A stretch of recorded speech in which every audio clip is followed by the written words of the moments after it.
All your physical exam results are normal, but there is one unexplained anomaly. Your weight has doubled. The old professor adjusted his glasses. Looking at Lin Zheng's rather thin frame, he uttered a chilling sentence.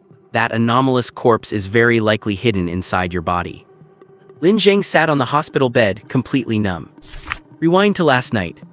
As the chosen corporate slave of the White Frost Anomaly Investigation Agency, Lin Zheng had taken on the archiving work of a D-class anomaly just for the 200 yuan hourly overtime pay.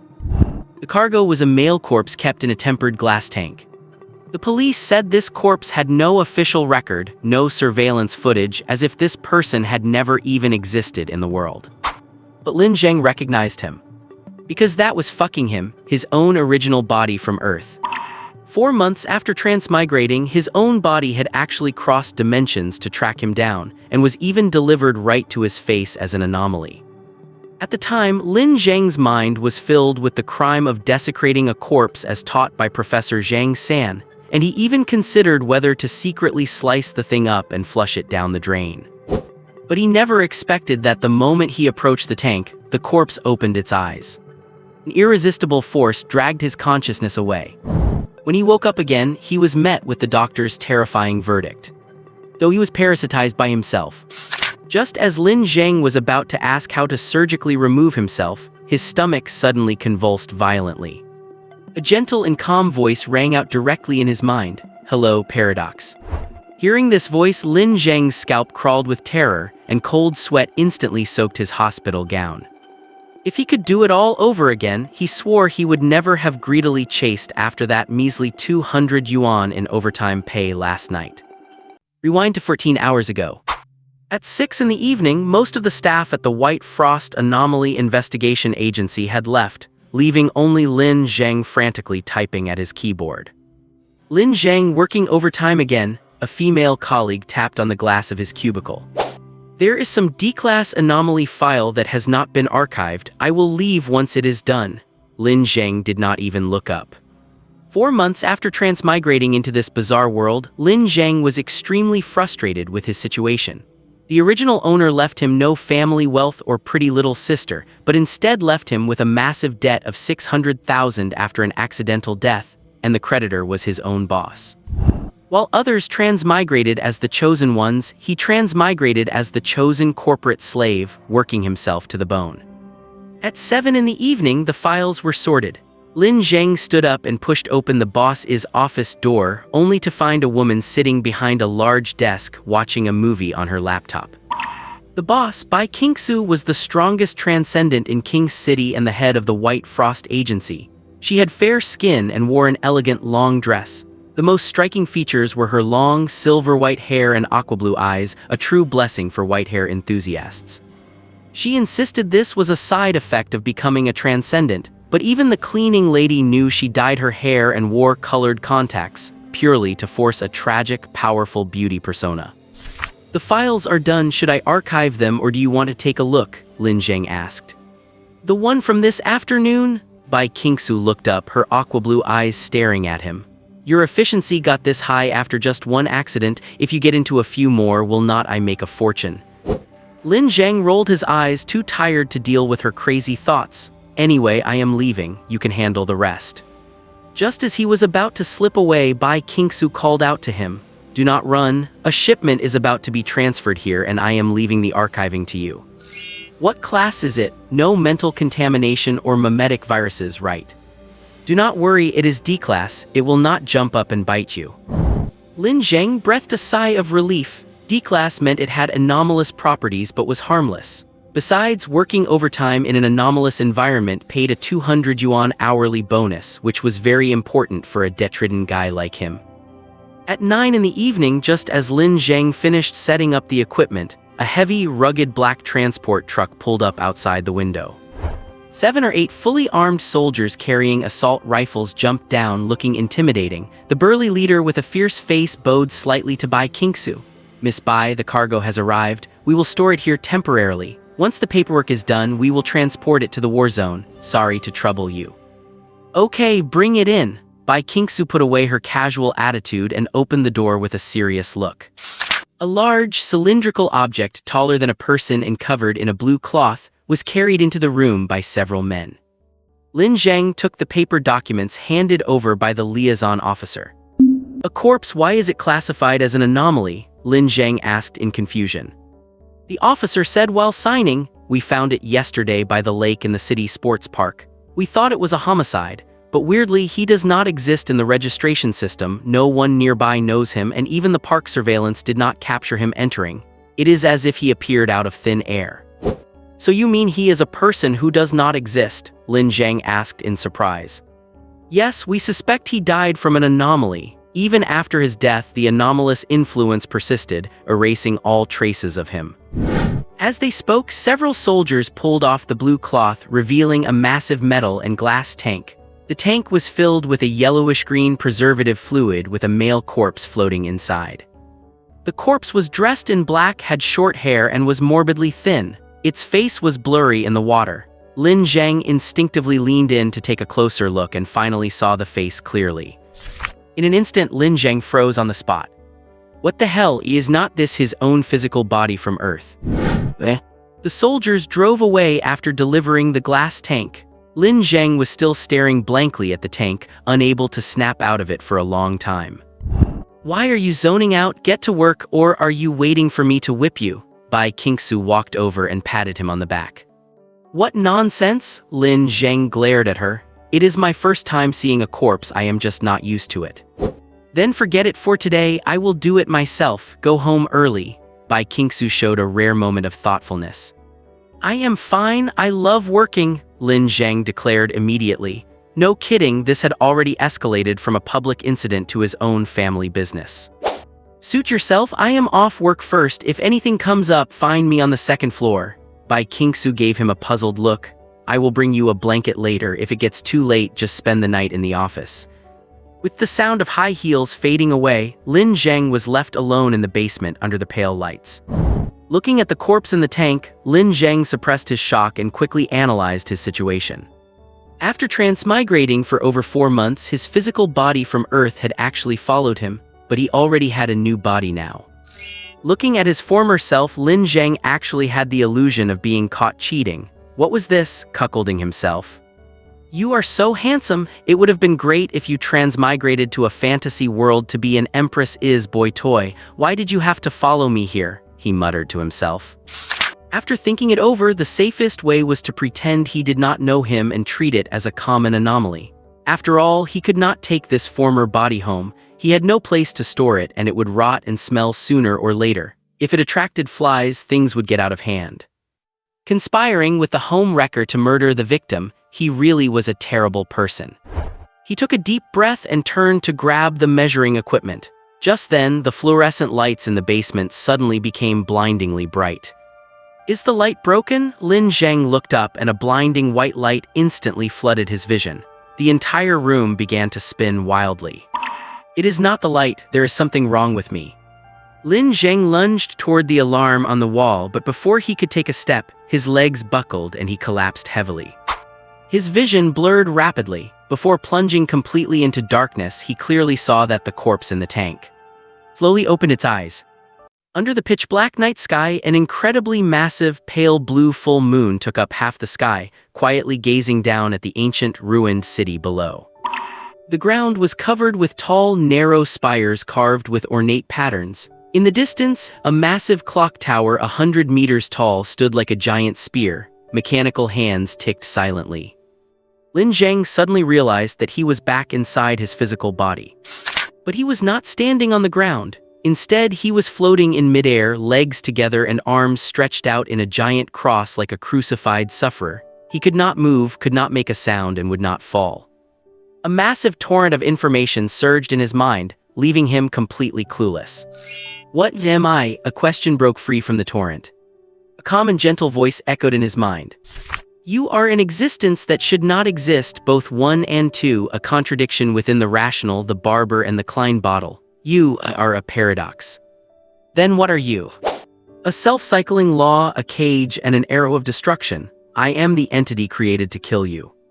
"Kill me? Why? You should be a concept, not a living being." Stop speaking in riddles, what on earth is going on, where is this? Lin Zheng screamed in his mind. The voice vanished, dead silence fell over his surroundings with nothing but the pale blue moonlight and endless darkness.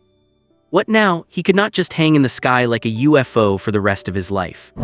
What happened to his other body? Was it dead, or was it resurrected as the previous Lin Zheng? Just as he was at his wit's end, a sudden sensation flashed through his mind. Something was approaching on the long street, a living thing. Although he could not move his eyes, he could perceive everything around him in all directions, even clearer than actual sight. The newcomer was a human, less than 1.7 meters tall, with hands in his pockets, walking at a leisurely pace that oozed a cocky vibe. As the person drew closer, Lin Zheng saw his face clearly. He wore a black school uniform, a messenger bag slung across his shoulder, and medium-length hair. His handsome face was full of cynicism, practically writing "I'm a badass" across his forehead.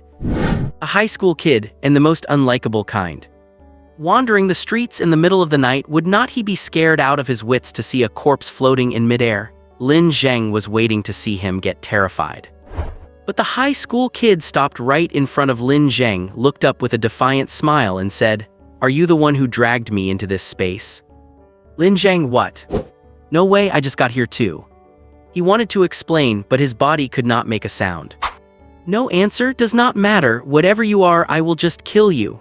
The high school kid casually tossed his bag aside, spread his legs slightly, and struck a cringy Chunibyo pose.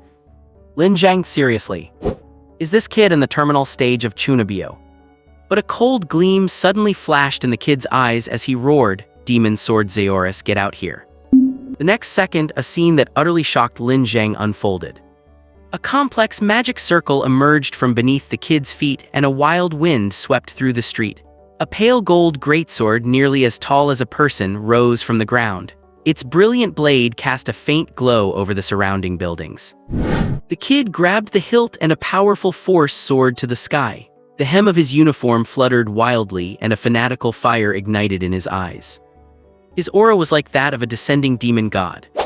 Lin Zheng cursed inwardly, thinking he was done for. This kid was not just delusional, he actually had the real deal. The cliché trope of the boy chosen by the magic sword was a textbook protagonist template.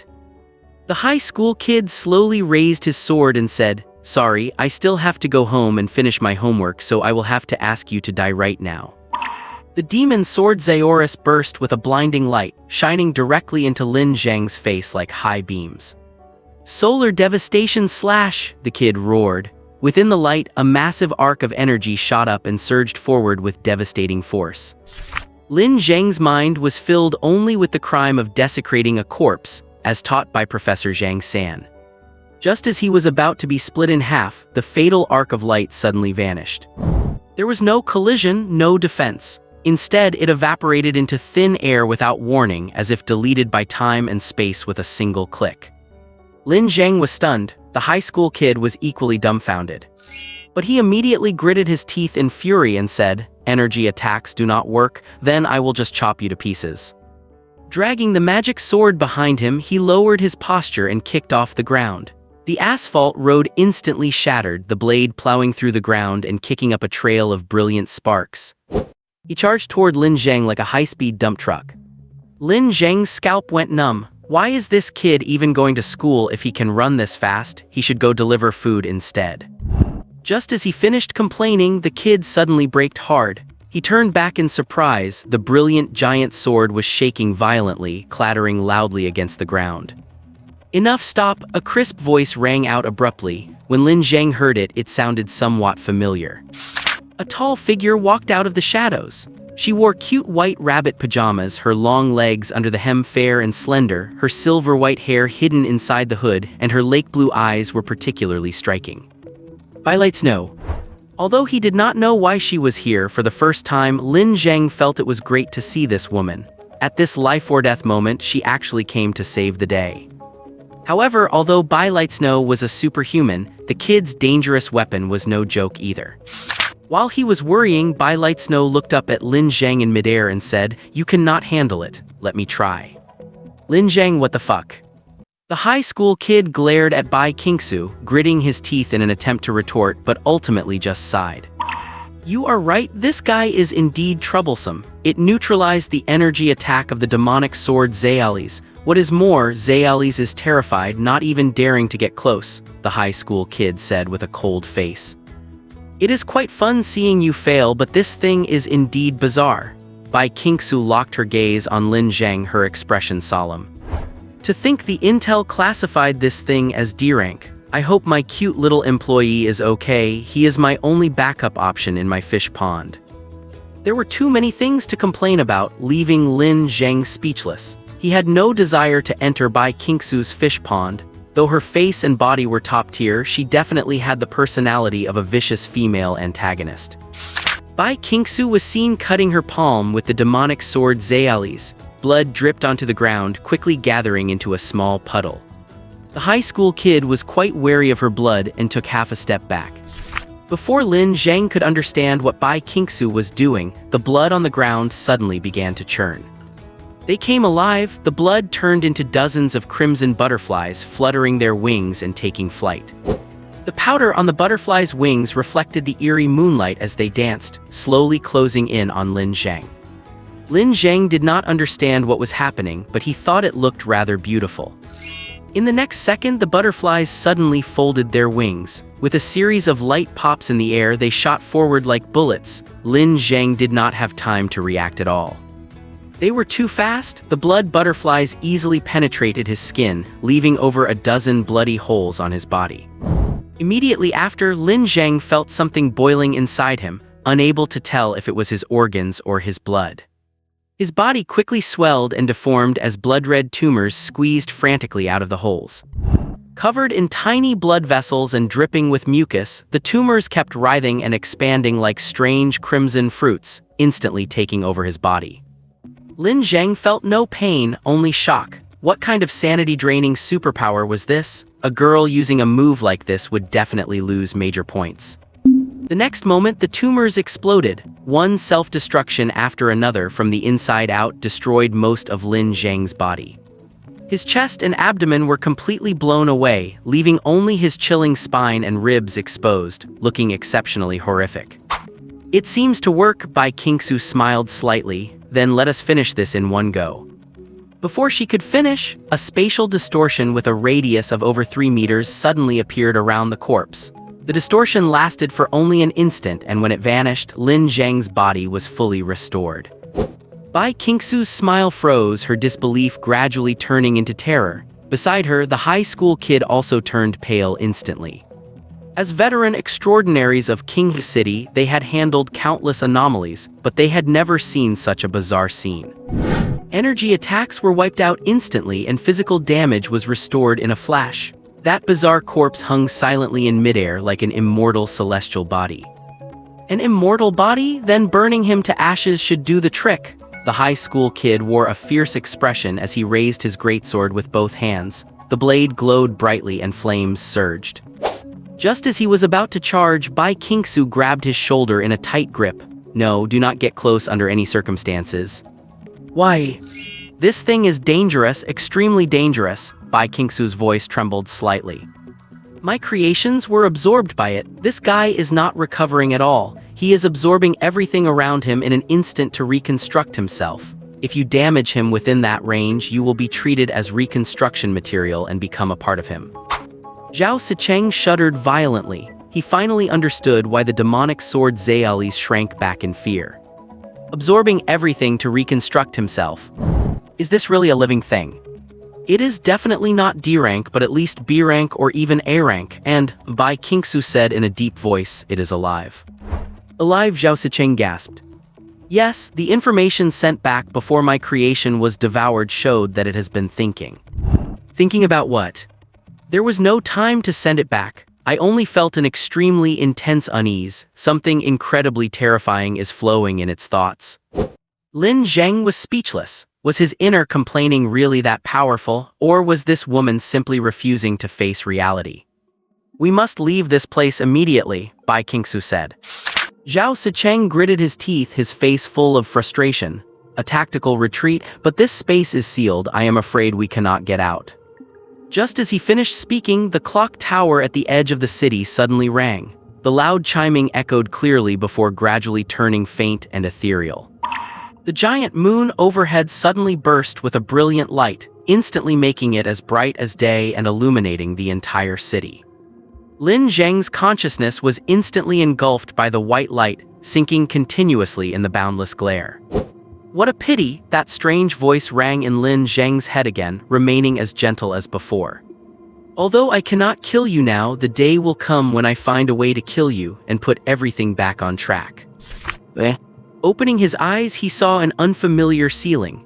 Lin Zheng found himself lying on a hospital bed, surrounded by dead silence. Bai Qingxue was sleeping soundly, leaning by the bedside. Her silver hair fell loosely and her fair profile looked peaceful and flawless. The movement of Lin Zheng getting up woke her. Bai Qingxue rubbed her eyes, looking half awake. You are awake? You suddenly fainted last night, making me worry all night. Lin Zheng's heart skipped a beat. You stayed by my side all night. Of course, how could I rest easy when something happened to you? She nodded, her cheeks slightly flushed, looking a bit adorable. For a moment, Lin Zheng felt touched. Although this woman was not very bright, she was actually quite gentle. No, wait, something is not right. How could I think Bai Qingxue is not bad? A sudden wave of panic washed over Lin Zheng. Is this woman really planning to win me over? I absolutely do not want that. Right then, the door to the ward was pushed open. A nurse walked in carrying a handbag. Miss, you left your bag outside when you just arrived. Bai Qingxue. Lin Zheng. What time did she get here? Lin Zheng asked. About 5 minutes ago, the nurse replied. The ward fell into dead silence instantly, with only the hum of the air conditioner echoing. Bai Qingxue cleared her throat to break the awkwardness. Well, seeing that you recovered well, I am relieved. Get discharged and get back to work before 12. 1 minute late is a $60 deduction, remember that. Lin Zheng's teeth itched with anger. He wished he could tear this female jerk's head off. Taking a deep breath, Lin Zheng got to the point. So what on earth happened last night? Bai Qingxue's face turned serious. The military misjudged the rank and characteristics of the anomaly and you were affected. After getting through some trouble, I immediately went to look for you and found you passed out in the basement while that corpse had vanished. Then where is this? The Qinghe City Anomaly Research Institute. They just gave you a full physical exam, hoping that thing did not affect you. How could there be no effect? That thing was him. Lin Zheng did not know whether to laugh or cry. Then what if it did affect me? Oh, then I will make a fortune. They will have to pay me a huge sum of money in compensation, Bai Qingxue said, crossing her arms. Lin Zheng. I mean me, what will happen to me? Lin Zheng was almost driven to laughter by anger. It depends on the situation. If it is minor, you will be allowed to live normally. If it is severe, like producing infectivity or radiation, you will be centrally quarantined for treatment. Bai Qingxue picked up an apple and peeled it skillfully. But progress is very slow. This kind of containment treatment is a new study every time. At the fastest, you will be quarantined for 5 or 6 years. Lin Zheng's heart sank. 5 or 6 years, how was that any different from prison? But do not worry, you seem fine, at least you did not grow an extra arm or leg. Once the apple was peeled, Lin Zheng reached out to take it, but Bai Qingxue stuffed it into her own mouth and took a big, crunchy bite. Lin Zheng's hand froze in midair. Do you want to eat too? Here. She handed over the apple, which was bitten to look like a certain company's logo. No, my hand is just a little numb, Lin Zheng said, his temple twitching. What nonsense! Recover quickly, I am still counting on you to make money for me. Bai Qingxue took another big bite. The door to the ward opened and a medical professor with thinning hair who looked highly reliable at first glance walked in. He adjusted his glasses.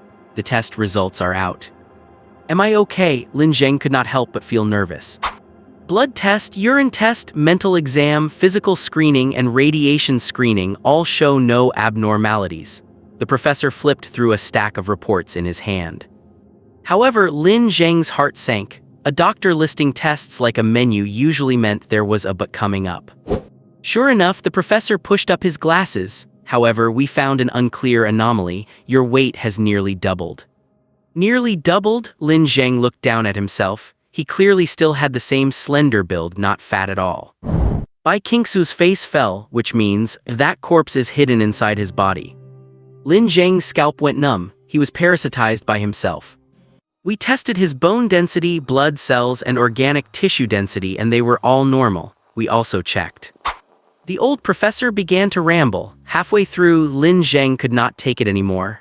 Could you just tell me the result? If you keep going, I will not be able to understand. The old professor stopped, adjusted his glasses, and said, simply put, you are not parasitized now. It is possible you were before, but it has left. Your weight gain is a minor reality distortion, a data error occurring on the physical plane. Great, even with the direct result, he still could not understand it.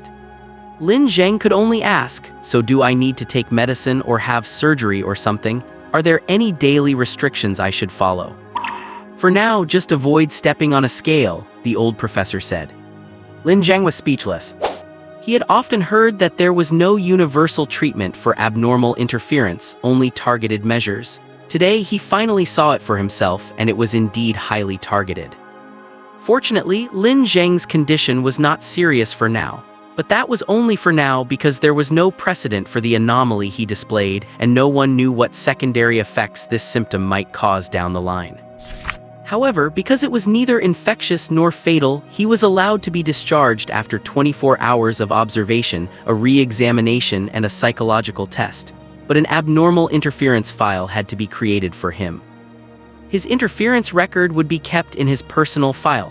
Without special permission, he would not be allowed to hold certain jobs in the future, such as in the pharmaceutical industry, food and chemical industries, or as an online influencer.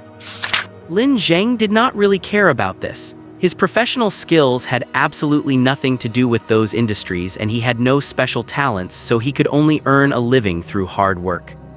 Your medical bills have all been paid. Consider these next 2 days as paid leave. Get some good rest, and if anything feels off, let me know immediately, got it?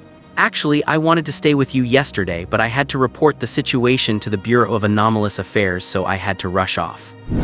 Bai Qingxue was peeling an apple again. This time, she not only peeled it but also cut it into small pieces, placed them in a disposable paper bowl, and handed it to Lin Zheng. She began her habitual rambling again.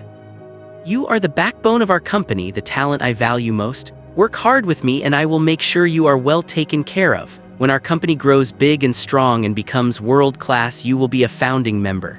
When I go to the stock exchange to ring the bell, I will let you ring it too. The more Lin Zheng listened, the more sketchy it sounded. He quickly stopped Bai Qingxue before her concern turned into workplace brainwashing. All right, I have had enough. I have a weak stomach and cannot digest all these empty promises. Ring the bell. I would rather go ring the bell at Jinshan Temple. Bai Qingxue reached out and gave Lin Zheng's arm a hard pinch. Lin Zheng knew Bai Qingxue was worried he'd be traumatized and quit, so he glared at her. Do not worry, even without your empty promises, I would not run away over this. Do not forget, I still owe you money. Oh right, you still owe me 600,000. Being a creditor actually feels pretty good, huh? The woman suddenly laughed with sheer delight, sending a chill down Lin Zheng's spine. After fooling around for a bit, Bai Qingxue was pulled away by the old professor. The hospital room fell quiet with only the faint hum of the air conditioner running. Lin Zheng finished the apple, picked up the remote control to turn on the TV, flipped through a few channels, and finally settled on a war movie. Two armies clashed amid raging gunfire. Fighter jets soared over the land, their engines humming loudly. However, large-scale wars no longer existed in this world. Ever since the world's most powerful organization, the Contingency Protocol, emerged, war only existed in movies and TV shows, or rather, the form of war had changed. Lin Zheng did not actually plan to watch the movie. He slowly closed his eyes, letting his thoughts calm down and turn inward. Gradually, his ears went deaf, his eyes went blind, and his body became paralyzed. He could no longer feel the flow of blood, his heartbeat, or his breath. He detached himself. Detached from this world and from his own body. He returned to the primitive, to the darkness, becoming an ancient, primordial organism. It did not even have a physical form, but existed in an even more indescribable state, curled up in the warm, damp, dark void, curled up within its own inner self, detached from all things in the universe. Then it began to evolve and awaken, perceiving the world anew and reshaping its five senses. When he opened his eyes again, he was back in that ancient, ruined city. He floated quietly in the air, watching the dark, churning city like a god overlooking his own territory. As expected, this body had not left him. Instead, it had become a part of him. Although it did not exist in the real world and was trapped in this ancient city, it was still a part of Lin Zheng. In fact, when the professor said he had once been parasitized, he already had his suspicions. He just had not found a chance to try it. Now, after testing it, he was sure. He began to think, and as he did, he felt the surging torrent in his mind reappear. He realized that he seemed to have become another form of life beyond humanity, a higher dimensional being that existed both here and there. Lin Zheng suddenly remembered the voice's description of him: "You are one and you are also two." Honestly, Lin Zheng did not care what he was, as long as he was not zero. "You are not a living being, please do not attempt to define yourself. Such behavior is extremely dangerous." The mysterious voice rang in Lin Zheng's ears once again. Dangerous for whom? Everything. Lin Zheng was silent for a moment before saying, "If I remember correctly, you wanted to kill me. In that case, the things you forbid me from doing are exactly what I should do." But this time, Lin Zheng received no response. The voice went inexplicably silent again. Still, Lin Zheng was just talking tough. He had no idea how to define himself, nor did he even know why the voice had warned him just now. He did not stay in that world for long this time. Even if he did, there seemed to be no point. He closed his eyes again, repeating the process of regression and evolution. By the time he opened them once more, he was back in the hospital room. His body felt freezing, as if buried in a harsh snowdrift. His limbs were so numb that he could not even move a finger, and his brain throbbed with a sharp pain from lack of oxygen. However, as his consciousness stabilized, these symptoms began to ease and he slowly relaxed. Just as he expected, he could switch between the two bodies. However, this switch took time and had to be done in a safe state because it not only required intense concentration but also came with severe side effects. On top of that, it would be a major hassle if someone found out he had died and then suddenly came back to life. Lin Zheng let out a soft breath and began to organize his thoughts. Now he could be fairly certain that after coming into contact with his original self, which should not have existed, he had somehow ended up with two bodies. His original body, for some reason, had descended into this world and turned into an anomaly, and one that was a bit too powerful. It could dispel energy attacks and reshape itself, which had terrified Bai Qingxue yesterday. However, it could not descend into the primary material world, nor could it move. His current world body, which was the Lin Zheng of now, had a complete social identity. He was just a working-class guy, an ordinary person, and owed 600,000 in debt. A main account and an alt account. The main account got banned and the alt account got ruined. A biting, cold wind carrying heavy snow raged across the endless silver-white glacier, constantly sweeping over the rough, primitive ice. The temperature was -72 degrees Celsius, a lethal temperature at which very few creatures could survive. Yet on a frozen lake, an old man in a fur coat was ice fishing through a hole the size of a bowl. He sat on a small stool with an ice drill almost buried by snow and a red fish bucket beside him. The wind and snow had piled up in a thick layer on his face and body, making him look like a corpse frozen into an ice sculpture for many years. But as the bobber twitched slightly, he suddenly came to life. The snow and ice on him shook off as he pulled the line up at lightning speed, dragging an ugly, slender ice fish out of the water. The old man grabbed the fish with his other hand, but he underestimated its vitality and slipperiness. His strength advantage was useless against it, serving instead to help it escape. With a wiggle, it easily slipped from the old man's grasp, bounced on the ice, landed perfectly back into the ice hole, and quickly vanished into the blue-tinted water. The old man stared blankly at the ice hole, then turned to look at the fish bucket beside him. There was nothing inside except a single ice fish the size of a palm. This was his only catch in 4 hours. After standing in a daze for a moment, the old man sighed. He finally gave up, packed up his fishing rod, picked up the bucket and ice drill, and walked into the vast wind and snow. The old man forged ahead precisely through the raging blizzard. Deep within the snowstorm stood a small wooden cabin that belonged to him. Frost covered the roof and chimney with no sign of fire or smoke. If the old man did not clear it every day, it would have long since merged with the snow and ice of this world. This land was like that. Without external intervention, it would slowly swallow and assimilate everything. The massive glaciers possessed an all-destroying power. Placing his hand on the door, he pushed it open gently, stepped over the threshold, and walked inside. Inside the simple room, a sphere of glowing white light was radiating, its bright and gentle illumination lighting up the entire house. "Why go out fishing? You clearly do not need to eat anymore," the sphere of light spoke. "Do you know what a human is made of? About 40 trillion to 60 trillion cells." "Wrong, a human is made of all the trivial details of life. Without these trivial details, a human is just a machine," the old man replied. "But you stopped being human a long time ago," the sphere of light said. The statement did not affect the old man in the slightest. He crouched down and began to strike sparks with a flint. After 2 sharp scraping sounds, sparks flew onto the prearranged dry grass and firewood. First came gray smoke, and then the flames suddenly surged up. "Looks like we have fish soup today," the old man muttered to himself. "Can porridge with only a single grain of rice still be called porridge?" the sphere of light asked. "Would it kill you to shut up?" the old man retorted. Just then the earth suddenly shook, and a massive cracking sound echoed from the distance. He opened the window to see the ice, tens of meters thick, suddenly split open. A torrent of water vapor surged out like a colossal wave sweeping across the sky. In that instant, even the wind and snow were swept away, and the old man could actually feel a raging heat wave surging across this frozen land. The next moment, dozens of boiling water geysers, tens of meters thick, erupted into the sky, instantly reaching hundreds of meters high. Yet before they could fall, they froze solid, turning into dozens of silent pillars of ice. The old man took the opportunity to gaze at the briefly cleared sky, where massive and precise mechanical structures occupied every inch of space. From below, the steel pipes looked like dense knitting, yet they exuded the characteristic coldness and grimness of metal. Giant fans with a radius of several kilometers spun at high speed, allowing the cold to disperse across this land. "The heat dissipation has been quite frequent lately. It gives me a bad feeling," the old man said. Suddenly, he noticed the entire room being dyed in red light. He whipped around to see the sphere of light turning from white to a deep dark red.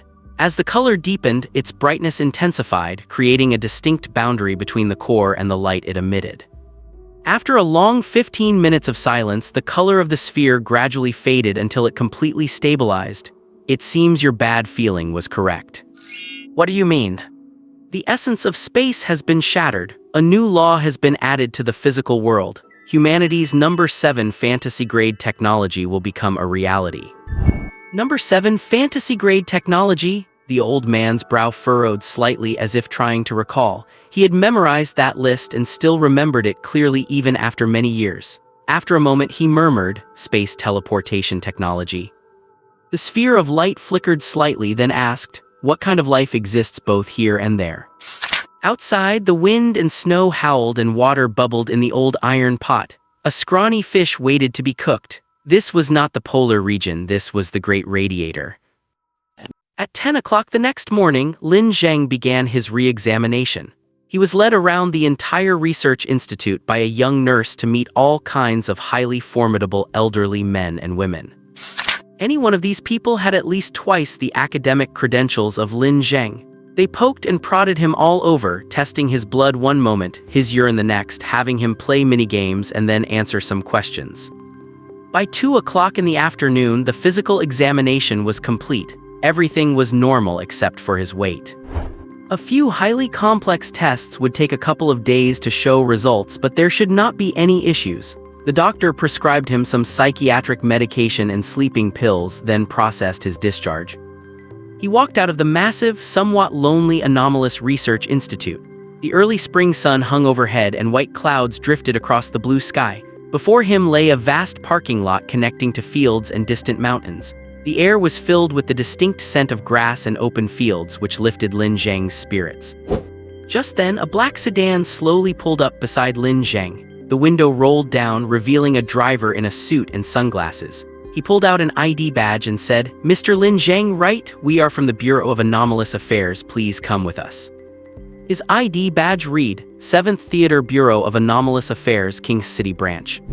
This country, called Dongzhou, had three official organizations to deal with anomalous threats: the Bureau of Anomalous Affairs, the Academy of Sciences Anomalous Research Office, and the Prism Bureau. They were responsible for administration, research, and special suppression, respectively. The Bureau of Anomalous Affairs was the only localized organization. There was a regional headquarters for each of the 9 theaters and a branch in every city. But to be honest, they were more of a coordination and management agency than a law enforcement organization. A city's combat capability against anomalies usually came from local military garrisons, civilian organizations, institutions like universities, and extraordinary individuals. The Bureau was only responsible for coordination and dispatch. Having dealt with the Bureau often, Lin Zheng got into the car without hesitation. Half an hour later, he was brought to a meeting room at the Bureau. Pushing the door open, he saw that besides his own boss, the high school kid he had seen in the pocket dimension last night was also in the spacious meeting room. Bai Qingxue was mindlessly scrolling through her phone while the high school kid was doing his homework as if facing a mortal enemy. Hearing the door open, they both looked up. After the three of them exchanged looks, Lin Zheng spoke first. He pointed at the high school kid and said, "Oh, boss, supervising your kid's homework. I did not realize you were so young and already had a kid in high school." Bai Qingxue gave him a harsh glare, but the high school kid did not say much. He cast a cold glance at Lin Zheng and asked, "Is he the affected person?" "Yes, that is him." Bai Qingxue turned to Lin Zheng and said, "Let me introduce you. This is Zhao Sicheng, one of Qinghe City's extraordinary individuals and the wielder of the magic sword Zayali's." "Is this something he should be told?" The high school kid, Zhao Sicheng, muttered coldly. Bai Qingxue glanced at him and said, "He's one of my men and he is also one of the involved parties. We cannot keep him in the dark." "If you are backing him up, then I have no objections." Zhao Sicheng crossed his arms and leaned back in his chair, still looking aloof. Lin Zheng already knew this, so he was not surprised. But looking at the high school uniform, he could not help but ask after a long pause, "So he is a high school student?" "Yes, Qinghe number 2 high school, sophomore year. Any problem?" Zhao Sicheng asked back. He really was a high schooler. For a moment, Lin Zheng felt a bit envious. This guy fit his childhood fantasies perfectly. A special teenager chosen by a magic sword, belonging to a powerful, mysterious organization, hiding his identity at school, seemingly ordinary but possessing immense power. Most importantly, the kid was somewhat roguishly handsome and could definitely charm girls. "So do you have a girlfriend at school, or maybe a crush?" Lin Zheng could not help but ask. Zhao Sicheng gave Lin Zheng a bewildered look and said, "I'm not interested in young girls. They only get in the way of my studies." Lin Zheng was struck by Zhao Sicheng's high level of focus and felt a sudden respect. "But does not investigating anomalies affect your studies?" "Because investigation work is my only source of income. If I do not do it, how am I supposed to buy food? How do I pay tuition?" Zhao Sicheng looked up and said blankly. Lin Zheng froze, a teenager having to fight monsters just to make a living. Why did this youthful fantasy suddenly take on a bleak tone of harsh realism? After a moment, he awkwardly changed the subject. "So, what do we do next?" "Not everyone is here yet. Take a break." Bai Qingxue pulled a bottle of mineral water and 2 packages of biscuits from a box in the corner and tossed them to Lin Zheng. "These are the rations they keep for working overtime. Eat as much as you can now. I even brought 2 big plastic bags to pack some up later." Lin Zheng covered his face. He really did not want to admit he knew this woman. It was too embarrassing. The meeting room fell quiet.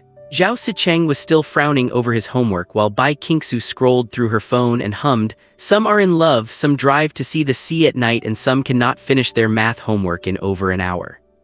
Zhao Sicheng's face turned green with anger, and the hand holding his gel pen shook uncontrollably.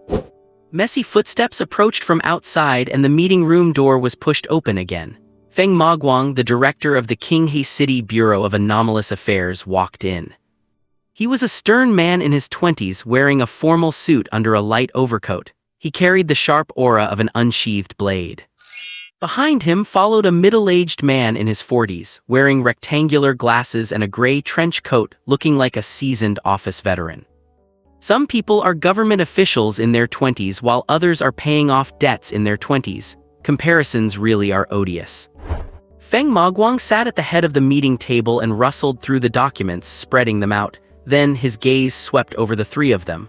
I already know the general situation. Sicheng, can you recreate the battle scene?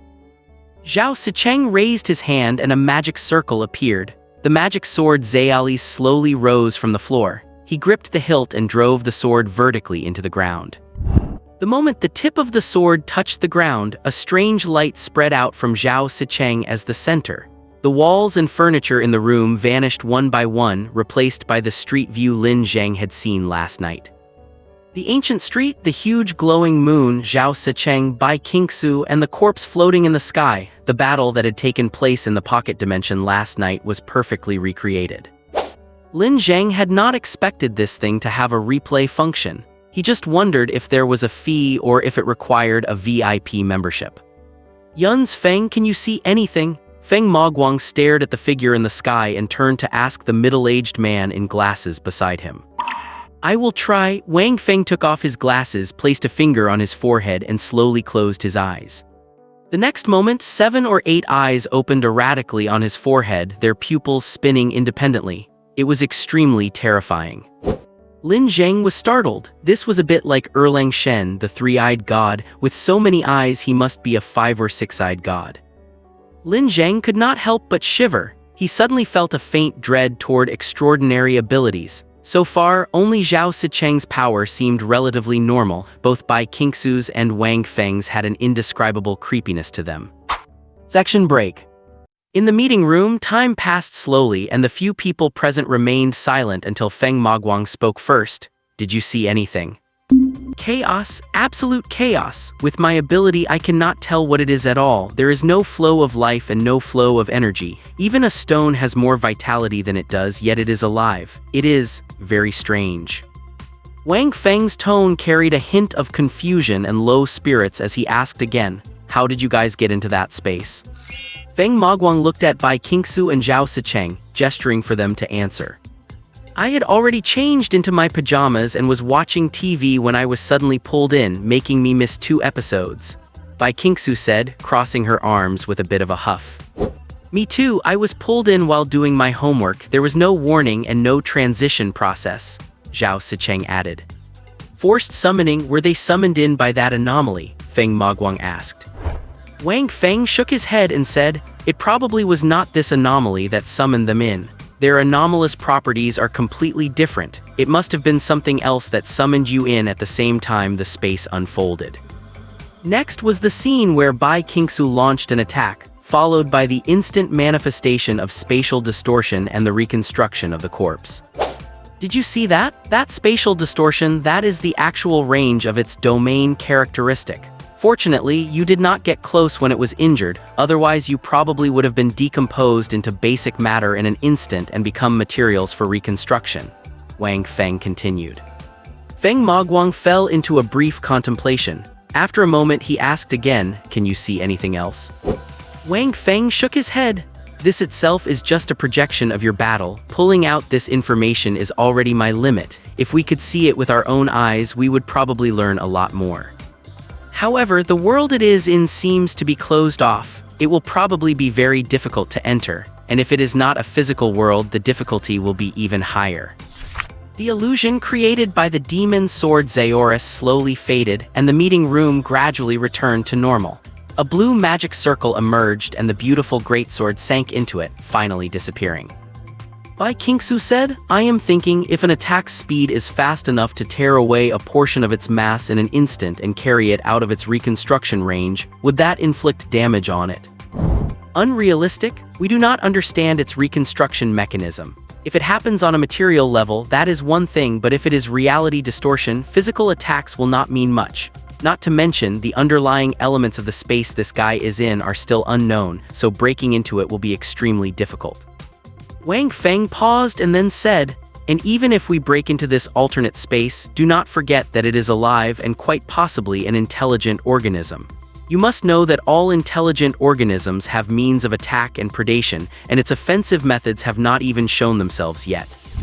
But we cannot just leave it alone either. You said it is currently trapped in that space. What if it finds a way to break into the main material world or uses some means to interfere with it? If we remain completely in the dark about it, it will be very hard to handle the trouble it brings. Wang Feng fell silent. Bai Qingxue's concerns were reasonable. Some anomalies do not present themselves in physical form or are even just phenomena, yet they can still affect the real world. These are the hardest anomalies to deal with. Lin Zheng felt a bit weird listening to the two of them discuss how to kill him. After holding it in for a while, he said, if it is an intelligent life form, should we try to communicate with it or something? Bai Qingxue glanced at him and said, communicating with an intelligent being that we completely do not understand and is stronger than us is highly irrational. What is more, during my clash with this guy, I could sense its evil. Lin Zheng was speechless. How could this woman hold such a grudge? Did not he just mock her a little back then? Was complaining about her a capital crime? The meeting room fell quiet and everyone looked at Feng Maguang, waiting for him to make a decision. Feng Maguang slowly covered his face with his hands and said, how can I be so unlucky? Did not they say Qinghe City has a very low anomaly index, that I could just play cards at work? How did I get stuck with this? What even is this? Why does this kind of monster have to come to Qinghe City? Can we just make it leave? I do not know what my dad was thinking. It would have been so nice to arrange a cushy job for me at the war zone headquarters, but he insisted on tempering me. Seriously, what is this crap? Yes, Feng Maguang was a second-generation official. His father was the leader of the 7th War Zone headquarters. He had originally planned to use his father's status to get a cushy job at the War Zone headquarters and start easing into retirement, but his father insisted that he learn at the grassroots level first to build up his credentials. Although Feng Maguang's personal abilities were decent and he was dutiful in his post, he was truly reluctant and loved to complain. He scratched his hair and said, we cannot find it, and even if we find it, we cannot get rid of it. So what do we do now? Well, then that is your own problem. Bai Qingxue crossed her arms, acting as if it had nothing to do with her. Feng Maguang held his head and fell into silence again. After a while he said, anyway, since it is the White Frost Agency, there is no need for a hazard assessment. After all, Sister Bai is a professional in this area. Then, send a copy of all intelligence and data to the Qinghe Anomaly Research Institute. And a breach experiment is absolutely necessary. If we cannot break in, fighting it will keep us permanently passive. Whether we destroy it or communicate with it, everything must be predicated on our ability to inflict harm on it. Also, in the next few days, contact Boundless Technology in the name of the Qinghe City government. Is not their main research focus space travel and space penetration? They might be interested in this. Finally, Sister Bai Sicheng and Lin Zheng, as the affected parties, you were originally supposed to be under surveillance, but due to your unique identities, I will leave this to you to decide. Can you handle it yourselves? He looked at Lin Zheng and said, especially Lin Zheng, you are the initial affected party and you have already shown some anomalies. Do not worry, I will take care of Lin Zheng. If anything unusual happens, I will let you know immediately, Bai Qingxue said. Feng Maguang sighed softly again, tapping his fingers rapidly on the table, wondering if there was anything he had missed. In fact, there were still some things that puzzled him. After the corpse was found, the Security Bureau's forensic medical examiners had taken samples from it to some extent, collecting hair, some bodily fluids, and even skin samples. But at that time, aside from being unidentified, the corpse showed no anomalous properties and the personnel involved were not attacked. He had never suspected Bai Qingxue. As the strongest superhuman in Qinghe City, she had been protecting it longer than his own tenure, but he had suspected Lin Zheng because the corpse exhibited extraordinary properties while in Lin Zheng's hands. However, Bai Qingxue readily showed him the surveillance footage. In the video, Lin Zheng did not touch the corpse at all, nor did he do anything unusual to it. Furthermore, at the first sign of anomaly, he immediately tried to sound the alarm, which was entirely the normal reaction of a professional. After a long silence, he looked up and said, well, I cannot think of anything else for now. Anyway, find a way to get the breach experiment going as soon as possible and also pay attention to your physical condition. Hearing this, Bai Qingxue seemed to want to say something, but hesitated and ultimately remained silent. They then discussed some conjectures and the feasibility of the breach experiment until 6 in the afternoon. When the meeting ended, Bai Qingxue drove Lin Zheng home. The white sedan crawled at a snail's pace through the massive flow of traffic. Lin Zheng sat in the passenger seat, while the back seat held 2 large bags of snacks that Bai Qingxue had swiped from the anomaly bureau. "So what exactly is your anomalous property?" Lin Zheng asked, taking advantage of the traffic jam. "Did not you see it today, throwing bugs at people and stuff? I can also throw mice, cockroaches, and even cats and dogs," Bai Qingxue said. "Sounds like the meanest, most bullying, bravest girl in kindergarten who always had snot all over her face," Lin Zheng remarked flatly. "Come to think of it, I guess I was like that in kindergarten, minus the snot-covered face.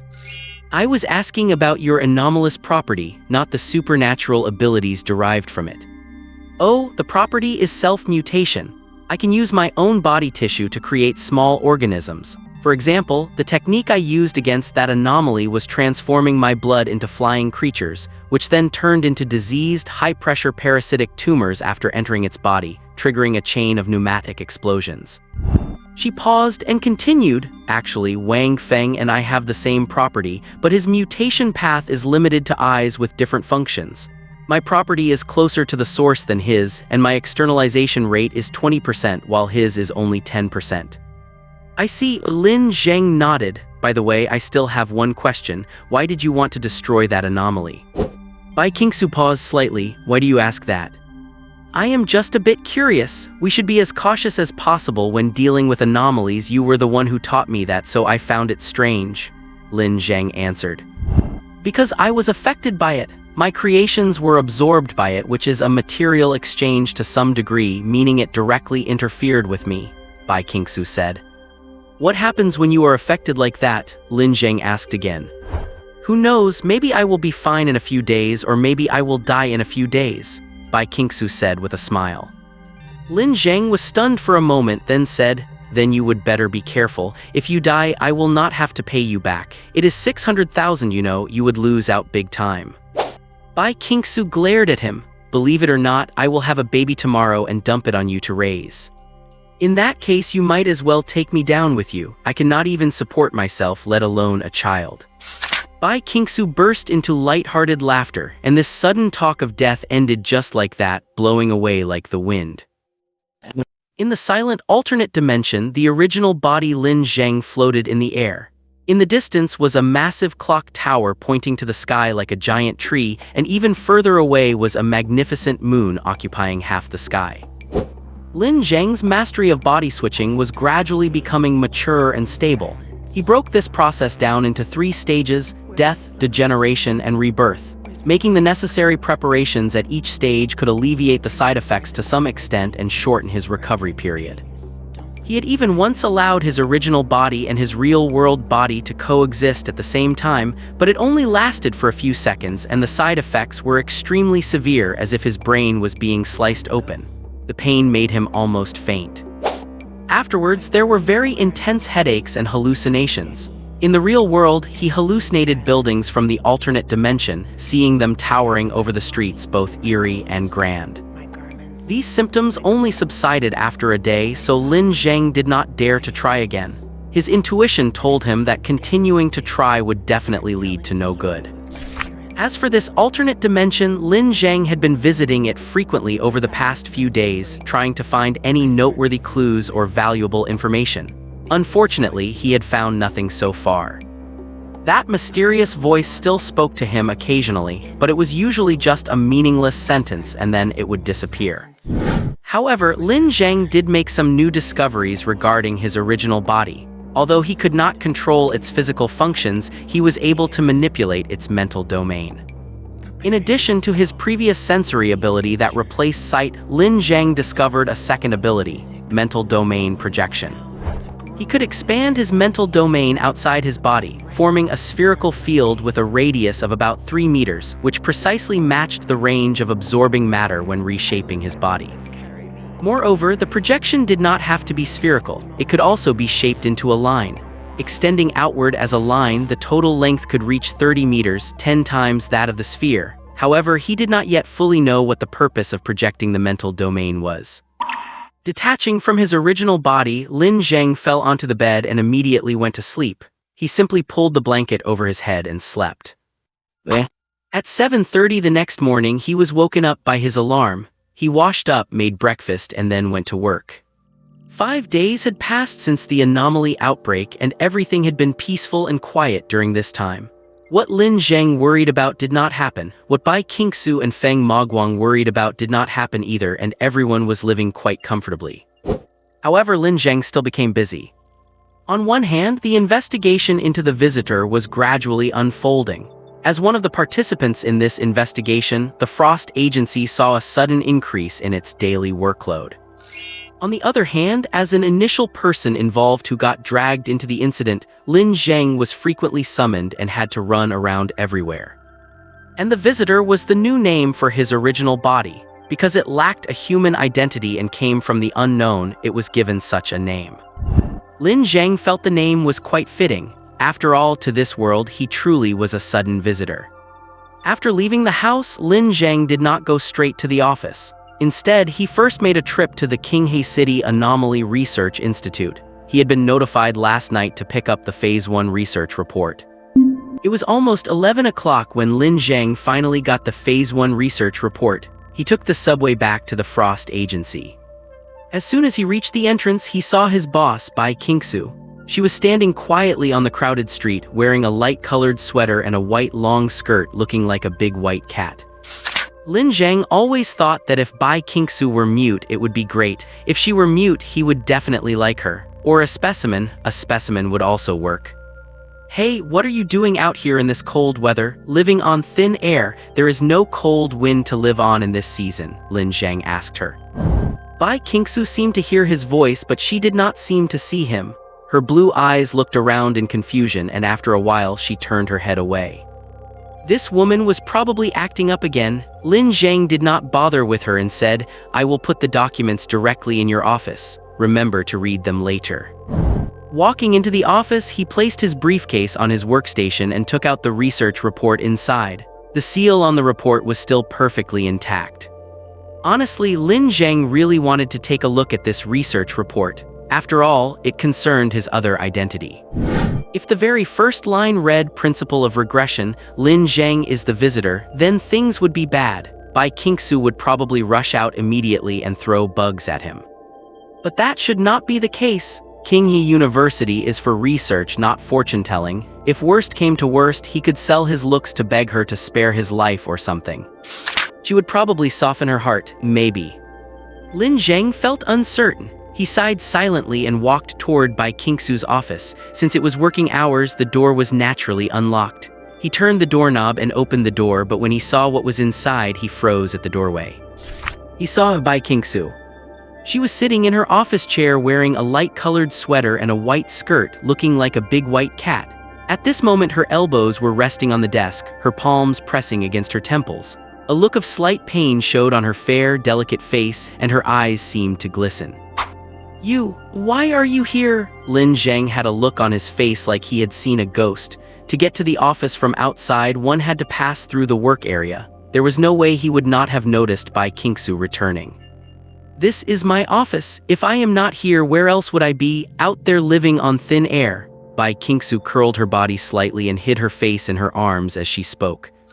"Lin Zheng, could you cook something for me? I want to have some sweet porridge. I think I caught a cold. I did not even go out to eat this morning." "But I just saw you outside, right downstairs," Lin Zheng said. The room suddenly fell into a silence. From Bai Qingxue's surprised expression, Lin Zheng could tell that she really seemed to have not left her office. Was someone impersonating Bai Qingxue? Maybe it was an extraordinaire with mimicking abilities. But why? What did they want? There did not seem to be anything precious in the Frost Agency. Suddenly, Bai Qingxue straightened up. Bright red blood dripped onto the desk, slowly spreading. She had started to have a nosebleed for no apparent reason. "Lin Zheng, I feel like something is wrong with me." Bai Qingxue looked at the bloodstains on the desk and then looked up at Lin Zheng, her voice trembling slightly. Lin Zheng also grew tense instantly, but his brain told him to immediately deal with the problem right in front of him. It is fine, just stay here and do not move. I will go get some cold water to stop the bleeding first and then call the Bureau of Unusual Affairs immediately. Just stay here and do not move, okay?" While comforting Bai Qingxue, Lin Zheng tossed the research report onto the sofa and prepared to head out. "But I am a little scared. Can you stay with me for a bit?" 3 minutes, no, 1 minute. I will be back to keep you company within a minute, okay? It will be very quick, I promise. After saying that, Lin Zheng immediately turned and went out. He quickly found the wash basin he kept at the office, filled it with a small amount of water. Throughout the entire process, he was running through the office at full speed, causing all his colleagues to stare at him. Soon, he returned to the door of Bai Qingxue's office. He pushed open the door with the general manager's office plaque on it. The room was empty and silent, and the bloodstains on the desk were slowly spreading into thin lines. 55 seconds? It had taken Lin Zheng a total of 55 seconds from the time he went out to the time he returned. The door was closed by him, and there were no signs of the windows being opened. But Bai Qingxue was gone. Within those 55 seconds, she had vanished into thin air without a trace. Lin Zheng behaved very calmly. He closed the door and stood in an open area to make sure nothing in the room was moved, and only then did he call the Bureau of Anomalous Affairs. After that, he spent a 10-minute wait that felt even longer than he had imagined. 10 minutes later, Feng Maguang arrived, and along with him came the garrison forces of King City. All the employees of the Beishuang agency were dismissed after a brief inspection, and soldiers armed with live ammunition surrounded the entire building. Soon after, a white transport vehicle pulled up in front of the Beishuang agency. The vehicle belonged to Boundless Technology. 3 days ago, they had been invited to study a spatial intrusion plan against the visitors, though of course, this was not free of charge. The leader from Boundless Technology was a middle-aged man in his 40s named Jiang Heng. With broad shoulders, a narrow waist, a tall posture, and a light beard, he looked both experienced and efficient, a reliable character. Lin Zheng watched as they carried in several silver-white, tower-shaped instruments, each about a meter tall, and placed them in the 4 corners of the room. Then, Jiang Heng stood in the center of the room. He rolled up his left sleeve to reveal a similar silver-white metal device on his hand, resembling handcuffs with a knob on it. He turned the knob, and Lin Zheng could clearly feel the air in the room instantly becoming thick, as if they were submerged in a very dense liquid, yet he could still breathe normally. "What kind of ability is this?" Wen Jiyun asked. Mr. Jiang is an awakened from the Kungfeng Research Institute, possessing the extraordinary trait of freezing space. It has 2 functions: first, to prevent the loss and transformation of matter in the room, and second, to imprint, which can display the shapes of invisible matter and record the patterns of energy flow, Feng Maguang explained in a lowered voice.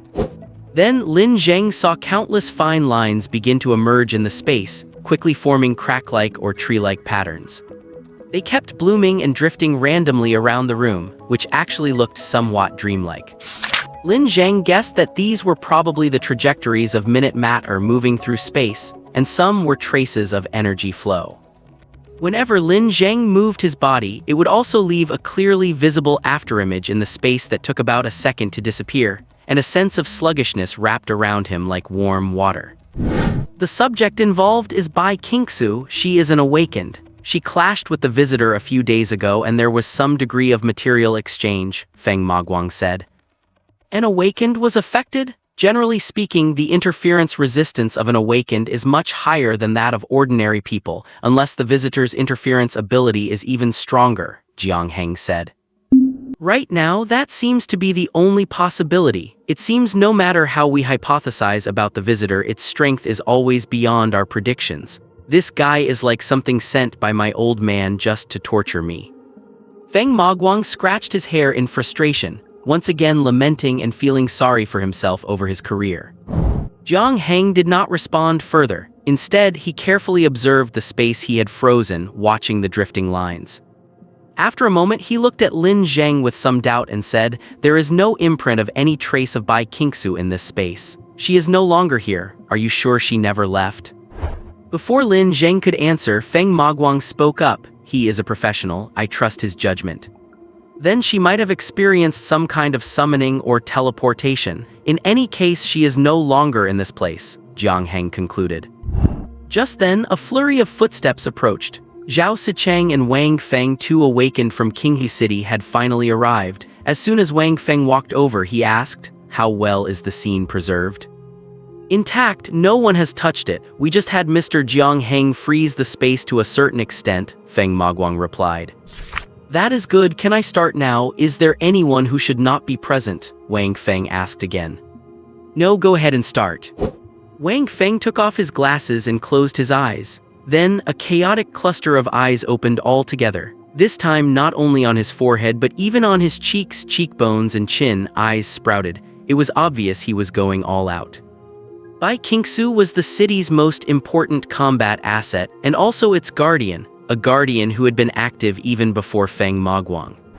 She was extremely important both to this era and to this city. Her disappearance was a major problem for the city. Wang Feng's eyes gradually began to bloodshot, turning from pale to crimson. Some eyes began to bleed, so he closed them. Before long, his face was covered in blood, adding a touch of ferocity to his already eerie appearance. 5 minutes later, Wang Feng closed all of his eyes and whispered, I found her. She is right here in the room. Conclusion diametrically opposed to Jiang Heng's. Impossible. If she were in this room, there is no way I would not have been able to imprint her, Jiang Heng immediately retorted. There is nothing wrong with your ability. The problem is that she no longer exists. Wang Feng's voice grew somewhat bewildered. Or rather, it is not that she does not exist, but that her essence has changed. She is flickering within objective reality. The frequency of the flickering is very fast and she cannot find her proper place in the physical world. I do not understand, Lin Zheng said, completely baffled by this explanation. To give a simple example, if you are holding a basketball and standing in front of a hoop with the goal of making a shot, what would you do? Throw the ball toward the hoop. If you have one basketball in your hands but there are two hoops in front of you and your task is to throw the basketball into both hoops at the same time, what would you do? That is impossible. I only have one basketball. Exactly, it is impossible. That is the problem Bai Qingxue is currently facing. She still exists on a realistic level, but her position on the physical level has gone from 1 to 2. She cannot determine where she exists. Lin Zheng suddenly thought of what had happened not long ago. Two Bai Qingxues. No, it should be said that the individual Bai Qingxue appeared in two places at the same time, existing both here and there. This was a life characteristic triggered by his own definition, and it had changed Bai Qingxue. But this girl was different from him. He still had a body that did not belong to this world, was free from interference, and did not even reside in the physical world. Then is there still hope for her to return? Feng Maguang, standing to the side, asked with difficulty. For a moment both Wang Feng and Jiang Heng fell silent. After a while Jiang Heng replied, I am afraid there is no chance. Why? Because the anomalous interference only changed her essence. What truly made her disappear is the underlying logic of this world's operation, which is the uniqueness of objective existence. For her to return, the underlying logic of the world would have to disappear, but that would be equivalent to the destruction of the world. Feng Maguang turned his gaze to Wang Feng. Wang Feng also remained silent for a moment, then nodded and said, he is right. The possibility of saving her is almost zero. We cannot even make human contact with her right now. The final verdict was cast, and the investigation came to an abrupt end. Lin Zheng looked up at the ceiling of Bai Qingxue's office. One of the fluorescent tubes had been broken for a long time. Bai Qingxue used to constantly nag him to fix it whenever he had time, but he had never gotten around to it. He thought to himself that it seemed he really did not have to pay back the money anymore. 600,000. He had gotten a massive bargain, yet he could not feel happy at all. Instead, he felt a sense of panic and confusion. Lin Zheng, go rest for a while. You are not in a good state, Wang Feng suddenly said from beside him. I am not, I am fine, Lin Zheng replied. Do not force it. Your face is as pale as a ghost right now, Feng Maguang also said.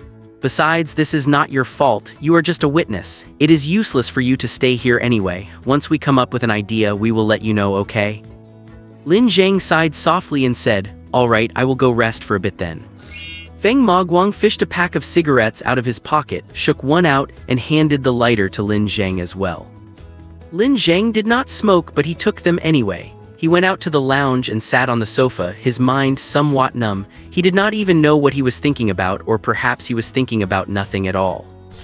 Before long, he heard an argument coming from outside. Jiang Heng's voice was cold and serious. I reiterate my point, we should not waste time on an individual. Our only target is the visitor, and it is impossible for us to solve a problem that cannot be solved. But Bai Qingxue is not just an individual, she is extremely important. She is a vital force for King's City. Without her, things will go badly for the city, Feng Maguang said as he followed behind.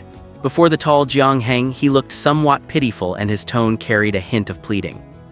That is your problem, not ours. Emotionalism seemed to have little fighting power against rationalism. After all, both were adult men, and Lin Zheng felt that even if Feng Maguang were to throw a tantrum, he would not pose much of a threat. Lin Zheng pushed the door open and stepped out. Jiang Heng cast a glance at him, gave a simple nod, and then ordered, "Boundless Technology, pack up and withdraw." Following that, the people brought by Boundless Technology loaded the instruments and equipment back onto the vehicle. As the white car drove away, only the key figures of King's City were left at the scene. The few remaining people were silent. After a moment, Zhao Sicheng spoke up, "Are there any other arrangements? If not, I still have a class this afternoon." If you have a class, you should head out first. There is not much to do here right now anyway," Feng Maguang said with a smile. "All right, I will head out then. If there are any leads or plans, call me. I will get here as fast as I can." Having said this, Zhao Sicheng slung his backpack over his shoulder and left. After a while, the leader of the garrison walked over holding his rifle. "Mr. Feng, Boundless Technology has withdrawn. Do we have any other tasks here?" Feng Maguang opened his mouth, seeming as though he wanted to say something, but then sighed softly and said, "There is nothing else to do. You can pack up and withdraw too." The soldiers and military vehicles withdrew in an orderly fashion, leaving only a few people from the Bureau of Anomalous Affairs still investigating in the office. Feng Maguang looked at Lin Zheng and said, "So, would you like to come back with us to the Bureau, or do you have other arrangements?" He did not even dare to mention protecting Lin Zheng, because if what happened to Bai Qingxue were to happen to Lin Zheng, they would be completely powerless to stop it. "I have other arrangements," Lin Zheng said. "Right, in any case, leave here as soon as possible. The Bureau is going to seal this place off tomorrow. Inform the others that they do not need to come to work for the time being." "Okay, I will let them know." Feng Maguang hesitated for a long time, looking around the room, rummaging here and nudging things there, as if he desperately expected Bai Qingxue to suddenly pop out from somewhere. However, his hope was not realized. Why do not you head back first? I still need to quickly tidy this place up," Lin Zheng said to him. He could not blame Feng Maguang, nor could he blame Jiang Heng for just walking away. He could not say to Jiang Heng, "Hurry up and give me some world-changing invention to bring her back." The underlying order of the world is ruthless, cold, and unalterable. It will not change just because someone is important to you. Lin Zheng gave the office a quick sweep from top to bottom, shut all the windows, turned off the main power switch and water valve, and took along all the snacks Bai Qingxue had stockpiled in the fridge. It was not even March yet, and that woman had already started stockpiling popsicles in the fridge. Lin Zheng felt she was really asking for trouble, but none of that mattered anymore. After cleaning up, Lin Zheng locked the door and went home. He bought some groceries and fruit downstairs of his rented apartment. After resting for half an hour at home, he started cooking. He opened a can of beer during dinner, but only drank half and put the rest back in the fridge. Having eaten and drunk his fill and ensuring he was in a high-spirited and sharp-minded state, Lin Zheng began to carry out his plan. Yes, he had a plan of his own, a plan to bring Bai Qingxue back. How to fight the underlying logic of the world, Lin Zheng did not know, or rather, he knew it was impossible. If the underlying logic could be countered, then destroying the world would become effortless. But there was another breakthrough. The reason Bai Qingxue disappeared was a change in her essence, and the one who changed her essence was himself. In other words, if he could not deal with the world's underlying logic, he could choose to deal with himself. Although he did not know the likelihood of success or how to go about it, he had to try. In the dark world, Lin Zheng's original form gained life and became a living thing.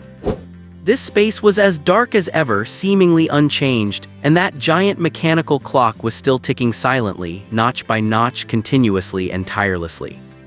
Lin Zheng had spent quite some effort exploring this space over the past few days. However, this time he did not explore outward but instead began to explore inward. He began to think, searching inward, trying to touch the massive torrent echoing in his mind and looking for a way to counter his own traits. But this torrent was extremely chaotic and complex. Let alone finding answers in it, even finding useful information was very difficult. When you begin to think, chaos spreads across the world. The mysterious voice suddenly rang out. Lin Zheng's heart shuddered slightly. He quickly realized that one of his actions seemed to have crossed the voice's line of alert once again, making it wary once more. But perhaps this was a good thing. Because finding a way to counter his traits in this torrent was hard, but if there happened to be someone who could give him the answer, would not things be much simpler? Of course, Lin Zheng was not stupid enough to completely trust this mysterious voice that wanted to kill him, but he could accept a certain amount of cost. I can stop thinking, but I need answers, Lin Zheng said coldly. Then came silence. The voice seemed to have disappeared again. Lin Zheng began to feel tense, worried that this entity would give up communication just like before. But over a minute later, it rang out again. Answers about what? Lin Zheng felt a wave of relief and quickly said, I want to know how to eliminate the impact of my traits on humans. Another moment of silence followed, and then the voice rang out again, but this time it made a rare declarative statement. You are a unique life form, so great yet so small, but precisely because of this, you deserve to be erased all the more. I want answers, Lin Zheng replied coldly. The voice replied, the answer does not exist. All things progress forward along the timeline. The impact can neither be eliminated nor reversed. The cause of everything originates from how you define yourself. There is no solution in the current world for the destruction you have caused, and not even your death can reverse it. Lin Zheng's heart slowly sank. The deal is complete. I hope your confusion has been resolved. This gentle and calm voice sounded almost heartless at this moment. Lin Zheng did not know what to say. Strictly speaking, the other party had indeed given him the answer, fulfilling his request. It was just that he could not quite accept this answer for the time being. He did not even suspect the voice of lying to him. Although it was hostile to him, it did not seem to possess the ability to lie. Lin Zheng sighed softly to himself, then detached from his original form and returned to the real world. The lights in the room were off, leaving it cold and silent. Coldness and pain spread through his limbs and brain. Once the side effects subsided, he picked up his phone and sent a message to the work group. I am taking time off starting tomorrow. Return to work schedule will be announced later. Before long, someone replied, did something happen to the boss? I saw both the Bureau of Anomalous Affairs and the military show up today. Do you know the inside story, Lin Zheng? You seemed pretty close to the boss. We ran into some trouble indeed, but it is not serious. She will be back soon, Lin Zheng replied. This is the second time already. I am actually thinking about quitting. It is too scary, someone replied below. Quit if you want to. The job is what it is anyway. It just depends on whether you want to make money, Lin Zheng replied. That was the reality of the current environment. Any job connected to anomalies paid quite well, which was why Lin Zheng could still get by. Of course, it also helped that Bai Qingxue was easygoing and did not press him to pay back his debts. After a while, a message came back from the other side. In that case, I will resign to Sister Bai in person when she gets back.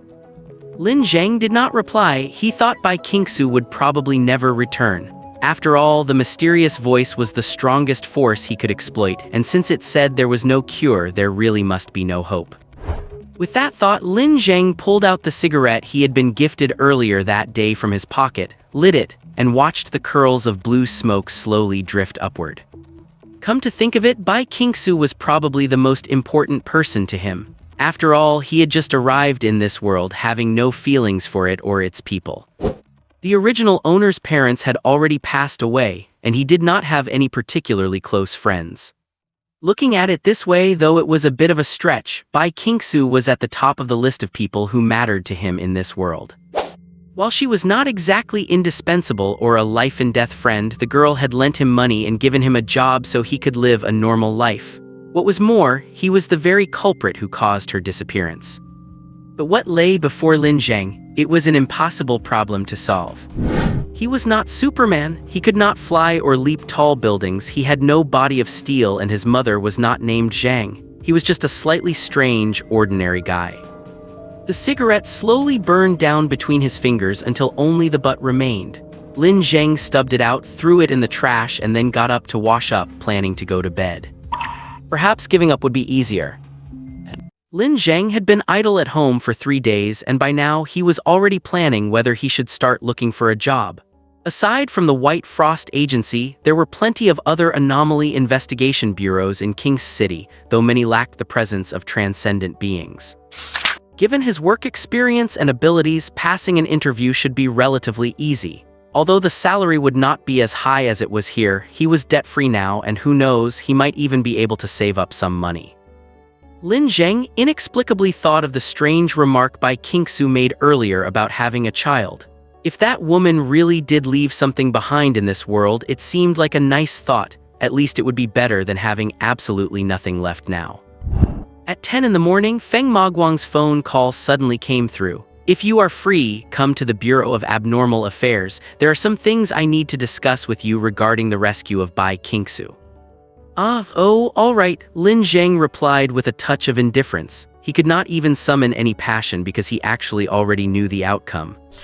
At 12 noon, Lin Zheng arrived at the Bureau of Abnormal Affairs. When he saw Feng Maguang, the latter was sitting in front of his computer with a furrowed brow. The screen was cluttered with documents, the most prominent one titled in bold characters, Resignation Letter.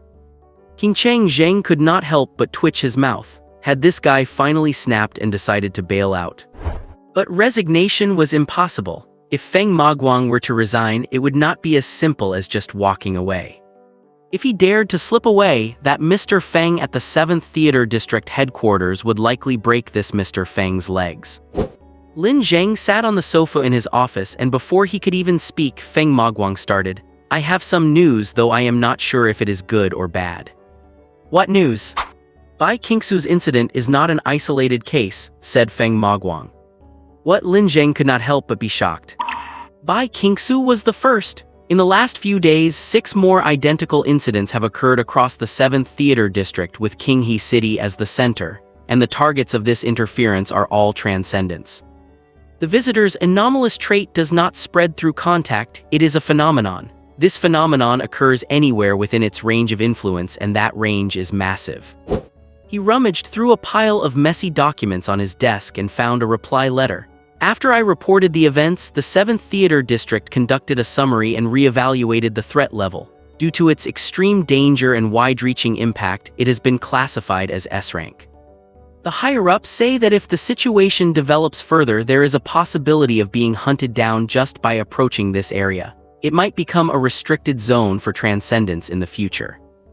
Lin Zheng's brain went numb. What kind of hellish power is this? Is my true form that powerful? A built-in passive ability to hunt down transcendence, and it is a random strike.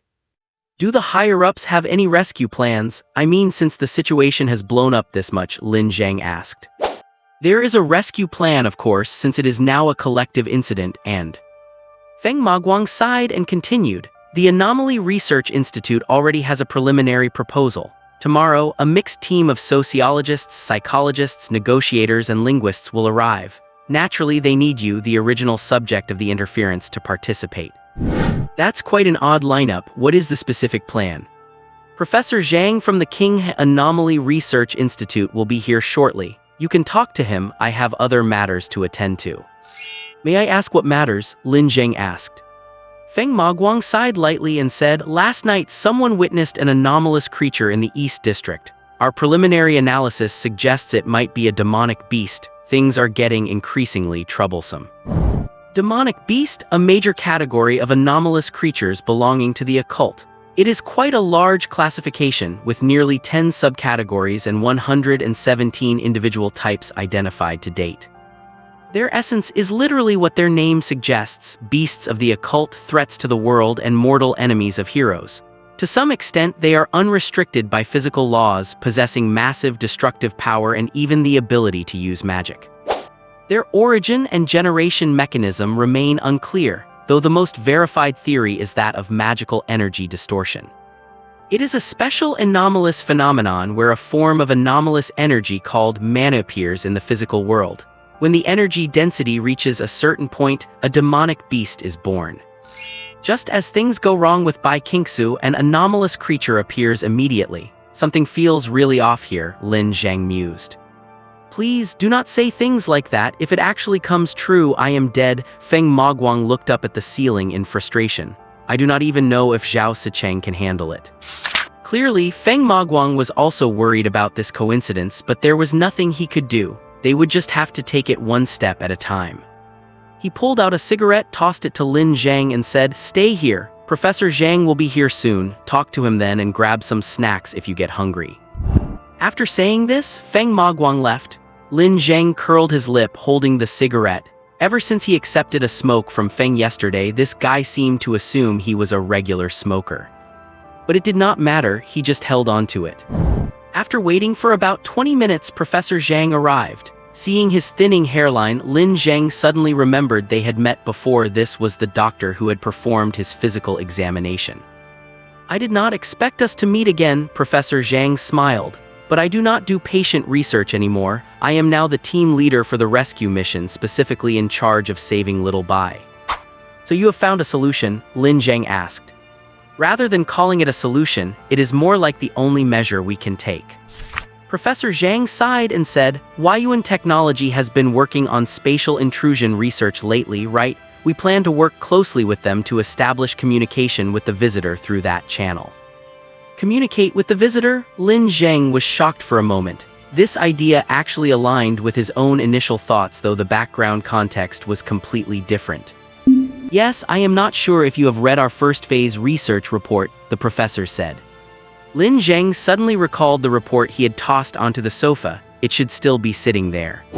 "In the first phase research report, we all concluded that the visitor is a higher order being possessing intelligence and rationality. Based on our sampling and calculations, it is basically indicated that its physiological structure is not much different from ours, thus we believe it is capable of communication. Furthermore, biological beings are more favorably inclined and willing to communicate when faced with those that appear similar to themselves. Taking a step back, as an intelligent being, it should have predatory means, yet it did not retaliate even when attacked by Bai Qingxue, suggesting its reaction to external stimuli is quite mild, which further reinforces the possibility of us communicating with it." Professor Zhang paused. "So, since it was the one who changed Bai Qingxue's nature, making her unable to exist in the physical world, all we need to do is communicate with it, and use the fruits of psychology, sociology, and linguistics to persuade it to resolve the issue." According to Lin Zheng's own self-assessment, he was indeed a guy with a gentle personality, fine character, good aesthetic taste, high moral standards, openness to others' opinions, and a charming appearance.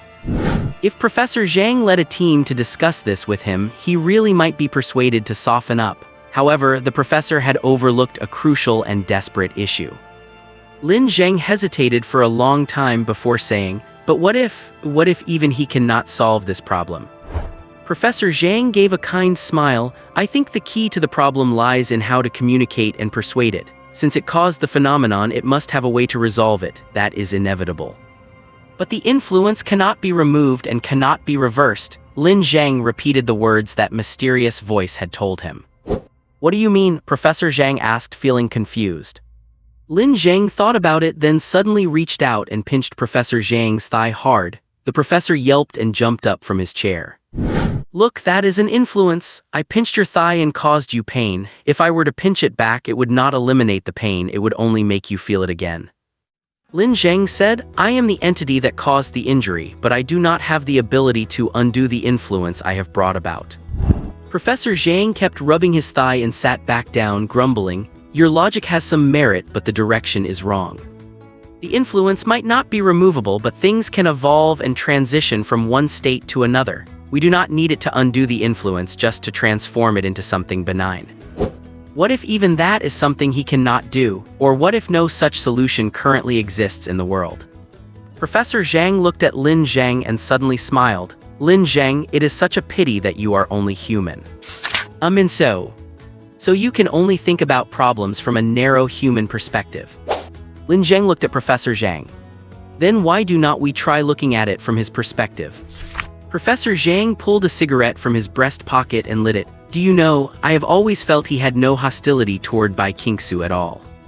And the phenomenon that caused Bai Qingxue and the transcendence to vanish, a phenomenon powerful enough to permeate the underlying logic of the world, might to him just a fleeting thought, like a bamboo skewer he dropped after a picnic by the roadside." Ending this is impossible for humanity, but for him, it would be no more than bending over to pick up that skewer, as simple as that. Lin Zheng felt his brain explode. Then, suddenly, he experienced a sense of profound awakening. He suddenly realized a question that struck straight to the essence. He is an anomaly, an incomparably powerful S-rank anomaly. This disaster that has been gradually spreading is, in the final analysis, nothing more than a simple thought of his. All he needs to do is pick up the skewer that fell to the ground. In the Dongcheng district, amidst a cluster of dilapidated, unfinished buildings, the early spring air was biting. Wild, withered grass grew in patches. Even though it had not rained, the makeshift paths were muddy and soft, mixed with sand and gravel, making for an uncomfortable walk. This area, consisting of 3 buildings covering over 2,000 square meters, had been confirmed as the beast's lair. The King City garrison had surrounded the site 4 hours ago but had not taken any rash action. Further search operations were incomplete, and acting hastily would only increase casualties. Commander-in-Chief, it is already 4 o'clock. If we keep waiting, it will be dark. I do not want to drag this operation into the night. It would be very unfavorable for our hunt. Garrison Captain Li Mingrui walked up to Feng Muguang and said politely. He was the leader who had previously been in charge of escorting the visitors. Let us wait a little longer. It is crucial to first determine the species and habits of that abnormal creature. If it gets too late, we will just keep it surrounded and act tomorrow morning. Speaking was Wang Feng. Feng Muguang was the commander-in-chief for this operation, and Wang Feng was the deputy commander. At this moment, several laboratory experts from the Bureau of Anomalies were busy inside a white research vehicle. The hunter, Zhao Sicheng, was already in position, but he did not look particularly dashing or elegant. He was wearing a heavy protective suit with armor on his neck and joints, making him look significantly bulkier. Zhao Sicheng was their hunter, but he was also the person they needed to protect the most. Although he possessed the power to hunt beasts and had great personal strength, that did not mean he could not be killed.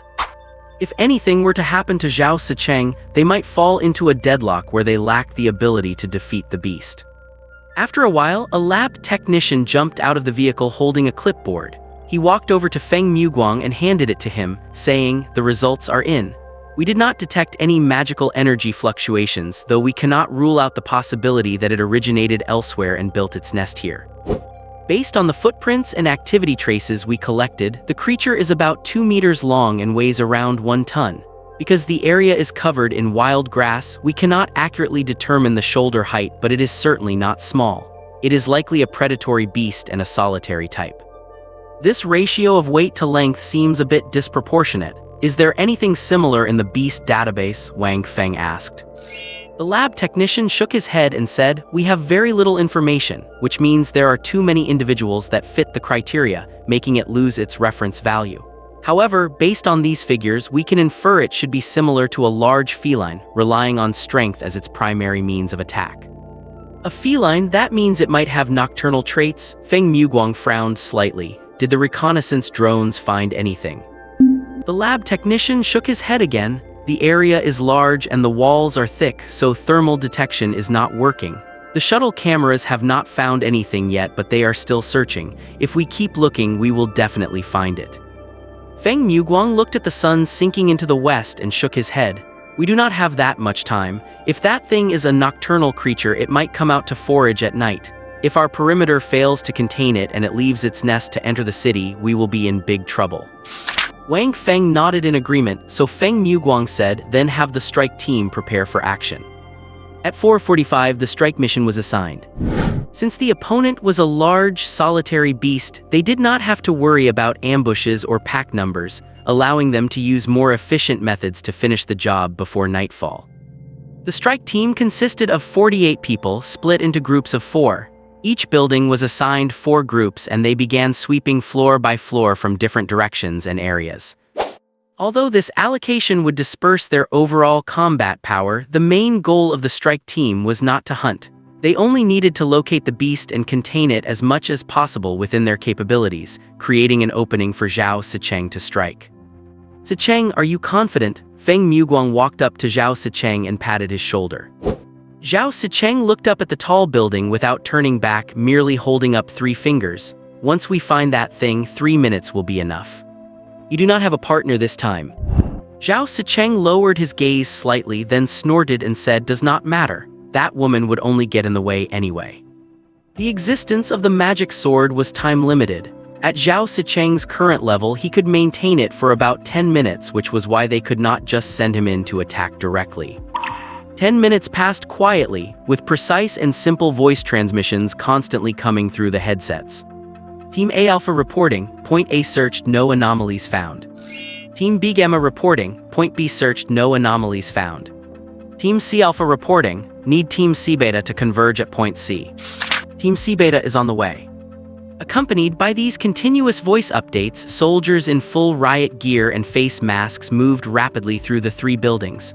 Once an area was searched, they would draw a clear mark on the wall with charcoal, advancing steadily floor by floor. The interior of the building was messy and crude, carrying a raw, desolate feeling inherent to reinforced concrete. Some rooms were empty except for thick dust, others were piled with unused rebar, wood, and precast slabs, while some did not even have their exterior facades finished. Team A Gamma was searching the 7th floor of Building A. The 4 soldiers advanced while providing cover for one another. Suddenly, the captain in the lead made a stop gesture. The whole team froze and the captain pointed at a wall. It was an ordinary wall, but it was covered in a large patch of gelatinous mucus which was slowly dripping downward. A soldier stepped forward, drew the dagger from his chest, scraped off a portion, and turned on his flashlight to observe it. It does not look like a synthetic material. It is somewhat similar to mucus secreted by an animal. This should be the trace left by the target, the soldier whispered. No sooner had he finished speaking than a soft sound echoed as the wall was suddenly pierced by something. It was a massive tentacle as thick as a human wrist with a thick, white bone spur at its tip. Before anyone could react, the bone spur pierced the soldier's side. The bulletproof armor plating was useless against it and was punctured instantly. Then the white bone spur suddenly unfolded inside him, gripping his skeleton and muscles like a hook. A large lump was visible even through his clothes. But it did not hurt, it even felt oddly tingling and comfortable. The soldier's face was filled with horror. He grabbed his dagger and stabbed hard at the tentacle, but the blade merely slid off the surface. The tentacle was covered in a thick layer of mucus, and underneath that was a layer of fine scales. A dagger could cause no damage to such a structure. The captain raised his gun to aim at the tentacle, but the next moment he realized it was too late. The soldier caught by the tentacle was being drained. Drained in the literal sense. His body, centered at the waist, was collapsing rapidly like a bag of jelly being sucked out. His waist was twisted to an extremely unnatural degree. Flesh, internal organs, bones, and fat were all being sucked into the tentacle, continuously transported through the wall into the next room as the tentacle writhed. The sound of crushing bones mixed with a grotesque sucking noise echoed in the empty corridor, making one's skin crawl. Finally, even the skin was absorbed into the tentacle, leaving only his clothes to flutter to the floor. The whole process lasted about 12 seconds. The captain did not fire because 3 seconds in he already knew that his team member was a dead man. When the tentacles retracted, they would definitely tear him apart. Even if they did not, the flesh and organs already sucked away guaranteed he would not survive. So during those 12 seconds, the captain did something more meaningful. He rushed toward the room entrance and visually confirmed the location of the beast. It was an incredibly twisted thing, with 4 feline-like legs, thick and powerful. But its body looked as if a lion had been sliced horizontally, with only the bottom half including the 4 limbs being kept, forming a large platter with 4 legs. And on this platter was a massive lump of meat, looking like red and black ice cream, with a multitude of eyes crowded onto a protrusion to form a giant compound eye.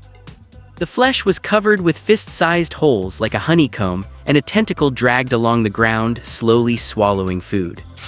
Target spotted, Building A, 7th floor, location 7D, the captain reported into his headset.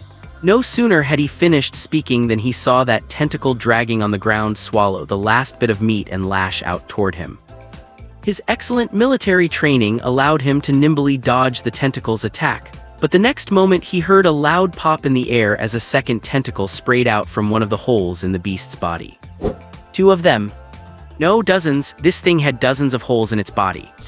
The captain felt his scalp tingle for a moment. In that brief second of mental distraction, a sharp bone spur on the tentacle viciously pierced his calf, blooming instantly. The hook even pierced through his skin, pushing his blood vessels and bone to the surface, and then a tingling, strangely pleasant sensation spread from his leg and climbed up his body. His remaining two teammates reacted immediately, pouring fire at the beast with their guns, but the bullets had no effect on the lump of meat. Its physical structure easily absorbed the kinetic energy of the bullets. The captain knew he was done for. Once these tentacles hit their target, the target's death was basically a foregone conclusion. But the next moment, thunderous roars echoed one after another. The wall to their left was blown open, and a scorching white arc of immense energy like an unstoppable blade instantly severed the tentacles.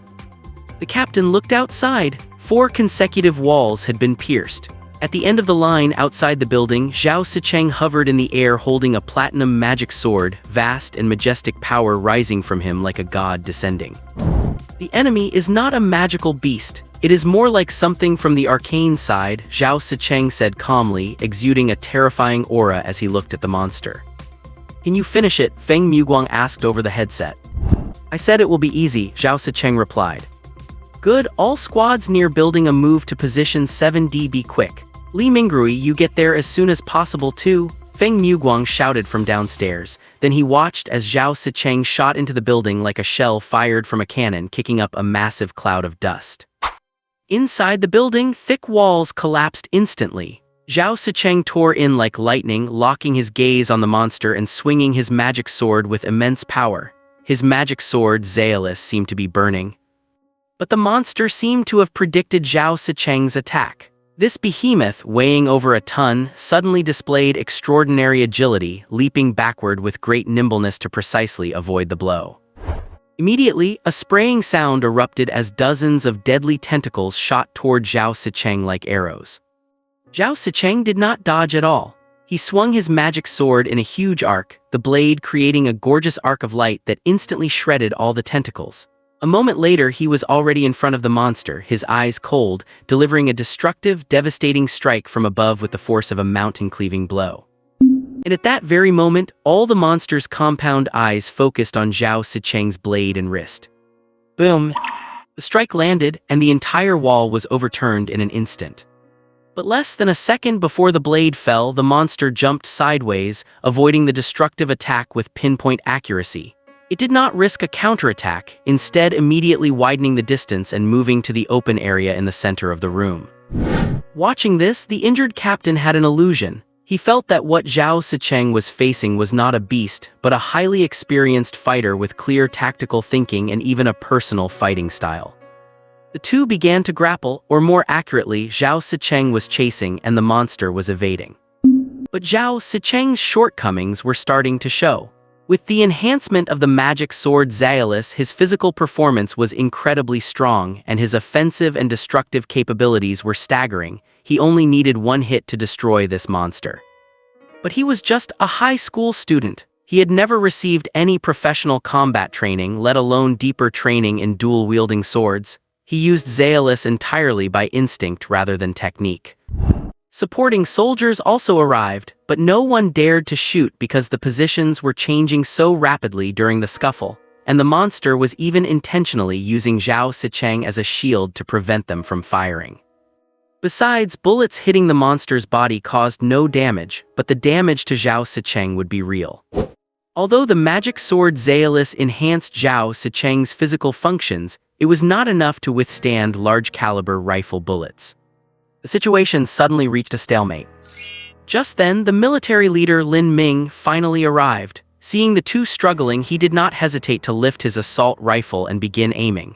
The captain warned Captain Li, bullets are useless against the monster. Li Mingrui did not even spare him a glance. He adjusted the muzzle continuously as the monster moved, whispering 1, 2, 3, 4. 1, 2, 3, 4. 1, 2, 3, 4. A total of 3 times, each with a different rhythm and speed. Then he suddenly pulled the trigger without hesitation. Bang, bang, bang, bang. 4 rhythmic gunshots. 2 of the 4 shots hit and both were incredibly accurate, striking the monster's leg joints as if the monster had just happened to run into the bullets. The monster's leg and body structures were completely different, and as expected, the bullets worked. Its powerful mobility suddenly vanished, and several tentacles sprouted from the holes in its body, digging deep into the ground to barely keep it from falling. The monster's compound eyes suddenly turned to Li Mingrui, and it said in a flippant tone, "Tesk, unlucky." The next moment, the massive blade of the magic sword Zaelis slashed down with a rainbow-like momentum, slicing the monster in two instantly. The special effect of Zaelis burned nearly 2/3 of its mass to ashes in an instant.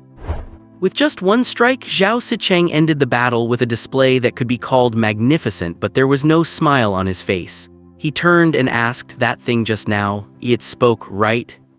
Li Mingrui nodded with a grim expression. "Speak, a magical beast," Feng Muguang repeated those two K-words, savoring their meaning carefully. "Not a magical beast. Judging by its form, it looks more like an eldritch creature," Wang Feng reminded him. Night had already begun to fall, but since the target was eliminated, they could proceed with the cleanup work at a leisurely pace. The troops continued to sweep the building, ensuring no eggs, larvae, or toxic substances were left behind. Biological experts were finally able to enter the battlefield to further collect traces left by the monster.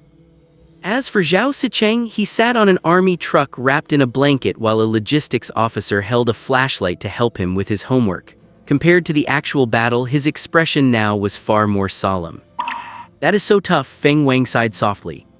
Wang Feng suddenly spoke up, "By the way, I watched the injured soldier's body camera footage. That monster possessed extremely advanced combat techniques, dodging, feinting, flanking, and even using environmental tools. It is fair to say its combat experience was far superior to Zhao Sicheng's. If Li Mingrui had not been there to assist, things might have been much worse. After all, battles were always led by Bai Qingxue in the past, so his lack of combat experience is to be expected." Feng Muguang sighed again. He felt inexplicably irritable. Ever since the visitors suddenly arrived, too much had happened in these past few days. Hopefully, there will not be any further complications. Just as he thought this, a researcher jumped off a research vehicle, walked toward the two men with a clipboard and said, We have come to a very strange conclusion."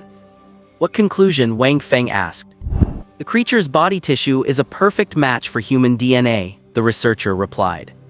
"Is it because it feeds on humans?" Feng Muguang asked from the side. "That is not what I mean. It is not just the food residue, it is the entire being. Every single cell in its body matches human DNA perfectly."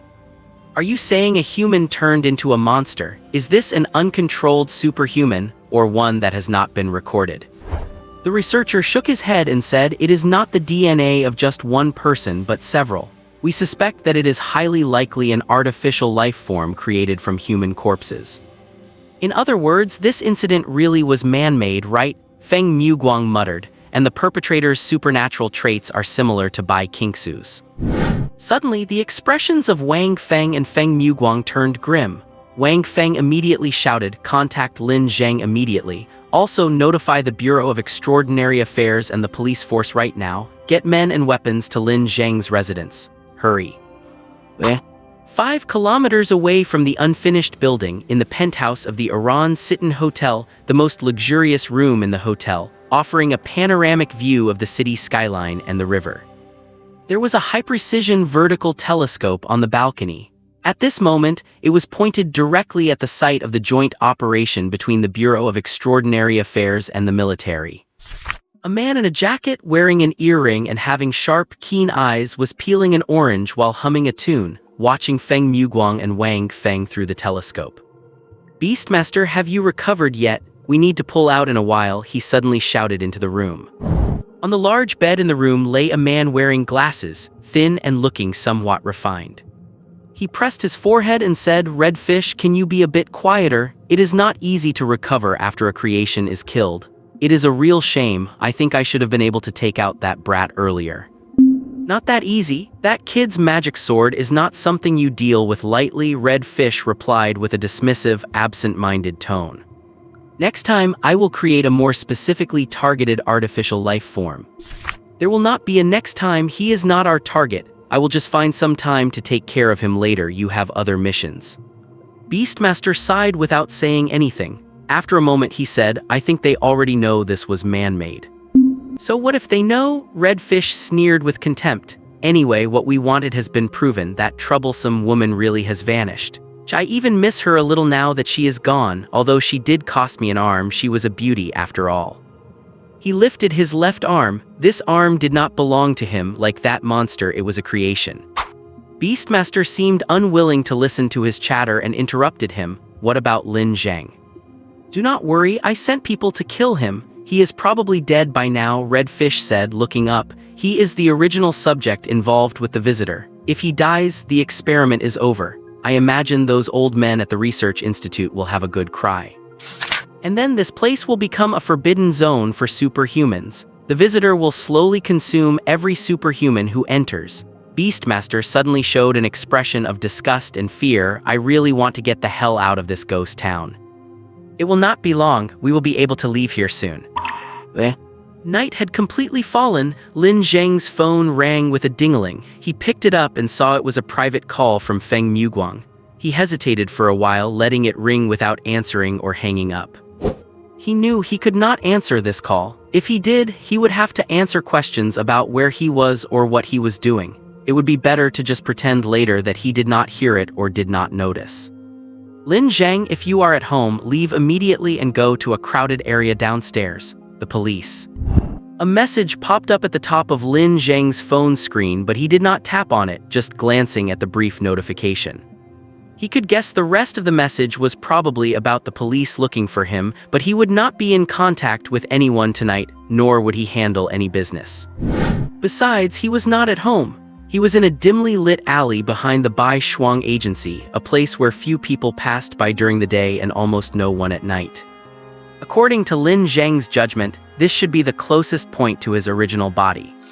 Although the original body was in another world, that world also had concepts of position and distance. Whether it was another plane or a space attached to the main material world, it necessarily had a corresponding spatial relationship with the main material world. And in this alley, right where Lin Zheng stood, the basement of the Bai Qingxue agency was beneath his feet, the place where the visitor had originally disappeared. In other words, the position of the visitor in the other world likely corresponded to this exact location. Let us begin, Lin Zheng thought.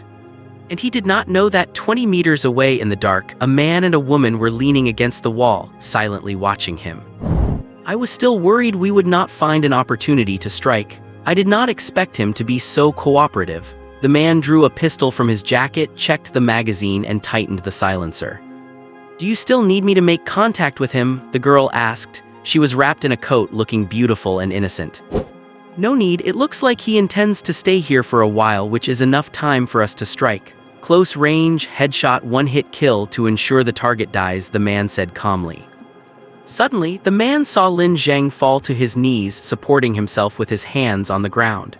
Because there was a street lamp right above Lin Zheng, he could clearly see Lin Zheng's body trembling like a sieve. He knew this was not due to the cold, but because of pain. Is Lin Zheng in such agony now?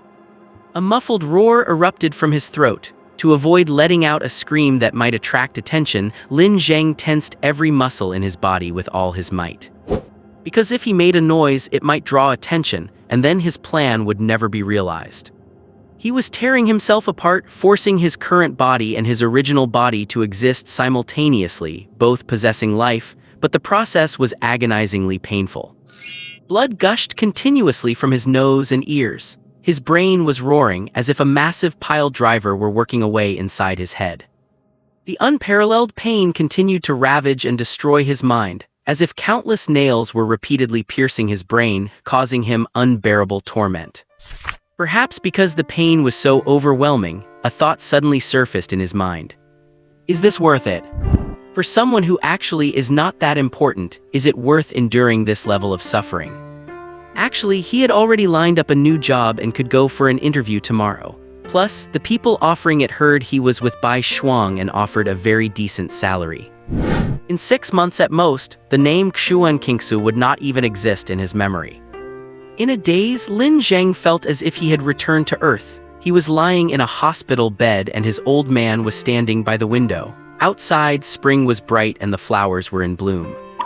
His father said if there is really no possibility, then giving up is the wisest choice. But as long as it is not impossible, it is worth giving it your best shot. That was his last pleasant memory on Earth. Although Lin Zheng knew years later that this sentence was a lie, he did not need any truth right now. He only needed a reason to convince himself. To be honest, he did not care about the other vanished superhumans. He had never met them. Whether they were heinous villains or light warriors capable of turning into red giants, Lin Zheng did not care. All he knew, all he was concerned with, and the only one he truly wanted to save was Bai Qingxue, because that woman had already interfered with his life. He had to correct the mistake and save Bai Qingxue from her disappearance. So annoying, Lin Zheng thought. He was an individualist and he despised human social nature most of all. Dead, the woman with innocent features stood before Lin Zheng, looking at him in disbelief. Yeah, as bizarre as it sounds, he is definitely dead. The man crouched down to examine Lin Zheng's body. He was kneeling there, motionless, with no breathing, heartbeat, or pulse. What the heck, dying so inexplicably, does not that just make my makeup a total waste? Not to mention I am dressed so thinly. The woman wrapped her coat tighter around herself, her face full of complaints. There is nothing we can do about that, but this is the first time I have seen something this inexplicable. Well, just to be safe, let us put another bullet in him. The man pulled out his gun and aimed it at Lin Zheng's head. But just as he was about to pull the trigger, the woman next to him suddenly said, "Wait a second. What is it?" "Well, can you let me do it?" The woman gave a playful smile. "Do not you dislike doing this kind of bloody work?" the man asked. "But he made me go through all this effort for nothing, and I have been freezing all night. I will probably catch a cold tomorrow," the woman pouted. The man looked a bit helpless, but in the end, he handed the gun to her and stood by to guide her. "Use both hands, keep your finger on the trigger, that is right, keep it there. It is not that easy to trigger, it is not a hair trigger." With the man's help, she aimed the muzzle at Lin Zheng's forehead, then turned her face away, squinting her eyes, and nervously pulled the trigger as if she were carefully lighting fireworks. With a soft pop, the bullet left the chamber and instantly struck Lin Zheng's forehead. The powerful kinetic energy penetrated his brain, finally blowing off a piece of bone the size of half a fist at the back of his head, leaving a gruesome hole. The woman let out a soft cry at first, then began to giggle, shaking with laughter. "Happy now?" the man patted her head. "Yeah, I am happy," the woman nodded. "So what do we do now?" "Let us find somewhere to eat first, somewhere that will warm you up, then we will check into a hotel and go have some fun tomorrow." "Okay." An easy and pleasant mission, the man thought. He put his arm around her shoulder and a cheerful smile curled at the corners of his mouth. Glancing at her somewhat revealing and alluring outfit, he thought there might even be some after-party fun later. A sound diffused through the air. It was a completely indescribable sensation, like his brain had suddenly vibrated. He stopped in his tracks. Right in front of them, without any warning, a spire had appeared. The spire was tall and narrow, jet black, and engraved with strange patterns he had never seen before. At first glance, those patterns seemed alive, flowing, and squirming. It just appeared out of nowhere in the alley, blocking their path. The part of the wall that touched the spire did not collapse, it simply vanished as if the tower had always been there. Then came the second, the third, the fourth, the fifth, and the sixth. Without exception, they all emerged suddenly into the material world, arranged in a ring. One of the spires even sprouted directly out of the Beishuang agency building. The man turned around and saw a sight he could never have believed. Lin Zheng's body was floating in the air, arms spread to form a near-perfect cross. It possessed an eerie, mechanical, and symbolic quality, completely unlike any organic life. He did not even need to consciously make the connection. A name already appeared in his mind. The Visitor. An S-class anomaly, a hunter of supernaturals, a nightmarish existence. Its methods of attack and predation are unknown, yet in these few short days, it has already killed 7 supernaturals, including Bai Qingxue. "Run, run!" He grabbed the woman's hand, intending to dash out, but the next moment he heard a soft pop and the weight on his hand suddenly vanished. He turned back. A spray of red liquid mixed with white powder was spreading across the ground and walls, and a red mist of blood filled the air. All he was holding now was a hand severed at the wrist. The cut was clean and smooth, not even a drop of blood flowing from it. She was dead. A living, breathing person had been destroyed without warning, without mercy, reduced to a puddle of liquid and a wisp of red mist. No goodbyes, no final words, just a single soft pop. The man's pupils constricted sharply. He fell into a brief stupor, a torrent of terror, despair, and rage slamming into his brain. "I will kill you, you damn bastard!" he roared at the floating Lin Zheng, raising his pistol and pouring bullets into him in a frenzy. But it was meaningless, leaving nothing but a few bullet holes in his body. The visitor showed no sign of dying. The man continued to roar, though it was impossible to tell if it was anger or a scream of pure terror. The next moment, his body exploded with a bang, turning into liquid and a mist of blood that scattered into the air, while the bullet holes on Lin Zheng's body healed instantly. Lin Zheng was conscious at this moment. This was the first time he had killed someone with subjective intent. He thought he would feel afraid, terrified, or perhaps experience some other negative emotion. Unfortunately, he did not. He did not even have any inner turmoil. He just suddenly remembered his life on Earth. If that life had taught him anything, it was that life itself is meaningless. The birth of a life is not endowed with a mission, it is merely an accidental result of natural selection, and unavoidable death will not spare you just because you worked hard enough. People possess social meaning, civilizational meaning, and historical significance, but for life itself there is no meaning at all. That was why he kept thinking over and over, what was the point of saving Bai Qingxue? To continue a meaningless dependence between two lives, or was it just his own guilt? What are you, human or anomaly? It was not that mysterious voice speaking, but Lin Zheng's own inner thoughts. I am an anomaly, I am a visitor from another world. Then let us begin to define yourself. Then let us begin. This is how Lin Zheng saved Bai Qingxue.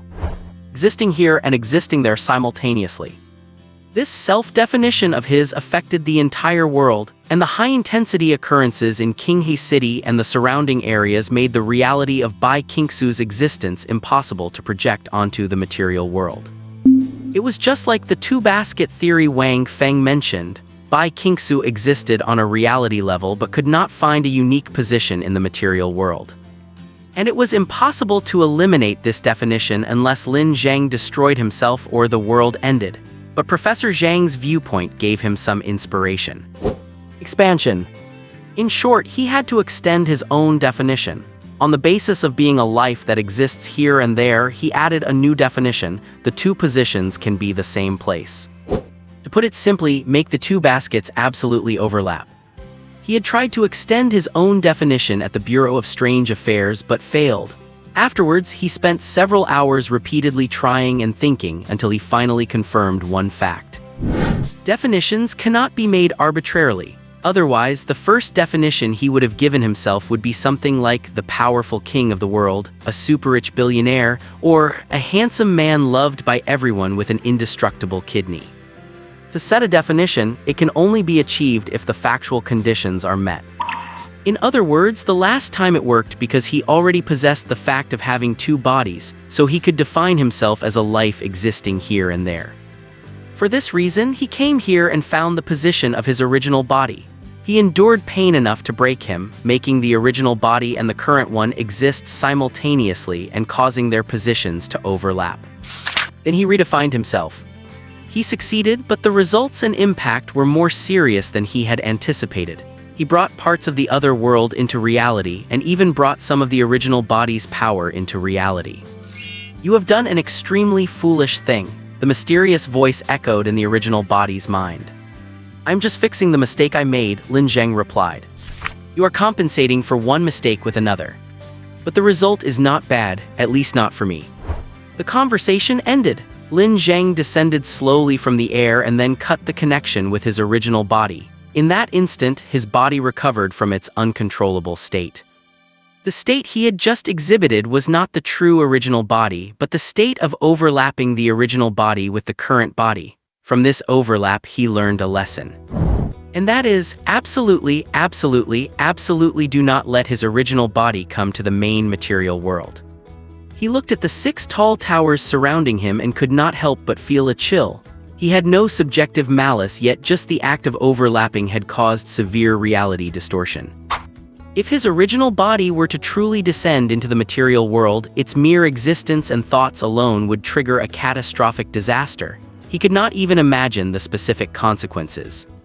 He must understand himself better and find a way to better control his original body. He looked up at his surroundings, then at the eye-catching scarlet color on the ground, and let out a soft sigh. It seems he made quite a mess, even bringing buildings from another dimension into the main material world. There is no way to hide this from the Bureau of Strange Affairs. But it might be better if the Bureau knows. After all, there are still those two guys who suddenly wanted to kill him. Besides, this is a back alley far from any crowded areas, and the only security camera was the one at the Bai Qingxue agency, which he had already shut down when he cut the power a few days ago. He looked at the Bai Qingxue agency. The two-story building had been pierced through by a spire. If Bai Qingxue knew he was the one who did this, that woman who was always obsessed with money would definitely want to tear him apart. But she probably would not know. Lin Zheng opened the door to the Frost agency. A section of the Black Tower was shimmering with an eerie, dark purple glow in the darkness, lending the interior a sense of mysterious, water-like haziness. The sudden appearance of that guy had essentially destroyed the entire office area. Nearly a third of the floor was punctured, desks and chairs were overturned, and everything was a mess. As for the computer Lin Zheng always used, the tower was nowhere to be found, and only half of the monitor remained. Fortunately, Bai Qingxue's office was further away and had escaped any damage. Lin Zheng entered her office and flicked the light switch. The lights flickered and then turned on, save for one tube that stubbornly and antisocially remained dark. Lin Zheng thought about fixing the light tube while he had the chance, but then realized the company's storage room was likely gone, and going out to buy a new one right now was not convenient, so he just sat on the sofa to wait. He waited for events to unfold, and he waited for the final outcome. The room was very quiet with only an exquisite wall clock ticking away. Bai Qingxue had a unique fondness for wall clocks, saying they helped her feel the passage of time. Lin Zheng had not thought much of it before, but today he really felt it. He felt time flowing over his skin, between his fingers and across his neck and shoulders, slow, tranquil, and even carrying a terrifying atmosphere. Suddenly, his peripheral vision caught a glimpse of a white figure standing just to his front left. His gaze chased after it, but there was nothing there, just empty space. Did I see it wrong? No sooner had the thought crossed his mind than a strange, eerie current blew against the back of his neck. He could clearly feel someone standing behind him. He whipped his head around, but there was no one there. Only a silver-white filing cabinet stood against the wall with nothing behind it but a pristine white wall. The next moment, he felt someone pass by in front of him. When he turned back, the room was empty again, with only him present. "What is this, a haunting?" Lin Zheng could not help but complain. He knew the reason. He knew it was because the fact of Bai Qingxue's existence was flickering. The fact of her existence was being projected into the main material world and then rejected again and again. The frequency of this flicker was incredibly fast, too fast to be described with numbers. Lin Zheng was glad that the range of Bai Qingxue's flickering was small, limited to inside this room, so it would not take long. When Bai Qingxue's here and there overlapped, her state of existence would change from not oh yes. The outcome would be fixed and the flickering would end. The frequency of the anomaly became faster and faster. Lin Zheng even started to feel like the room was full of people. Although he knew the reason, it was still undeniably scary, so he simply lowered his head and closed his eyes to avoid looking. The room was silent. Lin Zheng could only hear two sounds, the ticking of the wall clock and his own heartbeat, until a sudden, light clicking sound broke the quiet. Lin Zheng opened his eyes, his pupils slightly dilated, for this time he truly saw it. He saw a white figure suddenly appear in the center of the room, wearing a light-colored sweater and a white skirt. She looked like a giant ragdoll cat. The big white cat swayed and then collapsed toward the floor. Lin Zheng hurriedly got up to catch her, carefully laying her down on the ground with her head on his lap. Looking at this woman's fair, exquisite, and flawless face, Lin Zheng felt a sense of having been apart for an eternity, even though it had only been a few days. Bai Qingxue slowly opened her eyes. Her deep blue irises gradually focused on Lin Zheng, and a misty dampness began to well up in them. "Lin Zheng?" Her voice sounded hazy and illusory as she gently raised her hand to rest it on Lin Zheng's face. "Yeah, it is me," Lin Zheng said. Then Bai Qingxue pinched the flesh on Lin Zheng's face and pulled. "Did not you promise you would be back in a minute? How long has it been? Why did you only show up now?" Yes, yes, it is my fault, Lin Zheng said with a wry smile, stroking her hair. Boss, can you stand up? Let me lie here for a while longer. Bai Qingxue let go and let out a soft sigh. It has really been so long, I thought I would never be able to come back. Can you still perceive time? Lin Zheng asked out of curiosity. I just felt like I was sitting there waiting for you, waiting for a long time, but that 1 minute seemed like it would never end, as if it were infinitely long. Bai Qingxue's voice was depressed, low, and even trembling. Lin Zheng could feel her fear and loneliness, and for a moment he even felt a bit guilty. Then, he started to think that perhaps the emotional resonance generated between people was the most important thing for human individuals, the most vital bond between them. Money, Bai Qingxue said suddenly, the money still has to be paid back, not a single cent less. Right? Emotional resonance is a load of crap. The corner of Lin Zheng's eyes twitched fiercely. I just saved your life, you know, should not you at least? Not a chance, that is the dowry I have been saving for myself. It was good enough that I lent it to you in the first place. Ha, I should have known better than to save you, Lin Zheng gritted his teeth. But that was just the dynamic between him and Bai Qingxue, constant bickering and mutual teasing. Besides, Bai Qingxue had never actually pressured him to pay the money back. Just then, Bai Qingxue stared at him blankly, her little mouth slightly agape, her cheeks turning a faint shade of red. What is wrong? Lin Zheng asked. I never noticed it before. Why are your eyes so beautiful? Lin Zheng thought for a moment. Want me to gouge them out and give them to you to play with as marbles? Then his thigh was pinched hard. 10 minutes later, Lin Zheng suddenly understood why Bai Qingxue had said that. He had settled Bai Qingxue in the second-floor bedroom and was changing clothes in the bathroom. He was still feeling lucky that he had left a jacket on the coat rack at the company when he suddenly noticed that his eyes seemed indeed quite abnormal. He always remembered his irises being a light black, ordinary, and unremarkable. But at this very moment, they were a cold, deep blue, like water in the dark depths beneath an ice sheet. Moreover, there were unusual concentric rings, clearly divided into 3 layers, with the color becoming purer toward the center. His pupils were no longer circular either, but a polygon approaching a circle, with a texture like that of a gemstone. Lin Zheng hissed, drawing in a sharp breath. He was practically evolving into a ghost-type Pokemon like Sableye. But this was likely the effect of becoming a transcendent. Yes, he probably counted as a transcendent now. After overlapping with the primordial entity, the traits possessed by the primordial entity had naturally transferred to him. Though it was only an infinitesimal amount, it was enough to make him a transcendent. However, Lin Zheng did not plan to delve into research himself just yet. He had to contact the Bureau of Extraordinary Affairs first. After all, what happened tonight could no longer be kept hidden. He pulled out his phone and called Feng Muguang. The call was answered in less than 2 seconds, and before he could speak, Feng Muguang said anxiously, Lin Zheng, where are you right now? I sent people from the Bureau of Extraordinary Affairs and the police department to your house, but you were not there. Oh, I did not go home. I am near the Frost Agency right now. At Frost? Good, listen to me, you might be in danger. Find a crowded place and stay there immediately, and I will send people over right away. And whatever you do, do not get near the Frost Agency, something huge happened there. 2 assassins already found me. What? But do not worry, they have been taken out. What? And also, I think I have become a transcendent. What? Oh, and by the way, Bai Qingxue is back. What? Can you stop saying what? I am inside the Frost Agency. The situation here is very complicated, so bring your people over as fast as you can. Okay. Stay there, take care of Sister Bai, and I will be there right away. I am coming now. 20 minutes later, a joint task force from the Bureau of Extraordinary Affairs, the garrison, and the police arrived. The Institute of Anomalies, Boundless Technology, and some local research organizations showed up as well. There was such a massive crowd outside that the police had to set up a cordon, allowing only authorized personnel to enter. Is this really the building from the other world where the visitors were located? Wang Feng muttered, staring at the Black Tower.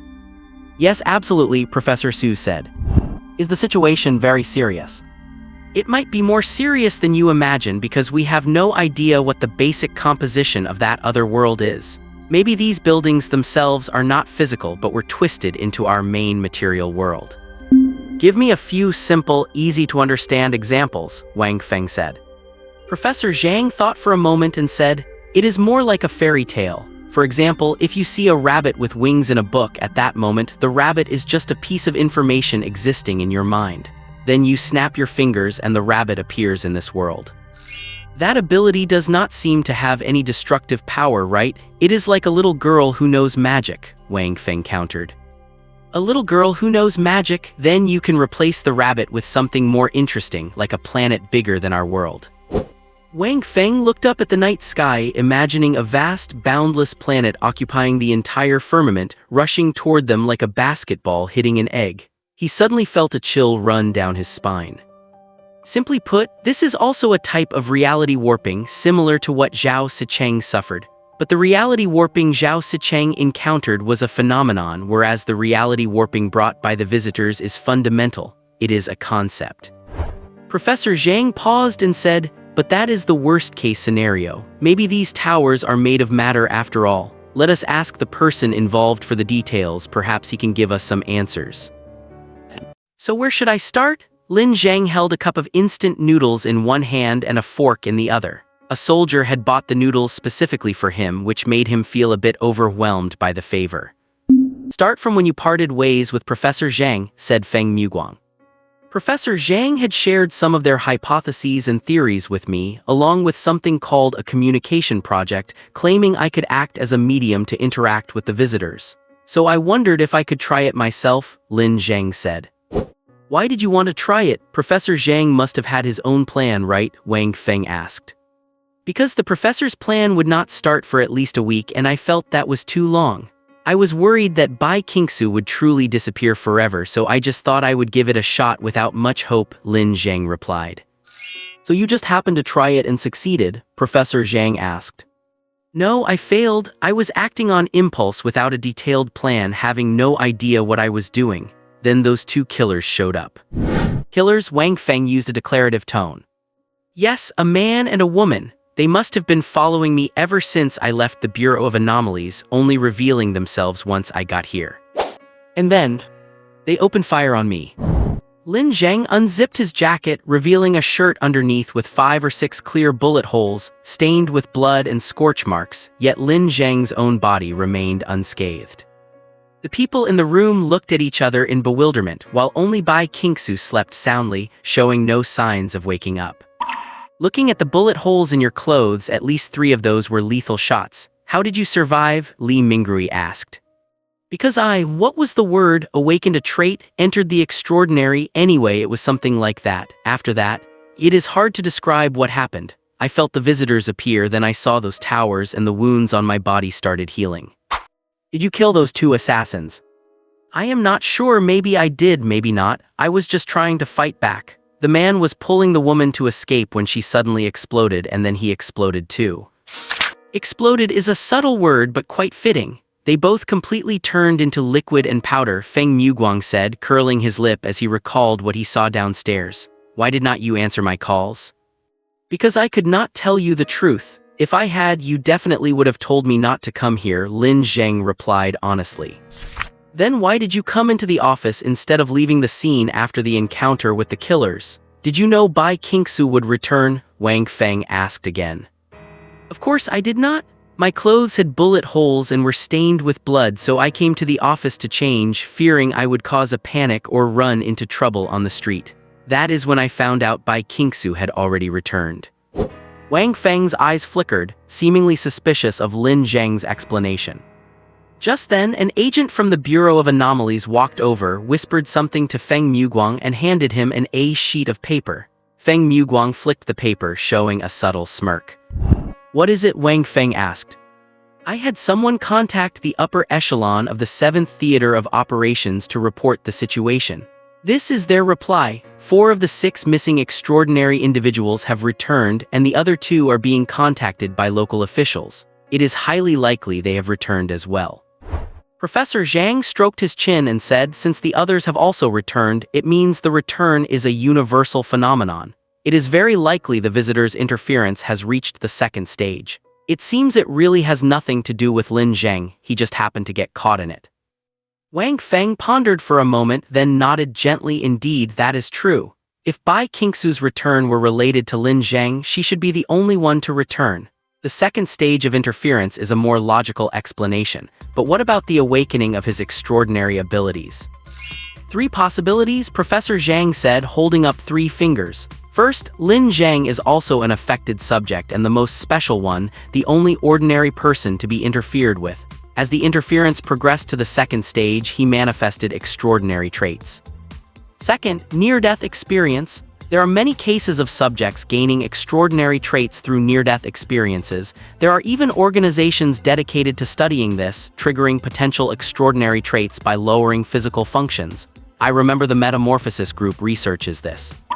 Professor Zhang paused for a few seconds and said, the third possibility, which is also the most absurd, is that the visitor is protecting him. Situations where anomalies protect affected subjects have occurred, though most of the time they are treated as food. The room fell into silence again as everyone looked thoughtful. Lin Zheng breathed a sigh of relief. It seemed his half-truth had passed the test, largely relying on their base level of trust in him. These people trusted him, even the sharpest questioner, Wang Feng, trusted him. As long as his answers were reasonable, Wang Feng would choose to believe him. Taking advantage of their contemplation, Lin Zheng asked, "Do you have any leads on the 2 killers who were hunting me?" Feng Muguang looked down and said, "I think they were after me." "No, if they were after you, why kill me? To scare you to death?" Lin Zheng felt a bit confused. "How should I put it? Those people are likely my father's rivals. They do not want Bai Qingxue to have any chance of returning, and they do not want to see the communication project succeed. You are the core of the project. If you die, the experiment is over. Then, if they seized the opportunity to stir up trouble, I would have to resign in disgrace. I was recommended by my father and we are related, so my forced resignation would have a significant negative impact on him." At this point, Feng Muguang bowed deeply to Lin Zheng and said, "I am very sorry. You are just an ordinary citizen, yet you were dragged into a storm and struggle caused by my personal problems. I am truly sorry. It is all right, just pay up. If you give me some compensation for my emotional distress, I will not pursue it any further." Regardless, this busy and chaotic night finally came to an end. Unexpectedly, it ended on a high note. The righteous forces in King City won a beautiful victory, not only resolving the crisis but also getting their strongest fighter back. Next, Lin Zheng will have to spend a few days as a lab rat at the Qinghe Research Institute to test and evaluate his abnormal traits and undergo risk assessments. It should be very busy. Though it was not necessary, Lin Zheng planned to tidy up Bai Qingxue's room before leaving. Bai Qingxue was coaxed into a car by 2 female agents. The soldiers withdrew, and Feng Muguang and the others ran downstairs to look at the Black Tower. After cleaning up, Lin Zheng intended to join them downstairs, but just as he turned off the lights, he felt something rushing up his chest. He covered his mouth and began coughing violently. Some thick, sticky liquid splattered onto his hands, and a heavy, bloody metallic tang filled his mouth. He was all too familiar with this sensation. He turned the light back on to see his palms stained black-red with viscous blood mixed with some gelatinous fragments. He realized immediately that he might be dying. His heart raced, breathing became difficult, and a cold sense of weakness spread through his body. He realized his heart was failing and his body was dying. He knew why. Using this body to carry the power of the visitor was too much. This frame was already battered. If he overlapped with the visitor a few more times, he would likely drop dead. Although that did not really matter, let it be. Lin Zheng had already defined his essence. He was the visitor, not Lin Zheng. Even if Hong Tian died, he, as the visitor, would remain immortal. However, before Lin Zheng died, he might need to study how to obtain a new body. For a primordial entity capable of manipulating reality, that should not be too difficult. Lin Zheng returned to the bathroom to wash the blood off his hands. Downstairs, they were already urging him, with Feng Muguang shouting at the top of his lungs, "Hurry up, Lin Zheng, or you will be walking to the institute later." "Coming, coming," Lin Zheng shouted back. He wondered if there was anything worth cherishing in this world as Lin Zheng. Apparently, not really. Bai Qingxue, she would probably be sad for a while, fret over her money for a bit, and eventually recover to live a new life. Lin Zheng thought that death, like life, was meaningless, merely part of the vast material cycle of the world. From the perspective of material cycles, the death of a human seems no different from the death of a rabbit. Qinghe Anomaly Research Institute, Type Certification Laboratory. The room feels like a square well. It is 2 stories high but sunken overall. The lower walls are solid, heavy concrete while the upper part is made of tempered glass. People are watching from the corridor outside. Lin Zheng sits in a chair in the center of the room, facing a tempered glass wall that separates the space. Behind the wall are 2 researchers wearing eyepieces and masks, along with 2 heavily armed soldiers. When he was brought here, Feng Muguang told him to answer every question seriously and rigorously. No matter how absurd or bizarre the questions might seem, he had to ensure he utilized all his knowledge and capabilities, as this test directly determined the nature of his individual essence. Subject X Honesty. How do you define this word? The researcher asked, his voice echoing from the speakers on the wall. Lin Zheng looked at the microphone in front of him and said, "It is a positive human quality, I suppose." The explicit definition of honesty is the act of truthfully expressing the information one possesses. We hope you can achieve that. Lin Zheng nodded and said, "Okay, I will." "Then what do you think you are?" the researcher asked. "A human." "In what aspects do you consider yourself human?" "Appearance, physiological structure, educational background, living environment, cultural cognition, and my psychological identity also lean toward me being human," Lin Zheng replied. "Very well, we need to ask you a few questions. You are now in a desert and you see a tortoise on its back, unable to move. What would you do?" Although he did not know why a tortoise would be in the desert, Lin Zheng replied, "I would turn it over." "Why would you do that?" "Because it is in pain." "You are able to perceive the tortoise's pain. Does this prove you are not human but a tortoise yourself?" "No, I do not know that the tortoise is in pain, but rather, as a human, my emotions tell me it is suffering because it might be baked to death, and death is a painful thing for humans." "Then are you a tortoise?" "No." "Are you an insect?" "No." "Are you an arthropod?" "No." "Are you an alien?" "No." "Are you a visitor?" "No." There was a moment of silence. Lin Zheng could see the researchers' fingers dancing on their keyboards, but he heard nothing. He only knew that they were observing and evaluating him. A photo was pressed against the tempered glass. It showed a corpse, a heavily armed man with a twisted expression, his body cut in half at the waist, his abdomen sliced open, and his internal organs dragged out onto the ground. "What does this photo make you think of?" the researcher asked. "Death and homicide." "What do you think is the nature of this act?" "It is foolish and cruel. Humans should not kill each other." "If I told you the deceased was a heartless mercenary who took pleasure in raping and murdering women and children, and that those who killed him were 16 victims' families who armed themselves for revenge, resulting in 6 deaths. Now, how would you characterize the act that led to the mercenary's death? Is it still foolish and cruel?" "Vengeance, retribution, appropriate justice." "You seem to have said humans should not kill each other. Also, we would like you to explain what you mean by appropriate justice." "His atrocities have surpassed the limits of humanity. His actions make him no longer human but a beast. As for appropriate justice, have you read Sherlock Holmes? Under certain specific circumstances, personal revenge is justified or even noble." In short, appropriate justice refers to violent acts that conform to universal values in specific situations. For example, a supervillain who wants to destroy the world often has abilities beyond the constraints of the law, so only a superhero can take them down. On the other side of the glass, the 2 researchers began to communicate. After a moment, one of them said, "Very good. Next are 20 Rorschach test images. You do not need to think, just state your first impression and intuitive reaction immediately." Standing upstairs watching were Wang Feng and Feng Muguang. The reason for this test is that some anomalies can subtly change a person's cognition and moral concepts. For instance, the dismemberment blade, item number C717. Anyone who subjectively possesses that blade will gradually become mentally exhausted, lose their hobbies and passion for life, become irritable, angry, suspicious, unable to distinguish between kindness and malice, and finally turn into a serial killer while suffering mental torment. Throughout the entire process, no one would think it was the influence of the blade. They would only think their luck was bad, that the world was oppressing them, that someone was framing them, or that someone wanted to murder them. Because of this trait, the dismemberment blade was only taken seriously after it had shaped 7 serial killers, including 2 security officers, and claimed 64 victims before it was finally sealed away. The type certification test is aimed at this kind of mental distortion problem, ensuring the individual has no potential for mental instability or a collapse of values.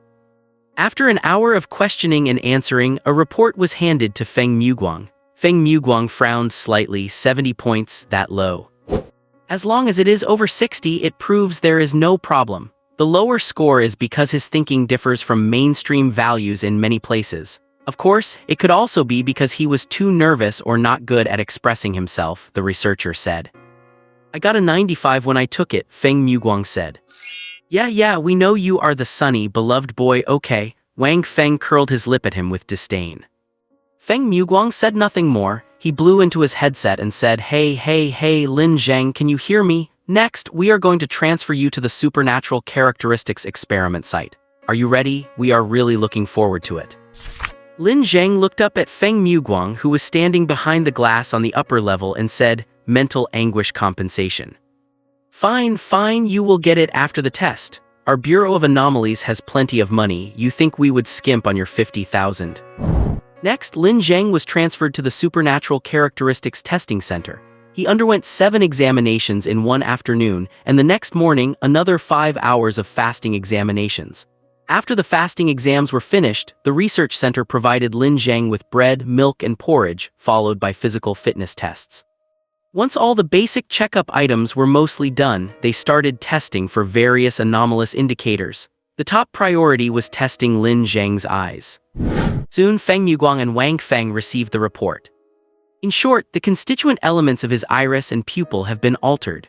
They are no longer composed of cells but have turned into an extremely fine and tightly arranged crystal structure. Instead of calling it a biological organ, it is more like a circuit board, and its operating principle is also unclear, Professor Zhang said. What about the supernatural characteristics? Feng Muguang asked. Besides the previously confirmed abnormal weight gain, his externalization rate at the mental level has reached 20%, Professor Zhang said, reading from the document in his hand. Mental level? Feng Muguang was surprised at first, then sounded a bit regretful. Of all things, it had to be at the mental level. Supernatural characteristics at the mental level are considered one of the most common types, but also the least valuable. This is not because those characteristics are weak, but because of humanity's inherent physiological flaws. The human mental domain is closed. The human mental domain is imaginative and capable of anything. It can absorb complex information from the outside world, convert it, and derive new things, and it can build grand scenes and intricate objects. However, it is closed off and isolated from the outside world like an inland empire. Its only outlets are words and language, but words and language also suffer from the flaw of being easily misinterpreted and distorted. This results in mental-level supernatural characteristics being very difficult to exert any real effect on humans, at most reinforcing memory, imagination, or improving learning ability. And these traits have little significance for ordinary people. They only have value when they manifest in experts and scholars whose profession is based on research. Moreover, what is more subtle is that, compared to the incompatibility between humans and mental-level traits, anomalies possessing mental-level traits are often extremely powerful. They possess strong stealth and devastating destructive power, truly capable of killing without leaving a trace. Therefore, many organizations and laboratories are researching topics related to mental-level traits. Some hope to invent a mental externalization device, while others are more inclined toward human mental integration and the construction of a mental pyramid. However, no matter what the future holds, up to this point, mental-level traits are indeed of no value. A pity, Feng Muguang said. 20% externalization rate, and it ends up being a mental-level trait. It really is a pity, Wang Feng also nodded. But Professor Zhang looked serious and said, "You are wrong. Lin Zheng belongs to a minority variant." Feng Muguang was slightly stunned. He knew the meaning of a minority variant in mental-level traits. There is a very small portion of mental-level superhumans who can influence others through their own minds, suggesting, hypnotizing, or even manipulating people's behavior. This rare anomaly has been proven to be related to human extrasensory perception, or the sixth sense. Only those with a powerful sixth sense can potentially develop this trait of influencing others. Mental interference, suggestion ability, or what? Feng Muguang pressed. More special than you imagine. It should not be called a minority variant, it should be called unique. You would better go to the scene and see for yourselves. At this very moment, at the Supernatural Characteristics Testing Center, Lin Zheng sat in a room across a table from a death row inmate just taken from prison. The inmate's hands were handcuffed to the heavy metal table, and 2 security officers stood behind him with guns. The inmate looked at Lin Zheng, his eyes full of fear and a desire to survive. But this could not stir any waves in Lin Zheng's heart. He looked at the note full of phrases in his hand, then stared directly at the inmate and read the first sentence. "Heart stops beating," Lin Zheng said. A trace of confusion and bewilderment appeared in the inmate's fearful eyes. Lin Zheng crossed out the first phrase and read the second, "suicide." The inmate still had no reaction. He seemed even more confused, but he had no right to ask questions and had even been warned not to speak. "Bite off your own fingers," Lin Zheng read the third phrase. The inmate was stunned for a moment, then his body suddenly began to tremble violently. His expression turned twisted and savage. He stared intently at his own hands as if he wanted to do something or as if he were trying his best to resist. 10 seconds later, his body suddenly relaxed and his expression turned into sudden terror. "Monster, a monster!" He screamed in terror, but as soon as the words left his mouth, he was pinned to the table by the security officer behind him. "Let us continue after he calms down," Lin Zheng said calmly. He heard the door open, so he looked up just in time to see Professor Zhang poking his head in, gesturing for him to come out. Based on the current test results for Lin Zheng, mental suggestion, memory reading, and behavioral manipulation are all achievable, but we still cannot reach the root cause, Professor Zhang said. That is to say, he can only order the subject to perform actions that are harmless to themselves. He cannot directly make them die, commit suicide, or seriously harm themselves. Once those keywords are involved, the subject's mind resists severely. Wang Feng nodded. Well, after all, the fundamental goal of biological will is survival. Commands that violate this fundamental goal are certainly impossible to execute. What about the range of effect and distance? Feng Muguang asked. The range is not large, about 1.5 meters at its strongest, which is essentially direct eye contact. It works better if the subject's mental state is poor, and it fades beyond that range, Professor Zhang replied. Feng Muguang got excited upon hearing this. He patted Lin Zheng on the shoulder and said, "Your trait is really amazing, Lin Zheng. It would be a perfect interrogation machine for torture and investigation, and it would be especially powerful for murder." Lin Zheng glanced at him and asked, "So when are you going to pay me my mental damages?" I do not think you have suffered any mental damage, and it seems like you have actually gotten stronger." Lin Zheng pointed at Feng Muguang and asked Professor Zhang, "Can I use him to practice? Like make him kowtow to me a few times?" "That is enough from both of you," Professor Zhang interrupted their bickering. "Using him for interrogation is absolutely a mistake. His traits go far beyond that." He turned to Lin Zheng and said, "Lin Zheng, show them that thing." Lin Zheng nodded. A faint light suddenly spilled from his pupils and slowly spread across his eyes. The few people near Lin Zheng simultaneously felt a subtle aura flowing around him. This aura was cold, mysterious, and carried a slight chill. The lights at the end of the hallway began to flicker on and off. The next moment, with a loud bang, over a dozen doors on both sides of the hallway were violently shoved open at the same time by some invisible force. The sharp sounds of crashing and falling came one after another, and then everything fell silent after a few seconds. Wang Feng's eyes, hidden behind his glasses, slowly narrowed, his breathing becoming heavy and steady. Beside him, Feng Muguang stood dumbfounded, unable to speak in his astonishment. This was not a major spectacle, and the destructive power was not high. Many superpowered individuals had much greater destructive force, but the internal logic behind it was simply unfathomable. "It is crazy, just absolutely crazy," Wang Feng muttered. "I do not understand what is going on here," Feng Muguang asked. His mental domain is not an inland empire, it is open and connected to the material world. He can interfere with the material world using his own mind. Is mental interference with the material world really that impressive? Feng Muguang asked. I do not know, rather than calling it impressive, it is more like impossible. He has done something impossible. If he can reach the root, he might even be able to manipulate matter at the molecular level. Wang Feng's expression was one of extreme shock and disbelief. Lin Zheng kept a straight face and did not say a word, but seeing Wang Feng's expression, he could not help but feel a little pity for him.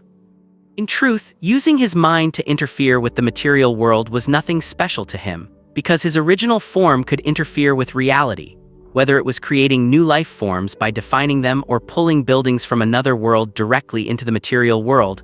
All of it was achieved through mental interference with reality. However, with the strength and carrying capacity of his current body, being able to interfere with the material world is already the limit. Plus, the intensity and depth of the interference are not quite high enough, considering his externalization rate is only 20%. It would be better if he could increase that rate. Does this mean Lin Zheng is even stronger than Bai Qingxue? Does that mean I can finally stop worrying about that woman's moods, no longer have to be oppressed? Feng Muguang suddenly got excited too. Professor Zhang coughed lightly and said, "How should I put this?" Lin Zheng's material interference ability has been confirmed to be unable to act directly on individuals who possess a mental domain. Instead, it is absorbed directly into the opponent's mental domain and loses its effect. And regarding Bai Qingxue, she has also changed. Her extraordinary trait has evolved to a whole new level. I will just take you to see it. The Research Institute's simulated battlefield is an indoor set covering a huge area. It is a completely independent building, 3 stories high, though there are no clear floors inside. The top is a soaring, transparent glass dome, and a special viewing platform is set up on the 2nd level. When Lin Zheng and Feng Muguang entered, Bai Qingxue was standing alone in the vast, empty simulated battlefield, away from the crowd. Several staff members in the distance were communicating with her through gestures while calibrating instruments. Lin Zheng had been very busy over the past few days, with everything from his activities to his diet being planned out. This was his first meeting with Bai Qingxue since they returned. The girl had fully recovered. She was currently wearing a black bodysuit and her long white hair was tied into a bun, exposing her fair neck, which made one want to fly over and, well, take a swing at her or something. This specially tailored outfit was designed to ensure researchers could observe her movements and posture changes, and the instruments mounted on it could transmit her physical condition to computers in real time. And on the other hand, well, it really did look good in every sense of the word. Bai Qingxue's body curves were actually very alluring, and this outfit really brought out that feeling. Her natural clarity and fragility, combined with the contrast between sexiness and vulnerability, gave her a strange, inexplicable attraction. Of course, that was all assuming you did not know her. The 5th round of the experiment begins. Please prepare, the broadcast announced throughout the hall. First is the self-alienation test. Please display a self-alienation ability. As the broadcast ended, a pair of huge, pristine white wings suddenly unfurled from behind Bai Qingxue, dazzlingly white under the sunlight. An angel or something? Lin Zheng thought. A bodysuit-wearing, bun-haired angel is a bit counterintuitive, but overall it looks good and even a little erotic. Lin Zheng wondered if girls liked these big, white wings, but if they shed feathers, that would be even harder to deal with than losing hair. He inexplicably recalled a peacock he once saw in a park, its tail plucked bare, waddling around on the ground like a chicken with its butt exposed, looking utterly pathetic. At this moment, Professor Zhang turned his head to look at Lin Zheng and asked, "Do you see it now? Is not it terrifying?" Lin Zheng was taken aback. "You mean the feather-plucking thing?" Professor Zhang suddenly fell silent, then said, "You missed the essence of the problem, she." Before he could finish, the broadcast sound played again. Please display a biological creation ability. Bai Qingxue stood still. She did not cut her palm like last time, but a certain space-time flicker appeared around her. The next moment, a white giant wolf nearly 3 meters long appeared at her side. Suddenly, Lin Zheng understood the essence of the problem Professor Zhang was talking about. Bai Qingxue is creating creatures larger than her own volume. She is no longer throwing cockroaches, mice, or bugs at people. She is throwing big lions and tigers. It might sound like there is no big difference, but the essential difference is huge. Because previously, Bai Qingxue used her own cells to create creatures, so the creatures she made could not exceed her own total mass, and she could not even make large creatures because once her own mass was severely lost, it would be difficult to maintain normal physiological functions. But at this very moment, Bai Qingxue was realizing both self-alienation and large biological creation without consuming any of her own mass. Logically speaking, the wings alone would consume a quarter of her mass, and the white wolf would consume even more, so much that Bai Qingxue definitely should not be able to maintain normal human physiological functions. She broke the law of conservation of mass. Why can she generate mass out of thin air? This is beyond the scope of material-level abilities, right? Wang Feng felt it was unbelievable. The underlying logic is not yet clear, but her weight has more than doubled, just like Lin Zheng's, yet there has been no change in her body shape or bone density. Professor Zhang watched Bai Qingxue and said, according to our hypothesis, the visitor's interference changed her essence. Although she is still human, an unknown transformation occurred in the reality element of the three elements of human existence. This transformation allows her to break through the inherent laws of the world to a certain extent. Then, following this line of thought, does not that mean all extraordinary individuals influenced by the visitor will gain a leap-style strengthening? Wang Feng grasped the key point.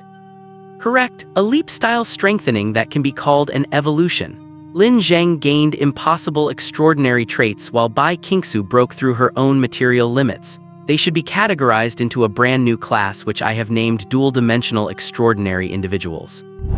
Wang Feng immediately got excited. This is a huge treasure, an absolute treasure for the Eastern continent. If we can master and utilize the visitor's power, the strength of the entire nation will undergo a leap-style improvement. He grabbed Professor Zhang by the shoulders. Professor Zhang, the communication experiment between you and the visitor must proceed and it must succeed. Even if you did not say it, I would still do it. I want to know who the visitor really is, what his purpose is, and why he is helping humanity. Well, the visitor is a 20-something salaryman with 600,000 in debt, whose purpose is to save Bai Qingxue so he can realize his dream of continuing to pay off his debts. Why help humanity? Because, of course, he is kind, philanthropic, great, and full of divinity. Lin Zheng sighed softly. In truth, he did not know things would develop to this extent. He never expected to become the savior of the Eastern continent just like that. If I have time, I should go buy some books like The Art of Language and Success Science. As a visitor, I need to have some class when I talk. After all, if I slip up and say something vulgar, then the deal will not get made. At 6 o'clock in the evening, the chill of early spring slowly dispersed through the city. Lin Zheng and Bai Zhao stood by the roadside, watching the heavy traffic and waiting for the traffic light. Bai Qingxue was wearing a shirt and a long skirt, an outfit that looked very academic and obedient, with Lin Zheng's windbreaker worn on the outside. Although she was not much shorter than Lin Zheng, her build was on the slender side, making his clothes look a bit loose on her. She was holding a milk tea, sipping it in small mouthfuls. A butterfly clip held back her long silver-white hair, the ends of which swayed slightly in the cold wind, which also caused her cheeks to turn a little rosy. "It is so cold," she said, tilting her head and looking at Lin Zheng while biting on the straw. "I told you to wear more clothes, but you just would not listen," going on about having a passionate heart. Lin Zheng rolled his eyes at her. Fortunately, he was dressed warmly, so he was fine without an outer jacket. "This is just to give you a chance to show off," Bai Qingxue said, looking full of herself. Hearing this, Lin Zheng got anxious right away. Without a word, he lunged at her to take the jacket back and then, well, he failed. On one hand, he was worried about damaging the coat, but on the other hand, this woman looked thin but was actually surprisingly strong, not to mention she bites and is quite fierce. Plus, several passers-by had already started looking ready to play the hero and save the damsel in distress. For the sake of those men's safety, he had to give up. After 3 consecutive days of checkups, Feng Muguang decided to give them a brief half-day break and told them to find somewhere to hang out. Bai Qingxue had been feeling cooped up for the past few days, so she was naturally thrilled to be out. "So what are we going to do?" Lin Zheng asked. "Going to the mall? The weather is getting warmer, so you need to help me pick out some spring clothes," Bai Qingxue replied. "I do not even know what you like, so how can I help you pick?" Bai Qingxue took a sip of her milk tea, glanced at him lightly and said, "Pick the ones you like. Anyway, they are meant for you to look at." Lin Zheng's heart skipped a beat. Although he already knew Bai Qingxue was interested in him, this direct approach still caught him off guard. Why would they be for me to look at?" Lin Chun asked cautiously. "It is a company perk. Just think, if your boss made you fetch tea and water all day, do this and that, or pick up deliveries and courier packages, would not you find her really annoying?" "You are surprisingly self-aware," Lin Zheng said. "But if your boss were a pretty girl you really liked, would not you feel a lot better? Your self-awareness is actually quite limited, and besides, I was planning on quitting. In your dreams, you think you can run away after owing me 600,000? Not a chance." Bai Qingxue gave Lin Zheng a threatening look. Lin Zheng felt a mix of laughter and tears. "Girl, your company is gone, the agency has a huge hole in it, and all the employees have run away. If I keep sticking with you, I will not even be able to afford a meal. How am I supposed to pay you back?" Bai Qingxue suddenly looked triumphant. "You do not need to worry about that, I have already planned it all out. No reconstruction, no recruiting, just the two of us. We will rent a small place as our office, split the income 50-50, and you will be responsible for making money to pay off the debt while I save up my dowry. By the time you have paid off the debt, I will be about ready to get married." "Married to who? That high school brat?" "Who cares who I marry? I will marry whoever wants me. Either way, I am very easy to chase." Lin Zheng started pondering, then nodded and said, "All right, if it is for me to look at then. A bikini, or should we just buy a box of bandages?"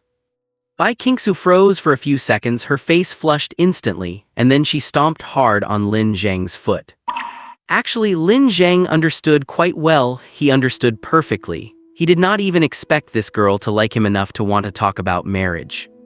Sometimes he would think she is good-looking, has a great figure, is a little wealthy, and even has those big wings, so he might as well just give in.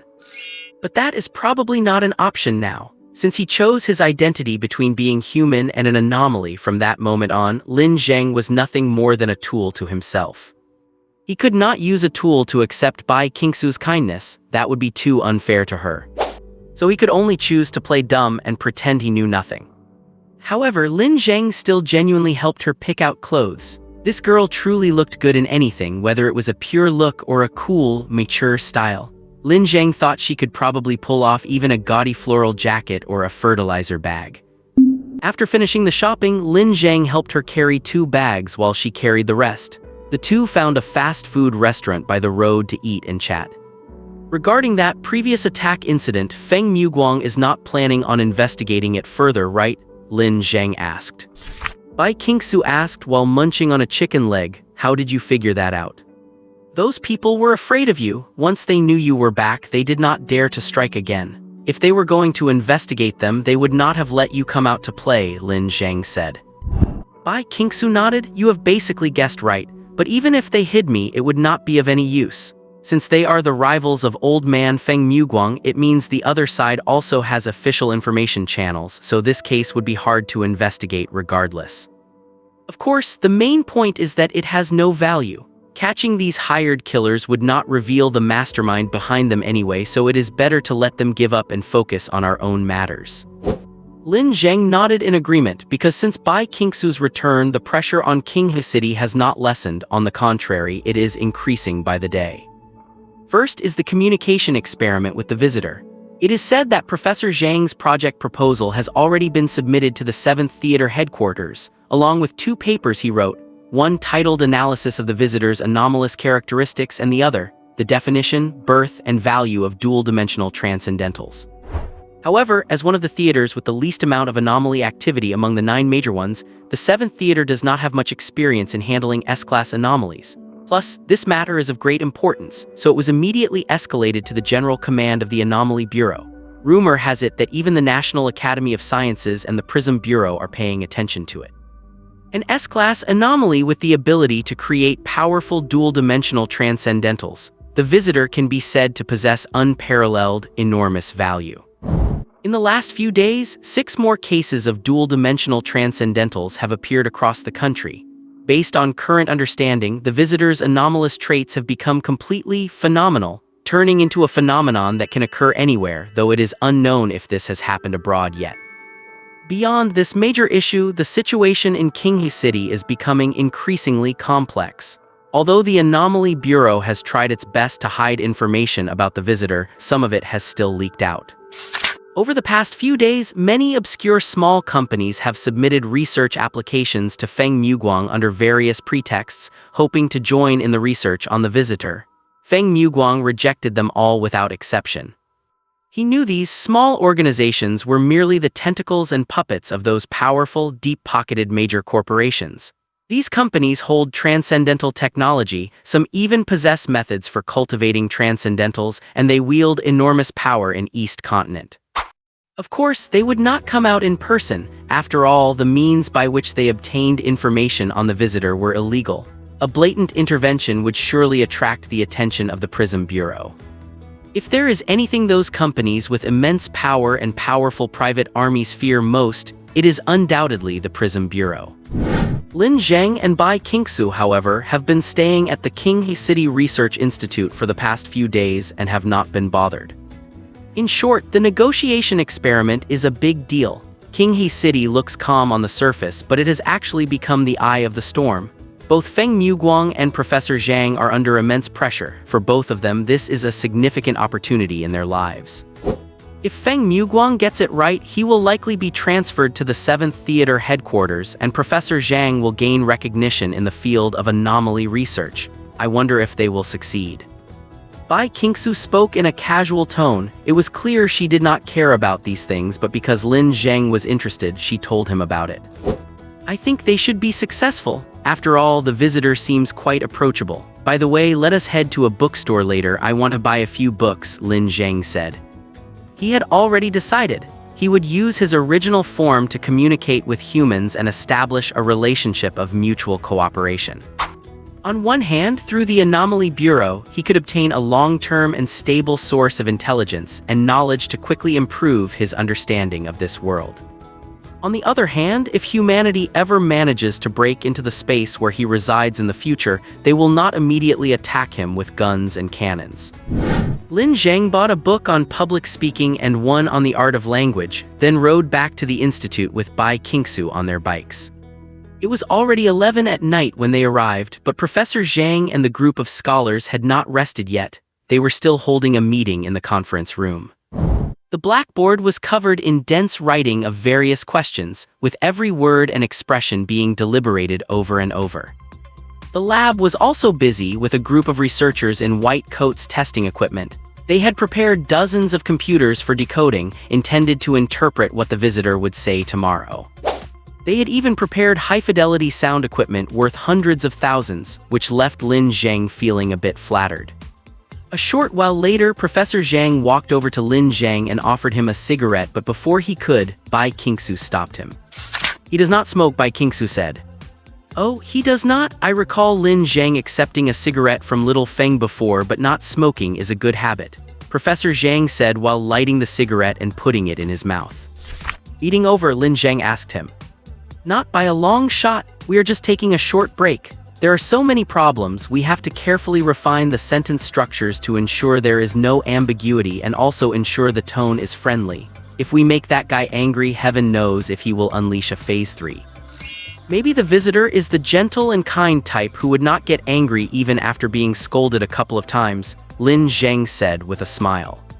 However, his joke did not make Professor Zhang laugh. Professor Zhang said seriously, "Lin Zheng, the approval comes down tomorrow. Although it is technically non-compliant, we have prepared in advance. At that time, we will need your mental connection to interact with the visitor, so you need to get plenty of rest and ensure your mental state is in top condition. Do not you worry, I am fine on my end. By the way, after you finish discussing, remember to send me a copy of the questions so I can review them in advance." Saying it was to review in advance was really just an excuse to think of answers beforehand so he would not blow his cover. Back in his temporary accommodation at the Research Institute, Lin Zheng finished washing up and lay down on the bed. He turned off all the lights in the room, and as he closed his eyes and opened them again, he had returned to his prototype body. Ever since he had allowed his prototype body and current world body to exist simultaneously and overlap, he himself had undergone a massive change. First and foremost, the negative effects of this simultaneous existence and overlapping caused Lin Zheng's physical functions to decline significantly. and his physical condition had worsened quite a bit during physical tests at the institute. Conversely, however, his prototype body had become even more powerful. The projection range of his mental field had increased to 10 meters, with a maximum reach of up to 100 meters. Beyond that, there were other aspects. Lin Zheng focused all his energy on trying to control his body. Although his entire being remained fixed in the air like a celestial body, unable to move, one of his right fingers twitched imperceptibly. Even though it was only a millimeter, he had truly controlled his own body. This was a change he had just discovered the day before yesterday. While the substantial impact of this change was minimal, it allowed Lin Zheng to gradually find a path toward controlling his body. The factors causing the prototype body to remain immobile were complex, but in simple terms, the fundamental reasons were twofold: external causes and internal causes. The external cause was that Lin Zheng's prototype body did not belong to this world. To this world, he was a mistake and a void, and thus he was resisted by the world. The only way to alleviate this resistance was to define himself. By defining himself, he could make it rational and possess a greater amount of information, thereby reducing the world's resistance while simultaneously making himself stronger. This was also the reason why he wanted to communicate with the Bureau of Extraordinary Affairs, as cooperating with them would allow him to gain a wealth of information and knowledge. As for the negative effect, of course, it would make the world more chaotic. For instance, he had already created dual-dimensional superhumans who had not previously existed in this world. As for the internal cause, it was because Lin Zheng's mental field was too weak. It was sufficient to drive a human body in this world, but it was very difficult to drive a prototype body that was ridiculously powerful. Therefore, he needed to further improve his externalization rate. Regarding knowledge acquisition, the current plan was for the prototype to cooperate with the Bureau of Extraordinary Affairs, while for strengthening his mental field, he would have to rely on his current world body. That was the decision for now, and he would carry out both sides simultaneously. Then, his gaze shifted to his surroundings, and his mental field slowly expanded. 13 light particles the size of pebbles swam slowly within his mental field. This was the current number of dual-dimensional superhumans in the world. Of course, Lin Zheng could only observe them and could not control them. If his nature were to be considered rain, they were merely people caught in the rain. The god who made it rain could not dictate their actions. However, targeted rainfall was something Lin Zheng could still manage. He could increase the probability of dual-dimensional traits in a certain area, or increase a specific person's dual-dimensional probability. But for now, there was no need to interfere excessively. Letting things take their natural course was better. If he interfered too much, he might inadvertently trigger the emergence of new enemies from some unknown corner. Just then, he suddenly noticed one of the lights fading and silently extinguishing. Lin Zheng knew what this signified. It indicated that the dual-dimensional superhuman had died. This was likely the first recorded death of a dual-dimensional superhuman in human history, though Lin Zheng did not care. Beifeng City 7th Theater Command Headquarters, 3:16 a.m. Feng Kefeng had just finished his third meeting of the day. As for the value of this meeting, he felt it was worth less than the dust stuck to the bottom of his shoe. They had discussed matters regarding the dialogue with the visitor. 3 colleagues had strongly recommended Tianlin technology, boasting endlessly and speaking righteously, trying their best to prove that Tianlin technology should be included in the research project. But Feng Kefeng knew the reasons behind it very well, so he brushed them off with a phrase about discussing it later. They also discussed the issue of leaks. Some classified information about the visitor had been revealed to several large companies and corporations. Feng Kefeng demanded a strict investigation into the leak of the visitor's classified information, though even as he gave the order, he knew there would likely be no results. And the most valuable development was likely that the spatial teleportation experiment at the Academy of Sciences had finally succeeded. They had teleported a 50-gram block of pure iron from one silver platform to another 3 meters away. Since the success of this experiment, the price of metallic silver had risen by more than 30% within a few days. Unfortunately, however, this experiment could currently only teleport pure substances. Non-pure substances could only transport their dominant material during the process, making it completely unrealistic for transporting living organisms. Therefore, this technology would likely remain in the laboratory for a long time. Has the approval from above arrived yet? Feng Kefeng asked his assistant. Not yet, I will notify you as soon as the approval comes down, the assistant said. How are things with Mo Guang? Wang Feng says he does not intend to pursue those assassins but is instead focusing his work on the communication experiment. If the experiment succeeds, that achievement would undoubtedly be enough for him to take a position at headquarters. Then let us wait until he succeeds. He is still far behind in terms of both personal ability and methods, Feng Kefeng said, rubbing his temples with a weary face. I am going to rest for a while, notify me when the news from above arrives. Yes, the assistant nodded. Feng Kefeng walked out of the office. The hallway outside was pitch black with only the emergency exit signs glowing. He did not want to turn on the lights, so he moved leisurely through the darkness. His eyes were good enough, after all. As he walked, he pondered whether to inform King City to begin the experiment early, both to improve efficiency and to keep some people from obsessing over it. But at that moment, his steps suddenly halted. He turned to look at the corridor wall. A door stood before his eyes, a metallic door filled with a technological aesthetic, its indicator lights blinking slightly as the glow flowed through the tiny metallic patterns. Feng Kefeng had worked at the 7th Theater Command Headquarters for over a decade, and he knew for a fact that there was absolutely no such room within this massive building. But at the same time, he knew exactly what it was. A memorandum for theater commanders clearly recorded information related to this door. It would appear before the people it wanted to see, and it was nearly impossible to refuse. Feng Kefeng placed his hand on the panel in front of the door. With a soft beep, the heavy iron door slowly opened. He stepped into the room and the door slammed shut behind him. The room was tiny, without windows or lights, containing only a single chair in the center. The walls of the room were covered with monitors of various sizes, the only light source. At this very moment, they were flickering with erratic black and white static at the same frequency. Feng Kefeng felt inexplicably nervous at this moment. He took a deep breath and sat down on the chair. He could then clearly feel a certain powerful force descending into the room, and he witnessed an existence that was terrifying, inconceivable, and completely beyond reason.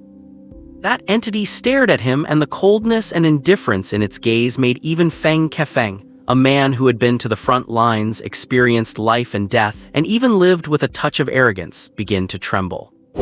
Text began to appear on the messy and dull static of the monitors, which, after shifting a few times, became the language Feng Kefeng was most familiar with. The communication experiment with the visitor will be cancelled. The visitor is a mistake that should not exist and will bring about unparalleled disaster. The visitor must be eradicated. Feng Kefeng's entire arm felt numb. The last vestige of his courage caused him to clench his fists and say, "Is not the world already facing enough mistakes?" As soon as he finished speaking, he felt a bit of admiration for his own death wish, actually daring to say something like that to this thing. This is a level 7 mandatory order, text flashed on the screen. Feng Kefeng was horrified. A level 7 mandatory order. He had never even heard of a mandatory order of that level. You will receive the formal notification in 2 hours. Now you may leave. Then, the text on the monitors vanished, and that powerful force that had been so immense it caused dread seemed to vanish as well. Feng Kefeng stood up and walked out of the room. When he looked back, there was nothing but a white wall behind him, as if everything he had just experienced was merely a hallucination. Even more terrifying was that Feng Kefeng suddenly found he could no longer recall what he had actually seen in the room. He could not even remember a rough outline. It was as if, from the very beginning, there had only been him and those monitors. Fine cold sweat beaded on his forehead. So the exchange program is cancelled. Why? Upon hearing this, Lin Zheng's first reaction was not surprise but bewilderment. He could not imagine any reason for the theater's top brass to abandon the experiment. It was their only channel for understanding and studying the dual-dimensional transcendence, yet they were blocking it themselves. Professor Zhang sighed lightly as he watched the experimental equipment being dismantled. It was not a decision made by the higher-ups, he said. The correction protocol stepped in. The correction protocol, the name gave Lin Zheng pause. He knew of this organization, the world's most powerful transcendent group, humanity's guardians, the Spectres of Justice. 3 years ago, they breached the World United Conference, demanding that all nations lay down their disputes to confront anomalies, while they took responsibility for providing the technology and power. Of course, at first, no one paid any mind to such an absurd demand until the 3-day Revelation War occurred. That was the last war this world would ever see. A puppet state of a major power ignored the warnings and started a war. They had advanced weaponry supported by that major power, massive mercenary armies, and even dared to provoke the correction protocol. But 3 days later, their entire armed force was wiped out, leaving not a single gun behind. And rumor has it that the correction protocol only sent 3 people. Just as the Gulf War woke the world up, the 3-day revelation made the world realize the importance of transcendence for the first time, while also feeling the terrifying power of the correction protocol. Fortunately, this phantom-like organization did fulfill its promises, leading the world in fighting anomalies, setting standards, and providing technology to confront things far more terrifying than natural disasters. Up to now, they have been competent envoys of justice. So why did the correction protocol intervene in this? Lin Zheng was curious why an organization so far beyond his reach would get involved. Professor Zhang went silent for a moment before saying, "Yesterday, the correction protocol's liaison office appeared at both the 7th Theater headquarters and the Anomaly Bureau's command center. Feng Kefeng spoke with them for less than 5 minutes, while the Bureau's command center talked to them for about 2 hours. Their core argument was simple: the visitor is extremely dangerous and must be eliminated." Lin Zheng was stunned. One day he was a savior of humanity, and the next morning he had become a target that must be eliminated. This abrupt turn was hard to process. He had thought his only enemy was that mysterious voice. He never expected that suddenly humanity's strongest force would declare war on him as well. Lin Zheng felt a wave of pressure. He could not gauge the strength of the mysterious voice, but the power of the correction protocol was real. Even if they could not touch him now, that did not mean they would not in the future. He had to get stronger fast, get strong enough to break free from the control and surveillance of the mysterious voice and the correction protocol, and if necessary, he would not mind confronting them head-on. "So, are you planning to eliminate the visitor now?" Lin Zheng asked. "I heard the correction protocol provided a series of evidence regarding the visitor's destructiveness at the theater command center, and by comparison, the correction protocol is certainly more trustworthy. But we will not follow the correction protocol blindly. We trust our own judgment and will weigh our own interests." Professor Zhang pulled out a cigarette and continued, "The orders from above are to form a specialized visitor annihilation squad, but it is not starting with annihilation, it is starting with basic research. As for when we will actually produce results and move to the annihilation stage, that is entirely up to us." Lin Zheng realized immediately, this was the legendary bureaucratic stall tactic. It is like when a boss asks, "Did you finish the PowerPoint yet?" And you answer, "I am working on it, I am working on it," while you create a new folder and go back to playing games. Simply put, they could not refuse to carry out orders from the correction protocol, but they had the final say on how to do it. Will not the correction protocol be unhappy? Not really. If anything, they definitely know we will handle it this way, they just do not care. I imagine as long as we do not restart the communication experiment or openly confront them, they will not mind what we do. Lin Zheng sighed, "It is just a pity. You put so much preparation into this and then it is just cancelled like that." Professor Zhang smiled and said, "Actually, this is fine. The communication experiment was not my area of expertise anyway, so there is no guarantee it would have succeeded. With everyone watching, I was under a lot of pressure. Now that I am back to basic experiments, I am actually relieved. By the way, they have asked me to start preparing the Visitor Annihilation Squad. Your name is on the invitation list. Take a few days to think about it. It would be best if you accept." "Yeah, I will give it some thought." And so, the series of events sparked by the visitor came to an end. It ended in such an inexplicable, almost bizarre way, a deus ex machina kind of conclusion. The communication project between the prototype and humanity fell through, and Lin Zheng's intelligence gathering channel was cut off. Fortunately, he was already preparing a second path. He was applying for investigator status. Not all transcendents are investigators. Only those who work in the anomaly industry and are recognized by the Anomaly Bureau receive the title. Take Bai Qingxue for example. Although she works solo, she is strictly considered an investigator for Qinghe City and also serves as an emergency response consultant for the city. Becoming an investigator has two advantages. First, as long as you are within East Continent, you can receive assistance in any city, and there are even channels for assistance abroad. Second, you gain access to information. Bai Qingxue is a level 2 clearance investigator and can access any document below that clearance. For Lin Zheng, this is one of his most realistic channels. The morning of his second day back home, he received a message from Feng Maguang saying that all the paperwork was finished and he should head to the Anomaly Bureau. Lin Zheng had an appointment with Bai Qingxue to go house hunting, but he had to push it to the afternoon. He spent half an hour on the subway and arrived at the bureau, meeting Feng Maguang in his office. Feng Maguang handed him a file folder and said, "Your contract, investigator ID, clearance card, and the investigator handbook. Make sure you read the handbook carefully. It covers the code of conduct as well as various channels for seeking assistance and intelligence. Read it a few times, but do not leak anything." "All right, I understand."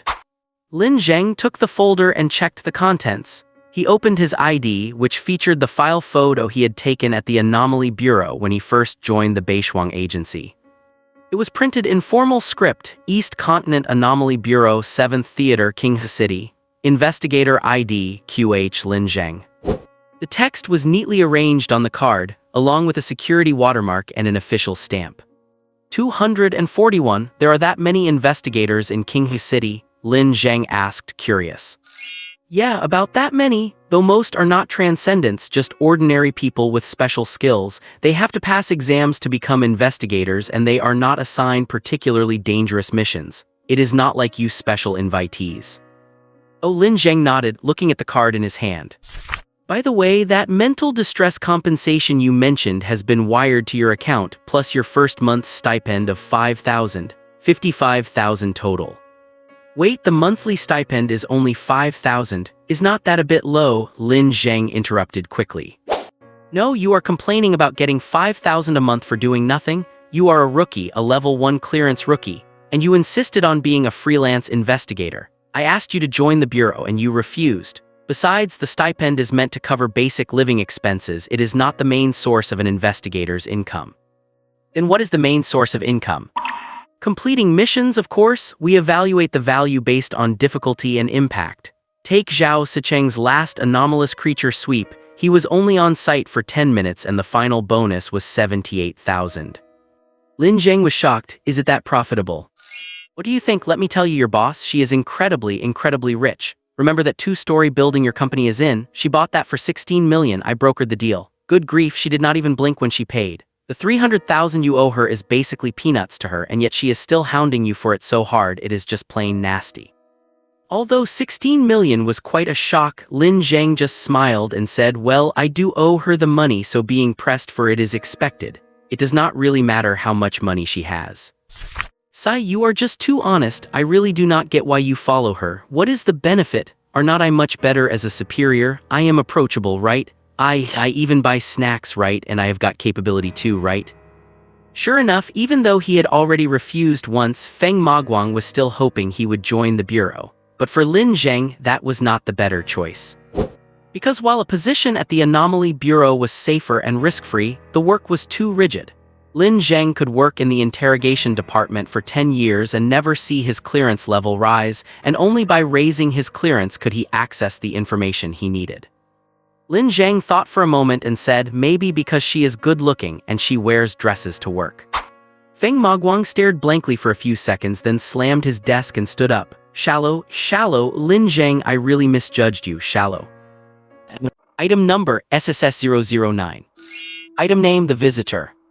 Description: the Visitor is a humanoid life form measuring 181 cm in height, with unknown weight, composition, and origin. It was discovered in the spring of 2022 at King City Sports Park. It first exhibited anomalous traits at 19:36:15 on the same evening, and has since been contained in an absolutely sealed space codenamed the Dark Domain of the Moon.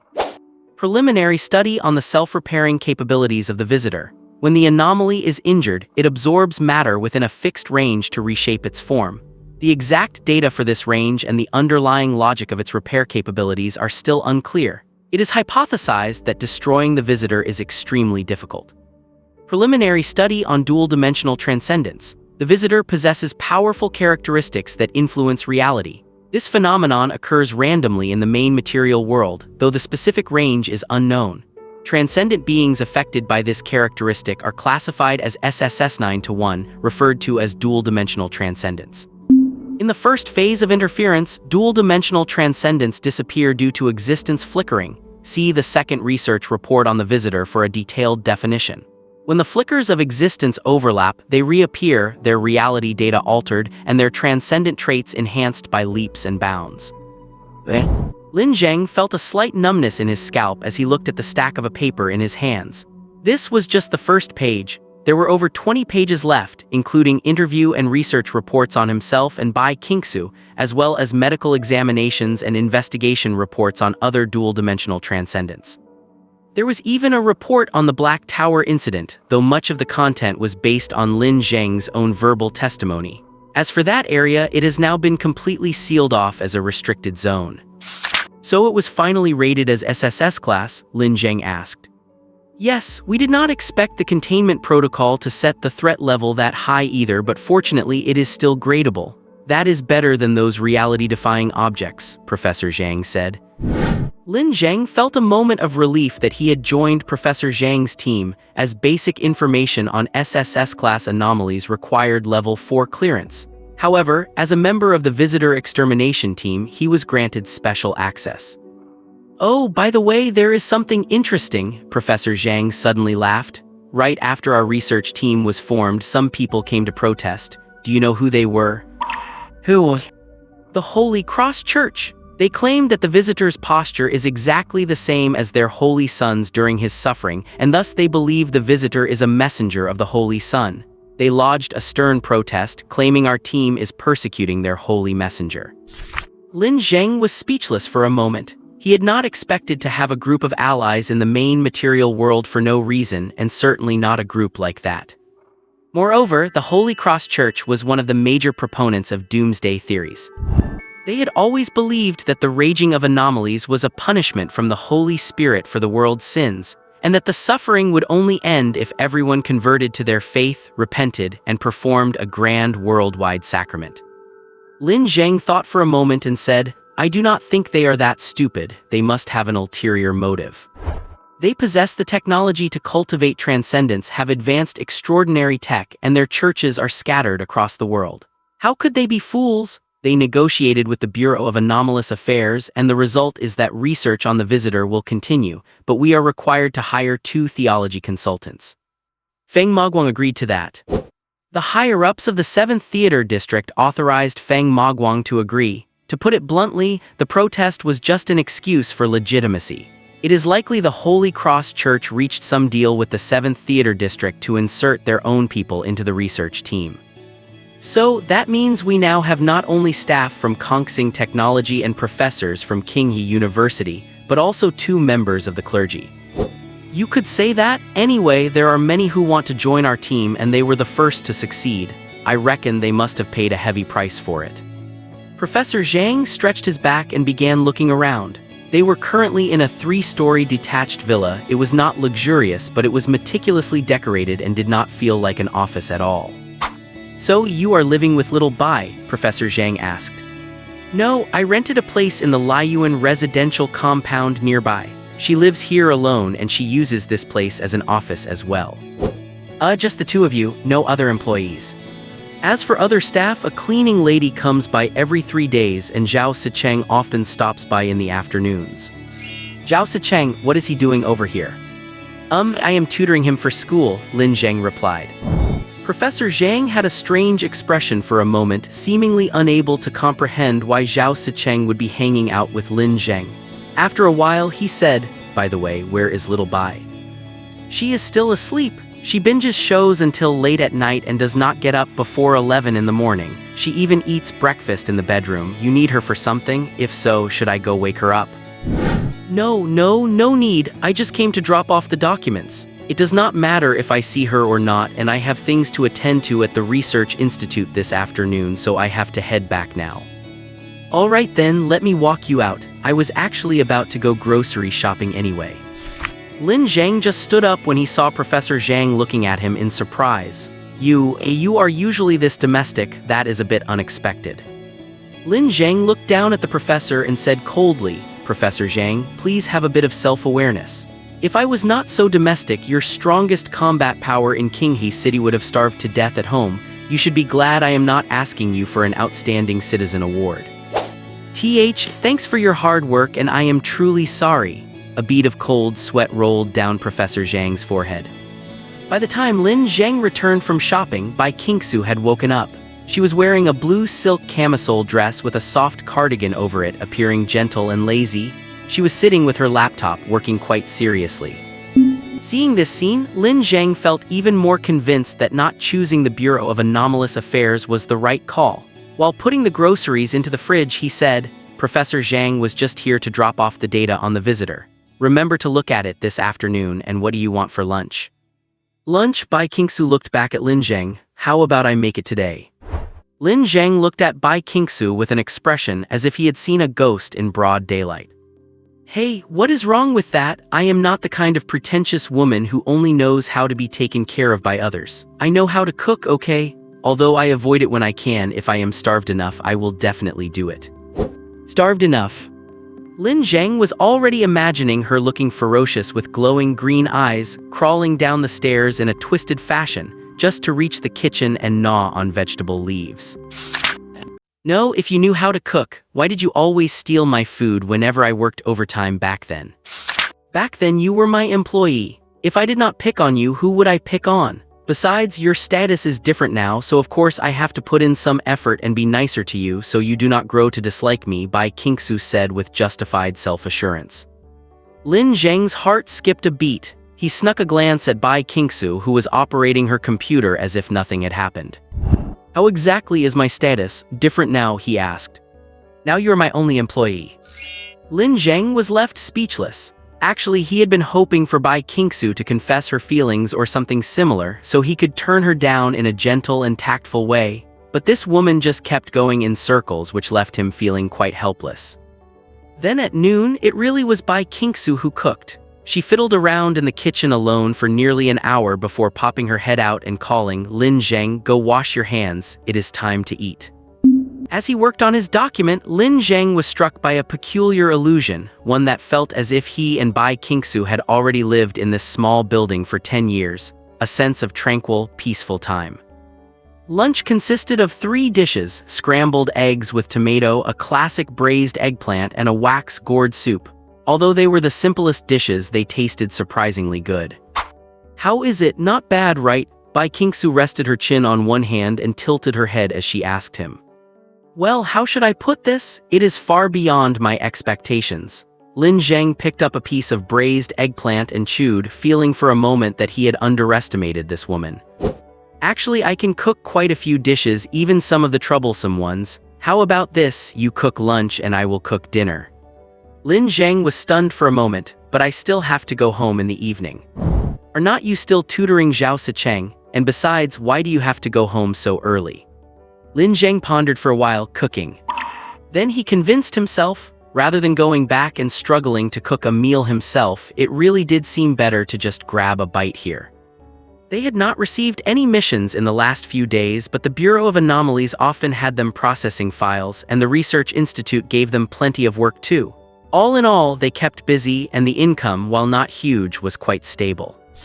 After eating, the two sat around the coffee table, each with a laptop, and started working. They worked until 6:30 p.m. when the office door was pushed open. Zhao Sicheng strolled in, his backpack slung over one shoulder, looking nonchalant. He walked up to Lin Zheng and said seriously, "Today's homework, I will leave it to you." "Sit down, take your things out," Lin Zheng said, pointing at the sofa. Zhao Sicheng sat down, opened his school bag and took out his assignment notebook and textbooks to hand to Lin Zheng. It was math homework, mostly problems involving plane vectors. Lin Zheng picked up a pen and started solving the problems. He had been an excellent student, and the Lin Zheng of this world was also a top student. With this double advantage, high school problems were a breeze for him. He finished all the problems in just 15 minutes and set down his pen. "Look up and look at me," Lin Zheng commanded Zhao Sicheng. Zhao Sicheng immediately looked up, meeting those crystal-like eyes. The next moment, those crystal eyes seemed to ignite. Zhao Sicheng could feel a massive influx of information flooding his brain in an instant, incredibly clear and profoundly deep. That was the knowledge points and the methods for solving the problems. Yes, Lin Qiang used direct mental transmission to convey the knowledge and logical processes in his own mind to Zhao Sicheng. This method was far more precise and vivid than oral explanation, and because Zhao Sicheng did not subjectively resist, the information was deeply imprinted on him. I get it now, Zhao Sicheng suddenly muttered to himself, then without hesitation he picked up his workbook and began to solve the problems with fluid speed. Having him solve the problems himself was not only an efficient way to finish the homework, but also a way to deconstruct and digest the information, helping him turn that data into actual knowledge. In that sense, Lin Zheng was practically the greatest educator in the world. However, if Feng Maguang knew that Lin Zheng was using his transcendent abilities for such things, he would probably be furious. 30 minutes later, Zhao Sicheng finished his homework and Bai Qingxue had finished preparing dinner. She brought out a pot of porridge and said, "Since you are already here, stay and eat before you head home." Zhao Sicheng was quite familiar with them, so he naturally stayed for dinner. The main dish for dinner was porridge, accompanied by stir-fried cucumber with shrimp and sour and spicy Chinese cabbage, simple, yet still tasty. The three ate while watching TV, chatting about recent news and Zhao Sicheng's studies. While they were eating, Bai Qingxue suddenly said, "Oh, Zhao Sicheng, your trial period is over. Starting tomorrow, we will start charging you." Charging me? Zhao Sicheng looked blank. Yes, Lin Zheng's tutoring is a company service, so of course it is a paid service. Zhao Sicheng was surprised. He looked at Lin Zheng and said, "I thought it was because of our friendship." Lin Zheng fell into thought, then looked up and said, "It is because of our friendship that we are giving you a 40% discount. By the way, boss, how much is our tutoring fee after the discount?" After the discount, it is 1,000 per session. Is not that a bit much? Do not worry, this kid is filthy rich. Zhao Sicheng felt a sudden sense of confusion, the kind a naive kid feels when thrown into the treacherous world of adults. After a long time he said, Is not it forbidden to run tutoring classes now?" Is it? We are not a tutoring center, we are an anomaly agency. But you are already charging me, that makes it a tutoring class. This is not a tutoring fee, it is a dinner fee. Bai Qingxue pointed calmly at the stir-fried cucumber with shrimp and the sour and spicy cabbage on the table. Each of these dishes is 500, the homework help is just an add-on.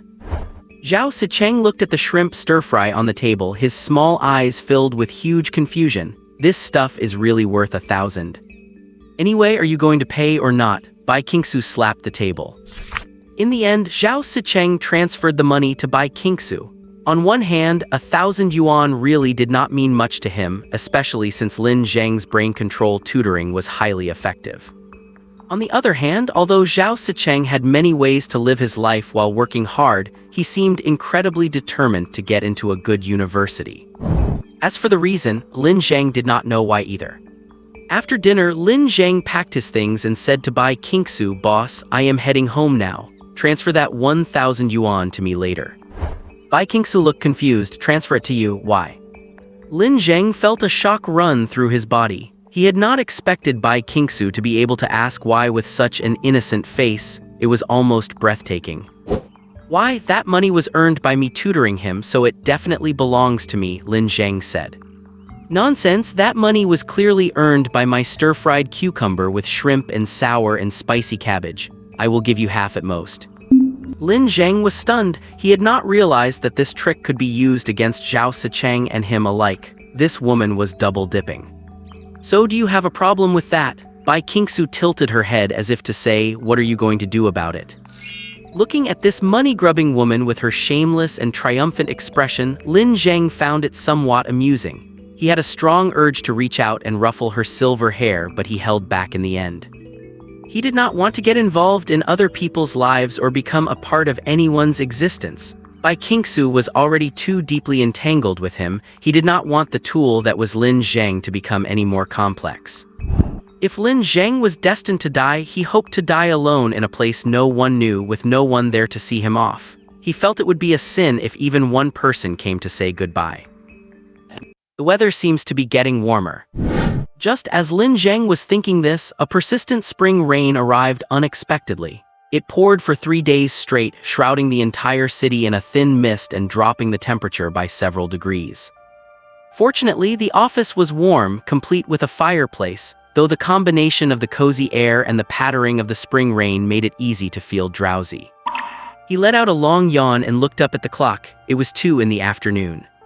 Bai Qingxue had headed to the Bureau of Extraordinary Affairs early that morning, promising to be back by lunch, but it was already an hour past mealtime and she was still nowhere to be seen. Just as he was staring out the door, wondering what was going on, Bai Qingxue appeared. She was holding a floral umbrella, hunching her shoulders as she trotted inside. "It is freezing out there, I am absolutely dead." Bai Qingxue bounced in place, clutching her arms, her face pale from the cold. Lin Zheng tossed her a blanket from the sofa and asked, "Have you eaten lunch?" "I was in meetings all morning. When would I have had time to eat?" "The food is still in the pot and it is still warm. Go serve yourself some. Do you want me to make you some ginger cola?" "No need, just some hot water will do." Bai Qingxue handed a file folder to Lin Zheng. "Take a look at this first. It is a mission from the bureau." Lin Zheng took the file folder, opened it, and began to scan the contents. Title, file number, the client. It was a typical official request form. However, Lin Zheng could not help but feel surprised when he saw who the client was. The Qinghe City Bureau of Extraordinary Affairs and the Jianglan City Bureau of Extraordinary Affairs. Jianglan City was a neighboring city bordering Qinghe, meaning this was a cross-city joint mission. To put it another way, if the Jianglan Bureau could not handle this on their own, the difficulty level was likely quite high. "So am I going on a business trip?" Lin Zheng asked, looking at the mission brief. "Yes, we have to travel." Jianglan City reported that one of their dual-dimensional transcendents died unexpectedly. "He should be the first of his kind to die," Bai Qingxue answered, shoveling food into her mouth with little regard for manners after filling her bowl. After he died, a massive anomaly field appeared centered on his body, causing 16 deaths so far.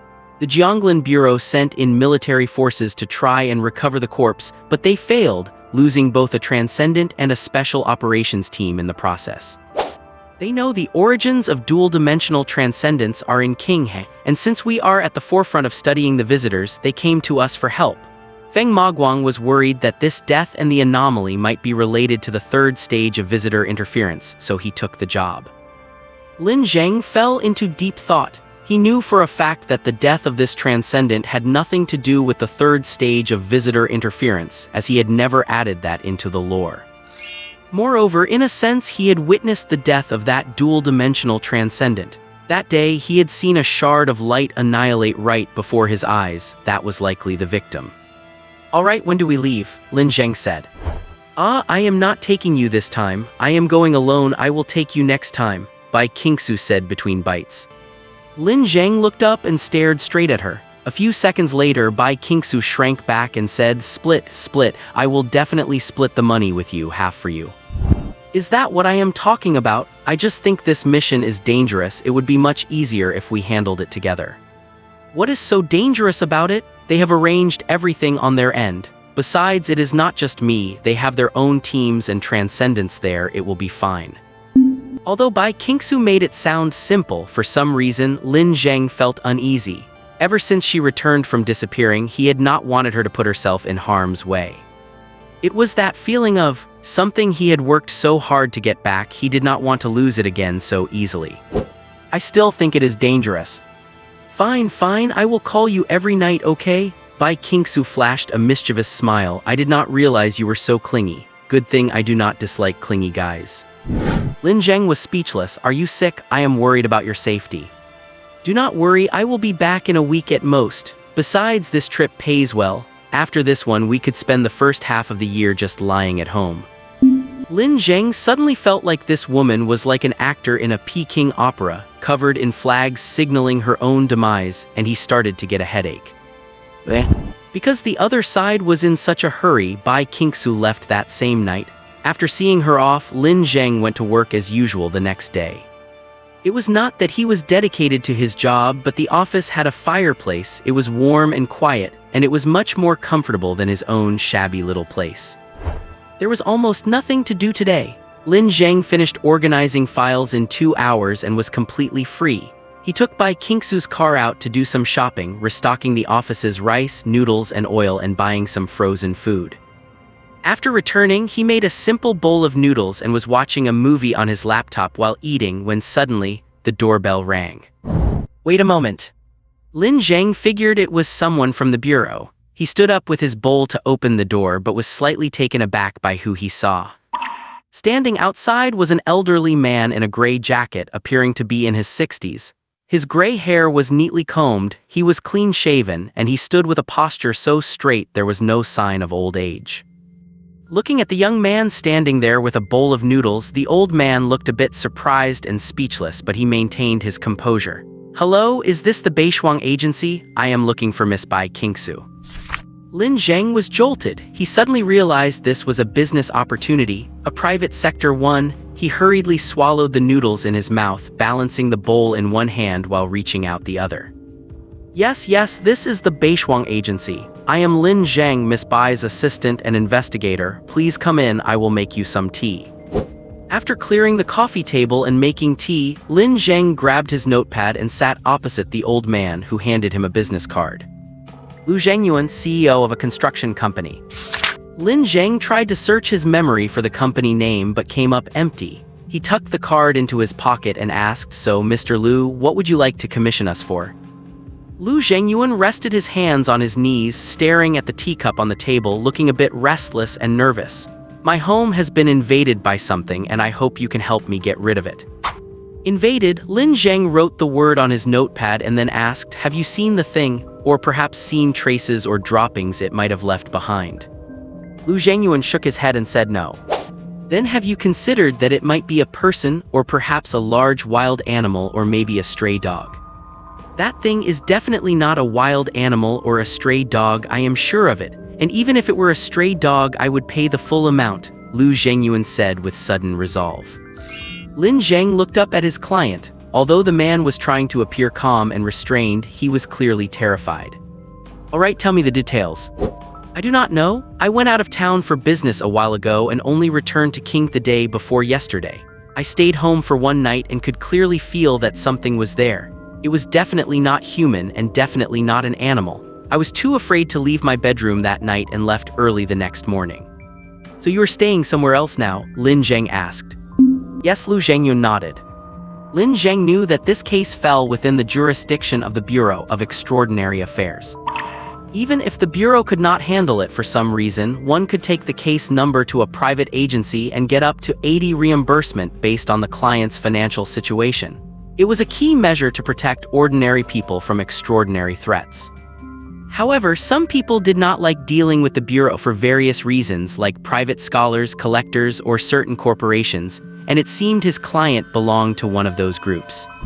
That did not matter much to Lin Zheng, though. The Bai Qingxue agency was officially registered, and whoever came to them would not have anything too troublesome. Standard anomaly hazard assessments are based on square footage, charging 50 per square meter. The base fee for a case investigation is 30,000, but the final price depends on the difficulty, danger, and materials involved. Usually, an ordinary mission runs about 70 to 80,000. Lin Zheng handed a quote sheet to Lin Zheng. "However, since you are certain that there is an anomaly, we can skip the hazard assessment and go straight to the investigation and handling phase, which will save you some expenses. Is that acceptable?" Lin Zheng gave the quote a cursory glance and immediately replied, "That is acceptable." "This guy is loaded, he did not even blink at nearly 100,000. Lin Zheng was briefly stunned. "When can we start?" Lin Zheng asked, looking up. "I need to make some preparations. We can start tomorrow morning. I will come to see you then and we can sign the contract." A look of hesitation appeared on Lin Zheng's face. After a moment he said, "I mean no offense, but I still hope Miss Bai Qingxue can handle this personally. We can negotiate on the money." "Do not worry, even though I am Bai Qingxue's assistant, my professional ability is no less than hers. Besides, I hold the title of the world's strongest," Lin Zheng said with a straight face. "The world's strongest?" "Yes, I am the world's strongest mental enhancer." Upon hearing this, Lin Zheng felt a sense of reverence. He had not expected Lin Zheng to state the title of the world's strongest so calmly and confidently without a hint of hesitation. If he had claimed to be the strongest in the region, Lu Zhengyuan might have been suspicious, but because he claimed to be the strongest in the world, it actually made him sound more credible. However, Lin Zheng was not lying. After all, other mental enhancers were nothing more than people who were good at studying, had high IQs or great memories, things you could achieve with brain supplements. For the minority of them, influencing minds was about as far as it went. But since he could influence the physical world, calling himself the strongest in the world was completely accurate. In short, mental enhancers were usually cowards when it came to fighting, and he was simply the strongest among the cowards. After Lu Zhengyuan left, Lin Zheng began his preparations. The first thing he did was reach out to Zhao Sicheng. After all, being an investigator is a high-risk profession. Generally speaking, unless it is an absolute last resort, one should never go on a mission alone. You bring as many people as you can, and if you have the numbers, you never fight alone. Furthermore, there is a legend in the investigators' circle about the 3 great artifacts, 2 of which are the crowbar and friends. And by combining a crowbar and a friend, you get an injured, screaming, and cursing friend who can play a crucial role in saving your life at a critical moment. Thinking of this, Lin Zheng took a crowbar from his toolbox and packed it into his backpack. Besides that, there was a slightly worn black military pistol issued by the Bureau of Anomalies, along with 30 lethal bullets and 30 non-lethal rounds. To be honest, Lin Zheng did not really want to use this gun. Because every time this thing is fired, you have to log the time and location and provide a detailed explanation of why it was absolutely necessary to pull the trigger. In short, firing 1 bullet means writing a 1,000-word essay. Writing such long reports is a real torture for Lin Zheng, and considering his shooting accuracy is at the level of a stormtrooper, his reports could basically be read as jokes. But Lin Zheng still decided to take it because, regardless, it provides a certain level of deterrence against humans, and the same goes for transcendent beings. At 6:30 p.m., the doorbell rang right on time. Lin Zheng stood up quickly to open the door. "I have been waiting for you for a long time, Zhao Si." He froze in place as he looked at the burly man in front of him who stood nearly 2 meters tall like an iron tower. An unprecedented sense of dread spread through his heart. Bald with 3 scars on his face and dark, rough skin, he did not even look like he was from Dongzhu. He just stood there, his shadow engulfing Lin Zheng. A behemoth, definitely a behemoth among men. What was even stranger was that this behemoth was dressed in the vestments of the Holy Cross sect, with the sect's symbol, a metal cross, hanging around his neck. "Sorry, did I scare you? Many people are afraid when they see me for the first time. It actually troubles me quite a bit." The behemoth extended his right hand to Lin Zheng, and it was a metal arm. It was not some high-tech prosthetic but raw and pure metal, looking as if liquid metal had solidified. The end of the metal arm blended perfectly into his flesh. Lin Zheng had heard of this condition, metal erosion syndrome, also known as eternal battlefield syndrome, an alienation disease carried by the anomaly classified as A142, eternal battlefield. The eternal battlefield? Lin Zheng did not know much about this anomaly. Its effects only act upon those who are currently serving in the military or have served in the past. It once had a concentrated outbreak in a small foreign town, causing great harm. Many countries are still tracking that anomaly now. "Are you a survivor of the eternal battlefield outbreak?" Lin Zheng reached out to shake his hand. Although the metal arm lacked flexibility, its grip was incredibly strong. "Yes, one of the 3 survivors and the only one still alive today," the man nodded, his voice like muffled thunder. "My name is Xiang Ting, the theology consultant for the Visitor Extermination Squad. I am here to deliver the meeting minutes to you." He pulled out a folder and handed it to Lin Zheng. It did indeed have the seal of the Qinghe City Research Institute. Someone would bring Lin Zheng the minutes after every regular meeting, but Lin Zheng had never expected that this time it would be a theology consultant. And one of this type at that. Xiang Ting peered into the room behind Lin Zheng and said, "If you do not mind, I would like to come in and sit for a while." It took Lin Zheng 2 minutes to gradually grow accustomed to the pressure brought by this massive, tower-like man. Moreover, just like Li Mingrui, the head of the garrison, he was one of those guys who looked sturdy and intimidating but was very polite in his speech and manners, even a bit shy. He sat on the edge of the sofa, slightly hunched over, cradling the tea Lin Zheng had made him. He remained silent for a long time, seeming somewhat hesitant and conflicted. "Oh, so do you have some kind of request or something?" Lin Zheng asked cautiously, sitting up straight himself. No. Actually, I wanted to talk to you about the emissaries." Xiang Ting looked up and said. "I heard from others that you received the protection of an emissary, that the emissary saved you from the abyss of death." "I do not believe the visitors are anything like emissaries," Lin Zheng replied. "Oh, I see," Xiang Ting nodded, "but I think you should join our Holy Cross sect." "Why?"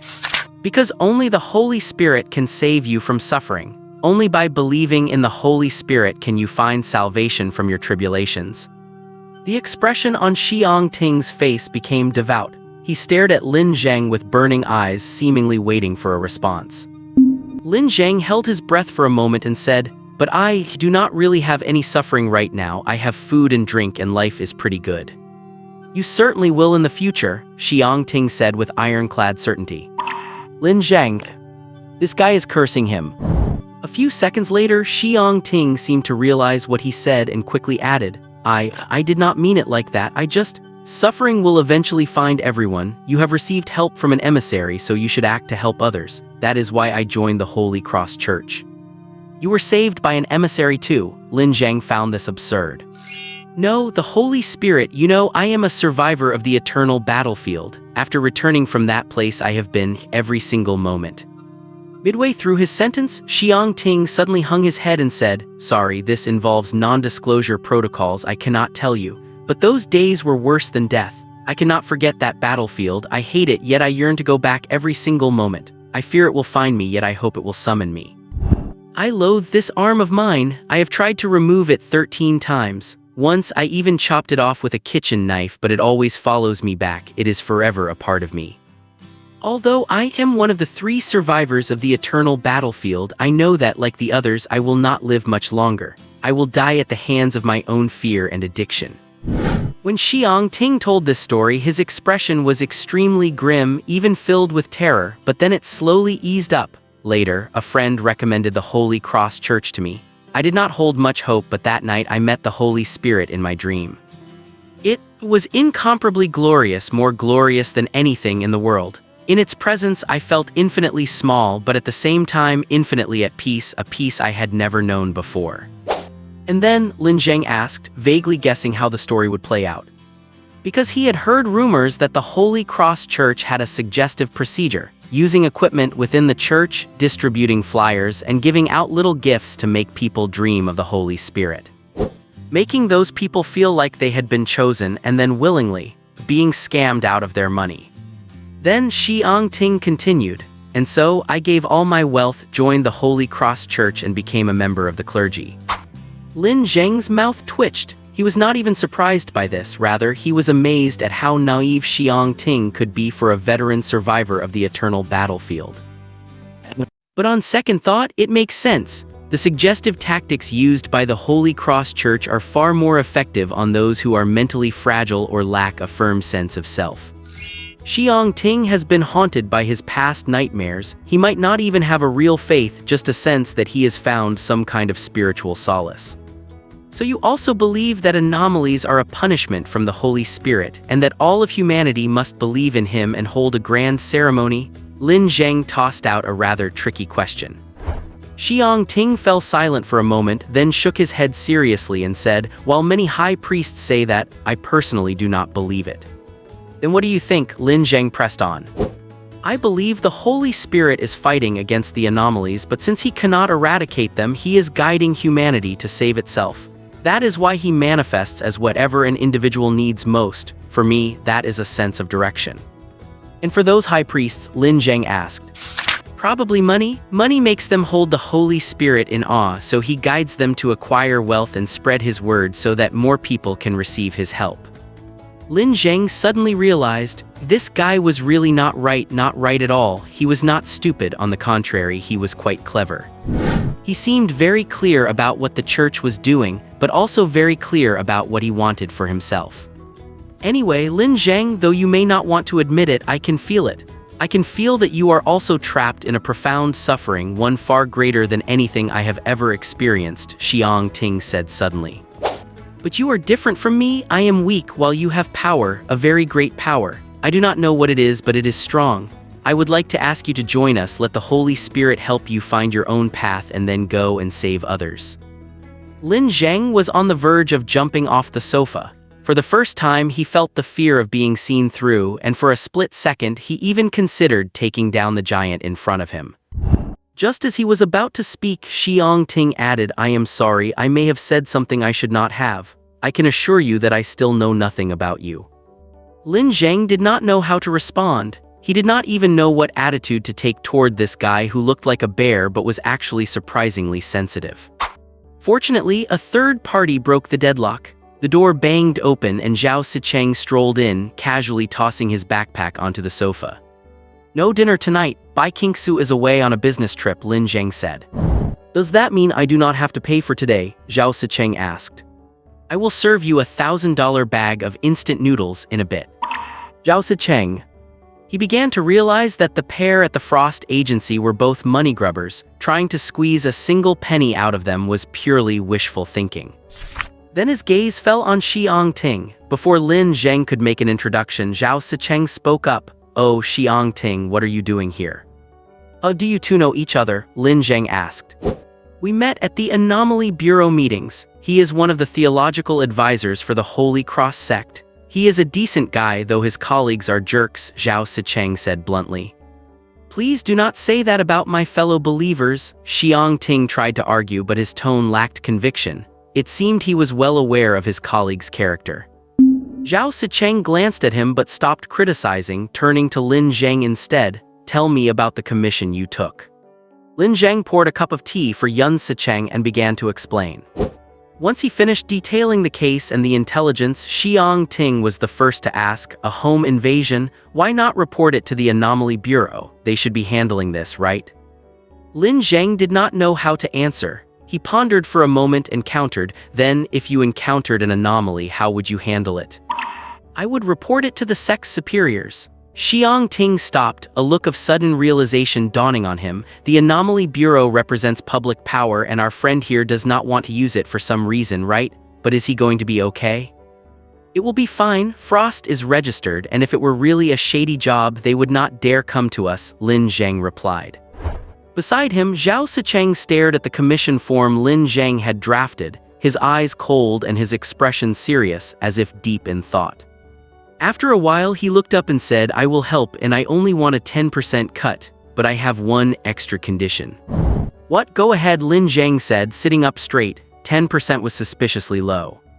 I want a week of intensive one-on-one tutoring on plane vectors, Zhao Sicheng said decisively.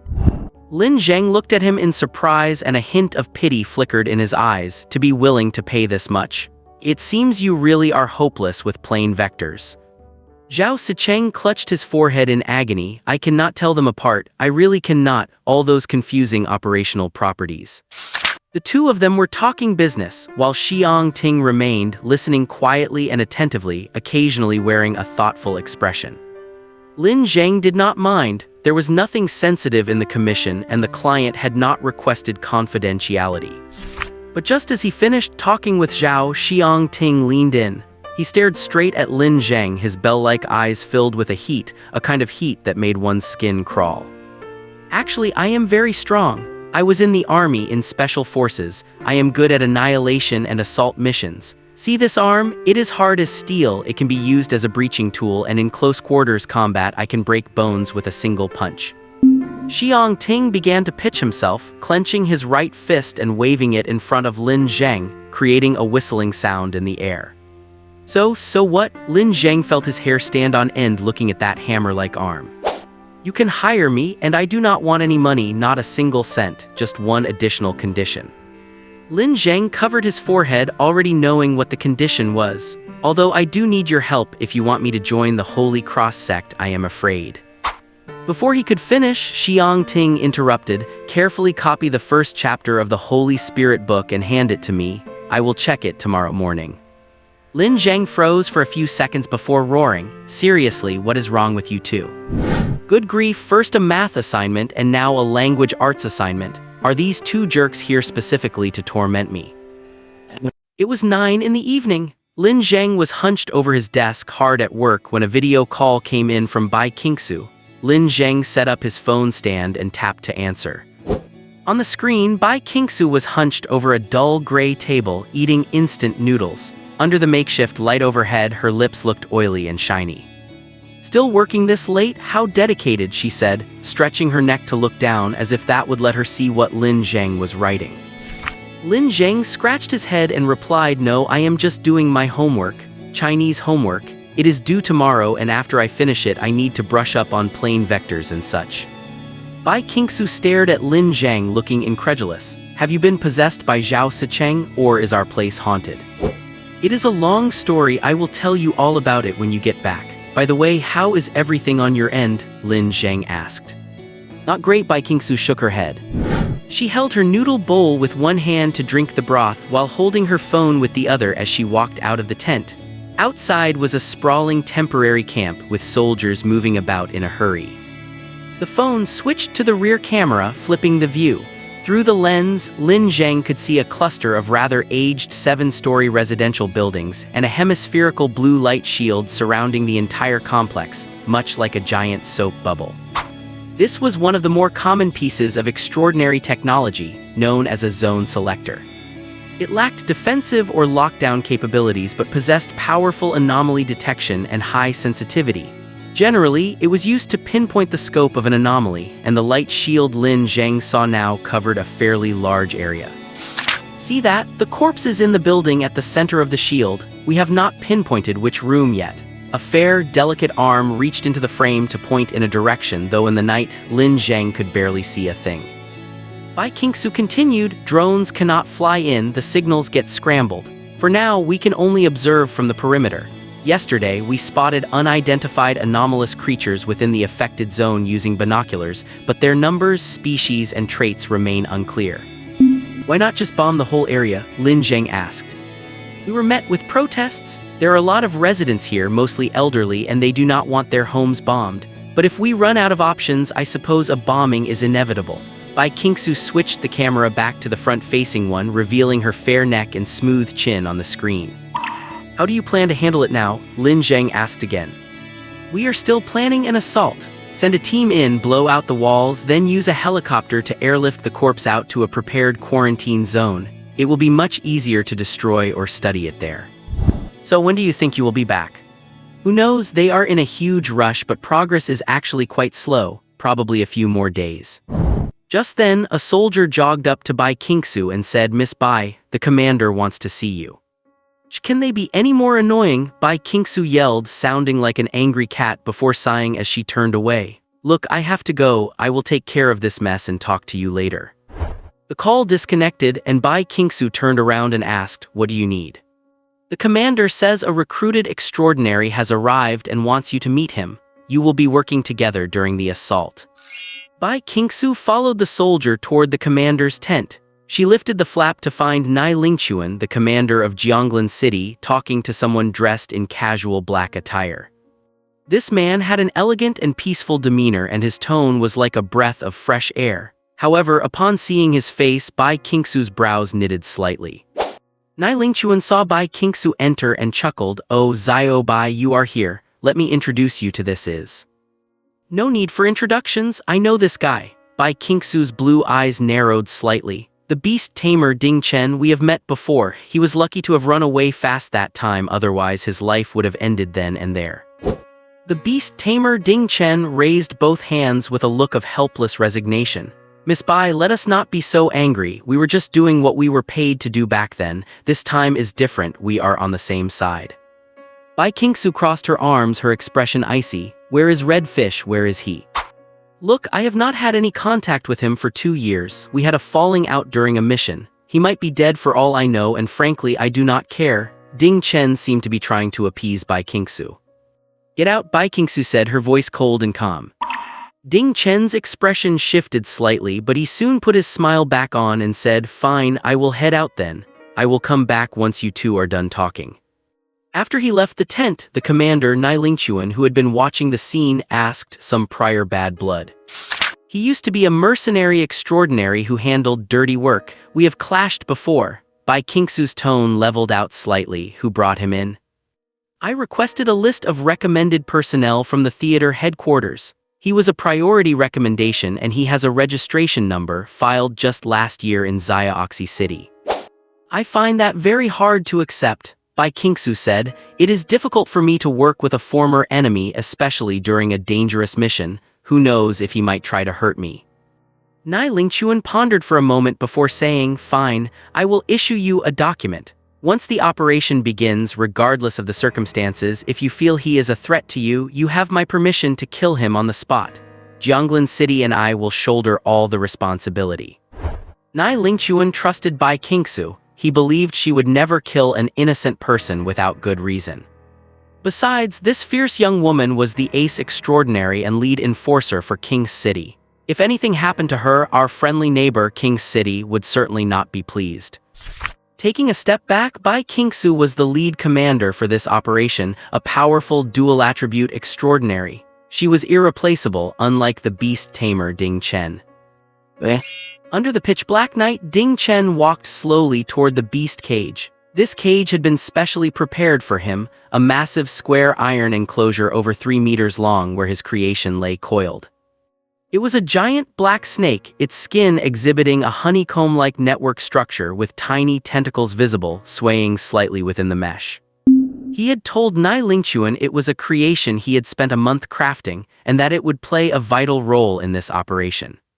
He tossed a large piece of jerky into the giant snake's maw and said calmly, "I just saw Bai Qingxue. She is very wary of me, but she is likely confident enough to think I cannot hurt her."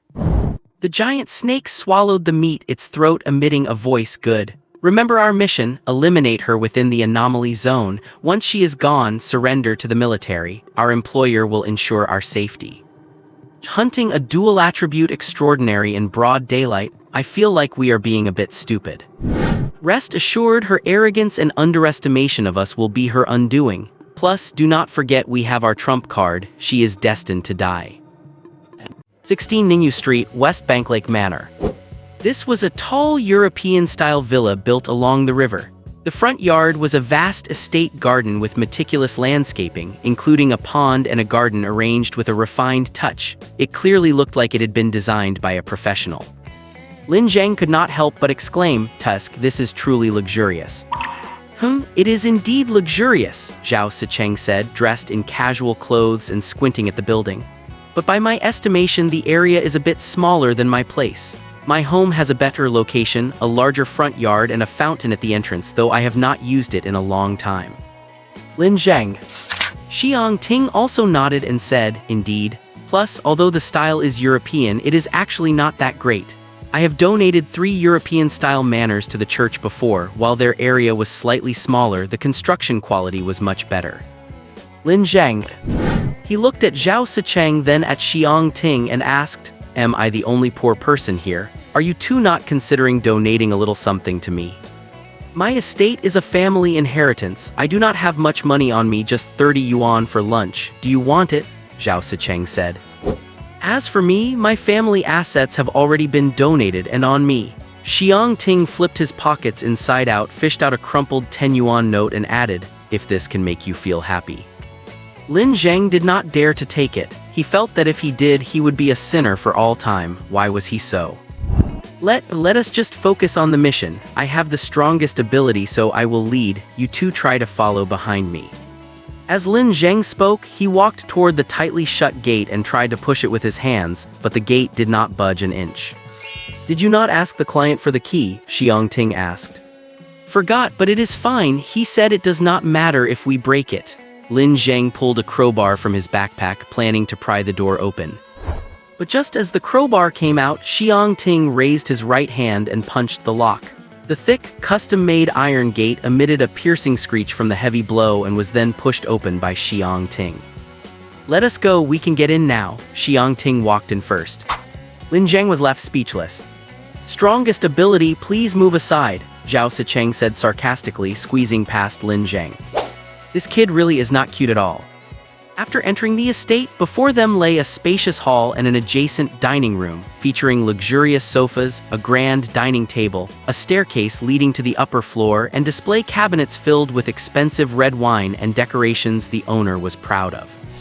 Clearly, the owner cherished this house. The furniture and floors were spotless, but for some reason, a sense of decay would not leave his mind, as if all the cleanliness was merely an illusion. Clicking, clicking, click. A faint sound suddenly echoed, and then a low-profile shadow darted across the second-floor hallway, vanishing into a room at high speed. Protect Lin Zheng, Zhao Sicheng shouted as he turned back abruptly. In the next instant, his magic sword, Ziolis, appeared in his hand. He leaped up to the second floor and slashed down, shattering both the door and the wall of the room. The monster was finally revealed to Lin Zheng's sight. It was not large, at most the size of a large dog, but upon seeing its form, Lin Zheng felt a chill run down his spine. It looked like a large spider, but one could clearly see that its limbs and body structure were made of human spines and ribs, while its abdomen was a giant, pulsating human heart. It even possessed a human head. Although it was only composed of bones, it was flexible and agile. The clicking sound they had heard was the sound of the monster's teeth knocking together constantly. Large amounts of blood began to spread across the floor. Zhao Sicheng did not move and the monster did not move either. Both sides stood in a silent standoff. After dozens of seconds, the monster crawled along the wall in a slow, guarded manner and quickly left the room. Large pools of blood were still spreading, and Zhao Sicheng was covered in blood as well. Lin Zheng realized something was wrong. Zhao Sicheng, what is going on? He asked, looking up. Zhao Sicheng jumped down from the second floor without a word and pierced the ground with his sword. A few seconds later, blood slowly began to seep up from beneath the floorboards. And in the cross-section of the cut made by the magic sword, it was not concrete or any other building material. It was red flesh, white fat, blood vessels, and bone. This is ecological infection. Lin Zheng's expression grew serious. He had only ever seen this phenomenon in internal reference materials and video archives. It referred to an area being eroded by some supernatural force and gradually forming a unique ecosystem. But the ecological infection they were facing right now had even infected inorganic matter. This blood is human blood, Zhao Sicheng said calmly. How do you know? Xiangting asked curiously. The magic sword has the ability to identify it. Lin Zheng suddenly recalled the monster from earlier, the human head, human spine, and human heart. In other words, this house has been infected by a type of human bacteria. For a moment, Lin Zheng could not believe his own judgment.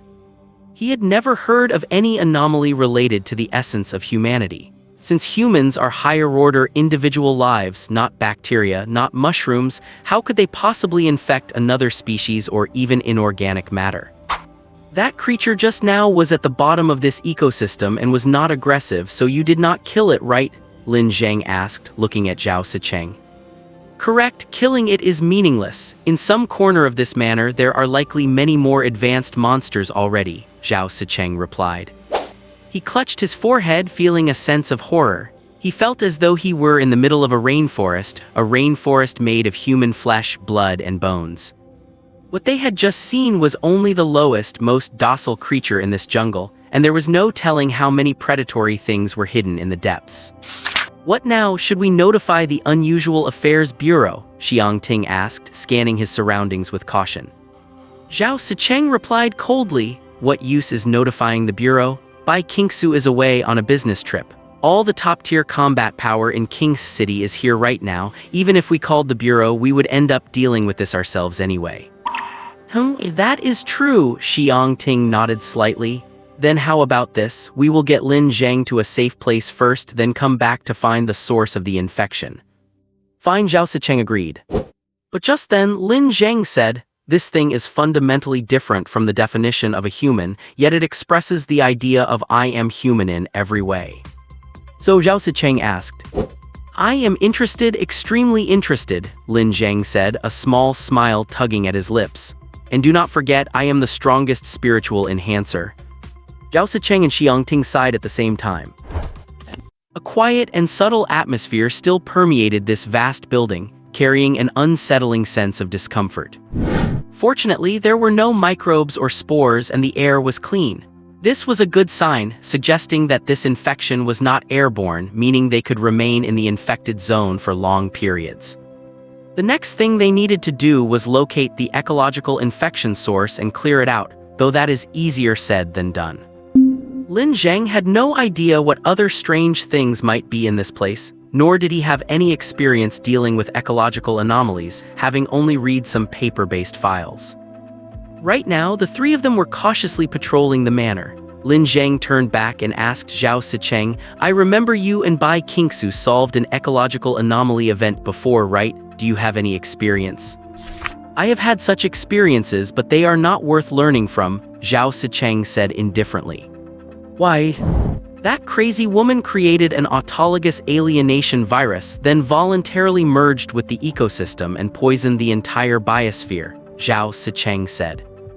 Lin Zheng was left speechless. However, thinking about it carefully, it really did seem to fit Bai Qingxue's style, turning herself into toxic waste and dragging others down with her. "Then what was your mission at the time, clearing a path for her or something?" Lin Zheng asked. "Finishing my homework on time," Zhao Sicheng replied.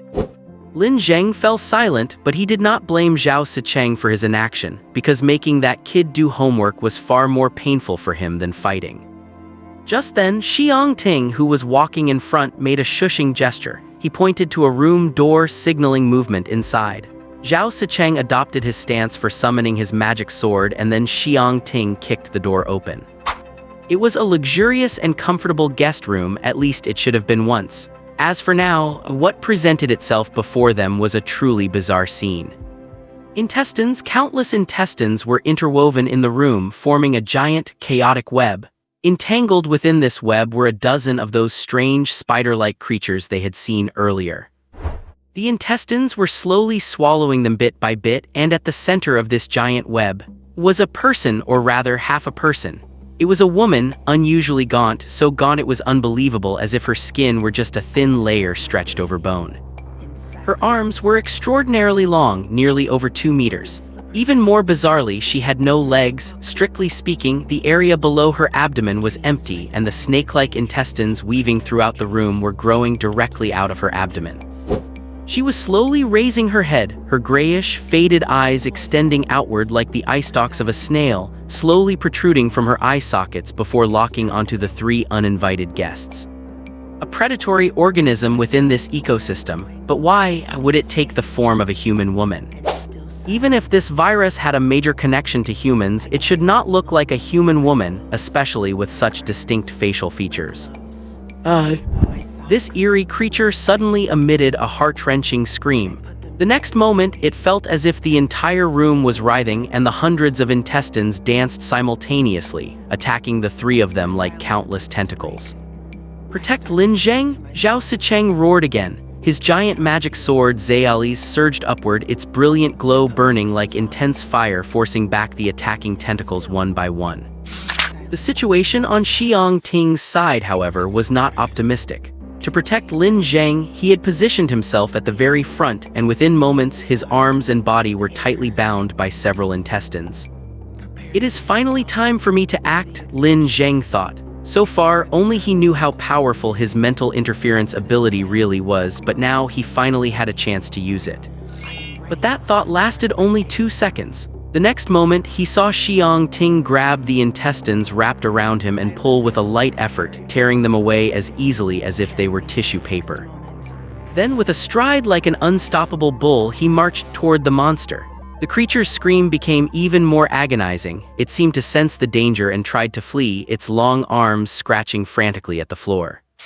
But it was soon pinned down by Xiang Ting's size 11 foot pressing on its arms. Xiang Ting crouched down, looking at the bizarre creature with a hint of compassion on his face. "May the servant of the Holy Spirit lead you to paradise." Xiang Ting traced a cross on his chest, raised his fist and slammed it down hard onto the monster's chest. Loud thunderous crash. Lin Zheng was certain he had heard a massive, booming crash. Along with this tremendous noise, the monster's chest cavity and the floorboards beneath it caved in, its ribcage almost completely shattered. The next instant, the frantically dancing tentacles all went still, then collapsed onto the floor with a clatter. Lin Zheng's mouth twitched. A Chunabiu kid with a big sword and a compassionate steel priest, his two teammates were so reliable he could not find any fun in the job at all. But that thought was fleeting. If he could slack off, he would definitely be the first to do so. "Thanks for holding back and not hitting her face," Lin Zheng said with a forced smile. "You are welcome, I knew you would need it." Xiang Ting revealed a smile so gentle it was almost holy, provided you ignored the fact that his fist was dripping with blood. Lin Zheng forced himself to ignore Xiang Ting's hand and pulled out his phone to take photos of the monster. Up close, although the woman's face was abnormally gaunt, some beauty could still be discerned. Her lips were thin with a nice shape, her eyebrows like fine willow leaves, and at the tip of her left eyebrow a small, dark mole was visible. "Something's not right," Lin Zheng said while looking at the corpse's face. "The individual characteristics are too distinct, so distinct that it is as if it was modeled after someone specific.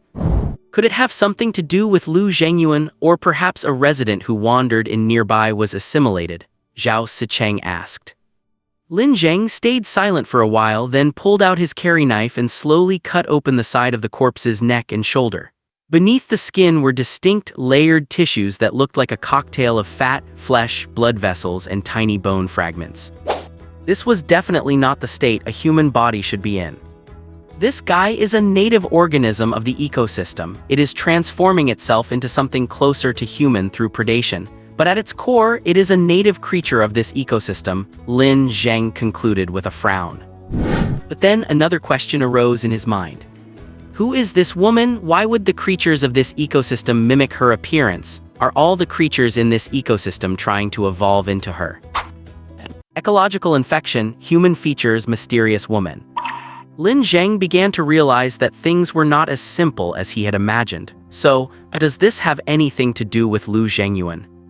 Lu Zhengyuan said he had been away on a business trip, stayed at the manor for one night upon his return and left the next morning. Did nothing really happen that night? There is not enough information for Lin Zheng to judge whether Lu Zhengyuan is telling the truth or not, and the total biomass within this ecosystem is indeed quite small. At the very least, the building structure is intact, suggesting there is no large-scale destructive ecological activity from monsters. Or perhaps it is because these monsters consider the walls here to be a nest and therefore do not want to destroy them. But just then he heard something, the sound of shattering and roaring. "Careful, something is coming," Lin Zheng quickly warned. The next moment, with a loud crash and a massive spurt of blood, a giant hand burst through the floor. It was a giant hand nearly 3 meters long.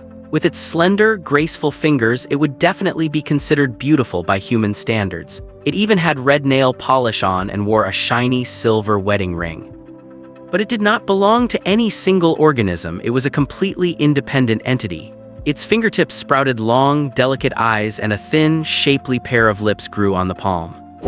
Each individual organ was aesthetically pleasing, but when combined together, it was incredibly eerie.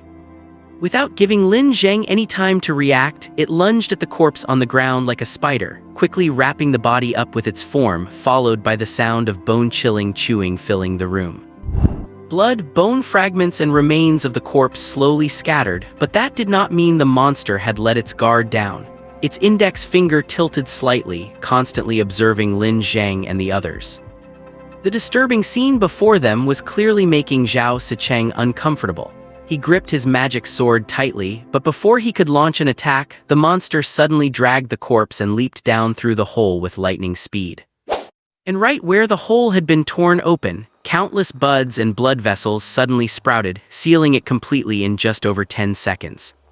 "It got away," said Zhao Sicheng. "No matter, I think I know where we need to go now." Lin Zheng looked at the hole that had returned to normal. "Below?" asked Xiang Ting. Lin Zheng nodded. The higher the biological hierarchy, the closer they reside to the core. Lower-level creatures spread to the fringes to survive. Since this thing came from underground, it means the infection core is down there. Afterward, the three returned to the main hall to rest briefly, eating something while waiting for Zhao Sicheng to recover his physical and mental strength. Using his magic sword, Zhegali took a heavy toll on him. This was also why Lin Zheng did not want him fighting low-level creatures. While the others rested, Lin Zheng took ecological notes, dictating everything he had just seen into a recorder. According to his current findings, all the creatures here were trying to turn into the likeness of that woman, including the giant hand that had completely veered off track. But why would these monsters do this? Lin Zheng wrote the words "mimic life" on a piece of paper, but then crossed them out, because the mimicry process of such life forms would not be this slow, nor would the forms be so abnormal. Furthermore, there were things like nail polish and rings, inorganic objects that a mimic life form should by no means be simulating. Later, under the protection of Zhao Sicheng, Lin Zheng went to Lu Zhengyuan's bedroom and found the house blueprints in the safe. As for the safe combination, he had called Lu Zhengyuan to ask for it, and Lu Zhengyuan had been very cooperative in providing it. After looking at the blueprints, Lin Zheng realized how ridiculous this manor really was. There were 5 floors above ground and 3 more underground, and to enter the basement, one had to go through a secret door. The secret door was hidden in a classic style behind a bookshelf. With a low rumble, a long staircase leading downward appeared before Lin Zheng, and the lights on the walls turned on in sequence, illuminating the area below with a brilliant glow. It seemed the mechanical functions of the basement were still intact. Just as Lin Zheng thought this, he suddenly realized that the filaments inside those small, exquisite light bulbs on the wall were not wires at all, but slowly writhing chunks of glowing flesh. Mimicry, it was mimicry again. This abnormal ecosystem was even maintaining the stable operation of the building. This massive structure was like a slowly writhing living thing. What on earth is it trying to do? The group walked slowly down the stairs, followed by the sound of the door closing behind them.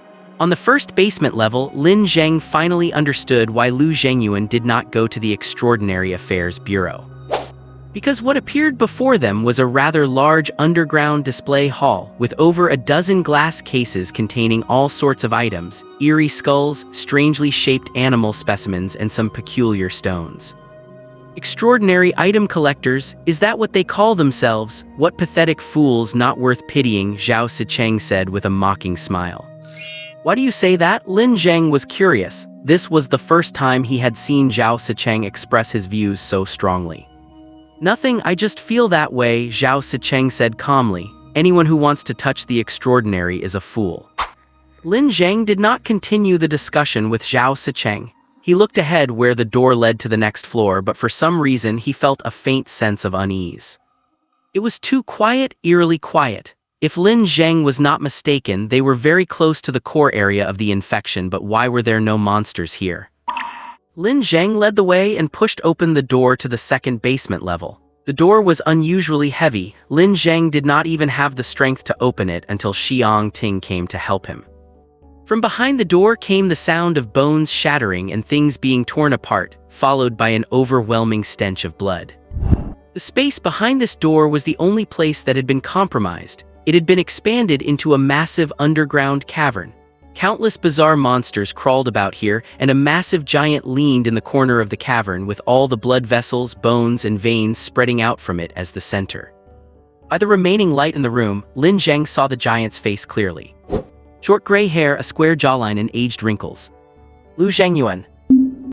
Lin Zheng was speechless. His logical chain had shattered, his hypotheses were overturned, and everything had become utterly irrational. Lu Zhengyuan had been constantly gestating and birthing monsters, but was he now attempting to birth a woman? No, this is wrong, this is all wrong, Lin Zheng muttered to himself. And what shocked him even more was that the physical structure of this gargantuan Lu Zhengyuan was much closer to that of a normal human. He could see the sternum and ribs, rather than the tightly layered, primal biological state of the other creatures. The next moment, the lights slowly brightened.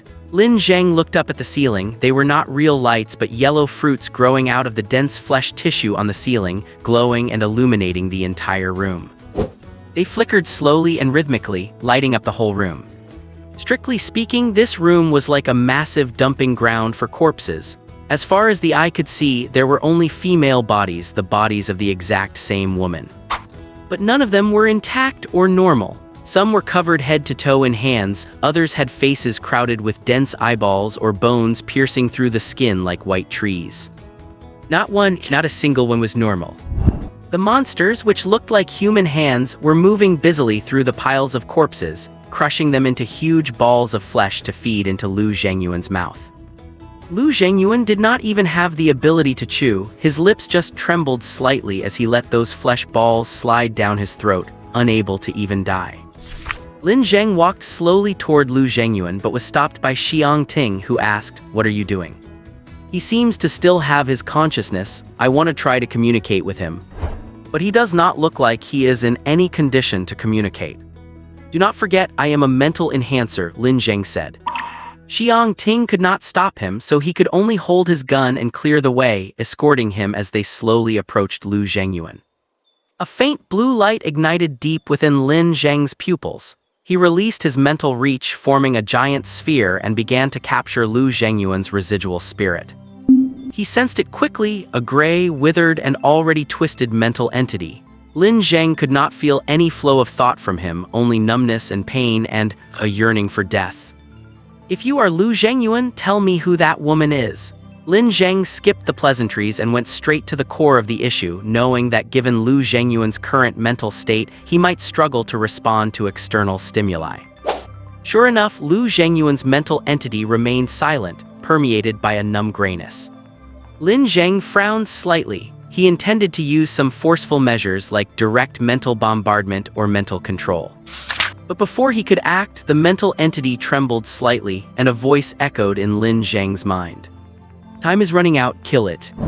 "Kill whom? Where is it? Why must I kill it?" "Kill my child." Lin Su was stunned for a few seconds before he suddenly realized, "Is it that woman? Tell me, who is she?" "She is about to be born," Lu Zhengyuan said. His mental entity suddenly collapsed inward and began to tremble violently. A blood-red color, symbolizing pain, began to spread rapidly, constantly covering the gray that stood for numbness.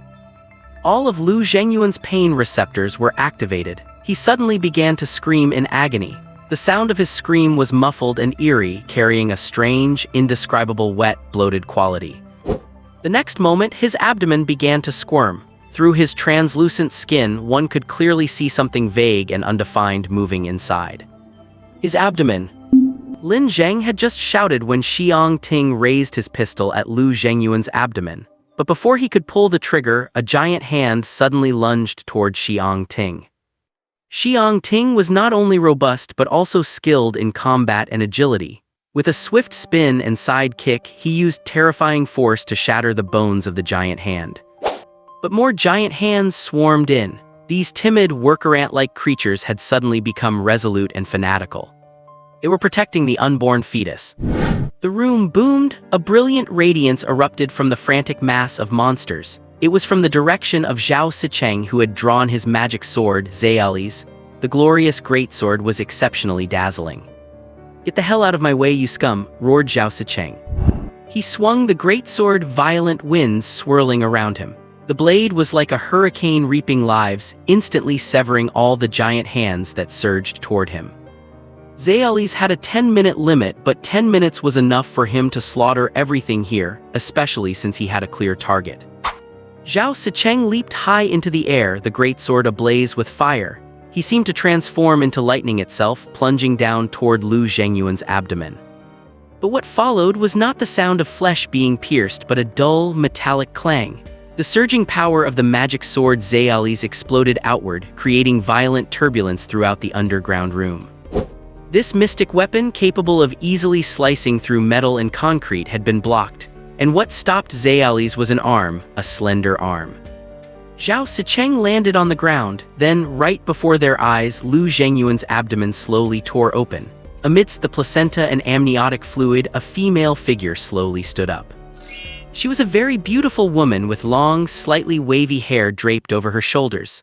Her eyes and lips were nearly perfect, and a mole at the corner of her brow added a unique, gentle allure. She was dripping wet, her skin as white and tender as fine jade. The scene was absolutely mesmerizing, if not for the fact that she had another face on her belly. She was even wearing a dress with patterns of bright, vivid crimson. But it was not fabric, it was an organ in the form of a membrane with patterns woven from arteries, veins, and tiny bones.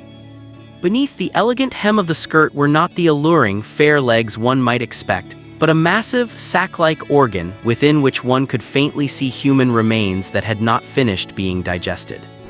Bewitching yet utterly grotesque. The woman looked at them. The eyes on her abdomen and the eyes on her face simultaneously revealed a certain emotion, a naive, limpid gaze filled with a sentiment that invited pity. But for some reason, an invisible pressure slowly began to diffuse through the room. The giant hands that had been responsible for moving the corpses all went limp, becoming quiet and even trembling with fear. Bang! A gunshot shattered the silence. Xiang Ting, that man of the cloth, pulled the trigger without a shred of mercy. The bullet struck the woman's head with lethal precision, but it merely pierced the surface. As the bullet casing clattered to the ground, the shallow crater it left behind had already restored itself. Gunfire was ineffective. Zhao Sicheng immediately lunged forward. With no fancy tricks, his magic sword descended with devastating, crushing force, swinging diagonally from the woman's shoulder as if to cleave her in two. But the blade stopped dead the moment it hit her ribcage. It was stuck in the woman's bones. This woman's bones were abnormally dense, and her body structure was unusually sturdy. Then, from the terrifying three-finger-wide wound torn by the blade, countless blood vessels and tendrils suddenly sprouted like a swarm of earthworms, weaving together. The wound healed rapidly, tightly engulfing the magic sword. Zhao Sicheng tried to pull his sword free, but the fleshy tendrils had already spread over the magic sword, covering the entire blade and even creeping up to the hilt, stabbing viciously into Zhao Sicheng's arm and spreading beneath his skin. The moment those vessels and sprouts pierced his body, he suddenly collapsed to his knees, drained of all strength. Then, the woman's dress-like structure fluttered, an opening tore in the massive, sack-like organ, and countless soft arms surged out to grab Zhao Sicheng's limbs and body, dragging him toward the maw. Seeing this, Xiang Ting took action. His metallic right arm powered up, and with a strike like a thunderbolt, he slammed his fist into the woman's face. 1 punch 2 3 4. Xiang Ting's FOUR Chinese letter seemed to finally cause the woman some pain. She released Zhao Sicheng, and the tendrils that had burrowed into his body were pulled out. Zhao Sicheng regained his mobility. He yanked his magic sword free, but instead of retreating, he stepped forward violently and swung the greatsword with all his might. Solar Annihilation Strike. Golden light erupted from the blade like a burning sun. Zhao Sicheng was as wild and ferocious as a roaring lion. Xiang Ting's attack began almost simultaneously. With a calm expression, he drew his right arm back to its limit. His muscles bulged and veins stood out the moment he clenched his fist, then he threw a powerful punch. A strike of immense power. But this punch was not aimed at the woman, it was aimed at the magic sword Zayali's. The magic sword was still cutting down from the woman's shoulder, seeking to inflict maximum damage. The predicament returned. The sword had run out of momentum halfway through, caught by bone and muscle. Zhao Sicheng's strength alone was not enough. But then Xiang Ting's right fist slammed into the back of the blade. The flames and edge of Zayali's shattered nearly a third of his fist, but with his momentum, the magic sword gained new power and instantly sliced the woman's body in two. Her upper torso flew off, landing on the floor a meter away. Lin Zheng had to admit, Xiang Ting lived up to his reputation as a survivor of the eternal battlefield. To form such seamless coordination with Zhao Sicheng without a single word of communication, his adaptability and judgment were truly astonishing. But before Zhao Sicheng and Xiang Ting could catch their breath, a heavy, sticky sound of fluid filled the room. The meat-like carpet covering the room began to writhe, and the center of that motion was the woman's corpse. The woman's severed upper body dissolved and melted into the carpet within seconds. Meanwhile, from the jagged edge of her still-standing torso, countless bones and tendrils surged out. They wove and spread rapidly, forming a complete human shape in just over 10 seconds. The only change was her hands. They were no longer delicate, pale human arms, but had transformed from the forearm down into bone blades identical in design to the magic sword Zayali's. She was imitating, evolving by copying Zhao Sicheng's strengths. The woman let out a shriek. Transparent, soft arms emerged from the sack-like organ beneath her skirt, bracing against the ground and moving in alternating cycles like tank tracks, propelling her toward Zhao Sicheng at terrifying speed. Zhao Sicheng hurriedly swung his sword to parry. Clang! The blades collided in a shower of sparks. In a direct head-on clash, Zhao Sicheng was shocked to find that this monster actually possessed strength that could rival his own. Before he could recover from his surprise, a massive maw opened on the woman's abdomen and a crimson tongue lashed out like a heavy hammer, striking Zhao Sicheng's stomach. The immense force sent him flying several meters away, crashing heavily to the ground. Xiang Ting rushed in to strike the woman's face, but the next moment, jagged bone spurs sprouted across her face, easily blocking the heavy attack. Almost at the same time, the bone blade slashed out, tearing through the air with a piercing whistle. Xiang Ting reacted quickly, dodging backward to create distance, but blood slowly began to stain his chest. It was a thin, long wound stretching from shoulder to waist. Both bone blades had traced the exact same path. If not for his lightning-fast reaction, he would have been the one sliced in two. A three-way standoff. The room fell silent, save for the heavy, ragged breathing of Zhao Sicheng and Xiang Ting. Between the drain from the magic sword and his exhaustion, Zhao Sicheng's face had gone pale, while a large patch of blood was spreading across Xiang Ting's chest. The woman did not pursue. To be precise, she had lost interest in Zhao Sicheng and Xiang Ting, fixing her gaze on Lin Zheng instead. She seemed to have decided that the other two no longer posed a threat. Lin Zheng, why are the other creatures so weak but this one is so strong? Zhao Sicheng asked, staying alert. It was not an academic question, just a matter of simple logic. Lin Zheng had seen similar cases in past mission reports. The other creatures are born to explore evolutionary paths. They do not need to be strong, just like a queen ant is only responsible for laying eggs. But this thing is a soldier ant. It is a compilation of this ecosystem's hunting capabilities, born specifically to hunt us. A compilation of hunting capabilities. Born to hunt them. Zhao Sicheng's gaze fell to the eerie, sack-like organ beneath the woman's dress, where the remains of her previous victims had yet to be digested. If they lost, they would likely be swallowed and slowly, oh so slowly, digested away. More importantly, through the recent exchange, they realized that they seemed to have absolutely no chance of winning. The monster's physical capabilities far exceeded theirs, and it had even evolved targeted hunting methods. Furthermore, even if they managed to kill her again, it would be meaningless. She could absorb matter from the entire ecosystem to regenerate rapidly. Unless they exhausted all the material stored within this structure, she would keep coming back. Xiang Ting, leave this to me. You take Lin Zheng and get out of here, Zhao Sicheng said with sudden seriousness. No, I cannot leave you here alone, Xiang Ting immediately rejected. Do not you get it? We do not stand a chance. Besides, this is an underground chamber. We have got 5 meters of earth above our heads and the only exit is that door behind us. But this thing is fast. If no one holds it back, we will not have a chance to even reach the door. Well, it is indeed a decent plan. If there is one flaw in it, it is that whoever stays behind will die. Absolutely will die. Lin Zheng was even amazed at how sharp and decisively Zhao Sicheng had come up with this idea of sacrificing himself. Then it should not be you who stays, Xiang Ting said. Cut the crap, I am the strongest one here. That is exactly why it should not be you. You are still young and you are strong, while I am already old enough to be worthless. Even if I die, it does not matter. Besides, I cannot let a high school student throw his life away. I would be forsaken by the Holy Spirit. Xiang Ting stood in front, his metal arm clutching the holy cross at his chest, his expression calm yet tinged with a hint of resolution. Seeing the atmosphere becoming grim, Lin Zheng quickly called for a pause. Wait.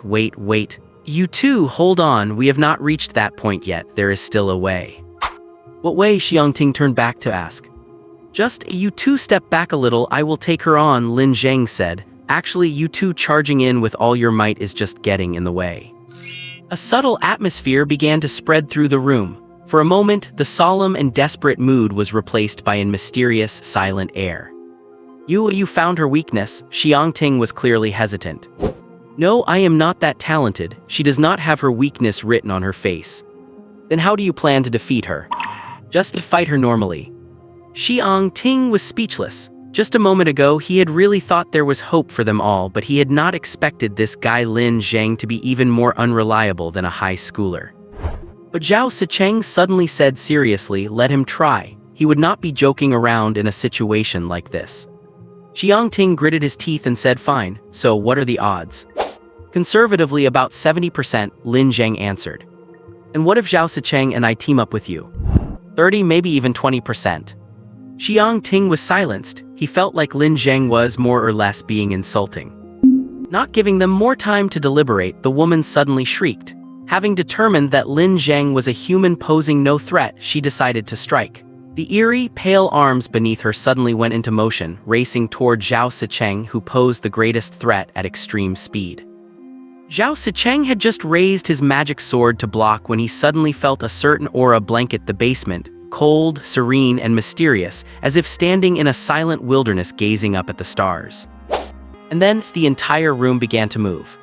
With a deafening crash, over a dozen stone spears, each taller than a man, erupted from the ground, instantly restraining the woman's body like jagged fangs. At the same time, a thought flashed into the minds of both Zhao Sicheng and Xiang Ting: retreat. This was the mental message Lin Zheng had sent them. The two had barely cleared the battlefield when the woman shattered all the stone spears with her dual blades. Sensing that the ground was no longer safe, the limbs beneath her exerted force simultaneously, and she leaped toward Lin Zheng. Lin Zheng waved his hand slightly, and two massive stone spheres compressed from rubble, bones, and building materials thundered down from the ceiling. With a flick of his palm, they shot out like cannonballs, slamming into the woman. It did not deal any damage, but the immense impact sent her flying several meters away. Before she could recover, two massive load-bearing columns in the basement snapped, floating in the air like giant battering rams before smashing her deep into the wall. The entire room was shifting under Lin Zheng's mental interference. Walls intertwined and shifted. Wreckage, bone fragments, and natural materials floated to form razor-sharp blades around Lin Zheng, while two massive earth spheres orbited him like planets around a sun. And Lin Zheng had not moved even a single step since the fight began.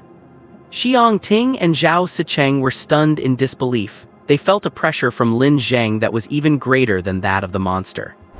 Fighting Lin Zheng did not feel like fighting a person. It felt like being at war with every bit of matter on the battlefield.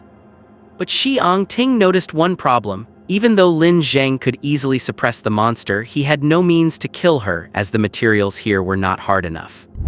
Lin Zheng, that is enough, you cannot kill her. Create an opening and let us retreat, Xiang Ting shouted to Lin Zheng.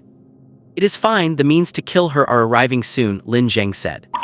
At the same time, Zhao Sicheng looked up at the ceiling and said, Xiang Ting, do you feel something vibrating? Xiang Ting's expression turned slightly grim. I feel it. It is like something.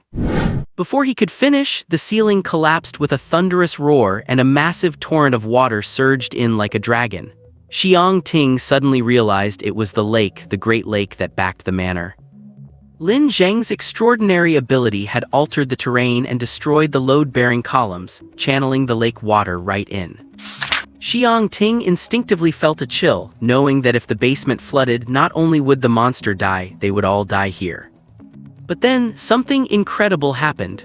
While the massive water dragon poured in, not a single drop rushed toward them. Instead, it headed straight for the woman. The basement soon presented a surreal sight. One half of the area was completely filled with water like a giant aquarium, while the other remained bone dry. The woman seemed to try to break out of the water, but unlike solid matter, the water was not a single cohesive unit. Countless turbulent currents surged within. On the surface it looked calm, but underneath it was in constant motion. The woman could not even keep her balance, let alone gain any leverage. Get ready, we are leaving here, Lin Zheng said, his eyes glowing with a brilliant light, his pupils as bright as glass beads dusted with fluorescent powder. With a deafening boom, nearly 1/5 of the entire West Shore Lake Manor shattered. Yet it did not collapse. Instead, the debris shot into the sky, swirling into a massive storm. Lin Zheng, with Xiang Ting and Zhao Sicheng, stood on a massive piece of architectural wreckage as they surged out of the manor. Meanwhile, a gigantic sphere of water carrying the woman floated slowly into the high sky. 100 meters, that was the limit of Lin Zheng's mental reach. He He began to feel fatigued, his consciousness growing slightly blurred. So there really is a limit to manipulating matter mentally. However, it was enough. He had stripped the woman from her habitat, she would have no chance to regenerate. He raised a hand, and countless steel bars and concrete slabs were ripped away, forming a 3-meter-high spire. The next moment, the water sphere instantly separated from the woman, coalescing into a surging dragon in midair, which Lin Zheng accelerated to its limit and blasted into the woman like a heavy artillery shell. From 100 meters up, falling at terminal velocity like a meteor with a blue tail, they crashed down toward the spire. Then a downpour of rain followed, but Lin Zheng did not get wet. The raindrops veered away the moment they came near him. The battle is over. The woman's physical durability was immense. She had smashed the reinforced concrete spire to pieces, yet her own body remained unscathed. But she was still a biological entity after all. Under such extreme impact, her internal organs were shattered. Blood surged from her mouth and nose and seeped out through her skin, and her body twisted and deformed, becoming less and less like a human. She was still not dead, her organs were still writhing, seemingly attempting to heal. However, having lost the environmental material support, this recovery process became extremely slow, and her ability to rapidly reshape also faded along with her waning life force. She is still alive? Lin Zheng could not help but sigh at such vitality. He glanced at Zhao Sicheng and said, "It is up to you now. Dice her up carefully and make sure there is not a scrap of fat left in the mince." Zhao Sicheng rolled his eyes at him and said, "I am an investigator, not a butcher. Besides, my power is exhausted. I cannot summon anything anymore." "Then what should we do? Should we throw her again?" Zhao Sicheng looked at his face and said, "That is unnecessary. At this rate, she will not recover for at least 10 hours. Let us leave the rest to the occult bureau, they have professional handling techniques." Lin Zheng thought about it and agreed. After all, with the situation having reached this point, they had to notify the occult bureau. This was no longer just Lu Zhengyuan's personal matter. No, Lin Zheng was not even sure if his employer, Lu Zhengyuan, was human anymore.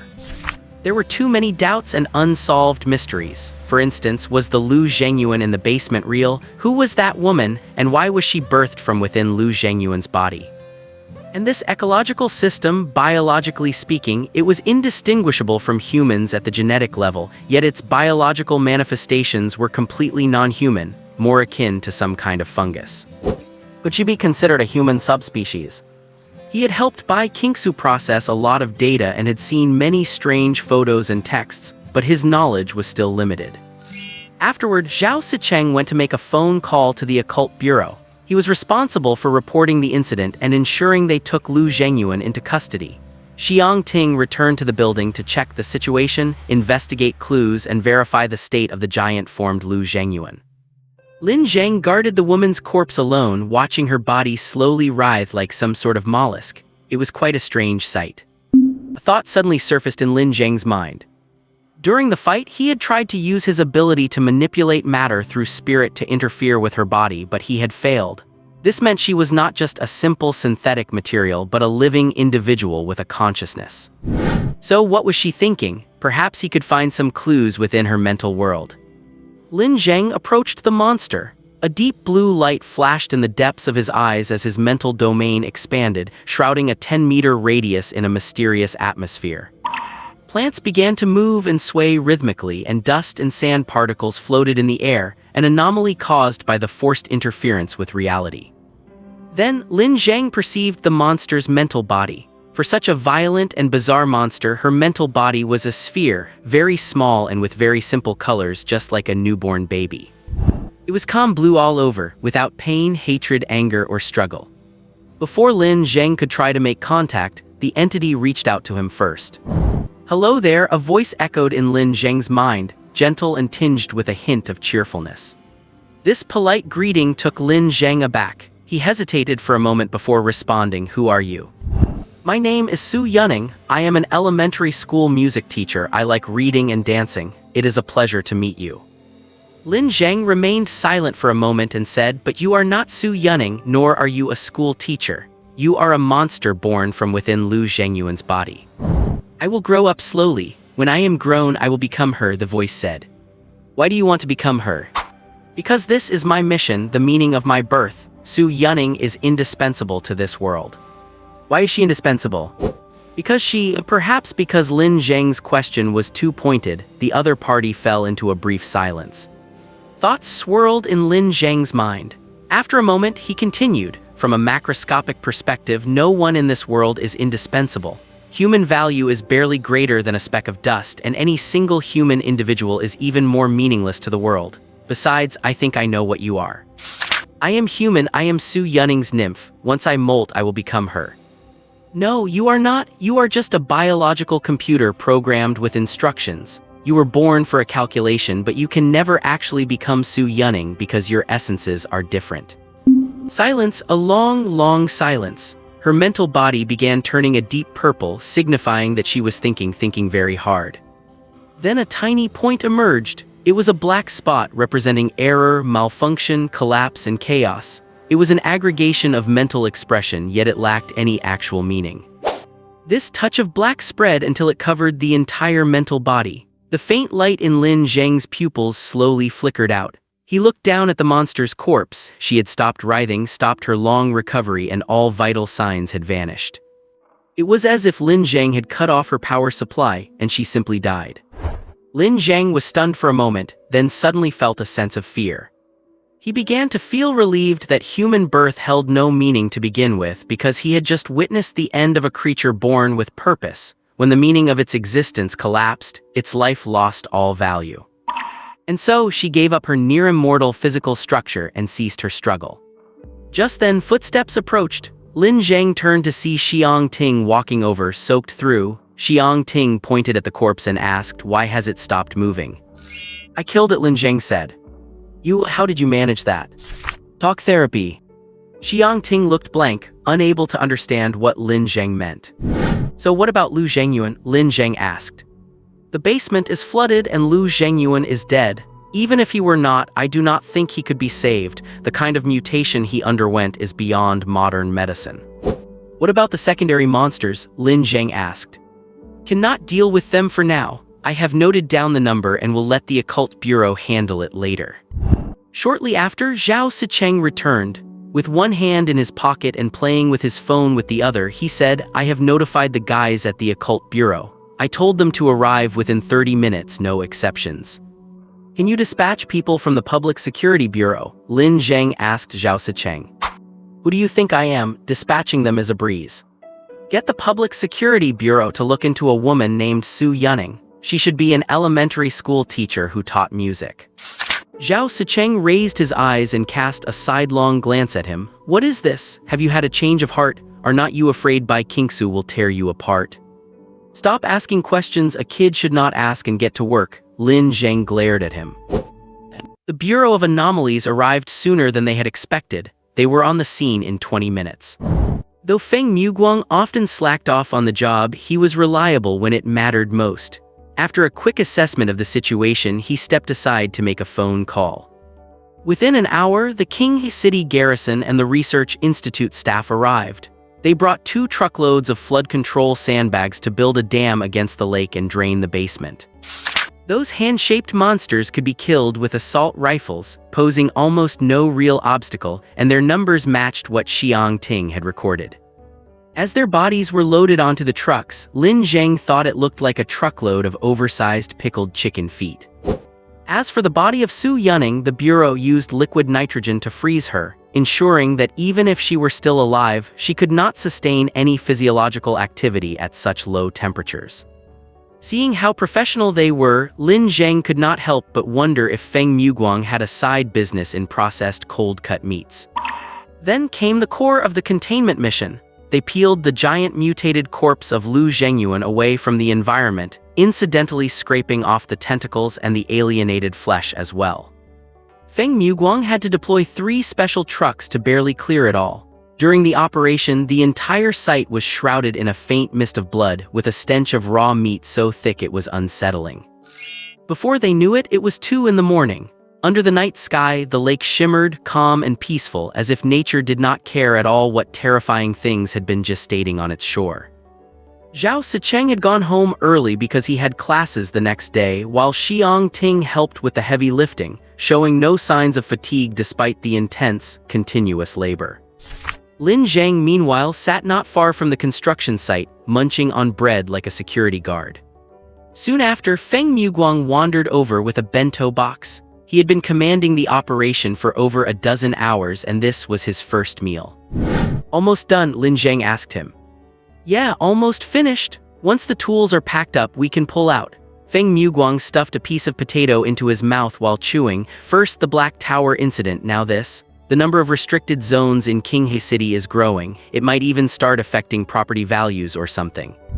"That is a good thing," Lin Zheng laughed. "Maybe if I work hard enough, I will actually be able to afford a place. Stay with me, we provide housing assignments." "No, I choose to be a sugar baby."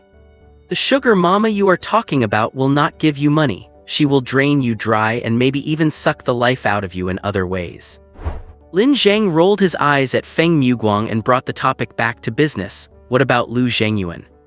"Wang Feng is interrogating him, but he has not gotten anything out of him yet. Wang Feng thinks your lead might have been off."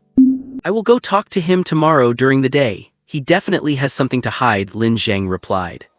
The next day, Lin Zheng and Xiang Ting went to see Lu Zhengyuan together. Feng Muguang was at the Research Institute attending the Black Tower incident debrief, so Lin Zheng and Xiang Ting waited for him in the lounge. Xiang Ting was somewhat taciturn, holding a worn-out copy of the Gospel of the Holy Son, an essential text of the Holy Cross Church which was meant only for clergy. After a while, Xiang Ting suddenly looked up and asked, "So you think Lu Zhengyuan is a fake?" "It is a simple matter of logic. That giant Lu Zhengyuan birthed the entire ecosystem. He was the source of that ecosystem, not its product, and his physical structure was normal." Xiang Ting seemed thoughtful. "But why was the fake Lu Zhengyuan able to leave the ecological zone, and why find you to take on the commission to lure you into the ecosystem to be used as food?" "That is exactly what I cannot figure out. The fake Lu Zhengyuan seemed to possess standard social awareness. If his job was to collect food for the ecosystem, why not find normal people instead of an extraordinary?" Yes, there were still many suspicious points about this incident, and a lot of it remained illogical. The door was pushed open with a bang. Feng Muguang, sporting dark circles under his eyes, pushed his way in and said, "Sorry to keep you waiting, let us go see Lu Zhengyuan."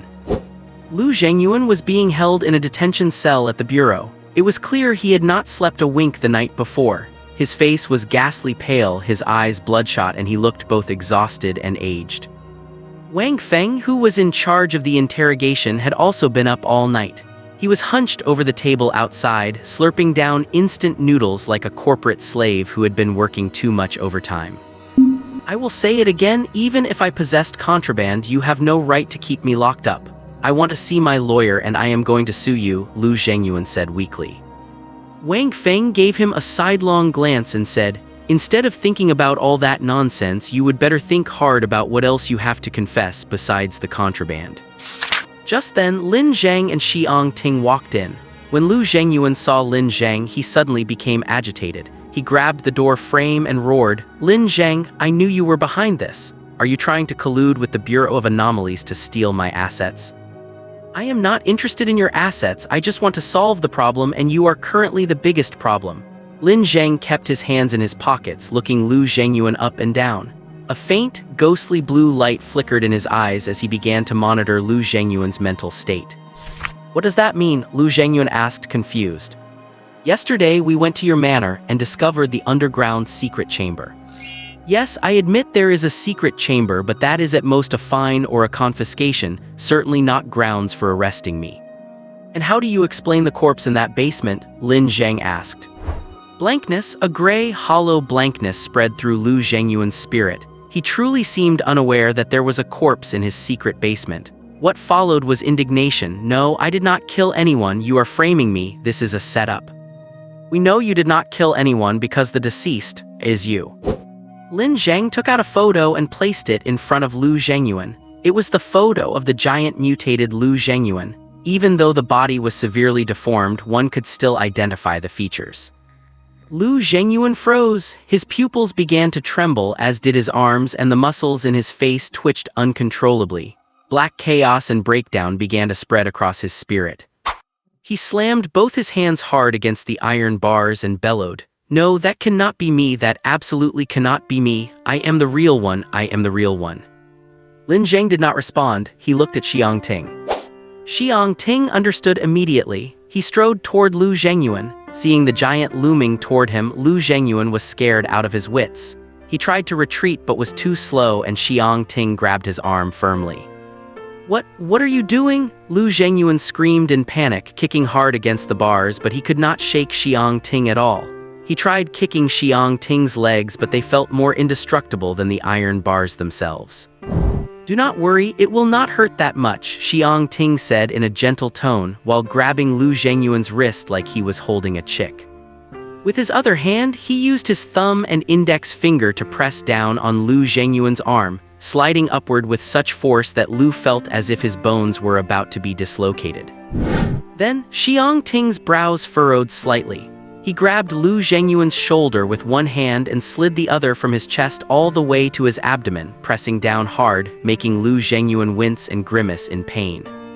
After a moment, Xiang Ting turned to Lin Zheng and said, "Lin Zheng, his body structure is normal." Lin Zheng was stunned. His chain of logic had broken again, and it happened in a place where it absolutely should not have.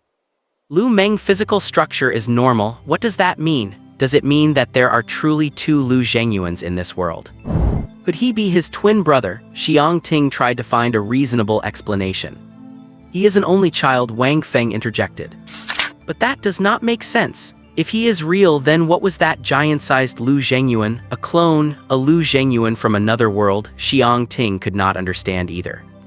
"I do not know, it is still unclear." Suddenly, the slightly dim fluorescent light in the room began to flicker. Ripples appeared in the water glass, the bars of the detention cell vibrated slightly, and the paper, pens, and files on the desk even began to float. Everyone present heard a kind of roaring sound almost at the same time. It was a silent roar, as if it were happening in the far, deep recesses of their minds. Lin Zheng was deep in thought. This was an anomaly caused by his intense focus. Feng Muguang was somewhat nervous and wanted to warn Lin Zheng but was stopped by Wang Feng. So what? Lin Zheng thought. Do two Lu Zhengyuans exist in the world? Impossible. Even if there are factors involving abnormal influences, anomalies have inherent laws. It is impossible to create two identical people out of thin air. Then what are the inherent laws? The basement, the giant entity, the dull yellow light, the writhing flesh. A sentence surfaced in Lin Zheng's mind. "Hello, I am Su Yunning, an elementary school music teacher who likes reading and dancing."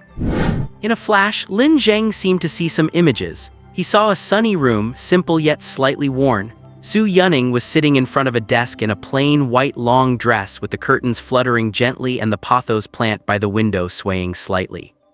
"What are you?" Lin Zheng asked. Su Yunning turned her head, smiled at him, and then uttered two words from her lips that made Lin Zheng's hair stand on end. He felt that primitive, instinctive fear once again. "An imago, he is an imago," Lin Zheng murmured.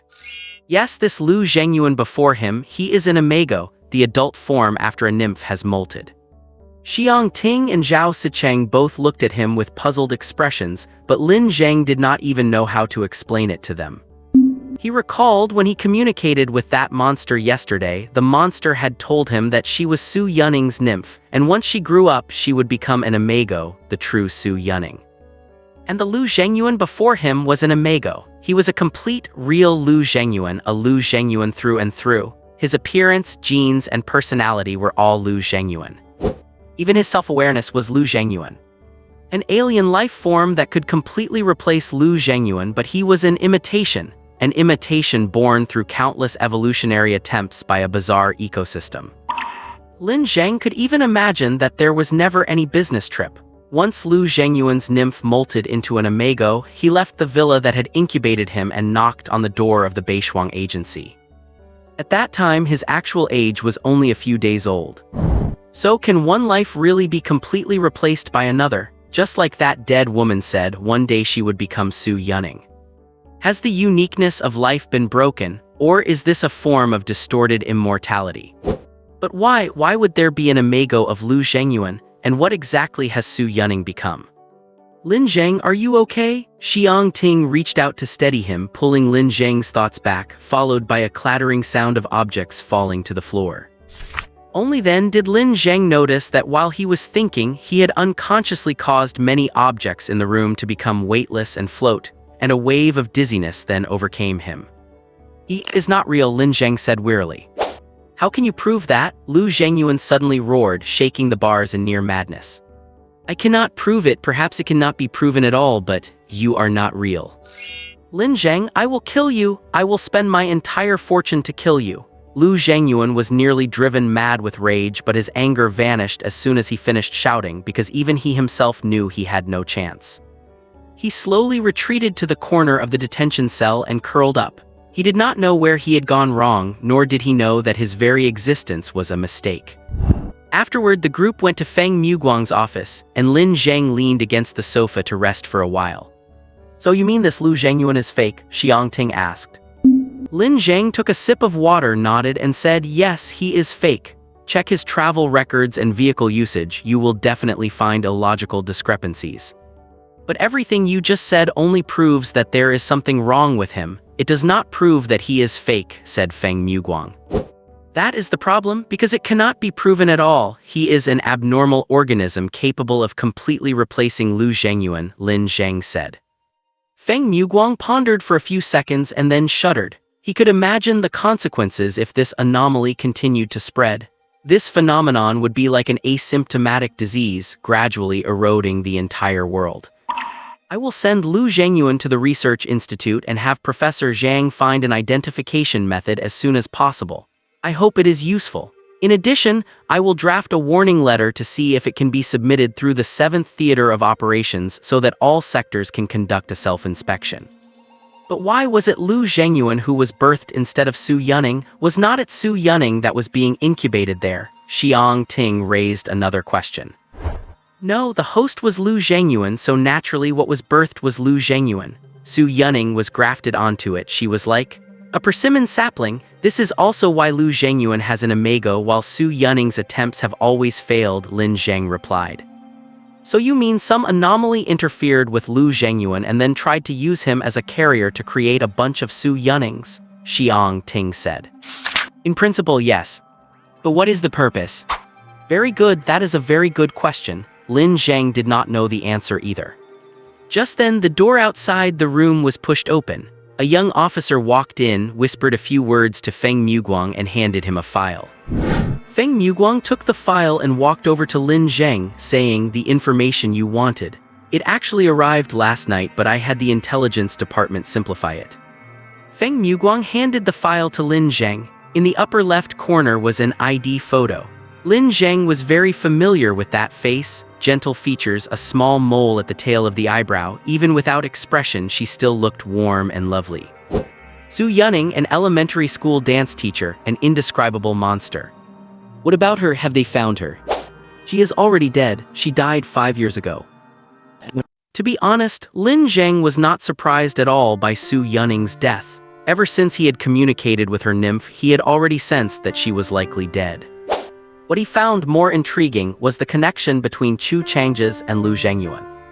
According to the records, Su Yunning was born in a remote town west of Dongzhou. The farthest she had ever traveled in her life was the neighboring Fingaling city, and she died of leukemia at 26. Yes, even in this era of anomalies, leukemia remains fatal for ordinary people. And as for Lu Zhengyuan, a local entrepreneur, he had spent his entire life active in the triangle area formed by the cities of Qinghe, Jianglan, and Jiuzhou, thousands of miles away from Fingaling. These two had absolutely no intersection, and it would be impossible for them to know each other. Yet now, a strange connection had emerged between them. Su Yunning had become Lu Zhengyuan's daughter. And the logic and development behind this were a complete blank. What about the surveillance data from the manor? Is there any relevant footage? Lin Zheng asked. The manor's surveillance was shut down 2 weeks ago. Even the alarm system was turned off. It was likely Lu Zhengyuan himself who shut it down, so I suspect it was Lu Zhengyuan who initiated the contact. As for his recent social circles, nothing unusual was found.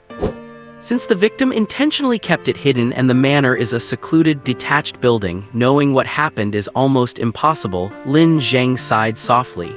He continued scanning the file and saw 2 words under marital status: married.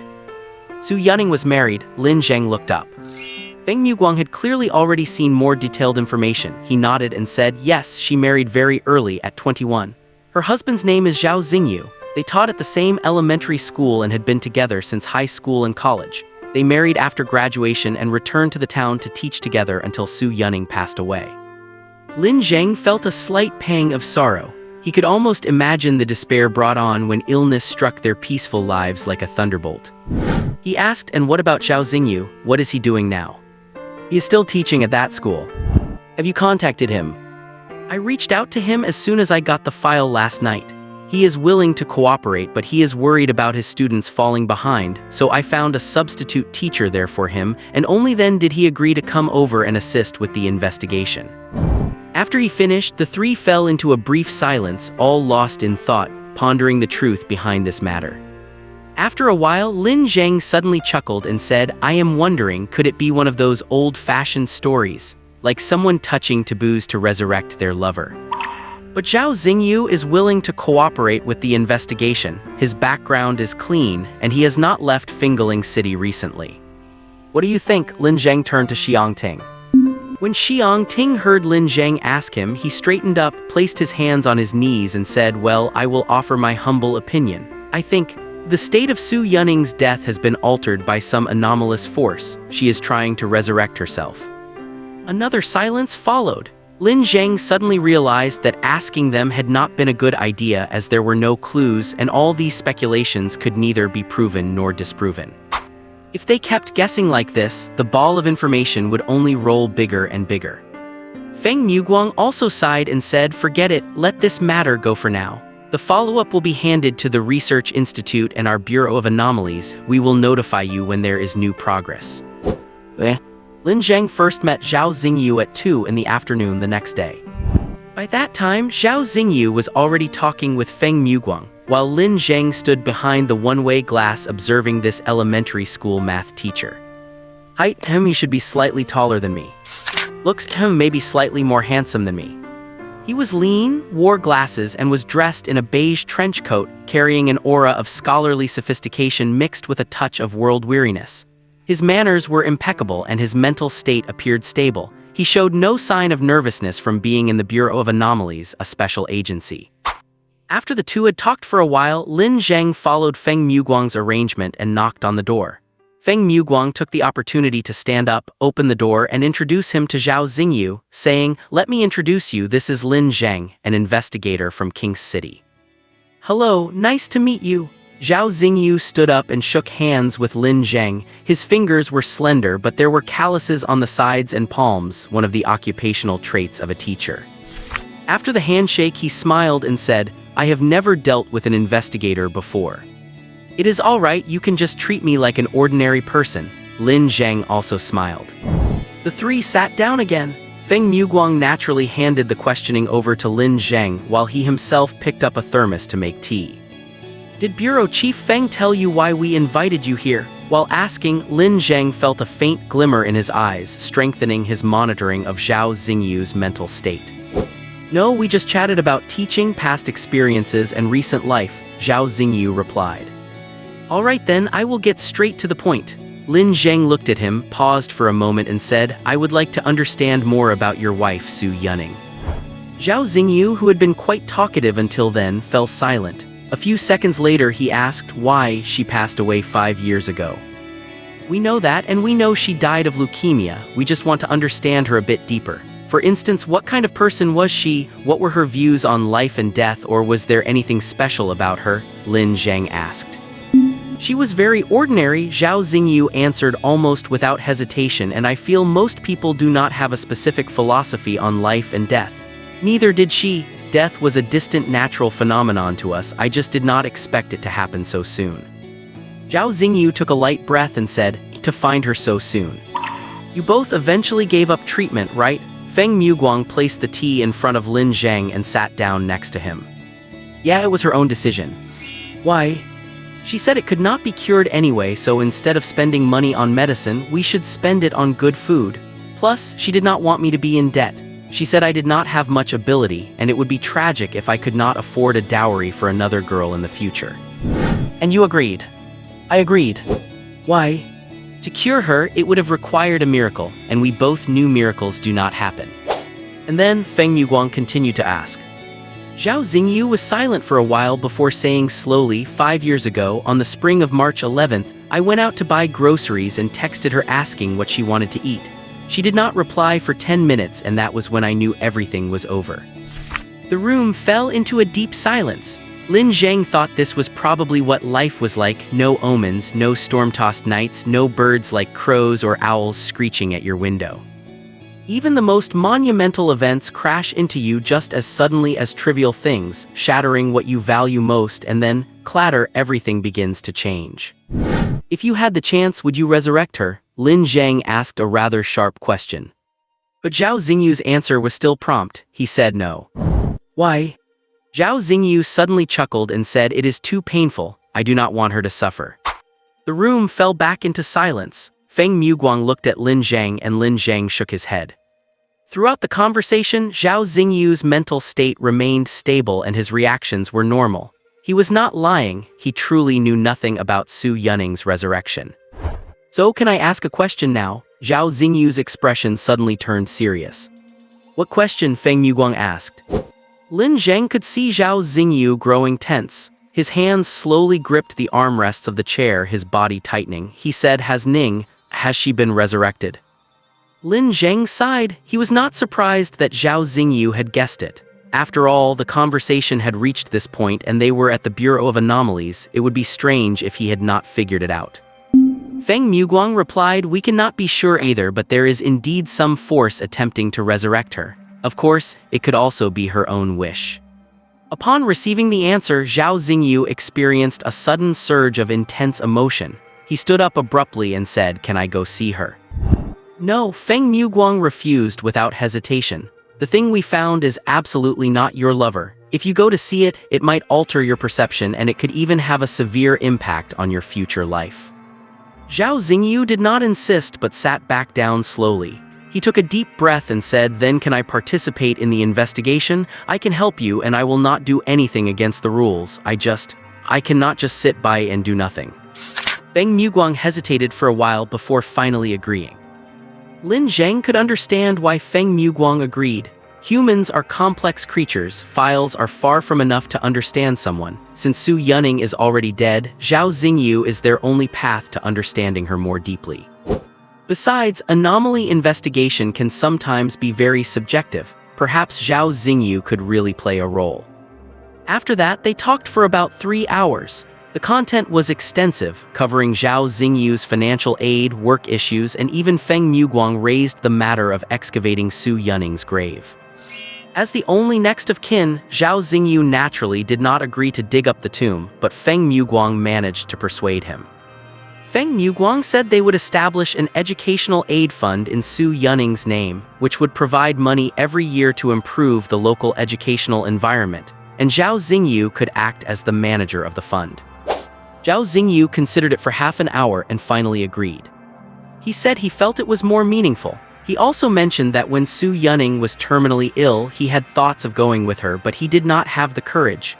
Now he was gradually letting go, and if things continued like this, he might even find someone else in the future. Lin Zheng knew this was a process where emotions turn from intense to obscure. But obscure emotions do not disappear, on the contrary, they remain forever. After getting someone to settle Zhao Xingyu in, only Feng Maguang and Lin Zheng were left in the reception room. What do you think? Feng Maguang blurted out, leaving the subject ambiguous. Lin Zheng knew he was asking about Zhao Xingyu, so he nodded and said it was all the truth. His mental fluctuations were normal unless he is a master of lying. Given his background, that is highly unlikely. Feng Maguang lit another cigarette, took a deep drag, and exhaled slowly. Let us leave it at that for now. We just have to wait for the Qinghu Research Institute and the Regional General Administration to act. If it turns out as you suspect, things will get very complicated. Rather than complicated, I would say it is terrifying, Lin Zheng muttered. In truth, he himself was still reeling from the fact that Lu Zhengyuan was an imago, feeling a sense of dread even at the thought of it. It was a bizarre existence that he could not comprehend or grasp, a disaster that could silently lead to the extinction of an entire species. Feng Maguang was silent for a moment before saying, "By the way, I read the incident reports from the three of you. Xiang Ting and Zhao Sicheng both speak highly of you. Xiang Ting says your combat potential is high and worth exploring further.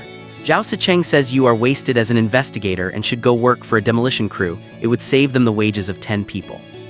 All right, I did not earn a single cent from this job. My boss is bound to criticize me when she gets back," Lin Zheng said, rolling his eyes at him. Feng Maguang chuckled with schadenfreude, then suddenly blurted out, "By the way, how do you think Zhao Sicheng performed?" Zhao Sicheng? Lin Zheng pictured the way Zhao Sicheng fought with his sword that day. Not bad, better than 99% of high school students worldwide. "Is that all?" Feng Maguang asked back, suddenly serious. "Weaker than I expected," Lin Zheng said. Feng Maguang gave a dry laugh. "Also, he seems to have some psychological issues. He is trapped in a mindset of sacrificial martyrdom. On the battlefield, he would not hesitate to sacrifice himself." Feng Maguang looked at Lin Zheng and suddenly wore an even stranger smile. "You do not like Sister Bai, do you?" What? Lin Zheng felt a jolt in his heart. "Otherwise, with your freakish judgment, it is impossible that you would not notice she has had her eyes on you for a long time." Lin Zheng froze for a few seconds before realizing, "Good grief, are you threatening me? Tell me, what is up with that kid?" S012 Hero's Ballad, Feng Maguang said, tapping the ash from his cigarette onto a disposable paper cup. "Heard of it?" Lin Zheng had, in fact, answered multiple-choice questions about S012 when he took his archives exam. It was an uncontainable, phenomenon-type anomaly that interfered randomly across the globe. It was considered a collection of reality-warping information composed of countless heroes' tale stories.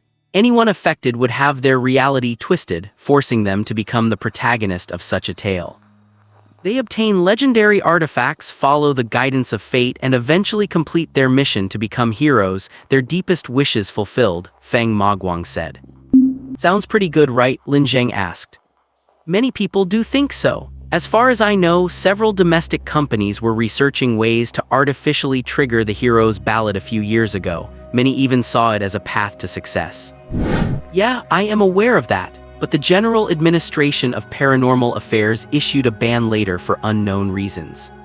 Actually, the reason is simple. We discovered that everyone affected by the hero's ballad has only one ultimate mission: to defeat the Demon King." Lin Zheng was stunned.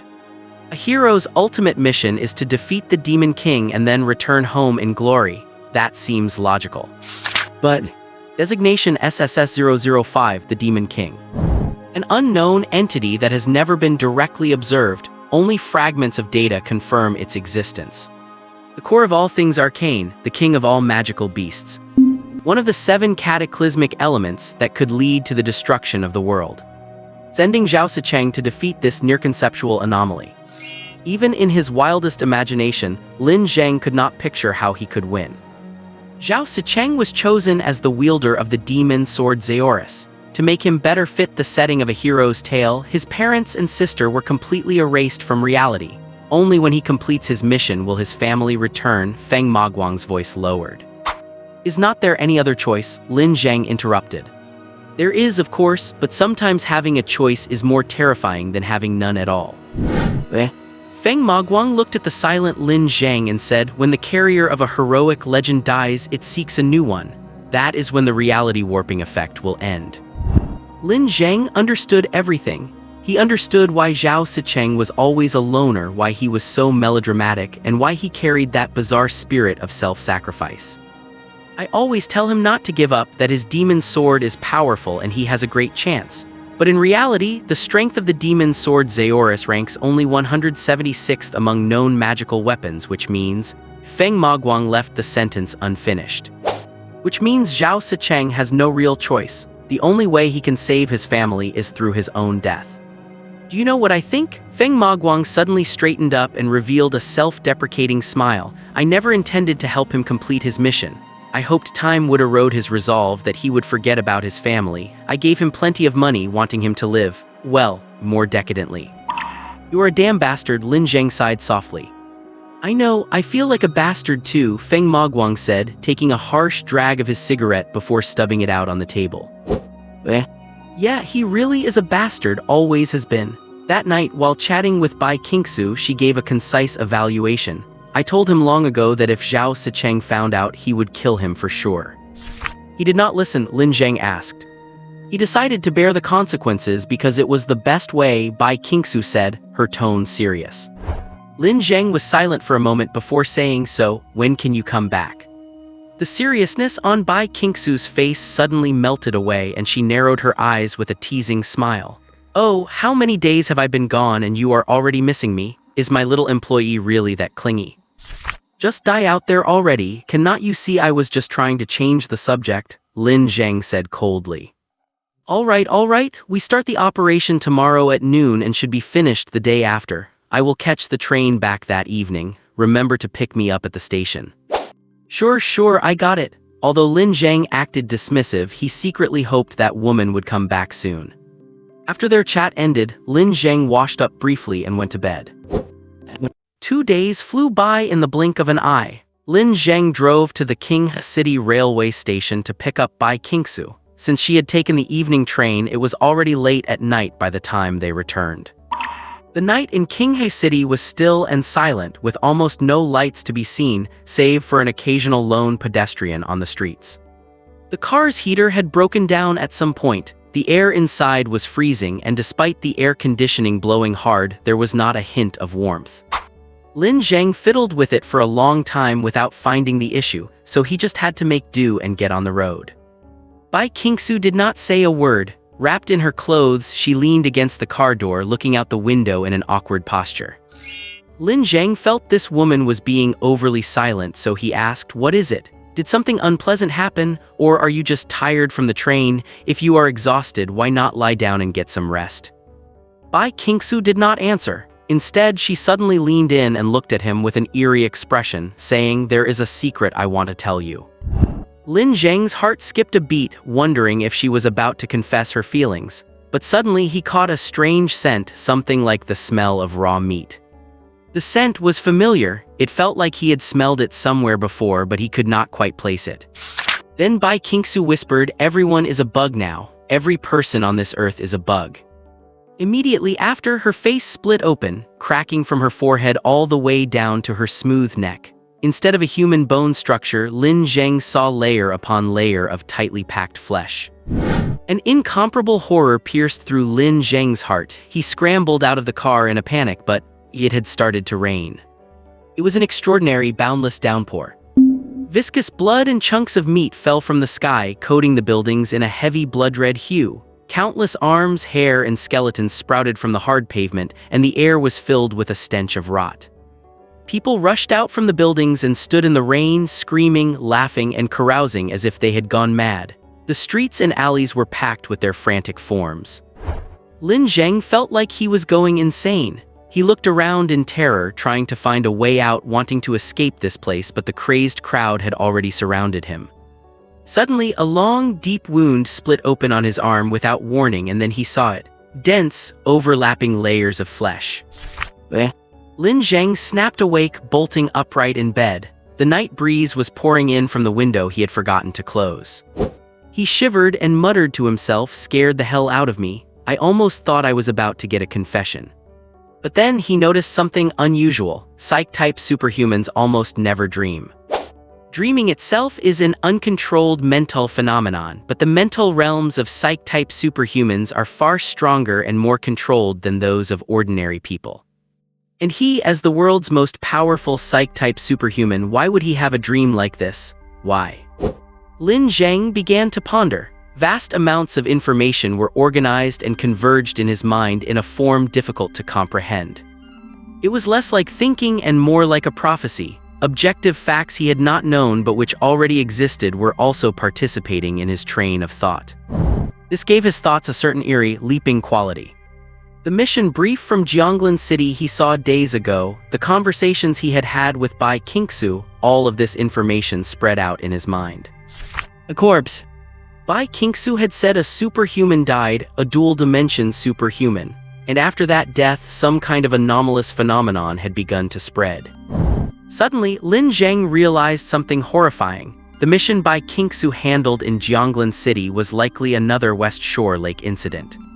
The reality occurring was affecting his mind, which was why he had dreamed.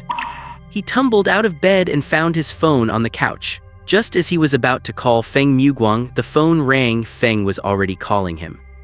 Lin Zheng, come to the bureau immediately. Something has happened in Jianglan City, said Feng Muguang. At 3:00 a.m., Lin Zheng arrived at the bureau.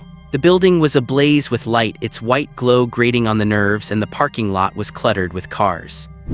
By the time Lin Zheng reached the conference room, both the research and combat teams of Qinghe City had arrived. Feng Muguang was playing footage sent over from Jianglan City. 5 hours ago, Sector 77 of the Jianglan City incident zone was raided, but the attack did not come from the outside, it came from within the fully sealed Sector 77. Even more eerie was that the attackers were not supernatural creatures but a squad of fully armed soldiers. They came from the depths of the fallen sector, wearing the same combat uniforms as the Jianglan City garrison and carrying the same weapons. Is it the team Jianglan City lost? Lin Zheng asked. He remembered Bai Qingxue telling him that a squad had been lost in Jianglan City. We do not know, their numbers are twice that of the lost squad, Feng Muguang replied. The combat capability displayed by this strange squad was shockingly powerful. Their coordination was seamless, their advances and retreats perfectly synchronized as if they shared a single brain. Their hunting process was also terrifyingly precise, splitting the battlefield, isolating targets, surrounding and harvesting like veteran hunters stalking a herd of buffalo. More importantly, Lin Zheng saw with his own eyes that bullets hitting them in lethal areas had no effect at all. They killed soldiers, dragged the bodies back into Sector 77, and withdrew completely before the garrison's heavy artillery could be prepared. Another fierce battle was occurring in the sky above. It was Bai Qingxue, her massive wings unfurled as she engaged two other figures in rapid aerial combat. Lin Zheng felt a pang of fear. He did not even know when this woman who spent every day with him had mastered such skilled aerial combat techniques, suppressing two enemy superhumans single-handedly. 5 minutes later, before Lin Zheng could even register her movements, she had slashed one of them in two. The other did not linger. He swiftly grabbed the severed body of his teammate and flew back into the depths of Sector 77. Perhaps to gather intel, Bai Qingxue pursued them without hesitation. But that was a mistake. A beam of light flashed suddenly from the pitch-black buildings of Sector 77. A moment later, a slender, elongated object violently pierced through Bai Qingxue's body. It struck dead center in her heart, and she began to plummet into the depths of Sector 77. The video ended. The battle had lasted 27 minutes. The Jianglan City garrison lost 24 men and Bai Qingxue was missing. As for the enemy's losses, 0. I know Bai Qingxue well. She is very hard to kill and not that easy to finish off, Zhao Sicheng said calmly. Nai Lingchuan from Jianglan City is pinpointing the landing spot and plans to organize the first rescue mission before 12 o'clock today, Feng Muguang said. The vehicles are already being dispatched. I will lead the support team personally. Everyone present with extraordinary combat capabilities must participate in the rescue. Any questions? Given the gravity of the situation, no one in the conference room raised any objections, but just as Feng Muguang was about to finalize the plan, a man slowly stood up. Although it was Lin Zheng's first time seeing him, he immediately recognized his identity. He was wearing the robes of the Holy Cross Church with a slender and tall frame and somewhat narrow, long eyes. He was Xiang Ting's colleague and superior. The nameplate on the table read his religious name, Turn. He said indifferently, Mr. Feng, I fully understand your urgency, but unfortunately I am afraid Xiang Ting cannot participate in this mission. Why? The one who asked the question was not Feng Muguang, but Xiang Ting himself. Mind your status? Turn glanced coldly at Xiang Ting before turning his gaze to Feng Muguang. Mr. Feng, Xiang Ting and I are to attend a charity banquet tomorrow and both of our presences are mandatory. Do you think a charity banquet is more important than saving lives? Feng Muguang asked with a fierce, furrowed brow. Of course, between one superhuman and 10,000 children, which would you choose? Even if you are cold-blooded enough not to care about the lives of 10,000 children, you should not stop others from saving them, should you? Tern asked with a light laugh.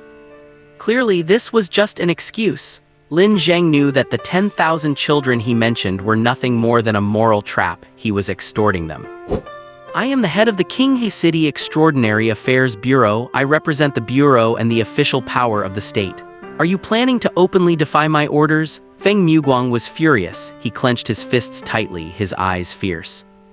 For the sake of the children, I am willing to accept punishment and even more willing to die. I believe the Church and the Holy Spirit will understand, and I hope Your Excellency can understand my plight. Tern tilted his head back, even showing a hint of a smug smile. He knew that Feng Muguang could not touch him, and he was even enjoying the sight of Feng Muguang's exasperation. However, Feng Muguang did not continue with any drastic actions. He calmed down slowly and said, "We can compensate for your losses at the charity banquet." Really, that would be wonderful, but goodwill is priceless and the lives of children are also priceless. However, I will still try my best to propose a reasonable compensation plan, Tern said. We want to participate in the experiments on the Saint's Messenger instead of just receiving a research report once a week, and we want at least one independent experiment opportunity every month. Impossible, Feng Muguang rejected him point blank. Then you had better consider this carefully. Miss Bai is already missing, and the only extraordinary combat forces available in Qinghe City are Xiang Ting and Zhao Sicheng. No offense intended, but given Zhao Sicheng's abilities, I can only wish him a less painful death. The atmosphere turned icy. Zhao Sicheng almost slammed his hand on the table to rise, but was held down by Wang Feng beside him. Feng Muguang's arms were trembling slightly. He knew that besides Xiang Ting, they also had Lin Zheng, and he knew that Lin Zheng was very strong. But he did not know how dangerous Zone 77 was. After all, even Bai Qingxue had fallen there. Therefore, he had to gather every bit of available extraordinary power. The slightest lack could lead to the failure of the rescue. Qinghe City would lose an important safeguard, and he would lose an important friend. Perhaps for the rest of his life he would regret it, even feeling pain, wondering if he had agreed to Tern, maybe Bai Qingxue could have survived. Tern's smile remained warm and mild with a hint of triumph, his fingers gently tapping on the table as if urging Feng Muguang for an answer. High and mighty, holding the winning hand, he seemed entirely unconcerned that Feng Muguang might refuse. But just then Lin Zheng coughed lightly twice and said, "Director Feng, forget it. If Xiang Ting cannot go, he cannot go." Xiang Ting became a little anxious. He stood up and said, "Mr. Lin, I know it is not your fault, but it actually does not matter, really," Lin Zheng said, shrugging. Director Feng, arrange for the others to prepare for departure. Then he raised his eyes to look at Tern and said, "But, Mr. Tern, you had better keep a close eye on any news from Zone 77, because if our rescue fails, I will hold you responsible." "And what if you do?" Tern looked at him with contempt. "I will kill you," Lin Zheng said. Tern was stunned for a moment, then suddenly burst into laughter. "Mr. Lin, although I do not want to say this, I hope you see yourself for who you are. Even though we are in the same room, it does not mean we are equals. I have seen too many low-life, shameless, and arrogant characters like you. A few of them were indeed like mad dogs, but I just had to flick a finger and they never made a sound again." Before he could finish his sentence, Wang Feng, who was sitting in the front row, suddenly spoke up. "Tern, I advise you not to add fuel to the fire. If he wants to kill you, no one here can stop him." "So you think a lowest-tier mental-type superhuman can defeat our Saint's Chosen?" Tern sneered. Xiang Ting was silent for a moment, then said in a deep voice, "If a conflict really breaks out, I will do my best to protect you, but unfortunately I am afraid no one in the entire Three River Basin can stop him from killing. He is strong beyond comprehension, especially when it comes to killing." Tern shivered. He knew Xiang Ting would not lie or exaggerate. He had always been one to call a spade a spade. "Ah, well, of course, you could also strike first and finish me off before I kill you," Lin Zheng said, still looking relaxed and natural. "But I am a superhuman with official backing. If you kill me, you are done for too. Director Feng, if I die, just find him and finish the job, even if you have to frame him. Rest assured, I will handle it cautiously and impartially. You are a special talent designated by my bureau. If you die, my bureau will immediately launch comprehensive retaliation against the perpetrator or the organization." Feng Muguang said offhandedly. He was starting to understand why Bai Qingxue looked down on him but was interested in this kid. This guy was simply too sharp. He knew that Turn had set a trap that he, as the director of the Extraordinary Affairs Bureau, could not solve from within. The situation was unbreakable from the inside but very fragile from the outside, so Lin Zheng brought in an external force. Turn's expression had changed from rigid to ashen as he suddenly realized that his own life seemed to be bound to Bai Qingxue's. He could only survive if she survived, if she died. He looked at Lin Zheng. This 25-year-old young professional looked a bit thin, tired, and slightly hunched, like a guy about to be worn down by the workplace with not a hint of danger about him, but for some reason. He felt fear. But just then, a harsh ringtone broke the stiff atmosphere of the conference room. It was Feng Muguang's phone. "Hello, what is it? I am very busy right now." Feng Muguang answered the phone almost with anger. "What did you say? She is back. Where is she now? Is she injured?" "She is eating KFC." There was dead silence in the conference room until Feng Muguang hung up the phone. He took a deep breath and said, The rescue plan is cancelled. Sister Bai, she came back on her own." The atmosphere in the room turned subtle, and the expression on Turn's face became even more bizarre. Lin Zheng leaned back in his chair and sighed softly, saying, "Bai Qingxue, oh Bai Qingxue, you really live up to your reputation." At 8 the next morning, the second meeting regarding the Incident 77 in Jianglan City was held. This time, however, Feng Muguang looked completely relaxed and appeared much more composed and in control. At 7 this morning, Nai Lingchuan, the person in charge over in Jianglan City, sent over a report and explained the situation in detail. Simply put, the damage Bai Qingxue sustained was not serious for her. The reason she did not return to the base immediately was that she found something interesting inside, so she wandered around for a good while and did not come out until she was hungry. She had actually planned to eat and then go back in for a stroll, but after much persuasion from Nai Lingchuan, she was finally stopped. Now she is staying obediently at the base undergoing a physical examination. According to the intelligence gathered from Bai Qingxue, it can be basically confirmed that the abnormal phenomenon in Zone 77 and the one at the West Bank Lake Estate belong to the same category. The only difference is the carrier. The carrier at West Bank Lake was Lu Zhengyuan, who was just an ordinary person, while the carrier in Zone 77 is a dual-dimensional transcendent.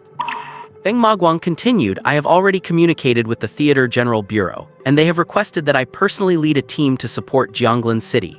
Zhao Sicheng, Lin Zheng, Xiang Ting, you three are the ones who experienced the West Bank Lake incident firsthand and have the deepest understanding of this anomaly, so you must come with me. As for anyone else who wants to go, you have 5 hours to write an application. In the application, you must highlight how you can be of help. We will officially set off at noon today." This time, TN did not object because he did not attend the second regular meeting at all, while Xiang Ting agreed without hesitation. At 12 noon, the bus arranged by the Bureau of Abnormalities arrived, and the rest of the support team showed up as well. Apart from the 3 core members Lin Zheng, Zhao Sicheng, and Xiang Ting, there was also an elite armed squad of 12, led by Li Mingrui, who had participated in the beast suppression battle last time. Sent by the Qinghe Research Institute was Cheng Yushi, the lead investigator for the Visitor and Black Tower incidents. He was someone Lin Zheng was quite familiar with. In fact, he was the one who performed the physical exam on Lin Zheng when he was first subjected to interference. Accompanying them were 5 other researchers and a mobile research station. Additionally, Zhao Xingyu also came along. Lin Zheng and Cheng Yushi both agreed that Zhao Xingyu was likely the key to resolving the Su Yunning incident through an emotional breakthrough. "Is everything all right in King's City?" Lin Zheng asked.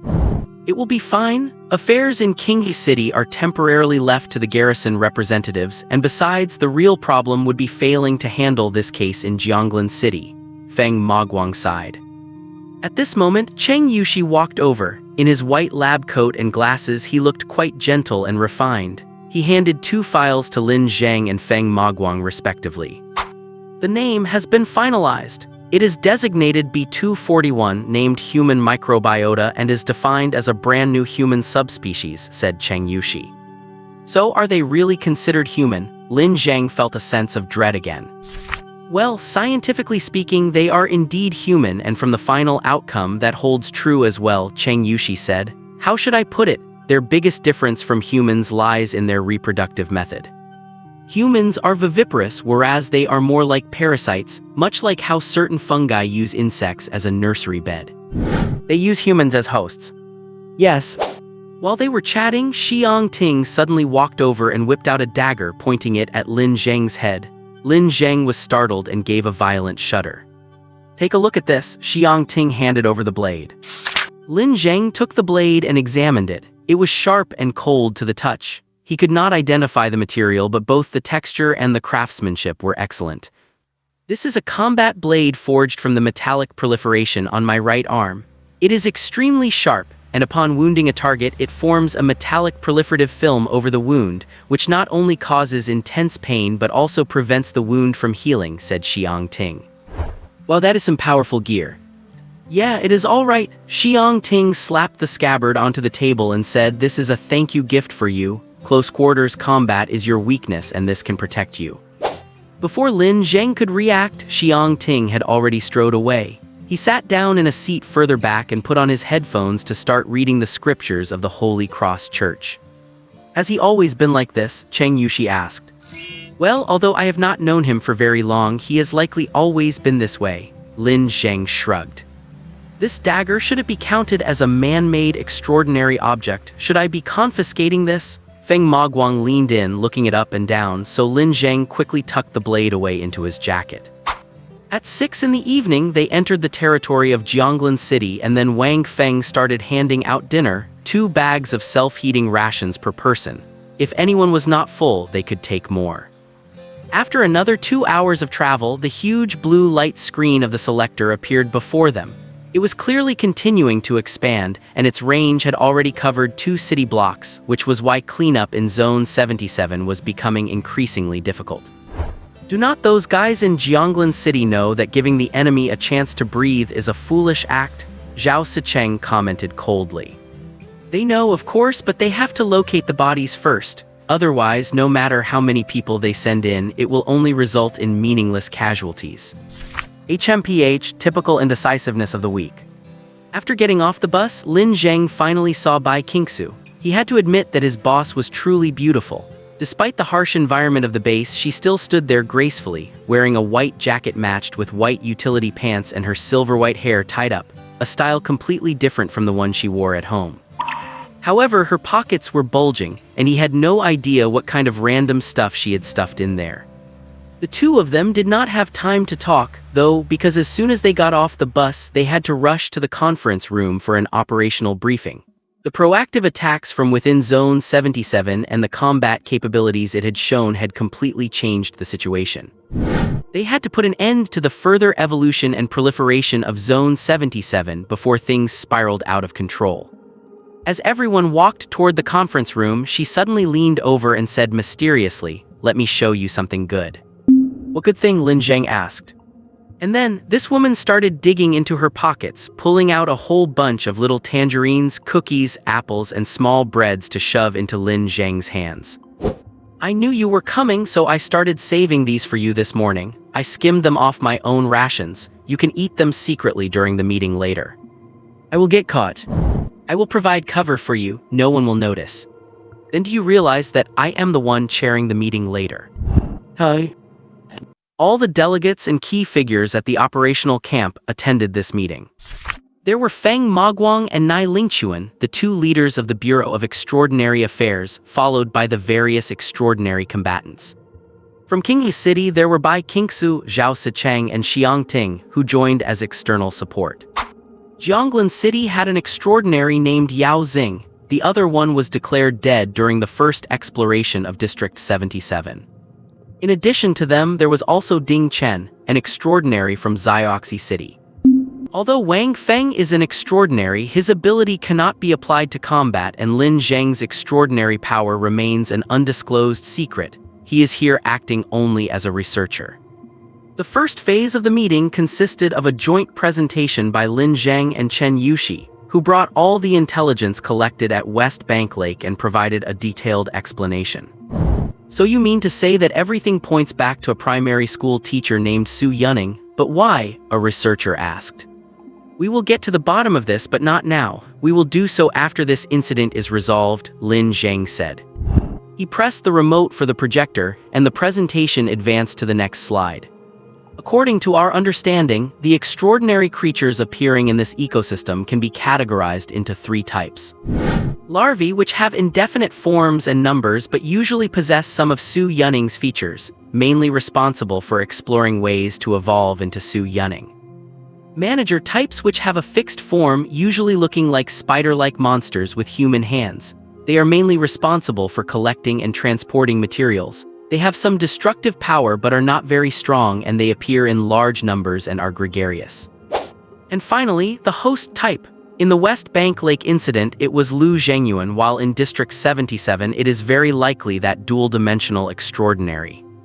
The host is the core of this ecosystem and also our target. Strictly speaking, as long as we kill the host, the material cycle of the ecosystem will be interrupted and it will naturally collapse. However, there are 2 additional factors we need to pay attention to. First, when the host is threatened, it produces a hunter type. The hunter possesses extremely strong combat capability and vitality. I am afraid that no one except Bai Qingxue can face it head-on. Second, the host of the West Bank Lake incident, Lin Zheng, was just an ordinary person, while the host of this incident is a dual-dimensional extraordinary. No matter what changes this brings to District 77, it is undoubtedly dangerous, and perhaps we have already seen how dangerous it can be. Lin Zheng sorted his materials and said, "My report ends here, thank you everyone." He stepped down from the podium and sat in the seat on his left, and the people present began to murmur in discussion. If our goal is to destroy the host, perhaps we could try deep-level bombardment, a garrison representative said. I am afraid that will not work. Mr. Lin said that the ecosystem can be seen as a tropical rainforest with its time accelerated 10,000 times. Its material cycle is very fast to the point where it can even affect inorganic matter. We must carry out an infiltration mission.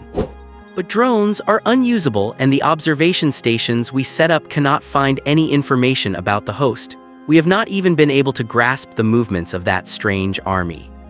We do not need to worry about those things. Feng Maguang found the host's podium, kicked his chair away, and Nai Lingchuan stepped forward to stand with him. According to the experience we accumulated during the West Bank Lake incident, we have basically determined a way to find the host. The key to breaking the situation lies with the manager types. When organisms die in an area, the hunter type will head there to recover materials and then transport them to the host. Does that mean as long as we follow the managers, we can find the location of the host? The garrison representative asked. Yes, Feng Maguang nodded, and the method to lure out the managers is quite simple. According to the inference of the Qinghe Research Institute, it should be related to the quantity of material. As long as we collect a large amount of material and pile it together, it will attract the attention of the managers.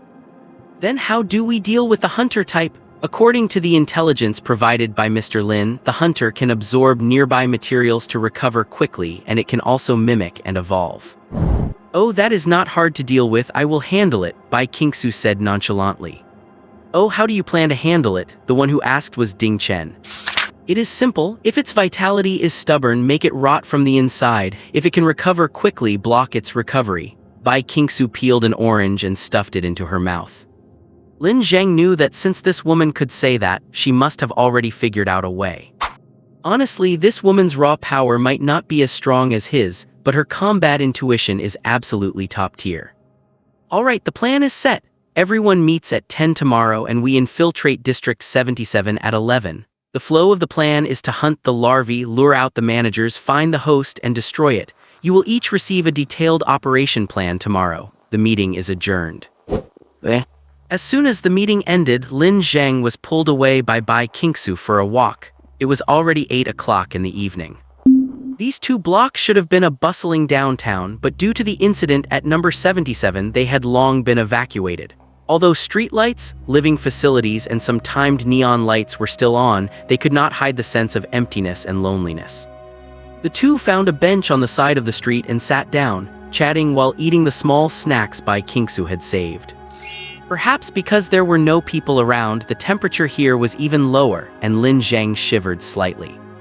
Bai Qingxue glanced at him, suddenly pulled him close to her side, spread a pair of huge wings with a rustle to wrap around him, and then grabbed his hand and tucked it into her pocket. "Are you a little warmer now?" Bai Qingxue asked. This sudden intimate move made Lin Zheng's body stiffen. He subconsciously wanted to escape, but the warmth and softness made him linger. Your wings are quite useful. They would probably be great for making down jackets or duvets."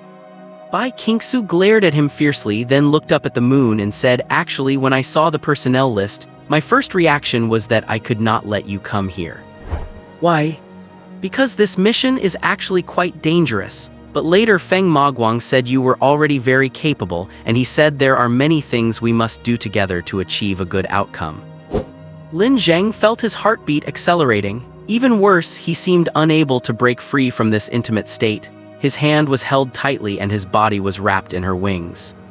"Well, anything is fine, just pay me," he continued with his nonsense. Bai Qingxue suddenly leaned over and said, "Oh, I have considered that too." "What, planning to give me a raise?" "In your dreams, I was thinking of whether there is a way to stop paying you while still making you work for me honestly and preventing you from quitting. What do you think?" There was a subtle glint in this woman's eyes. Her silver hair fluttered in the breeze and her delicate, flawless face made it hard for Lin Zheng to resist. How could one resist? Lin Zheng thought, she is so beautiful, she is a little rich, she likes him so much, and although her personality is not perfect, she gets along well with him. How could he resist that? But this is a mistake. The visitor told him. Although I do not want to disturb your private moment, but how should I put it? It is time to eat." A voice suddenly sounded from deep in the darkness. It was Feng Maguang's voice. Bai Qingxue did not hesitate to pick up an orange and threw it at him. Before yesterday's raid, the garrison at District 77 had been using the nearby residential buildings as a temporary camp. It was originally intended to provide better comfort, but when the raid occurred, those very buildings severely hindered the garrison's maneuverability and support, leaving them as sitting ducks. Consequently, Nai Lingchuan issued new orders. Only the researchers may continue to stay in the residential buildings, while all remaining combat personnel are to set up camp in the plazas, open fields, and on the roads. However, Lin Zheng did not stay in the buildings like the other researchers. After all, if his boss is out there braving the elements, how could a lowly subordinate like him enjoy such comfort alone? At 9:30 p.m., all tents turned off their lights and Lin Zheng fell asleep early. He did not know how long he had been asleep when he was suddenly awakened by his phone ringing. Dazed, he answered the call and then he heard a voice, a very strange, distorted voice that sounded like it had been processed, complete with noticeable static. "Lin Zheng, thank God, listen to me, something strange is happening. I do not know what, but something is going on." "What are you talking about? What strange thing?" "Listen, I am now." "Wait, tell me who you are first." "I am, it is dangerous, hurry." Immediately after, a sharp, piercing screech tore through Lin Zheng's eardrums. He instinctively pulled the phone away, frowning. By the time he recovered, the call had ended. It did not end. The phone was not even on the call screen anymore. He checked his call logs. The last call was with Feng Maguang 2 nights ago, and the call he just received seemed to have never happened. Just then, the phone rang again. Lin Zheng instinctively thought it was the same number, but looking closely, it was Feng Maguang calling. He picked up, but it was Wang Feng's voice on the other end. "Come to Feng Maguang's tent. You come alone. Now, right now." Wang Feng's voice carried a tone of gravity and urgency. By the time Lin Zheng arrived, there were already 4 people in Feng Maguang's tent. Bai Qingxue, Chen Yushi, Wang Feng, and Feng Maguang himself. It was clear they were intentionally gathering everyone from Qinghe City. "Where is Zhao Sicheng?" Lin Zheng asked. "We did not notify him. He cannot help with this matter," Wang Feng said. "Then tell me what is going on." Lin Zheng sat down like the others. Wang Feng kept his head down, silent for a moment before looking up and adjusting his glasses. "We have been attacked," he said. No one spoke. Last night had been a peaceful night with not a sound outside nor any gunfire. It was clear that the attack Wang Feng was referring to was not a direct confrontation. The method of attack is unknown, the principle is unknown, and the effect and purpose are also unknown. All I know is that we have been attacked. He pointed to his eyes. "My supernatural powers have failed." "Unable to use them?" Chen Yushi asked. No, it is that I am receiving some kind of bizarre interference that makes me unable to trust my own vision anymore. Wang Feng looked at Lin Zheng. He saw Lin Zheng as nothing more than a weird, twisted hunk of flesh, dull, bloody, and draped in a human skin. Of course, the others were the same. They were all writhing, massive chunks of flesh with human faces covered in human skin. He rubbed his temples. I just received a call from someone unknown. They seemed to have something they wanted to tell me, but all the critical information was distorted, Lin Zheng said. No contact name, no call log. Could it be the influence of District 77? Chen Yushi pondered. Bai Qingxue shook her head. This kind of invisible, intangible attack had never happened before you arrived. Of course, it could also be that we lack effective means to detect such an attack. The perpetrator of this attack is likely very powerful, but its intent remains unknown, Wang Feng said. Finish up the business in District 77 as soon as possible, then we will return to Qinghe City. I will use my father's connections to find experts, Feng Muguang said. For now, we can only hope this attack is harmless or at least not directed at us. Has the operational deployment been drafted? Lin Zheng asked. Yes, Nai Lingchuan and I finished it last night, Feng Muguang nodded. I want to participate in the battle too. If something unexpected happens, maybe I can help. Feng Muguang pondered for a moment, looked at Bai Qingxue and said, all right, I will arrange for you to join. The atmosphere in the camp seemed to have undergone an indescribable change. While everything looked orderly, Lin Zheng felt that something had gone wrong, though he could not pinpoint where. Perhaps if he returned to the visitor's body, he could think more clearly, but he had no opportunity. People were coming and going in the camp, and it would be a major issue if he suddenly dropped dead. And if he were to resurrect after dying, he would likely be seized immediately.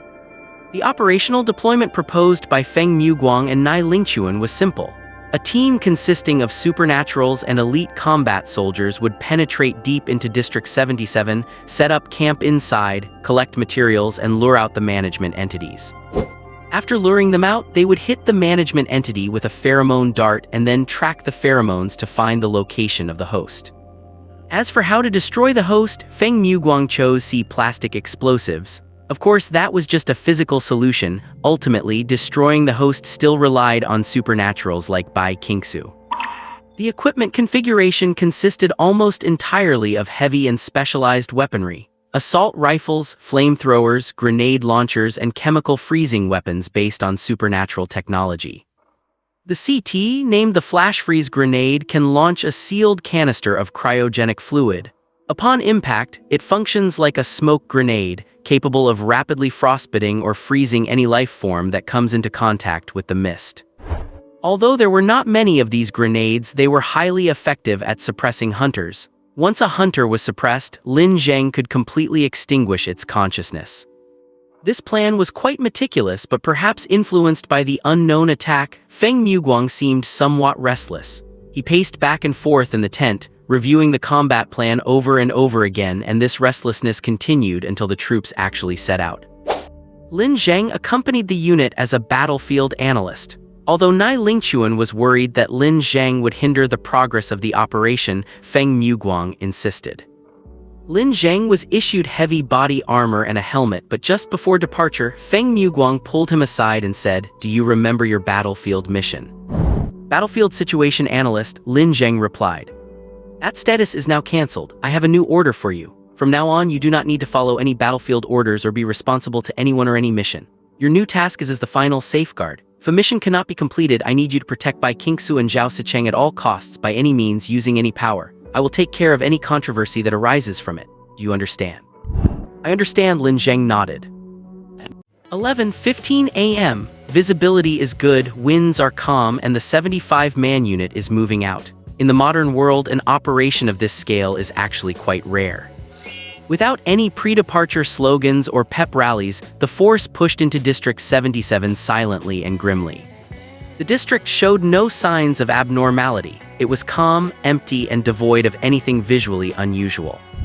The straight-line distance to the preset camp location is about 3 kilometers, but they cannot take a direct route.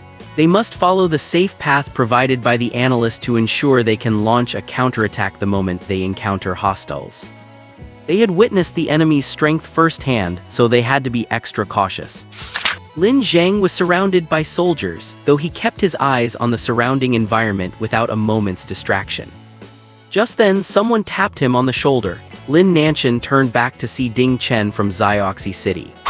"You are Lin Zheng, right?" Ding Chen wore a warm smile. "To be an academic backbone at such a young age, you really are a promising talent."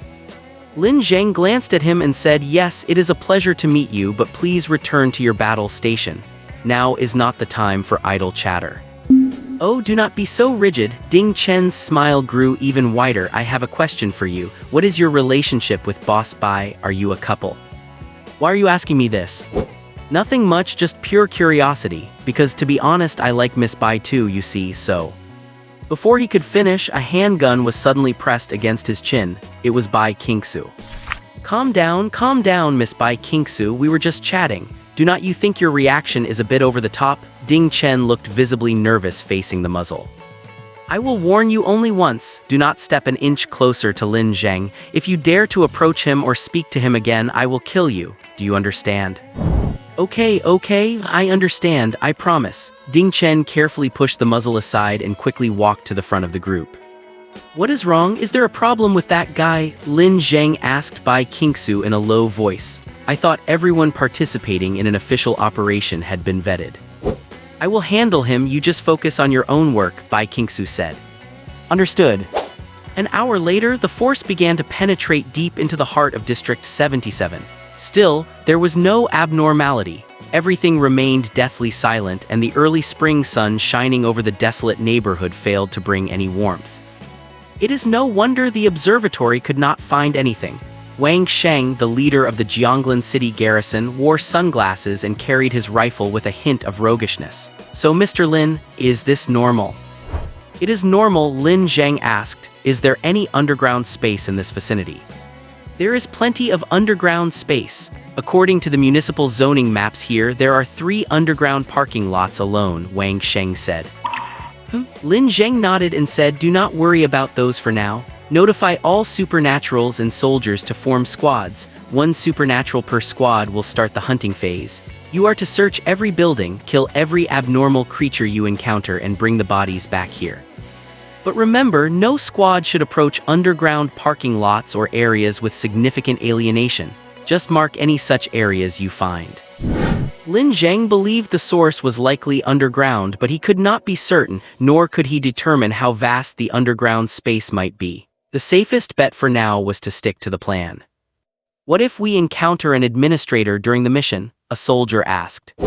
"Do not engage, do not take any action, and continue the mission," Lin Zheng replied. "Also, if you run into an enemy ambush, fire a flare immediately and retreat. Prioritize preserving combat strength."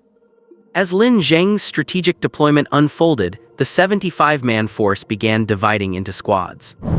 Bai Qingxue, Zhao Sicheng, Xiang Ting, and Ding Chen each led a squad, with 1 additional squad assigned to protect Lin Zheng. Just as the division was complete, Bai Qingxue suddenly said, "I request to be in the same squad as Ding Chen." "Whoa, why? I do not want to be stuck with a half-crazy woman," Ding Chen protested quickly. "Did not you just say you wanted to pursue me? I am giving you a chance," Bai Qingxue said coldly. At this moment, Xiang Ting stepped forward, took a deep breath and said, "Miss Bai Qingxue, I do not know when you and Mr. Ding Chen started a romantic relationship, but this is a battlefield. If you insist on being with Mr. Ding Chen, it will not only decrease our efficiency in gathering materials but also put some soldiers at risk." His righteous statement made the atmosphere tense, until Zhao Sicheng said, "Xiang Ting, did you really not hear that she was being sarcastic?" Was it sarcasm?" Xiang Ting looked bewildered and embarrassed. "In short, I do not trust Ding Chen. I cannot let him move around the combat zone alone. He must be kept under surveillance," Bai Qingxue said. "Hey, do you guys really not care at all about me, the person involved?" Ding Chen sighed softly. "But for the sake of the mission, I am willing to cooperate with Miss Bai. Wang Sheng, if you do not have a supernatural leading your group, you can take my creation with you." The giant snake slithered over slowly, its massive body rising up. It was a behemoth nearly 10 meters long and over 2 meters wide. Its entire body was covered in a honeycomb-like structure, with half-buried bones, blood vessels, and visible stitching marks across its form. Ding Chen gently patted the snake's chin and pointed to Wang Sheng, saying, "Kid, your job is to protect this gentleman, understand?" The snake's gaze shifted to Wang Sheng, its eyes flickering as if scanning and identifying him before it docilely lowered its head. Seeing that Wang Sheng was somewhat wary, Ding Chen smiled and said, "Do not worry, it looks fierce, but it is a registered reconnaissance creation. It has no offensive capabilities." He shook his head slightly again. "Miss Bai, I do not know if this is enough to earn your trust, but it is the best I can do. Also, what I said earlier was true. I really do like you, so instead of pursuing someone who is out of reach, why not give me a chance? Shall we start by executing this mission together?" "That is enough," Lin Zheng interjected to stop the conversation. He glanced at his watch and said, "State any further questions now. Everyone moves out in 3 minutes." This neighborhood has turned into a jungle. On the surface, it is steel and concrete, but deep down, it is flesh, blood, and bone. Creatures beyond human comprehension thrive here, evolving toward what they believe is the ultimate form, living and dying in this place. Lin Zheng is an outsider, as is the team he leads. Their sturdy ships and powerful guns are tearing through the primitivity of this flesh and blood jungle, bringing destruction down upon it.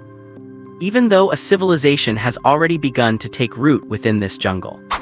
Yes, a civilization. Those squads that ambush the garrison are the civilization born from this forest. They accomplished in just a few days the kind of evolution that took humans tens or even hundreds of thousands of years. But will they be superior to humans? No, they will not. Unlike humans, they only know how to imitate and steal. Lin Zheng drew a large cross in his notebook, dismissing all information regarding the ecology of District 77. Meanwhile, the combat plan is being executed methodically. Bai Qingxue has led her squad deep into a shopping mall, and just as Lin Zheng suspected, they have found some creatures inside the building. The forms of these creatures are indescribable. For instance, there are large, louse-like animals with human heads for bodies, crawling densely all over the walls. When soldiers approach, they leap down to try and root themselves into the soldiers' bodies with sharp feet and mouth parts. But they did not succeed. They were almost all wiped out by Bai Qingxue before they could make a move. The soldiers are collecting the carcasses and loading them into a large crate.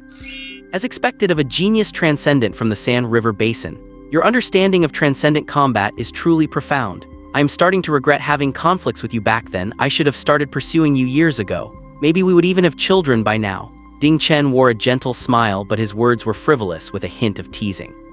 Bai Qingxue turned to look at him and said, "I have a question for you. Do you know why I am following you?" "Of course, it is to monitor me. I know you do not trust me, but you should believe that I have turned over a new leaf. After all, Zioxy City has already recognized me. I have official endorsement." Bai Qingxue shook her head and said, "I intend to kill you."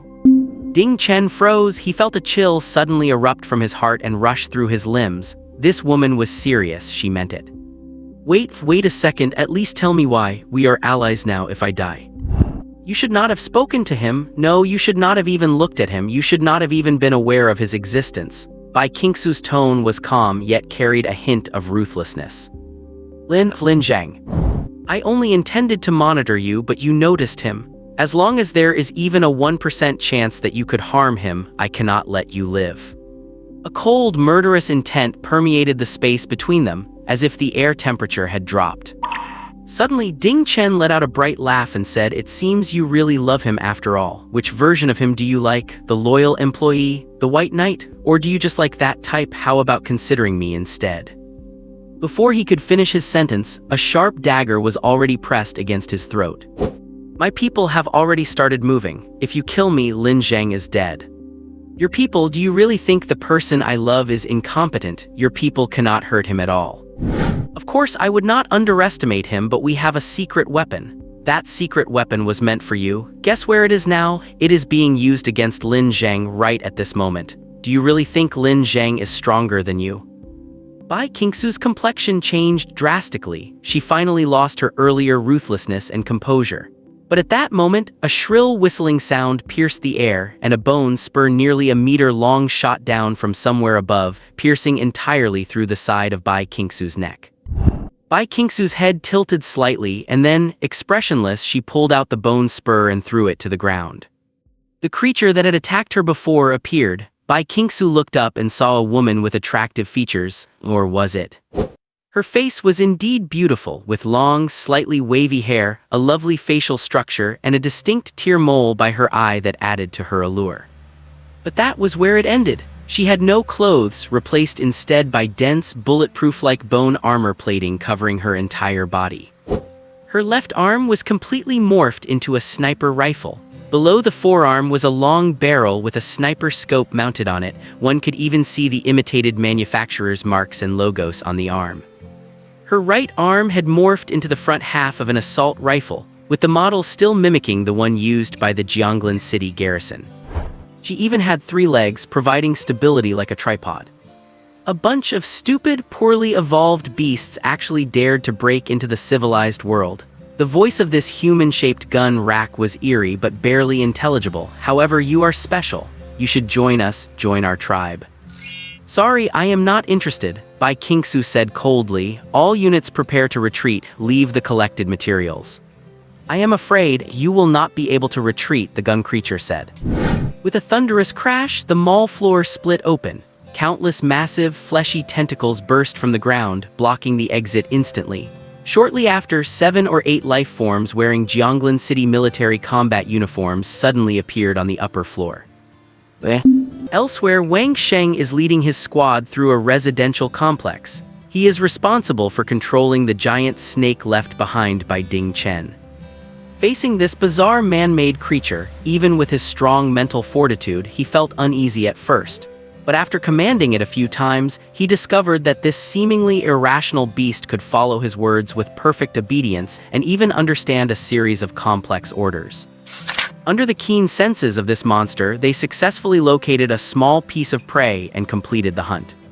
Tusk, this baby is really useful. Wang Sheng patted the monster's chin, revealing a hint of envy. Transcendents really are a bunch of people who know how to enjoy themselves, are not they? Just then, the giant snake's gaze suddenly shifted to Wang Sheng. A subtle emotion was revealed. Wang Sheng suddenly felt a chill down his spine because this emotion was exactly the same one the snake displayed when ordered to attack and hunt, the look of staring at prey. Damn it, Wang Sheng thought. The next moment, a gaping maw struck. Wang Sheng did not even have time to react before his head had vanished. This sudden, bizarre attack left all the soldiers present stunned for a moment. It took them 2 seconds to snap out of it. Fire, everyone scatter, move, the squad's second-in-command shouted. But it was too late. Countless arm-thick tentacles erupted from the net-like structure of the giant snake's body. It was like a bomb exploding in the crowd, killing most of those present instantly. 3 managed to dodge this explosion, but that did not save their lives. Because the thing they were facing was not a one-time bomb, but a lightning-fast beast highly skilled at hunting. In less than 20 seconds, the squad of more than 10 people had been massacred, leaving nothing but a pile of corpses. But the giant snake took no further action.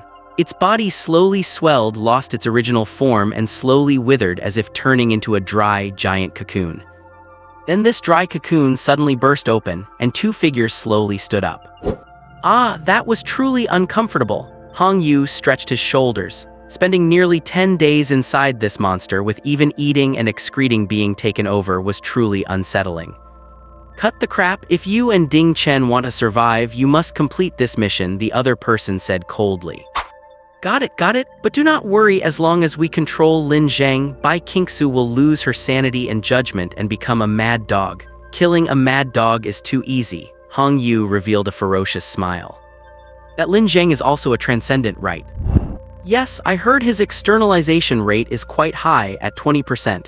It is a pity he is a mental-type transcendent. Even if he has some special qualities, I do not think he could defeat a dual-dimensional transcendent, do you?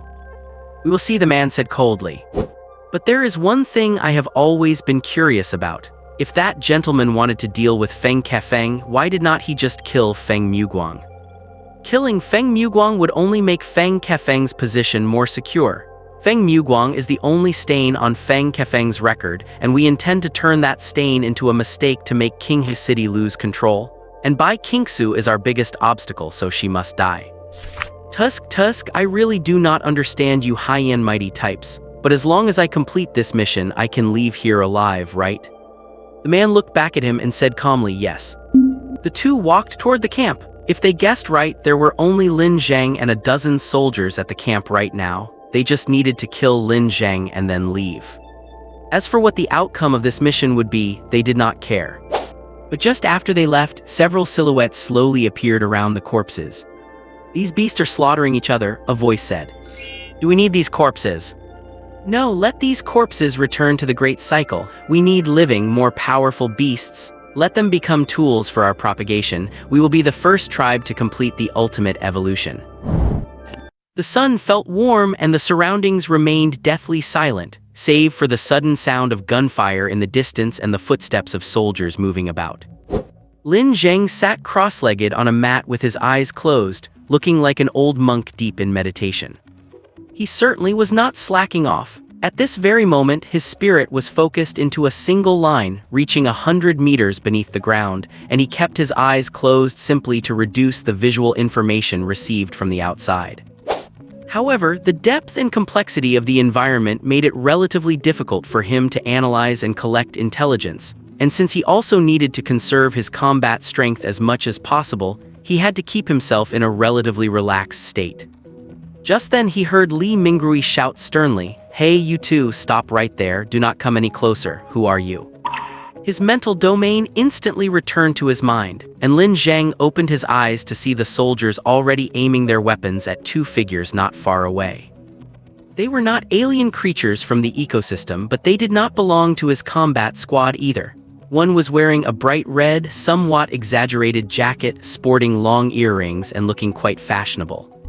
The other was taciturn, standing tall with a robust build. While not as excessively muscular as Xiang Ting, he was still a figure full of oppressive power. "Do not shoot, whatever you do not shoot," Red Fish said, raising his hands in a gesture of surrender. "If anyone dares to fire, I will have no choice but to kill you all." Li Mingrui's expression darkened and he was about to pull the trigger, but Lin Zheng reached out and pressed down on his weapon. He walked to the front of the team and said, "So, what is it you want?" The man in red shrugged, "My name is Red Fish." As for him, he has too many names to count, but you know how it is in our line of work, code names are sometimes more important than real names. His code name is Rakshasa. If I said I had not heard of it, would that be a bit awkward? It is perfectly normal not to have heard of it. After all, I just made that name up, Red Fish shrugged. Your naming skills are truly terrible, but fine, Rakshasa it is. Anyway, I do not care what the two of you are called, I am asking what you want. Nothing much, just a small request, Red Fish said, pinching his thumb and index finger together. We would like you to cooperate with us to kill Bai Qingxue, it is that simple. Phew, that girl really attracts strange people, Lin Zheng sighed. Can I ask a question? I mean, if I do not cooperate with you, are you going to kill me? Naturally, the living have their uses and the dead have theirs. That is good, in that case I will not feel any psychological burden if I kill you. Red Fish was about to laugh when he suddenly heard a sharp sound from behind. He did not even have time to turn around, he just felt a sense of immense danger. It was a stone spear that had suddenly shot up from the ground, nearly piercing Red Fish's heart, but it was intercepted by Rakshasa before it could land. He blocked the impact with just the back of his hand. Red Fish broke out in a cold sweat, his expression turning ferocious. What on earth is this guy? I do not know, but he is not hard to deal with, Rakshasa said coldly. Red Fish stopped talking. He raised a hand and a blue-black magic circle spread out on the ground, summoning Knight of Colossus. Knight of Colossus, a magical weapon. It was a longbow with blue and black as its primary colors, exuding a rather mysterious aura. Meanwhile, Rakshasa took off his shirt, revealing muscular definition and crisscrossing human faces all over his chest, abdomen, back, and shoulders. Yes, human faces. These faces, both male and female, had been closed-eyed as if in slumber, but now all their eyes opened, staring intently at Lin Zheng. Kill him! Kill him! Kill him! Kill him! The chaotic, hate-filled voices were blood-curdling. Lin Zheng realized almost immediately that the opponent was a dual-dimensional transcendent, because the body of an ordinary transcendent could not withstand such severe externalization. Although Lin Zheng had created dual-dimensional transcendence himself, it was a pity that he had not yet mastered how to control dual-dimensionalization. This was his first time fighting one. You all withdraw, Lin Zheng said to Li Mingrui. This battle is not something you can participate in. You must conserve your combat strength and focus on the mission. But rest assured, those two cannot do anything to me. I'm afraid none of you are going anywhere. Redfish launched his attack. He pulled back the string of the Knight of Colossus and a pitch-black light arrow appeared on the string. The moment it was released, it shattered into countless slivers of light flying horizontally like a black rainstorm. But at a single thought from Lin Zheng, a dirt wall nearly 10 meters high shot up from the ground, easily blocking the attack. That single move was enough to make Li Mingrui realize that this was a war they could not intervene in. Retreat, Li Mingrui hurriedly issued the order. Redfish tried to pursue, but a massive earth dragon suddenly surged into the sky, smashing down toward him like a thunderbolt. With the augmentation of the Knight of Colossus, Redfish's reaction speed became incredibly fast, and he escaped the range of the attack in an instant. But then, something utterly terrifying happened. The ground rumbled and countless geometric stone pillars, each as thick as a person, erupted from the earth. In an instant, the terrain of the entire battlefield changed. The once flat plaza was transformed into a forest, and Lin Zheng, who had been within arm's reach, now seemed suddenly unreachable. Ever since the West Shore Lake incident, Lin Zheng had been thinking about his combat strategy and style. He lacked physical advantages and combat techniques, so he leaned into his environment. The first step was to change the terrain to create an advantageous environment, curbing the opponent's combat capabilities as much as possible. With a metallic twang of the bowstring, a massive beam of black light shot out, aimed directly at Lin Zheng. The beam displayed immense destructive power, shattering every stone pillar in its path. But Lin Zheng's thoughts were faster. With a deafening crash, a ferocious dragon made of steel rebar and concrete broke through the ground and surged toward the black light. They collided with a roar, the light's power spent, and while a third of the dragon's body was blown apart, the shattered material instantly coalesced again. It recovered as if nothing had happened, then coiled its massive body around Lin Zheng for protection. Second, protect oneself and block all enemy attacks as much as possible, because any single hit could be fatal. What the hell kind of ability is this? Did not they say he was weak? Redfish gritted his teeth, his expression savage, but Rakshasa gave no response and he could not even see where Rakshasa was.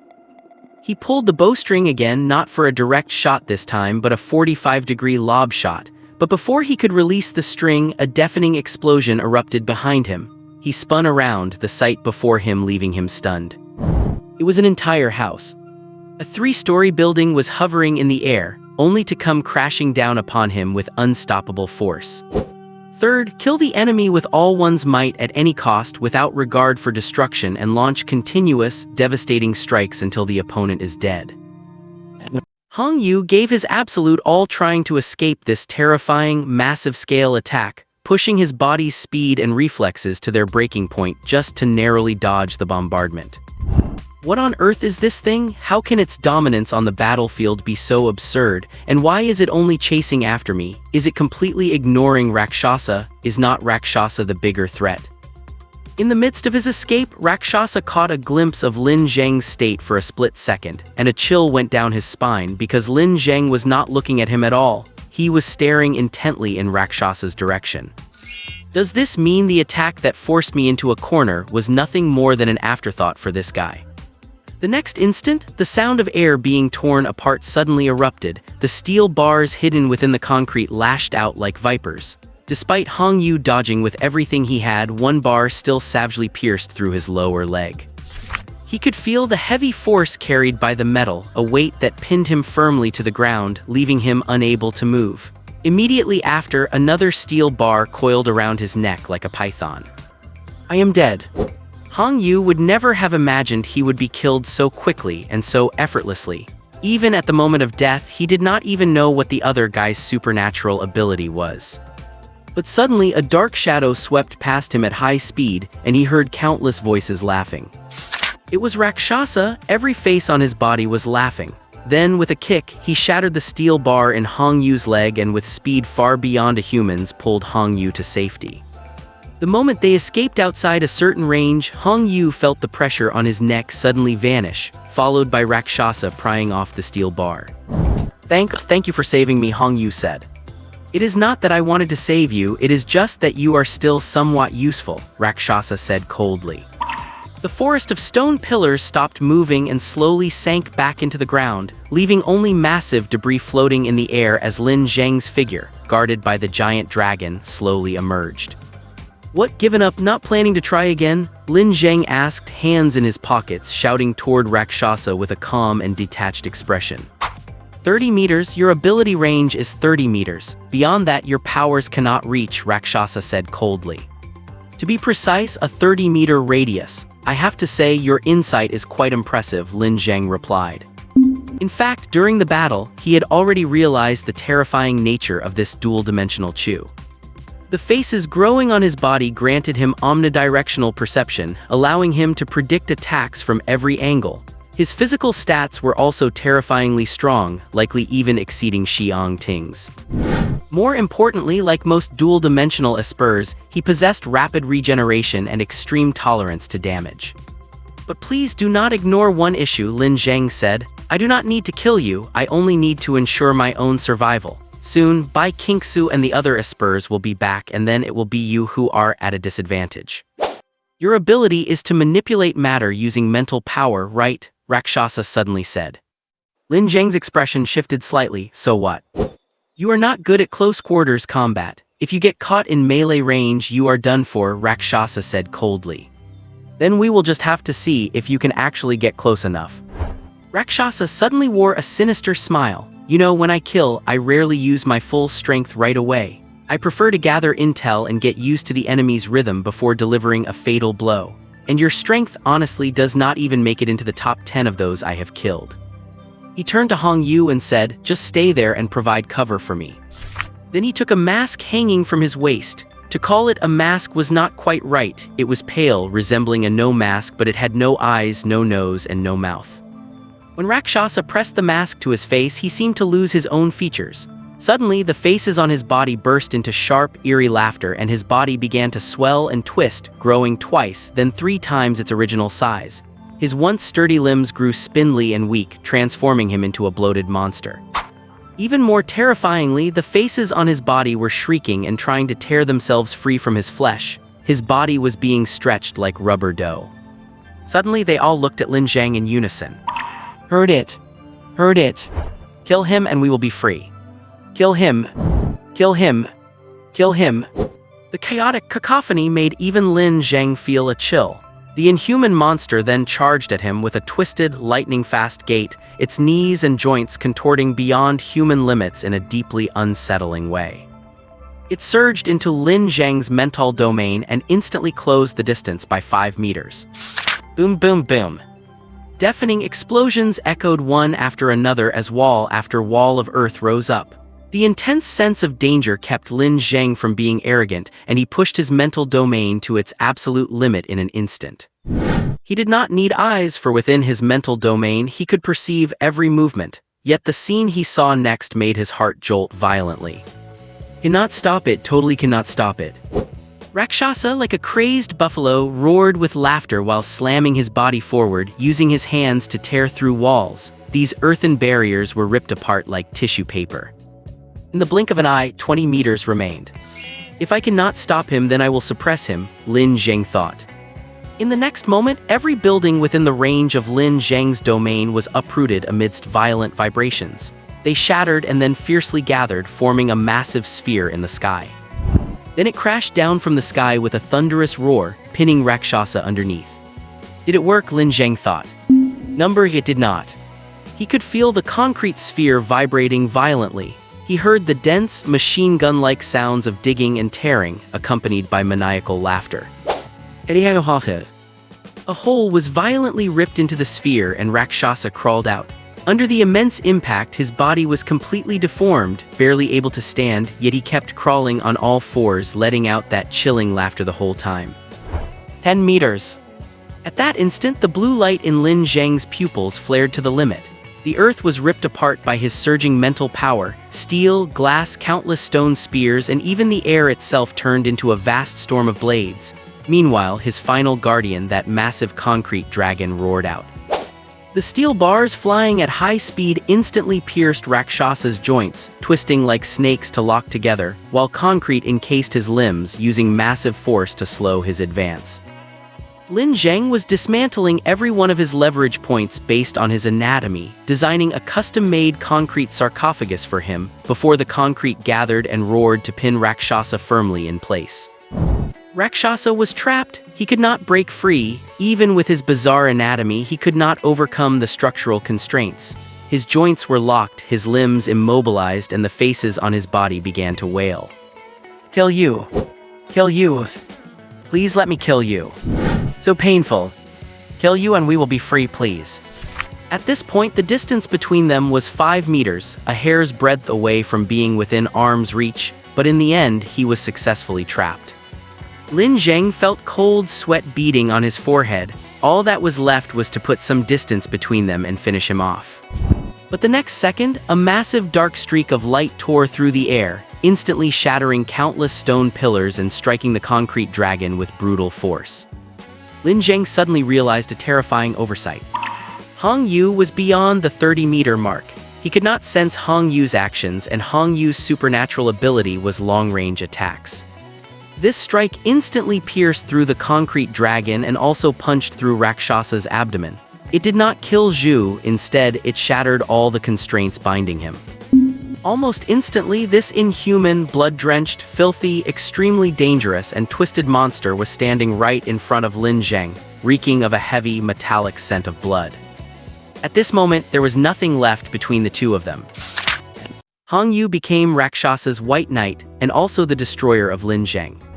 He knew Lin Zheng would inevitably die because at this moment Rakshasa had completely lost his reason. He was like a beast, number, or perhaps a vengeful spirit. But just as he said, the living have their uses and the dead have theirs. He had dealt with Bai Qingxue before and knew that this woman was actually quite paranoid, strong-willed, even overbearing, and always loved to play the role of a protector. When what she wanted to protect was destroyed, she would lose her composure, become fragile and even vulnerable. But just then, Hong Yu suddenly froze, as an incredibly unbelievable scene appeared before his eyes. Rakshasa did nothing. He did not attack Lin Zheng but just stood there quietly. The mask on his face slowly fell off, his bloated body gradually returned to normal, and those hideous, eerie faces on his body slowly closed their eyes and fell asleep. Rakshasa regained his senses. For some reason, his heart was very calm at this moment. No pain, no anger, no resentment. The Lin Zheng standing before him seemed like a dear friend of many years. The two of them seemed to be chatting cordially in the sun on some afternoon after tea. "Actually, I really do not understand why you thought my close quarters combat was weak. This is clearly my trump card," Lin Zheng sighed with a hint of helplessness. As he spoke, he fished out the dagger Xiang Ting had given him from his pocket, unsheathed it with a gentle motion, and nonchalantly sliced across Rakshasa's neck. Just as Xiang Ting had said, this dagger was incredibly effective. It created a deep gash and the wound was simultaneously coated in a silver sheen that began to spread, preventing it from healing. Upon receiving the fatal blow, Rakshasa finally seemed to realize what had happened, but it was too late. He collapsed to the ground, desperately clutching his neck, his body twitching violently. He could neither stand up nor retaliate as blood gushed out between his fingers. But when Lin Zheng first gained his extraordinary power, the very first test he performed was using his mind to manipulate people's thoughts and behaviors. Just a moment ago, he had unleashed a massive psychic blast on Rakshasa, completely scrambling his thoughts and perception of his surroundings, creating a safe, peaceful, and intimate hallucination for him. And then killed him. Although this move was powerful, Lin Zheng was unwilling to use it often. Mental manipulation cannot directly lead someone to commit suicide or cause severe self-harm, and the maximum range was only 2 meters. This range meant that when he was killing an enemy, the enemy could also kill him. Then Lin Zheng raised his head and looked at Hong Yu in the distance. Hong Yu could not understand it at all. No matter how he looked at it, he could not comprehend how Rakshasa, who was so dangerous, so powerful, and so insane, could have been so close to Lin Zheng.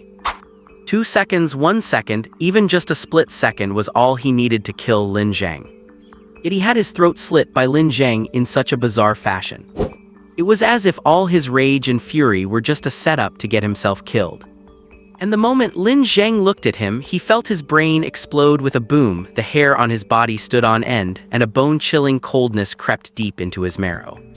He started to flee, sprinting as if he had seen a ghost, and disappeared from Lin Zheng's view before long.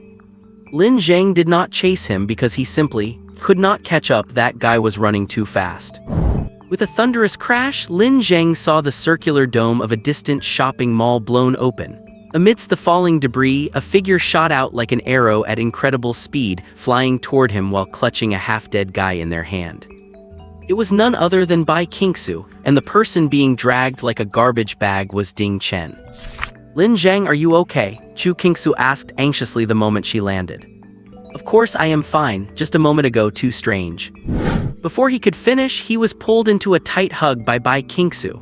This woman looked slender, but she was surprisingly strong, and this hug nearly squeezed the air out of Lin Zheng's lungs.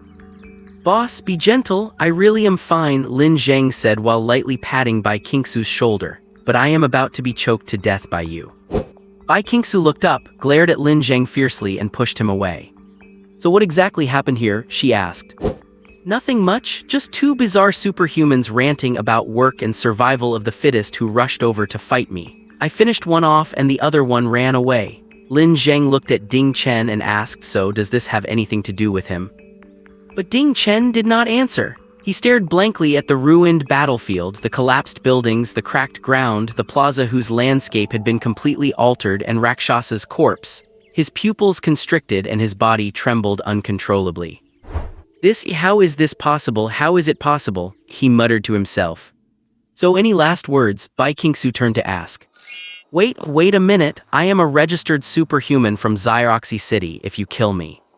"I do not care." Bai Qingxue raised her hand and snapped her fingers. Ding Chen's voice stopped abruptly. His head tilted at an unnatural angle, then his pupils dilated. Bright red blood flooded his whites and spilled out, followed by his ears, nose, and mouth. The body slowly slumped to the ground. "He is just dead like that?" Lin Zheng asked. "Yeah, what did you expect? Just like that, without any commotion at all. You would rather I have made his head burst like a flower, or have his torso blown to bits?" Forget it, that is fine." Lin Zheng waved his hand quickly. "By the way, I have some serious business to attend to. That superhuman named Hong Yu got away. If he stays alive, he will be a hidden threat whether he is out there or remains here. I have to kill him. Can you help me get a flying mount, or at least a fast-moving one?" "I could, but my creations are extensions of myself and cannot go too far from me." "Then what do we do?" "Do not worry, I have a way." Bai Qingxue leaned in with a mysterious smile, then suddenly wrapped both arms around Lin Zheng's waist. "What are you?" Before Lin Zheng could finish, Bai Qingxue spread her wings and soared into the sky. In the blink of an eye, they were 20 meters up. This was the first time this bipedal primate had ever left the ground, so he subconsciously clung to Lin Qingxue tightly. Then he saw a smug grin on her face. "Hold on tight now. If you fall, I am not taking responsibility." I have to say, Bai Qingxue has a truly terrible personality. She is not gentle at all, completely unreasonable, loves to play smart, and is full of ulterior motives. If I had to name any redeeming qualities, I suppose it would just be that she is quite good-looking. Maybe her figure counts too, and she is actually pretty comfortable to hug, very soft and very warm. No, this is not the time to think about that. The top priority is to hunt down Hong Yu. Even though the guy is not strong, Lin Zheng still needs to eliminate every threat he might pose. He extended his mental domain into a massive sphere and began a large-scale sweep of the area where Hong Yu had fled. There were no particularly tall buildings in this neighborhood, which was very favorable for Lin Zheng's sweep. After just 5 or 6 minutes, he detected a life sign in a 7-story building. But it was not just one, there were 4. "Third floor on the left," Lin Zheng said. "There are other things there." Bai Qingxue did not say a word. She hovered in midair, flapped her wings violently, and countless feathers scattered outward. "Are you shedding?" Lin Zheng quipped. The next moment, these feathers transformed into white butterflies, slamming into the wall with incredible speed. The wall did not just shatter, it was instantly ablated and dissolved, opening a passage through the wall in the blink of an eye. She carried Lin Zheng and charged into the building through the passage, and then they landed steadily. Hong Yu was indeed here, but he was about to die. Lin Zheng knew it just by looking at the scene before him. 3 creatures that looked like Su Yunning surrounded him. Their upper human forms were partially formed, but they seemed unable to distinguish clothing from the body. Their clothes were thin membranes growing directly from their skin. They had slender arms with webbed fingers looking much like aquatic creatures. But their lower bodies were not legs. They were jellyfish-like structures with huge, layered, flower-like membranes that acted as wide skirts filled with countless tentacles. Right now, one of the 3 creatures had already wrapped Hong Yu in its tentacles. These translucent tentacles were slender but incredibly tough, and so numerous that no matter how much he struggled, he could not break free. "Help me, save me," he screamed at Lin Zheng and Bai Qingxue, but it was too late. The jellyfish-like layered membranes suddenly expanded and instantly enveloped Hong Yu. Hong Yu's cry for help was instantly cut off. Lin Zheng could see him frantically scratching and tearing as if he had gone mad, but he could not even leave a scratch. Then his fingers dissolved, just like cotton candy melting in water, followed by his legs. Just a few seconds later, only his head and torso remained. But he was not dead, and he did not even have any wounds. He was tightly wrapped inside this bizarre creature as if he had fused into it. Lin Zheng could even sense that his consciousness was still intact, and quite clear at that. "Summon, Knight of Collins," the 3 creatures spoke almost simultaneously. Then blue magic circles appeared beneath each of their feet and blue-black longbows materialized in their hands. The monster that had devoured Hong Yu looked affectionately at his terrified, contorted expression and said, "You will make an excellent core and stay with us forever." Then it looked up at Lin Zheng and said, "I recognize you." "Oh really?" Lin Zheng glanced at Hong Yu and said, "Tell me, how do you know me? Are we WeChat friends?"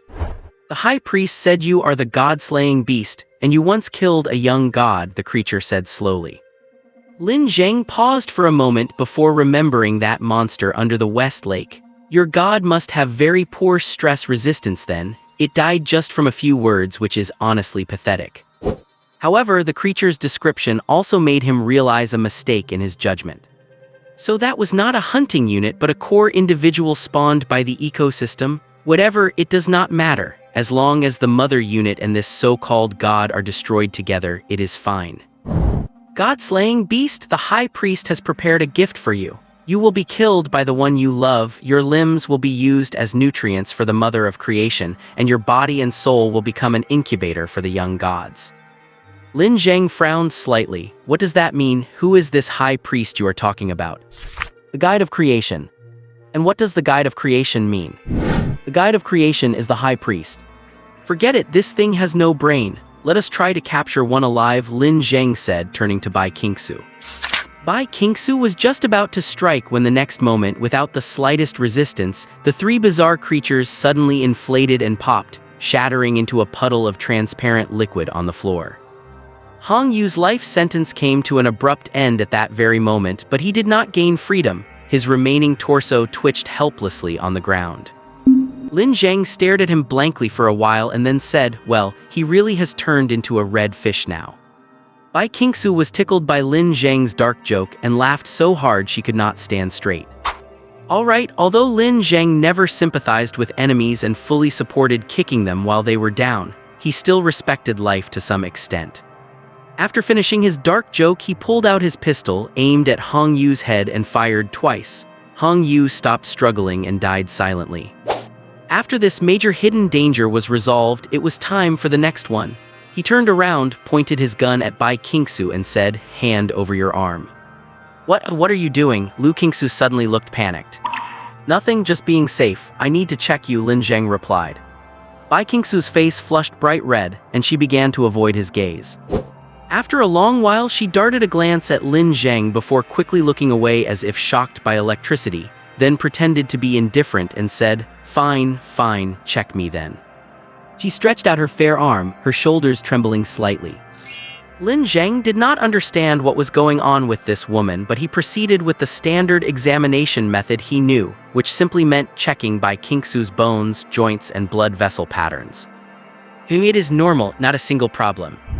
Lin Zheng let go of her arm. At this moment, the woman was acting even more abnormally. She tilted her head, staring intently at the wall, her face red to the roots of her ears. Wait boss, what exactly is wrong with you? Nothing, just, let us finish the mission, Bai Qingxue interrupted him. Right, let us finish the mission. So, does that mean they have passed the most primitive stage of development and entered the tribal civilization stage, and it is highly likely that they have already reached the city-state phase? Bai Qingxue was somewhat surprised by Lin Zheng's assertion. Yes, whether it is the type you encountered that is evolving towards firearms, or that soft-bodied creature that ate the red fish compared to lower-level creatures, they have already developed a clear evolutionary direction, begun to live in groups, started to collect resources with purpose, and even begun to create their own culture. These are all typical hallmarks of a tribe, Lin Zheng said. But why do you judge that they are evolving toward the city-state stage?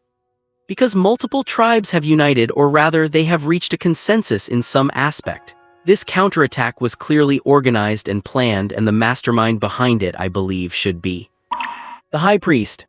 Correct. That so-called High Priest is definitely not the High Priest of any single tribe, because if it were born into a specific tribe, it could not be endowed with divinity beyond that tribe by others. But now those soft-bodied creatures believe it possesses divinity. What does that mean? It means an outsider, a leader, or even the culprit behind everything, possessing a way of thinking close to that of a human, perhaps even a human transcendent, and likely someone who knows Su Yuning. He wants to resurrect Su Yuning. I think it is necessary for us to ask Zhao Xingyu. He might be able to provide us with some clues, Lin Zheng said. Soon, the squad Bai Qingxue took out returned. They lost 3 people during the battle with those anomalous creatures, and the rest had just finished transporting the gathered materials back. Following that, Xiang Ting also returned with his people. Under his guidance and decision-making, the entire unit did not even suffer an injury. They had also been attacked by a tribe, but the enemy's tactical layout seemed like child's play in Xiang Ting's eyes and was easily seen through. However, considering the gap in strength between the two sides, Xiang Ting chose to retain as many of the spoils as possible and retreat. So when they returned, carrying the corpses of some native creatures hanging from their shoulders with ropes or held in their hands, they looked quite like someone carrying a chicken in the left hand and a duck in the right. Zhao Sicheng's squad lost 3 people because Xiang Ting, realizing this was an organized attack, went to find Zhao Sicheng first. This decision successfully saved Zhao Sicheng's squad. After the two joined up, they went to look for Wang Sheng's squad, but by then, Wang Sheng's squad had been completely wiped out. This meant that before the second phase of the battle even began, they had already lost more than a quarter of their soldiers. In this situation, we cannot let the soldiers continue to operate with us, otherwise it will only increase casualties, Lin Zheng said. We must pull them out. Mr. Lin, I am afraid I cannot agree to that, Xiang Ting said seriously. This is a battlefield, and on the battlefield you cannot count costs and casualties. Letting them retreat now will only weaken our combat power, and a weakened combat capability could mean we fail to complete our mission, which will lead to even more serious consequences. HMPH, it is a pity that these ants have no value on this battlefield. My magic sword is meant for slaying strong enemies, not for babysitting, Zhao Sicheng said, crossing his arms and leaning against a building ruin with a Chunabu attitude. Then Li Mingrui walked over, tapped him on the head and looked at Lin Zheng, saying, I have spoken with the soldiers. They are all willing to continue the mission.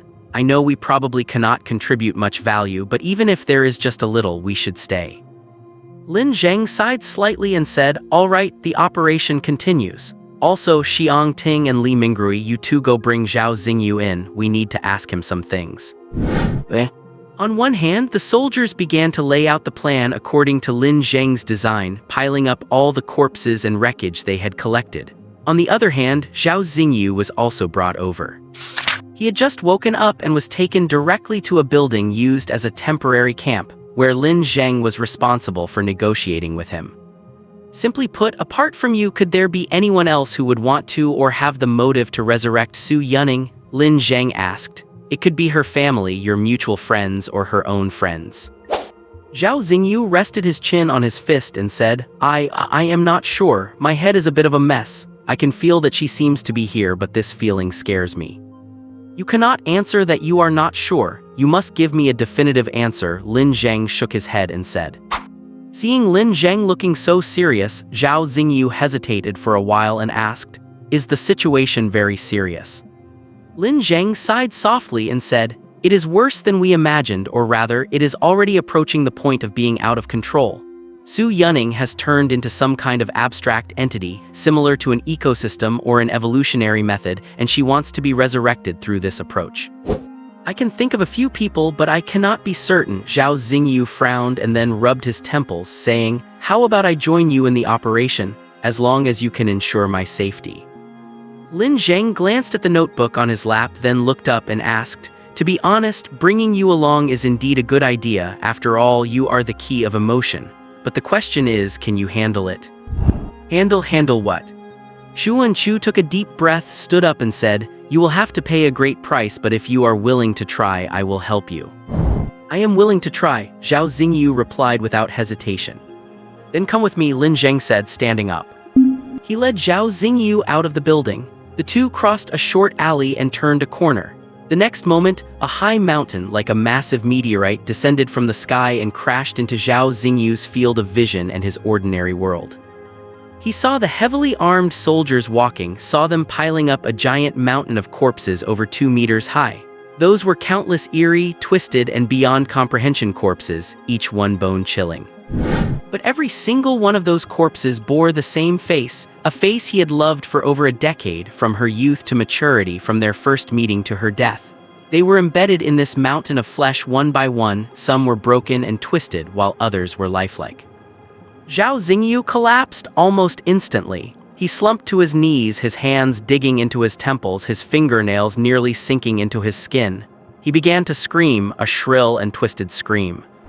His mind was rapidly disintegrating into gray, until Lin Zheng crouched in front of him and stared at him, saying, "Calm down." This was not comfort, it was an order. Even Lin Zheng himself felt this was a cold-blooded act. He cruelly suppressed Zhao Xingyu's own thoughts and emotional expression, forcibly halting his mental fluctuations. After more than a minute, Zhao Xingyu's mind finally steadied from the continuous collapse and recovery. He knelt on the ground, supporting himself with his hands, his body trembling like a sieve. Lin Zheng no longer interfered with his mind. He stood up and said, "It does not look like it is going to work. In this state, it is difficult for us to ensure your safety." Zhao Xingyu looked up, his eyes fierce and determined. "Take me with you. You do not have to be responsible for my safety. I am willing to provide any help. Even if I die, I will dig out the mastermind behind this."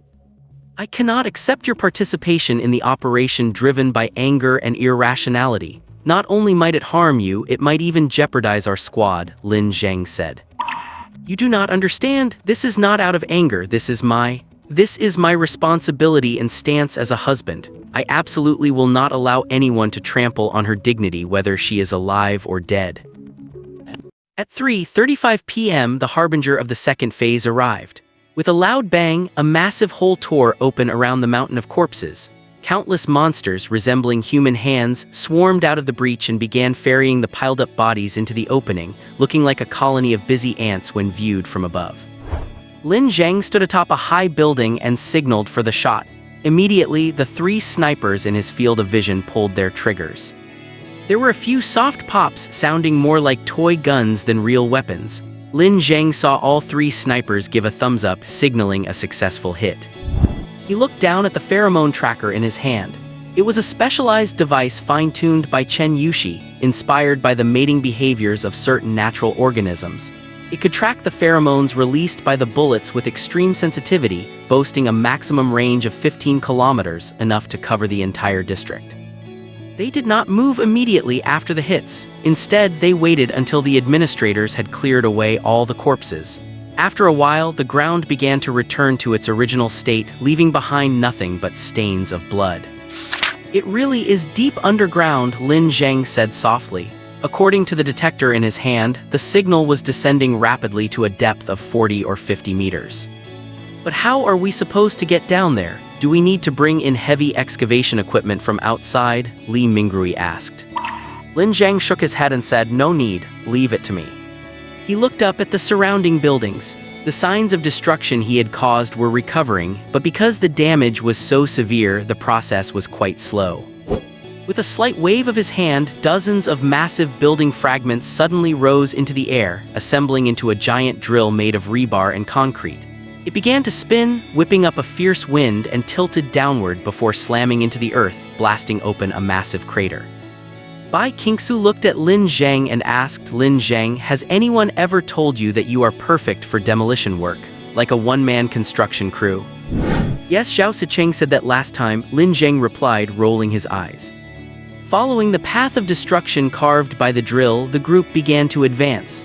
At first, there were clear artificial structures, including concrete and foundations. As they pushed deeper, they encountered damp soil and soft rock. After pushing another 5 meters down with a soft squelch, the layer the drill was boring into changed strangely. A large amount of blood mixed with bits of flesh, bone, and fat was squeezed out from under the drill. They could see that the walls of the tunnel were formed by orderly layers of bone, muscle, and fat. They seemed to be entering the body of some colossal organism hidden beneath the earth. "Do you know what the largest living organism in the world is?" Lin Zheng asked. "HMPH, obviously it is the blue whale. You can spare us such boring questions," Zhao Sicheng coldly retorted. "Wrong, the blue whale is the largest animal, but the largest living organism is a type of mushroom. Deduct 2 points from Zhao Sicheng." "You." With a loud clatter, the drill lost its balance and plummeted into a void. They had found a tunnel. These tunnels were clearly the conduits used by the administrators to transport materials.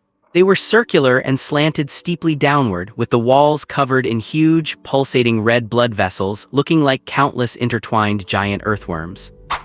There was light here, bright enough that they did not need their own equipment, and the primary source of this light came from massive, glowing yellow tumors embedded in the ceiling of the tunnel. With a loud bang, right in front of them, an administrator squeezed out from the chaotic vessels above, clutched a corpse, and crawled rapidly toward the end of the tunnel. Seeing this, Zhao Xingyu retched violently, and a soldier kindly went over to pat his back. Are not you guys disgusted by this?" he asked. "We are, but we have undergone mental endurance training, so our tolerance is a bit higher," the soldier replied. Just then, the walls began to squirm and countless eyes and mouths emerged from the surface, staring at the team.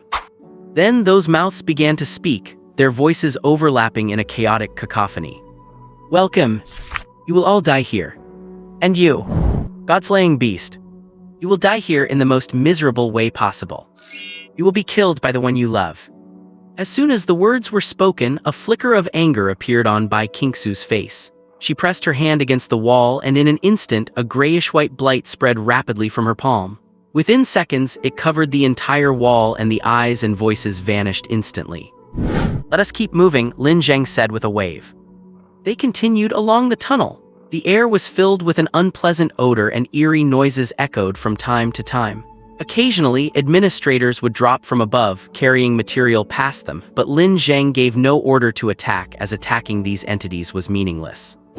After about 10 minutes of marching through the long, winding tunnel, they had reached a depth of 75 meters. While that depth might seem modest on the surface, down here, it was equivalent to burying a 20-story building upside down, a truly terrifying depth. Fortunately, oxygen was still plentiful, which meant that even these bizarre creatures still relied on oxygen to some extent. Then they reached the end of the tunnel, and the moment they emerged, even Lin Zheng felt an incomparable sense of shock. Because what lay before them was a massive city built entirely of flesh and blood. It was a three-dimensional, subterranean city nearly 100 meters deep, supported by one giant skeletal pillar after another. Countless massive veins and intestines formed a web of pathways hanging in the air, and every building within sight was slowly pulsating. These were incubation pools, and one Su Yunning after another, each with a different appearance, was being born within them. Lin Zheng could even see distinct regional divisions within this colossal city. It was not through decorative means, but through entirely different production and evolutionary methods. Live birth, egg-laying, parasitism, it seemed to be testing every possible route of reproduction. They were currently standing on a huge, wide platform made of layered bone. These platforms were built against the walls, serving more like a material transport hub, connecting countless passages where administrators carried materials to different conduits. "What a massive meat processing plant," Lin Zheng remarked with a look of astonishment. "Your judgment is truly arrogant, so arrogant that you do not even hold the world's greatest life creation laboratory in any regard," a voice rang out. Lin Zheng turned his head. A figure was standing on a platform not far from them, dressed in a black robe and hood with black cloth wrapped around their face, making it impossible to distinguish their features. A male. This made Lin Zheng instantly alert, for the ecosystem that had Su Yunning as its ultimate goal had never seen a living male until now, and he was even able to coexist peacefully with the life forms within it. A life form resembling Su Yunning followed behind him, a version of Su Yunning whose completion was almost absolute, possessing the full posture of a normal human. She wore a white dress, was slender and gentle, but her eyes were unfocused, lacking any glimmer of reason, like an empty shell or a puppet. Seeing Lin Zheng observing this Su Yunning, the figure chuckled softly. Is she not charming? Is she not perfect? Do you know, she was born 10 minutes ago. She is my most perfect work, though unfortunately still a defective product because her mental domain is too weak, like a small child. But I will succeed very soon. He looked at Lin Zheng, his eyes gleaming with a strange light. Do you know, I have opened 9 experimental sites in total, but they all failed without exception because ordinary humans could not serve as host bodies.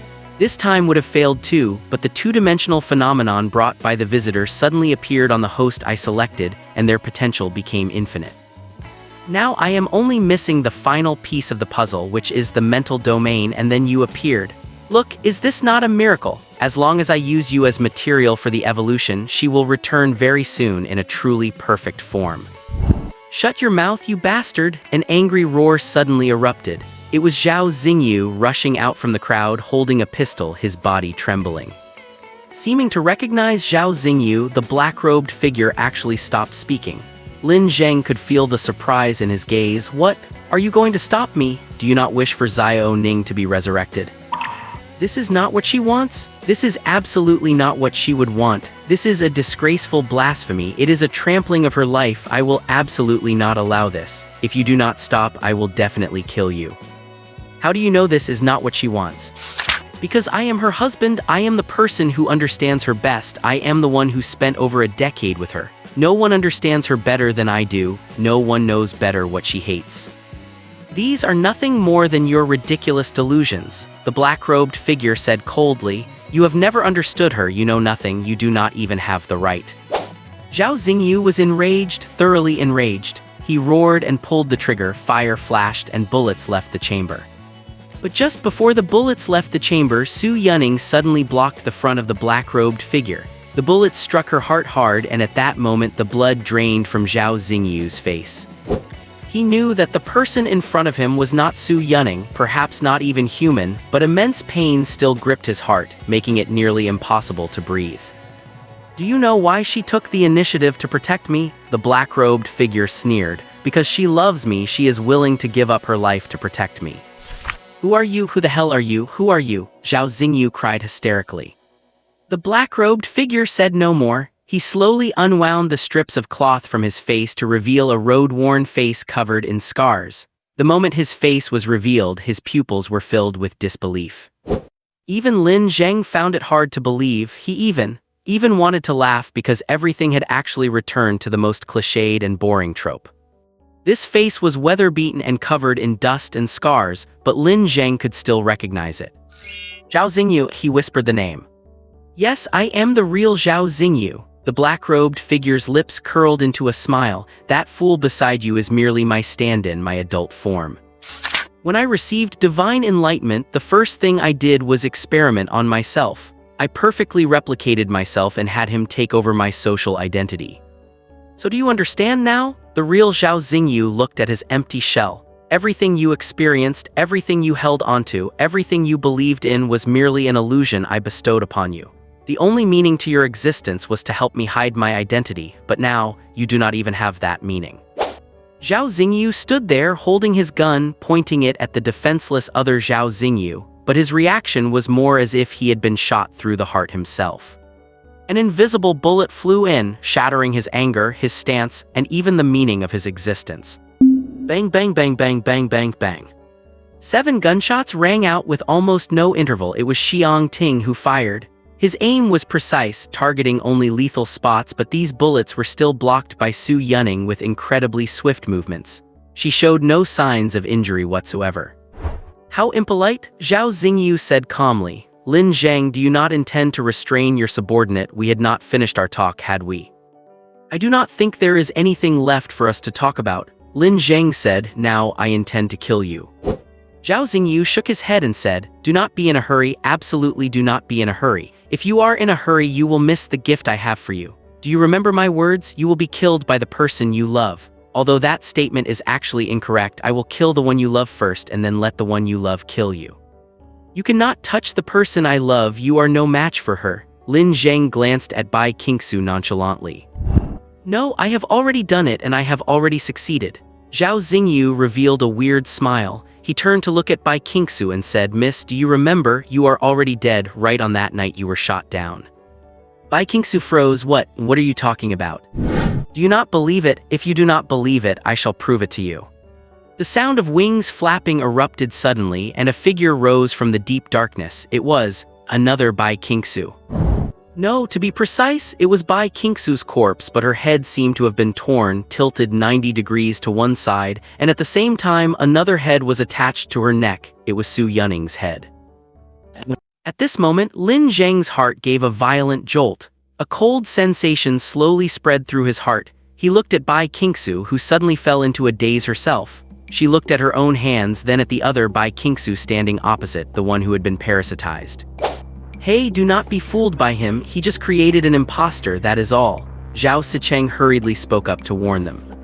No, this Miss Bai is the most special specimen I have ever seen. Even after she died, she could not be manipulated, edited, or even touched. She tore through my ecosystem. She is like a virus that carved out her own territory within my world, formed her own cocoon, and entered some kind of dormant state. But what shocked me even more is that, for some reason at the place where she died, a brand new version of her was born. A complete personality, complete memories, complete abilities. She is the very embodiment of everything I have been pursuing. Enough, what exactly are you trying to say? Lin Zheng frowned and slowly clenched his fists, an uneasy feeling permeating his heart. Getting impatient? Fine, let us get straight to the point. Zhao Xingyu looked up at Lin Zheng and said, simply put, Miss Bai is not completely dead. She could live on, but unfortunately I have controlled her using my most primitive parasitic protocol. From now on, she will do everything in her power to kill you, and you cannot hurt her because the two Bai Qingxues are interconnected. If you hurt her, she really will die. Lin Zheng's body shuddered violently. Then come on, let us make a deal. Zhao Xingyu stared at Lin Zheng, a look of smug victory on his face. Lin Zheng, as long as you two become my experimental materials, everyone else can leave here alive. You misunderstood? Lin Zheng slowly loosened his hand. We did not come here to return alive, but to eliminate you and your foolish actions. Justice and principle cannot allow you to continue living in this world. To achieve this goal, death is of no consequence. Assault team, open fire! Li Mingrui gave a loud roar, and over a dozen assault rifles spewed tongues of fire. But under Su Ningyun's protection, Zhao Xingyu did not suffer any harm. Su Ningyun also spread a pair of massive, wing-like membranes blocking all the bullets. Two incredibly massive vein-like structures rose from deep within the city. Following that, countless native creatures surged out, numbering in the hundreds. They came like a massive tidal wave, and the troops were surrounded in an instant. Fire at will, Li Mingrui shouted. Flamethrowers, suppress them. Grenadiers, fire at those tunnels. The professional tactical thinking of human weaponry finally began to show its true power in this chaotic battle. Soldiers quickly huddled into a circle to suppress the monsters charging from all directions, while flamethrowers created a wall of fire to block any monsters that managed to break through the line of fire. At this time, creatures that had already developed to a tribal stage also appeared on the battlefield, but before they could organize their first attack, Xiang Ting had already rushed up. This man's understanding and mastery of firearms had reached its pinnacle.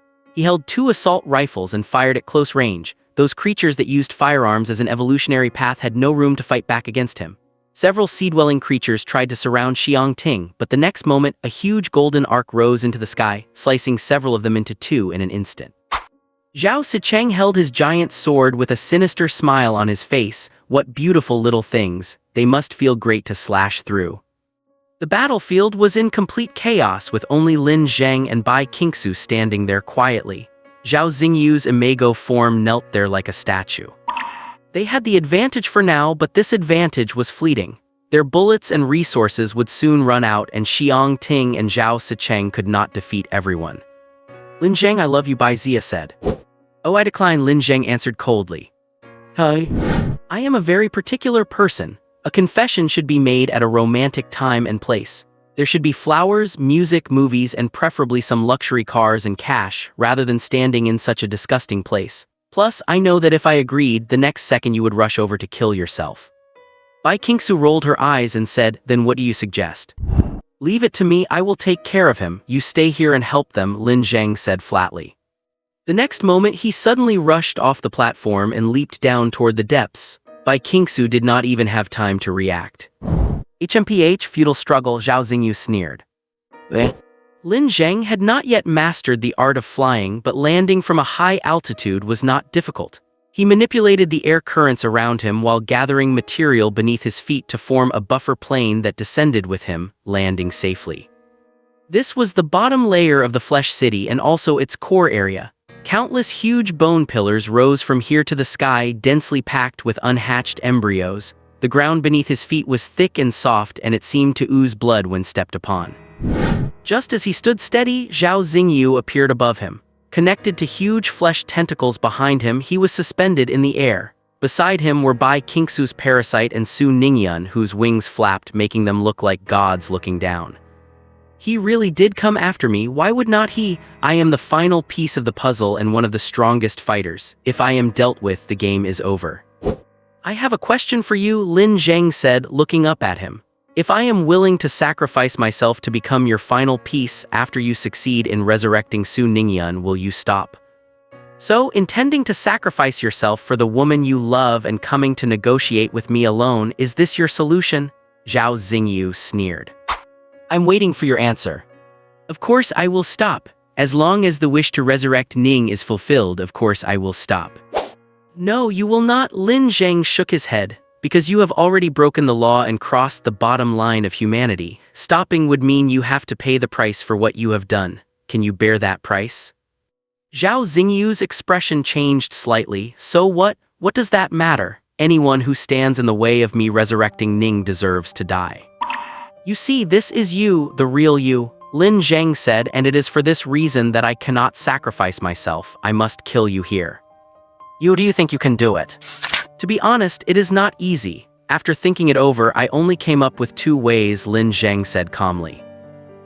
Kill him. Zhao Xingyu's face twisted into a mask of pure malice. The parasitic Bai Qingxue and Su Yuning launched an attack on Lin Zheng simultaneously. As Su Yuning entered her hunting state, her body underwent a radical, earth-shattering transformation. If Su Liu had been in a compressed state in her human form just a moment ago, then right now, she had been unleashed. Countless alien limbs erupted from her body. 2 massive, tube-like tentacles sprouted from her back to brace against the ground, while her lower half morphed into a mass of tentacles and giant membranous structures. By comparison, the parts that remained human looked tiny and insignificant. Zhao Xingyu had fused almost every biological structure he had absorbed into her, turning her into a total monster. In the next instant, countless sharp bone spikes rained down like a storm. Lin Zheng raised a hand, and with a surge of psychic energy, he tore a massive slab of flesh from the ground to shield himself against the onslaught. But immediately following the rain of spikes came a thunderous roar. A giant, tube-like tentacle whipped up a gale-force wind and slammed into the flesh slab Lin Zheng was controlling, sending blood and gore splattering like rain. The attack had not broken through his defense, but it still made Lin Zheng's body tremble slightly. His psychic capacity had a limit. While this limit was high enough that he could tear apart or even lift entire buildings, this strike had to some extent shaken his psychic load-bearing capacity. Lin Zheng did not even have time to think. His psychic field instantly caught another shadow rapidly closing in. It was the Bai Qingxue parasite. In a blink, this familiar silhouette was right in front of him. Her massive wings kicked up a storm, and in her hand was a bone blade over a meter long, swinging straight for Lin Zheng's neck. Right, that is it. It is using Bai Qingxue's body, fast, agile, and aggressive, but its understanding of combat is nowhere near the real Bai Qingxue. Psychic blast.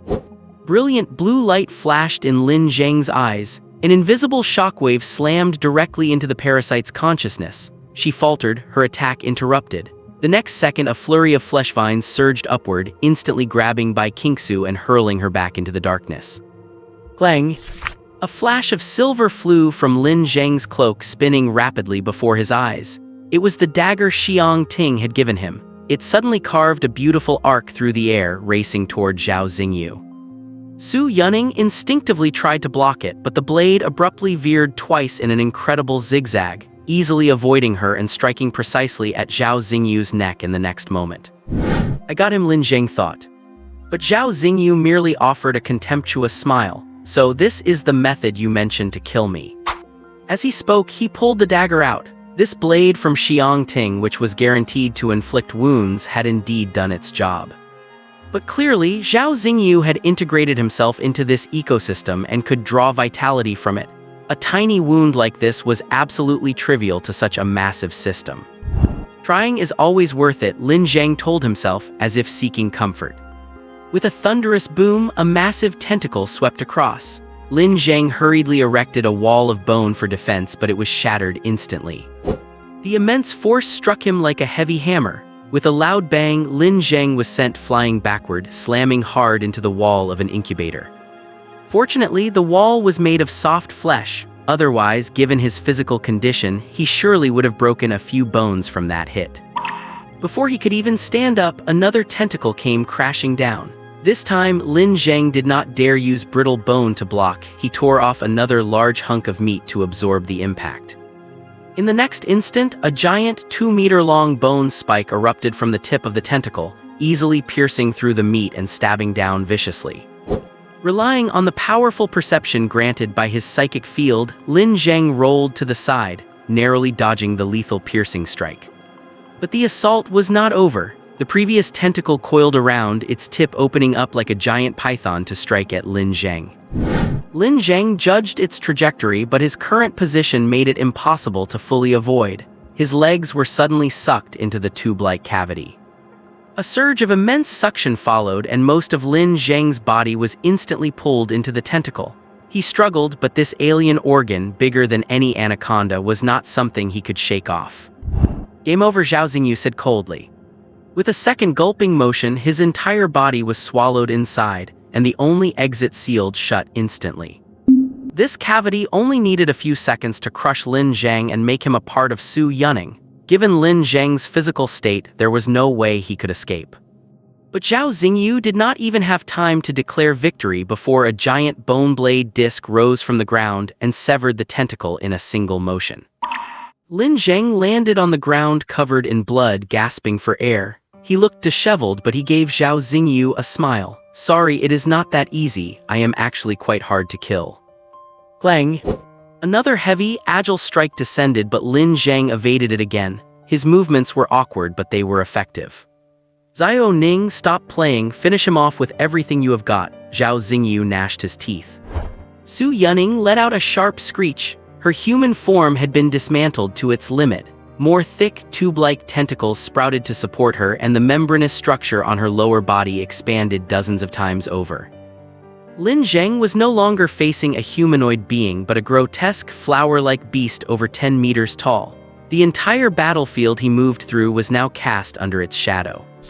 Her attack pattern shifted radically. 6 massive, tube-like tentacles slammed down repeatedly, while countless pale, arm-like tentacles surged from the core of the membranous structure, sweeping toward Lin Zheng. It was too massive, and its attack range too vast. No matter how much distance Lin Zheng created, it only needed one movement to shroud him once more in a relentless barrage of attacks. To make matters worse, the parasitic Bai Qingxue cut into the fray, dual-wielding bone blades and launching a continuous stream of attacks at Lin Zheng. Lin Zheng remained sharp, and his defense remained impenetrable. He used his psychic power to rapidly track the trajectory of every strike within his psychic field. Parrying, dodging, utilizing everything around him: bones, debris shed by Su Yunning, even the air currents. Lin Zheng exploited everything, making it difficult for the high-density combined assault of Su Yunning and the parasitic Bai Qingxue to land a hit. Yet even then, Zhao Xingyu did not panic. Instead, he wore a playful smirk, for he could see that Lin Zheng was finished. Because Lin Zheng had no counterattack, he had absolutely no room or opportunity to strike back. His psychic power and physical stamina would eventually run dry, meaning his death was only a matter of time. Bang! A massive tentacle slammed down, narrowly missing Lin Zheng. Almost in the next instant, Bai Qingxue's parasitic form lunged at lightning speed. He had anticipated it but could not evade it completely, leaving a bright red gash on his arm. This was the first time Lin Zheng had been injured in this battle. Lin Zheng clicked his tongue softly. Well, that is a bummer. There goes my no-damage run. Oh well, as long as I do not wipe out, it is a success. His indifferent attitude clearly irritated Zhao Xingyu. You said you had 2 ways to kill me, did not you? How did you end up in such a pathetic state? I am still waiting for your trump card. I do have 2 methods. Lin Zheng swung his hand, severing the incoming pale tentacle. But to be honest, I probably will not need them because you are much weaker than I expected. Still talking big even when you are staring death in the face. With a thunderous crash, a tentacle slammed down like a massive hammer, but it was blocked by a large triangular bone structure Lin Zheng had erected. Lin Zheng stepped back out of the attack range, followed by a slash from Bai Qingxue. He unleashed a mental blast to interrupt her assault, then waved his hand to pin her in place with countless bones. Can I ask you a question? Why are you dead set on resurrecting Su Yunning at any cost? Why? Is it undying love? If so, I have to say you have quite a twisted taste. What do you two usually do? Non-human fetishes? Lin Zheng asked. The expression on Zhao Xingyu's face suddenly shifted. He stopped smiling. It is a pity that I have to inform you of a tragic truth. In reality, there is no such thing as undying love. Love is essentially just the effect of certain chemical substances such as phenylethylamine, dopamine, norepinephrine, oxytocin, and endorphins. So what are you trying to prove? Zhao Xingyu suddenly turned ferocious. Are you trying to prove that my love for Su Yunning is not real and make me give up? Do you think you can make me abandon everything I have sacrificed so much for just by spouting your ridiculous nonsense? No, I am simply mocking you, mocking your stupidity and ignorance, your arrogance, and your attempt to conquer a rational life with laughable sentimental emotions. You are the most foolish opponent I have ever seen, Lin Zheng said. A massive tentacle came crashing down, but this time Lin Zheng did not dodge because the tentacle suddenly froze in midair. In fact, all attacks seemed to have hit a pause button at this very moment.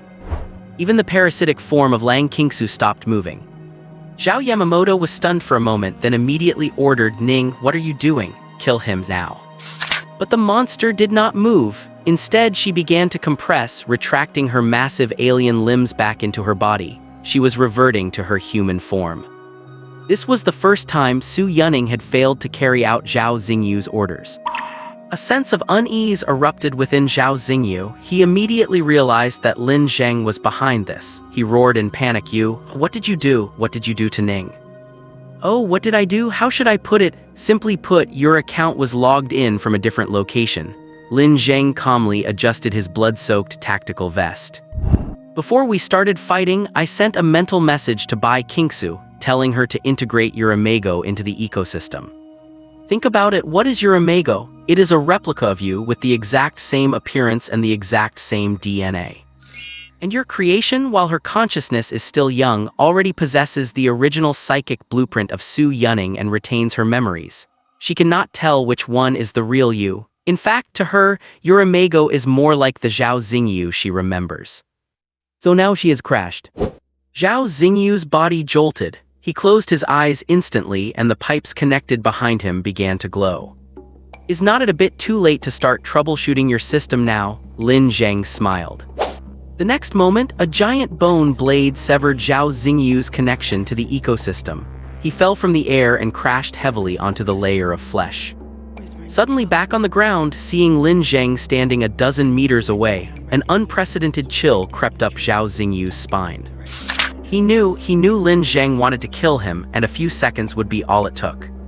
He had to go back, he had to return to the ecosystem. Zhao Xingyu panicked, desperately trying to burrow into the flesh layer, looking like a mole creature trying to tunnel into the earth. But only halfway in, the entire area where he was submerged was ripped away by Lin Zheng. It became uncontrollable and began to compress inward.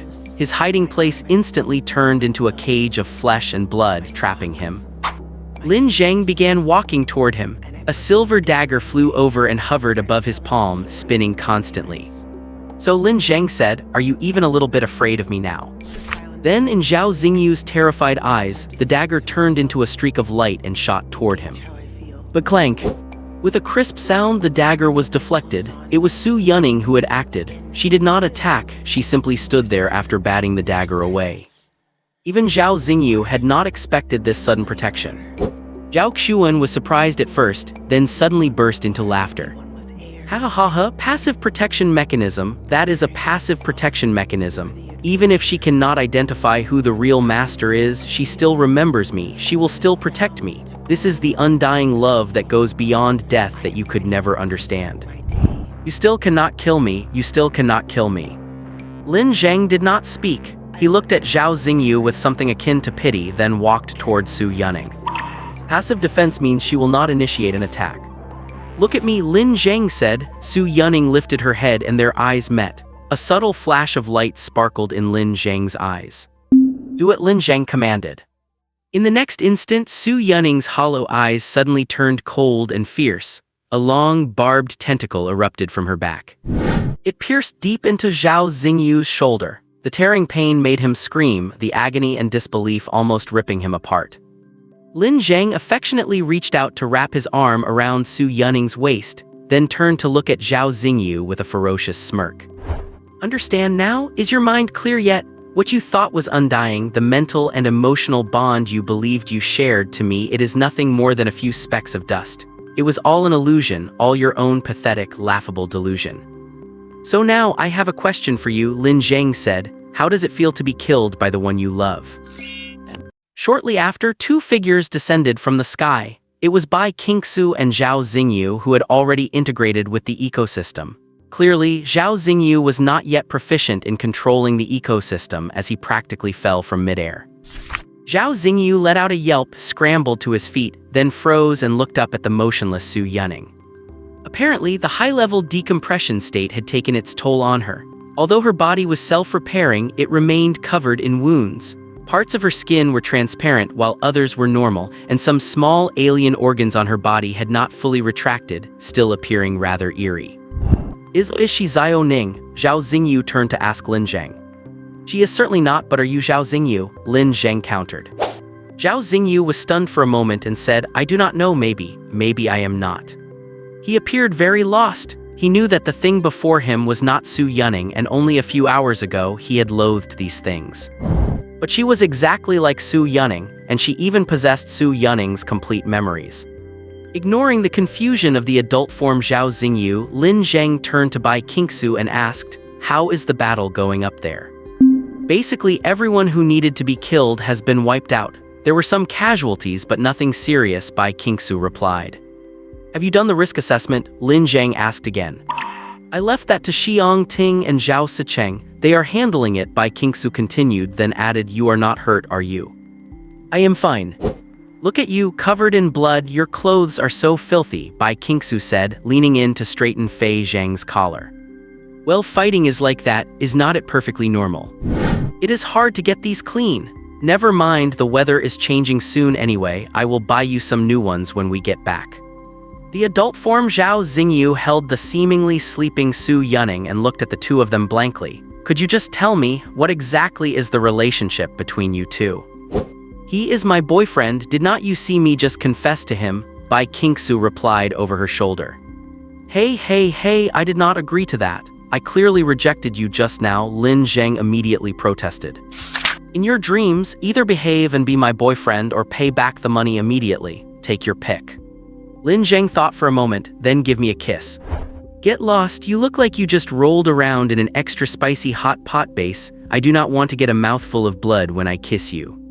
Zhao Xingyu looked even more bewildered. These two, what is the relationship between these two?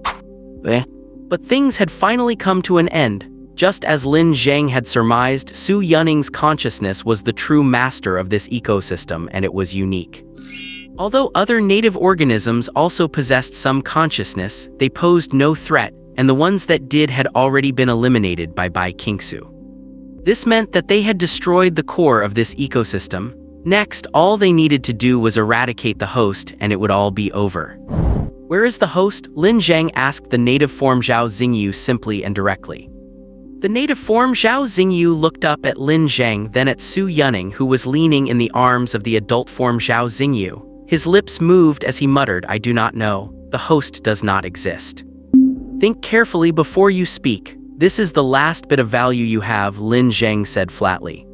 But just then, the adult form Zhao Xingyu said, "Mr. Lin, he is not lying." "What do you mean?" Lin Zheng began to feel puzzled. The adult form Zhao Xingyu was silent for a while before continuing. "Mr. Lin, I do not know if you can understand this, but this vast ecosystem is like a circuit diagram. These gestation processes and facilities are the wires, the breeding grounds are the appliances, the switch is Su Yunning's consciousness, and the power source is the host.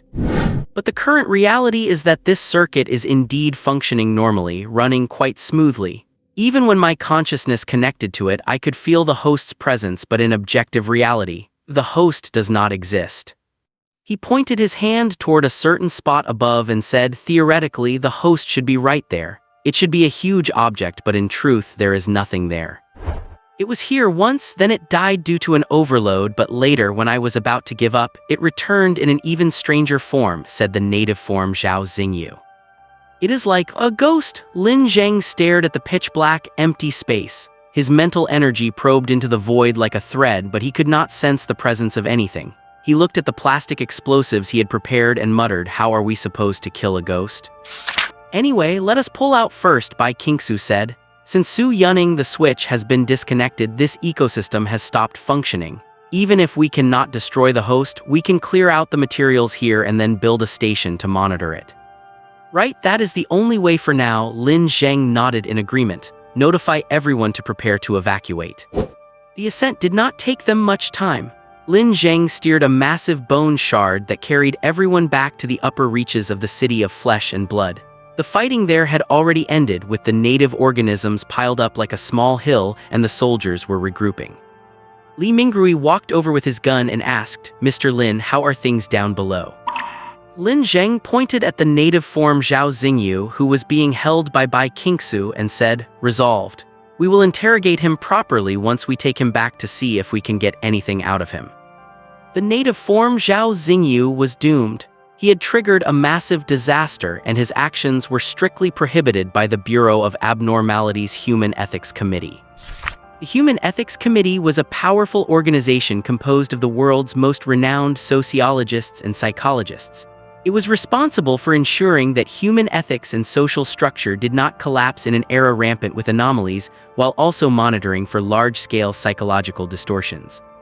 They had established many ethical red lines, including any research related to the resurrection of life, as this would fundamentally shatter the values and moral balance of current society. Zhao Xingyu had crossed that line, and the outcome was, of course, certain death. But before that happened, the Bureau of Abnormalities had to know where he had mastered these transcendent technologies. The way back was much easier than the way they came. Following a transport tunnel used by the administrators, they quickly found the path upward. As they emerged from the dark, cramped underground passage, Lin Zheng let out a long sigh of relief. The sunlight and fresh air outside instantly made him feel much better, and the boisterous sounds of people and sirens made him feel a great burden had been lifted. But then Lin Zheng froze completely. He looked at the scene before him, people coming and going on the streets, cars bustling on the roads. But why? Since when? What are they? When Lin Zheng returned to the temporary command post, Feng Maguang and Nai Lingchuan were almost driven to madness by their workload, while Chen Yushi was frantically analyzing all the data pouring in. "When did it start?" Lin Zheng asked. "About 40 minutes ago, though it should be earlier. By the time our drones spotted the anomaly, they had already taken shape," Chen Yushi said. "But based on the growth rate, we can trace it back to about an hour ago." An hour ago, that was exactly when he had dealt with the node of the progenitor Zhao Xingyu. In other words, something happened in this strange area the moment he defeated Zhao Xingyu. "So what exactly happened? What are they?" Lin Zheng asked. "No conclusion yet," Zhu Yushi replied, tossing him a tablet. "Take a look at this video." Lin Zheng took the tablet. The screen showed a not-so-spacious street. The street looked ordinary, with a few people walking and others sitting around chatting. Suddenly, among those chatting, one person's body began to split. His head split into two with long threads pulling between them, and then both halves rapidly became whole. Then the body did the same, splitting into two, until finally, a brand new individual tumbled out from inside the original body. It twitched and bounced on the ground for a moment, then stood up and began walking down the street just like any other passerby. The whole process was like mitosis, only at an incredibly fast speed. Are there any conflicts? Lin Zheng asked. These things have not left the range of the selector, they are just circling within the urban area. Chen Yushi switched to a wider aerial view. The crowds and traffic on the streets were in constant motion, forming a bizarre cycle within the city. Have you conducted contact experiments and behavioral analysis? Bai Qingxue asked from the side. We have conducted 2 rounds of contact analysis. Each individual believes they are an ordinary human, able to state detailed names, home addresses, and social identities, but these are all false, Wang Feng replied this time. Then Chen Yushi raised his head and said, the results are in. In about 3 hours, these people will fill the entire block. In 17 hours, they will fill the entire Jianglan city. Within 6 months, they will fill the entire world. We should be thankful their division is happening randomly rather than all at once. Otherwise, they would have filled the world in just a few hours. Dead silence fell over the command post. What will be the consequences? Feng Maguang asked. Human extinction? Chen Yushi replied simply. The world will be jammed with excrement, resources will be consumed instantly, the oceans will be covered in a layer of humans, and the ecosystem and human society will be completely destroyed. It is a B-class ecological destruction event. It is the elephant, a voice suddenly echoed. Lin Zheng turned back to see the progenitor Zhao Xingyu now wearing a straitjacket and a bomb collar. He looked at them and said, the thing that made contact with me, the thing that guided me, is the elephant. S022 the elephant, Chen Yushi muttered to himself. What is that? It is the elephant in the room, the elephant at the zoo, the abstract elephant. It is a denial, a negation of all logic, common sense, and convention. It is a collection of fallacies, and its tentacles have permeated into the prime material world. What is an elephant? More than a decade ago, it was the collective name for mammals of the order Proboscidea, the largest land animal in the world. Now, the elephant is something that no longer exists. People have different descriptions of elephants. They can appear in zoos, in closed or semi-closed rooms, or even in refrigerators.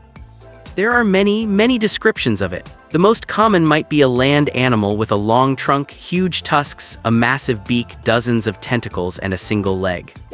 It could also be some kind of cephalopod or mollusk, frozen in a supermarket or a household freezer. It is the first man-made anomaly. Proven sources include the joke from The Odd Couple about putting an elephant in a refrigerator. It comes from the idiom, the elephant in the room. It comes from the Dongzhu parable of the blind men and the elephant.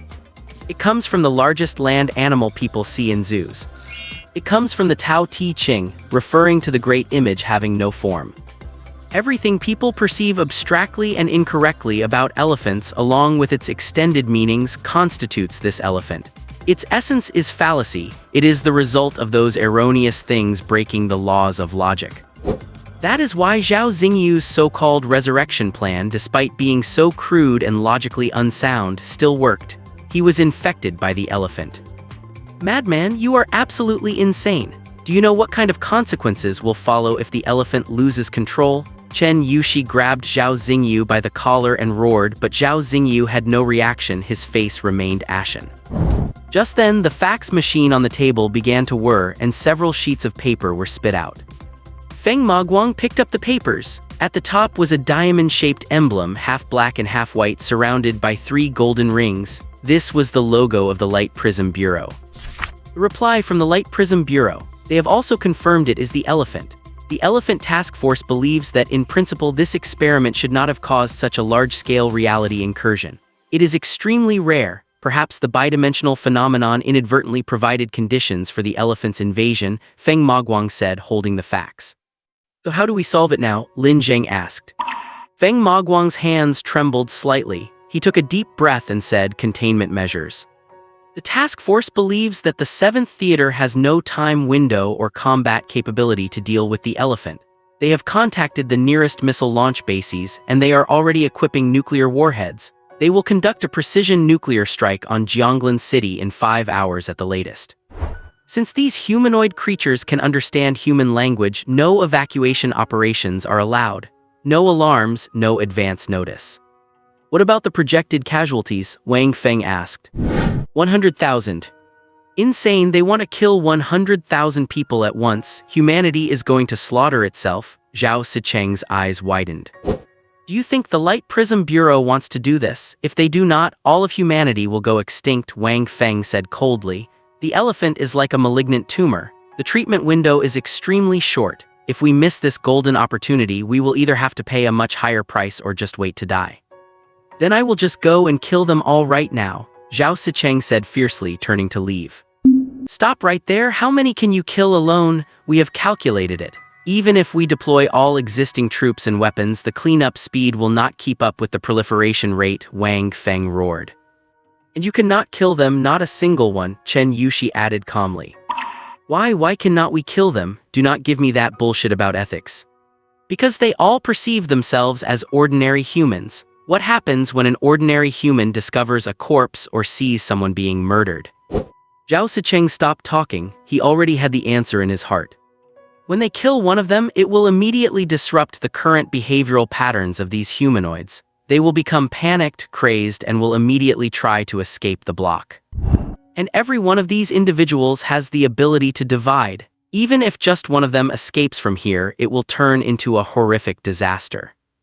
Zhao Sicheng did not break down. The first one to break was Nai Lingchuan. He just sat on the ground, old and dazed, then tilted his head to look at the sky, his mouth slightly agape with no trace of vitality left in his eyes. Fragility is the hallmark of this era. Mankind, the overlord of this world, can no longer truly master its own destiny. 5 hours? Those 5 hours refer to the time from the start of the decision-making process to the completion of the bombing. We have an hour and a half to find a solution. If we cannot come up with anything within 90 minutes, we will have no choice but to evacuate, Feng Maguang said, glancing at his watch. Does Jianglan City not have any weapons of mass destruction? Bai Qingxue asked. We do, but they cannot eliminate so many people all at once, and we are running out of time. Coordination and deployment would take 2 hours, by which time these things will have already proliferated to the point where they cannot be fully wiped out. What about calling in the Air Force from elsewhere? Their response time should be fast. This is an urban area with a lot of underground space. The Air Force will find it difficult to bomb effectively. Joint air-ground operations would actually hinder the efficiency of the airstrike. In other words, no matter what, we cannot completely erase their space for proliferation, and as long as that space exists, we cannot truly eliminate them. What about a comprehensive firepower saturation strike, like using missiles with ground troops and the Air Force coordinating? That would require all firepower to be deployed at the exact same time, but the most likely outcome is that even if we exhaust all our firepower, we still would not be able to destroy every single one of them. Can the 7th Theater Command deploy any superhumans with specialized abilities? They can, but we do not have the time. Time is our greatest enemy. The command tent was plunged into silence. Everyone was quiet. A B-class world-ending event, this was something they had never experienced or encountered before. It was so bizarre and so impossible to solve. And it was in this very moment that they suddenly realized how weak they truly were. Bai Qingxue, known as the greatest genius of the Three River Basin who had almost never failed in handling an anomaly, was completely at a loss. Zhao Sicheng, who considered himself the best in the world and possessed immense solo combat ability, was at a loss. The heads of the 2 city anomaly bureaus were also at a loss. The only thing they could do was evacuate and watch helplessly as 100,000 innocent people were destroyed, sacrificing 10,000 lives to save the rest of the world. The train of extinction roared forward. As the cold, detached sword-bearers of society, the Prism Bureau decided to pull the lever, choosing to sacrifice the few to save the many. And this war, the war they had fought so hard for, suddenly had absolutely nothing to do with them anymore. They could not even stand by as observers, they could only flee in disgrace. Everyone, go out and pack your things. We are preparing to withdraw. Feng Maguang's voice was low and powerless.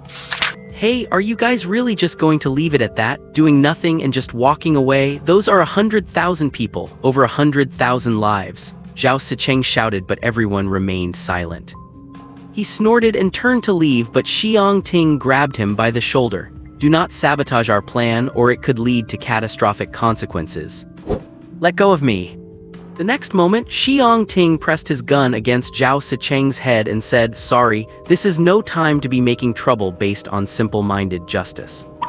Enough, no more infighting, Feng Maguang said, sounding irritated. Everyone out, prepare for evacuation. In truth, Lin Zheng could understand Feng Maguang's agony. He knew Feng Maguang did not want to watch 100,000 people die either, but he could not even feel anger over it because the root of their failure was entirely their own. Incompetence. If they had a way to block the entities, a way to eliminate all the humanoid specimens in a short time, or a way to instantly destroy the entire block. But they could not do it, even Bai Qingxue could not. The only thing they had left was to focus on containment. Lin Zheng walked out of the tent and looked at the block that had been cordoned off. He saw a dense crowd of people. They were not just on the sidewalks, but on the streets, behind the windows of every building, and even on the rooftops. Their numbers had grown and they were splitting faster and faster. Just in the time Lin Zheng was watching, he saw over a dozen splits happening simultaneously. Bai Qingxue held onto Lin Zheng's hand tightly. Her hand was slender and soft, but at this moment it was trembling slightly. In all the time he had known her, this was the first time she had shown such unprecedented fear. This was the true horror of an anomaly, a power that transcended reason and logic. Zio Bai Yu. Let us go, Bai Qingxue said, suddenly gripping his hand Dao and pulling him away firmly. No one was willing to accept this, every one of them was deeply unwilling. Lin Zheng's phone chimed. He took it out and saw a message from Feng Maguang. It contained only 5 simple words: I need to see you. What is wrong? Bai Qingxue asked. You go ahead and pack, Lao Feng needs to see me about something. Lin Zheng returned to the temporary command center. Only Feng Maguang was left inside. He stood at the table, faced with a sea of data, staring at it for a very long time. Sorry, Lin Zheng, I do not think I can be a competent decision-maker. I really tried. I tried so hard to treat those 100,000 people as just numbers on a page, but I could not do it. I keep thinking, those are 100,000 lives, 100,000 thoughts, 100,000 people just like me.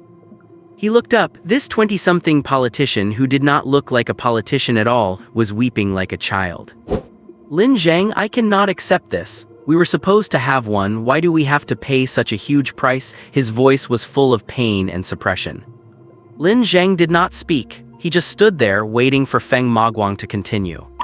Feng Maguang took a deep breath, trying to compose himself. I am going to ask you a question. No matter what your answer is, I will accept it completely. Lin Zheng had already guessed what the question was, but he still said, go ahead. Feng Maguang took a deep breath. Do you have any way at all, no matter what the method, whether it is legal or illegal, as long as it can change this outcome? Lin Zheng remained silent for a moment before shaking his head. The last glimmer of hope in Feng Maguang's eyes faded. He slumped into his chair, pressed his hands to his head, and began to tremble slightly. After a while, he forced a smile and said, never mind. It is okay, go back and prepare for the evacuation. But Lin Chun did not leave. He scratched his hair and said, well, sorry, I am afraid I cannot evacuate with you guys. I have some other business to take care of. How long will it take? 2 or 3 hours, I guess. No, that is too long. After 5 hours, halfway through, Feng Maguang realized something. He suddenly became tense and asked cautiously, what is this thing you are talking about? It is nothing serious, just a small matter. My stomach is hurting a bit, I need to take it easy, Lin Zheng said calmly. Is it dangerous? I do not know, I will have to see, but if it does not work out, I will run, Lin Zheng replied. Lin Zheng eyes. Lin Zheng put a finger to his lips, making a shushing gesture. You do not know anything. Right, I do not know anything, Feng Maguang said immediately. When Lin Zheng went to find Bai Qingxue, she was distractedly packing her things. Seeing him walk in, she looked up and asked, what did Feng Maguang say to you? Just some minor stuff, Lin Zheng said. By the way, you and Xiang Ting should leave first. Later on, I will come to meet up with you guys a bit later. Bai Qingxue was stunned for a moment and said, oh. With that, she turned and walked out. Lin Zheng sighed softly. This was supposed to be the first day of their official relationship, but now the girl could not be happy at all. And I had clearly decided to stay away from karma, avoid earthly entanglements, and just be a content bachelor, so why on earth did I end up falling for this woman anyway? He did not even know how to proceed with the days to come, although they had lived together for a long time and were very familiar with each other's daily habits. But suddenly reaching the stage of being lovers left Lin Zheng feeling a bit lost. What should he do? How should he act? Would he suffer from domestic violence or something? Yeah, 26 years old, a visitor, afraid of domestic violence. As he thought about this, Lin Zheng helped Bai Qingxue pack the clothes she had not finished yet. Time was running out and he had no idea why that girl had suddenly rushed off. Just then Li Mingrui suddenly came scrambling in. This chief instructor of the King City garrison, who could always stay calm in a crisis, was looking panicked at this moment. Mr. Lin, something is wrong. Miss Bai and Mr. Feng are fighting and Mr. Feng is about to be finished off. What? Lin Zheng was stunned. By the time Lin Zheng reached the scene, Feng Maguang had not been finished off just yet.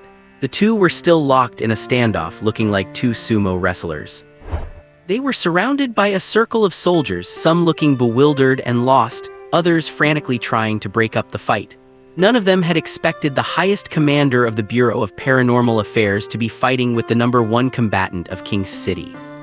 And Feng Maguang, who usually always went along with Bai Qingxue, was unusually firm this time, even a bit angry. Bai Qingxue, do not you get it? He is our last hope. If we do not let him try, we have no other options.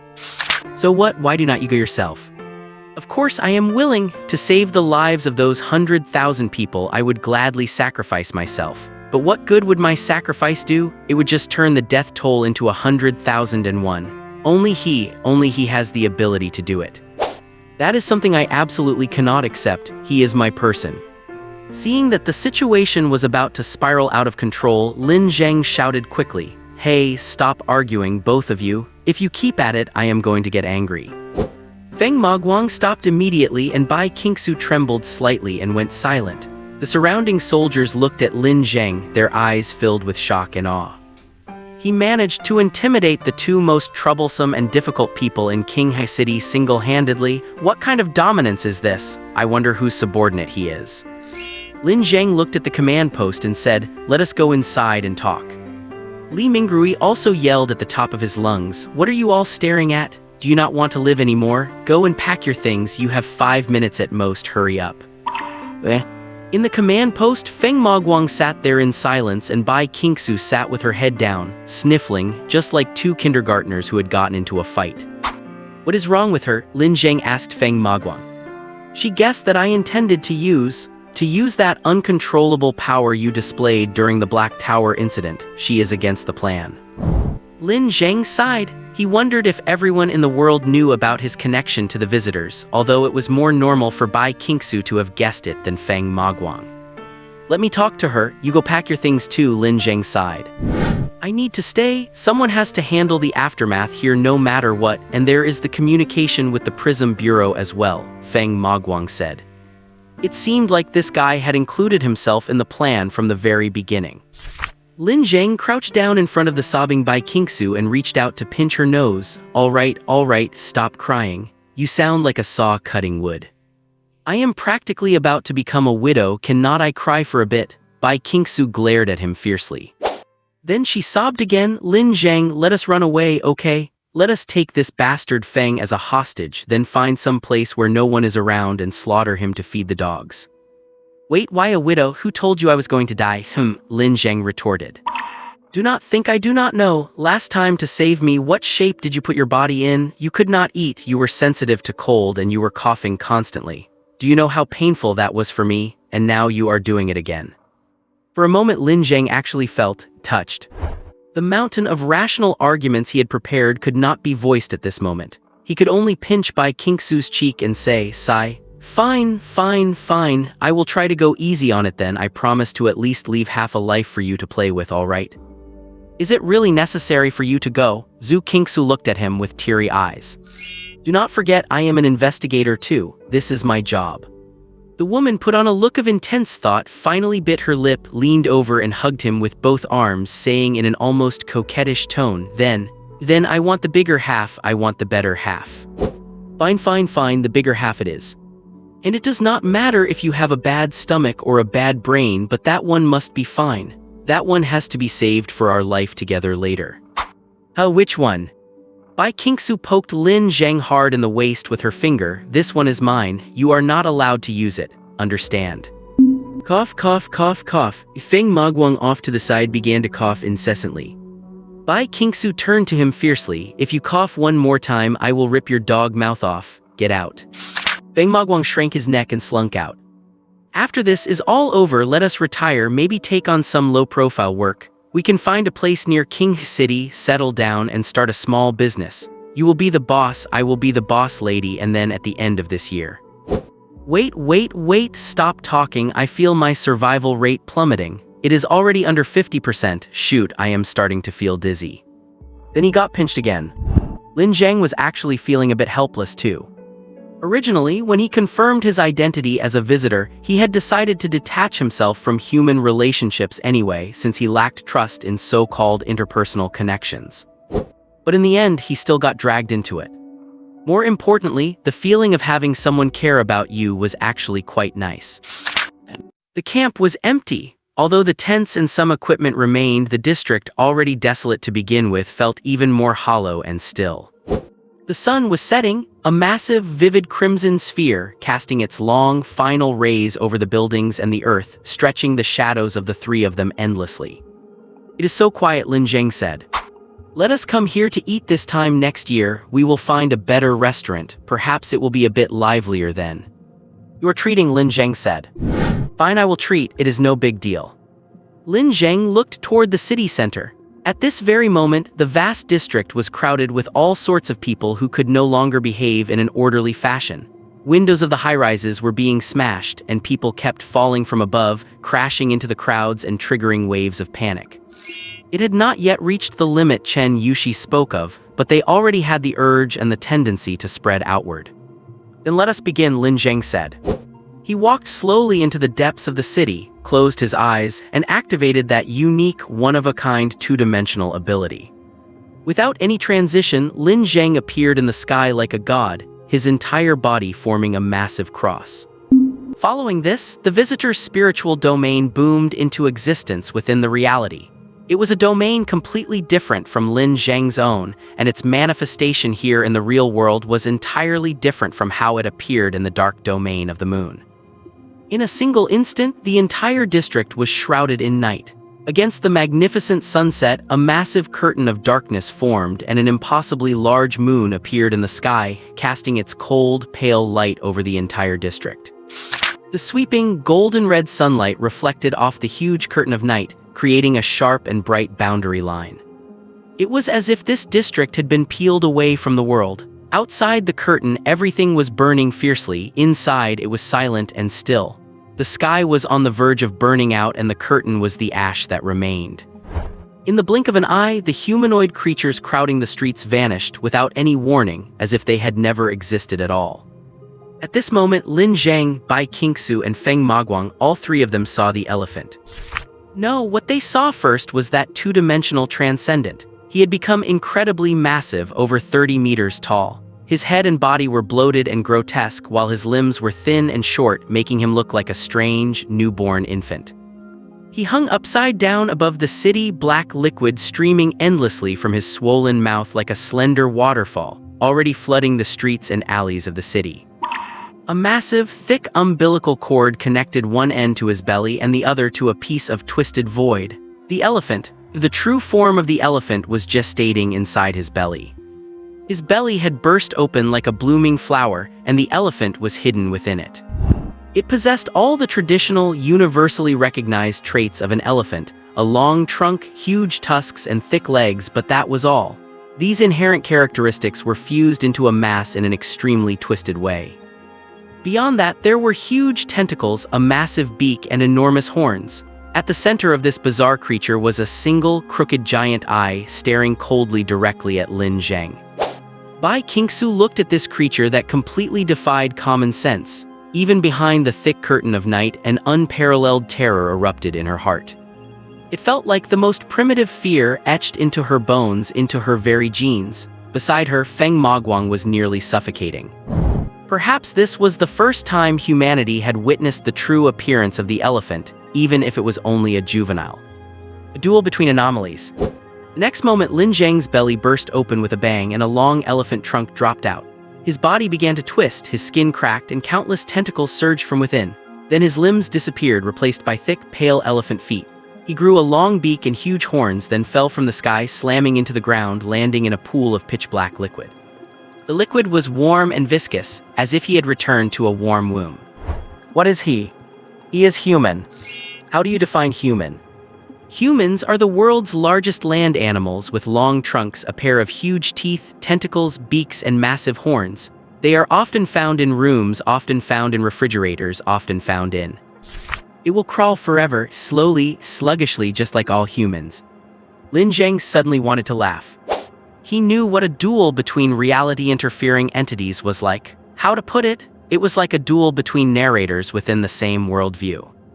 This guy, he is a collection of fallacies, all the mistaken perceptions humanity has generated while exploring the world. Once discarded, they become human. Elephant. Dinosaur. Refrigerator. Became a room. Became his brain. Lin Zheng opened his eyes. He was sitting in a small room with no doors or windows. His wife, Su Yunning, was busy preparing dinner. She was using tentacles to prepare an ingredient known as an elephant primate, taking off their heads and limbs to throw into the trash can and mincing the rest into meat paste. The TV was playing a comedy sketch, and there was a funny joke in it. How many steps does it take to put an elephant into a refrigerator? 3 steps. Open the refrigerator door. Outside the door, someone was giggling, someone was knocking on the wall, saying what a funny joke that was. Su Yunning giggled too. Lin Zheng heard himself laughing too, but when he looked in the mirror, he was not laughing. Because he was not human, not an elephant, not a refrigerator, not a dinosaur, not his own brain. Suddenly, the scene shattered. Lin Zheng was crawling slowly on the ground, and those people were circling him, tearing the flesh from his body and stuffing it into their mouths, chewing greedily. He waved his tentacles, trying to drive them away, but he could not. They were like phantoms. Distorting reality, distorting perception, distorting life, this collection of human fallacies had displayed such terrifying, anomalous interference even as a juvenile. It is the embodiment of error, the misunderstanding of every person regarding everything, a divine punishment upon humanity. Lin Zheng asked, "Do you understand humans?" The elephant replied, "I understand humans. I was born when the first human thought appeared. I understand every form of humans in every stretch of history and every human in the current world." "Then do you understand me? You are also human." "No, I do not possess any form. I am not located in any stretch of history. I am not in the material world, and I do not even fit the world's definition of human. I am a visitor from the macroscopic and the surreal." The elephant fell silent. It wanted to erase this conversation, but it found it could not. Lin Zheng's response was built upon its own. If it erased the response, the juvenile would cease to exist as well. It wanted to distort this conversation, but it found that it still could not, because it realized it truly could not understand what kind of creature was before it. He was so absurd. How could a human exist outside of all history and space? It traced back through time for 1,000 years, 10,000 years, but could not find a single trace of this guy's existence. He was as if he had appeared out of thin air. Suddenly, the elephant realized a more terrifying truth. It should not be able to speak, should not be able to think. It was merely a phenomenon, an abstract power. The only reason it could speak and think was because it had been distorted by this bizarre creature before it. But it cannot think. The essence of thinking is self-reflection, exploration, observing, and revealing the essence of things. Humans use thinking to resist and correct errors. And it is the error itself. Thinking is the most lethal virus to an error. A faint vibration. Above the canopy of the district, Lin Zheng hovered in silence in his human form, facing the massive corpse of the two-dimensional transcendent and the elephant, which was wriggling slowly in its belly. Everything seemed to have returned to the starting point, as if the battle that just occurred had never happened at all. It was not that it did not happen, it was negated. With a soft pop, the umbilical cord in the sky snapped. The 30-meter giant corpse fell from the air, crashing onto the ground. Buildings groaned, countless glass shards shattering and raining down. The corpse's belly began to bulge and wriggle constantly as if something was about to burst out. The elephant juvenile was about to descend. The skin on the belly burst open with a bang, spraying red and black blood onto the streets and building facades. A large amount of flesh surged out, carrying the elephant juvenile along with it. It was a small pink elephant with a long trunk, 2 big ears, 4 legs, and tiny, naive tusks. It was very young, standing just over a meter tall at the shoulder, looking docile and adorable. The elephant had fled. To avoid the infection of the virus, it severed its tentacles, abandoned the juvenile, and retreated somewhere beyond the material world. And this had become the first elephant in the world to be liberated from the twisted concept of the elephant. This was also the first time humanity had moved from passive defense to actually tearing a piece of flesh off the elephant. Lin Zheng landed slowly on the empty, silent street, but immediately something seemed to surge up in his chest. He covered his mouth with his hand and coughed violently. When the coughing subsided, he opened his palm to reveal black blood and fragments of internal organs. Sigh, this Lin Zheng is really falling apart. If that girl did not like him, maybe he should really be thrown away. I should start taking better care of my health from today on, no more staying up late. At the same time, at the King Research Institute. Keep looking. If you cannot find it, then look for records from 20 years ago. The old man slammed the table with a serious expression. This matter is of great importance, and if it is not dealt with, a serious problem will surely arise. The head of the Human Resources Department at Qinghe Research Institute frowned. He really did not want to get involved in this nonsense. Director, this? He turned to the director of the Qinghe Research Institute to protest, but this sharp-minded philanthropist and investor said calmly, follow his instructions to search and mobilize everyone to sort through the archives. This old man had suddenly appeared at the Acoustic and Optical Research Laboratory of the Qinghe Research Institute a few hours ago, wearing a white lab coat from the institute, claiming to have worked there for 20 years, a tenure almost as long as the existence of the institute itself. But no one knew him, no one had ever seen him, and not a single soul knew how he had broken into the laboratory. The Human Resources Department had pulled up employment records, organizational charts for all laboratories, personnel change logs, and activity reports from the past several years, but they could not find his name anywhere. Therefore, the department head determined he was a spy and wanted to send him to the garrison for interrogation. But strangely enough, the director of the Qinghe Research Institute and president of Qinghe University, a visionary investor, was actually willing to go along with this old man's madness. Fine, you want records from 20 years ago, right? Once I find them, let us see how you try to deny it. The HR director slapped the table and stood up. It must exist, it has to exist. The old man muttered to himself, not out of fear but as a habitual behavior of his brain running at high speed. Even if this is a cognitive attack against me, it must have a span of time and space. The wider the span, the higher the difficulty of the cognitive attack. 20 years is a long time, and these are paper-based, objectively existing records. It would be terrifying if it could even erase those. But why attack me? What do they want to gain? You are very professional, the director said, taking a sip of tea while watching him mutter. I do not think I would have missed such a talent. You must have worked here. Thank you for being willing to believe me, and I knew you would. You are a rational person with deep thinking and vision. Can you recount it again? Perhaps we can figure out why the other party is attacking you. Simply put, I vanished. It happened about 3 days ago. I was giving a lecture to my students at the institute. I lowered my head to look for notes, and when I looked up, all the students had disappeared. The entire institute was empty. I left the building and there was not a single person on the streets either. That was when I realized I had been attacked. Some power had separated me from the real world. So I returned to this laboratory, the origin of the outbreak, and tried to move as many things as possible to influence the world as much as I could. It was about the second day that I began to see other people. First, they were blurry shadows, and after a few hours, they became observable entities, but they were completely unaware of my presence, and everything I did to them was ignored. Until 3 hours ago, when you destroyed the equipment in the laboratory, the director asked. I tried many methods, including calling acquaintances, but only one call connected, and our conversation was distorted.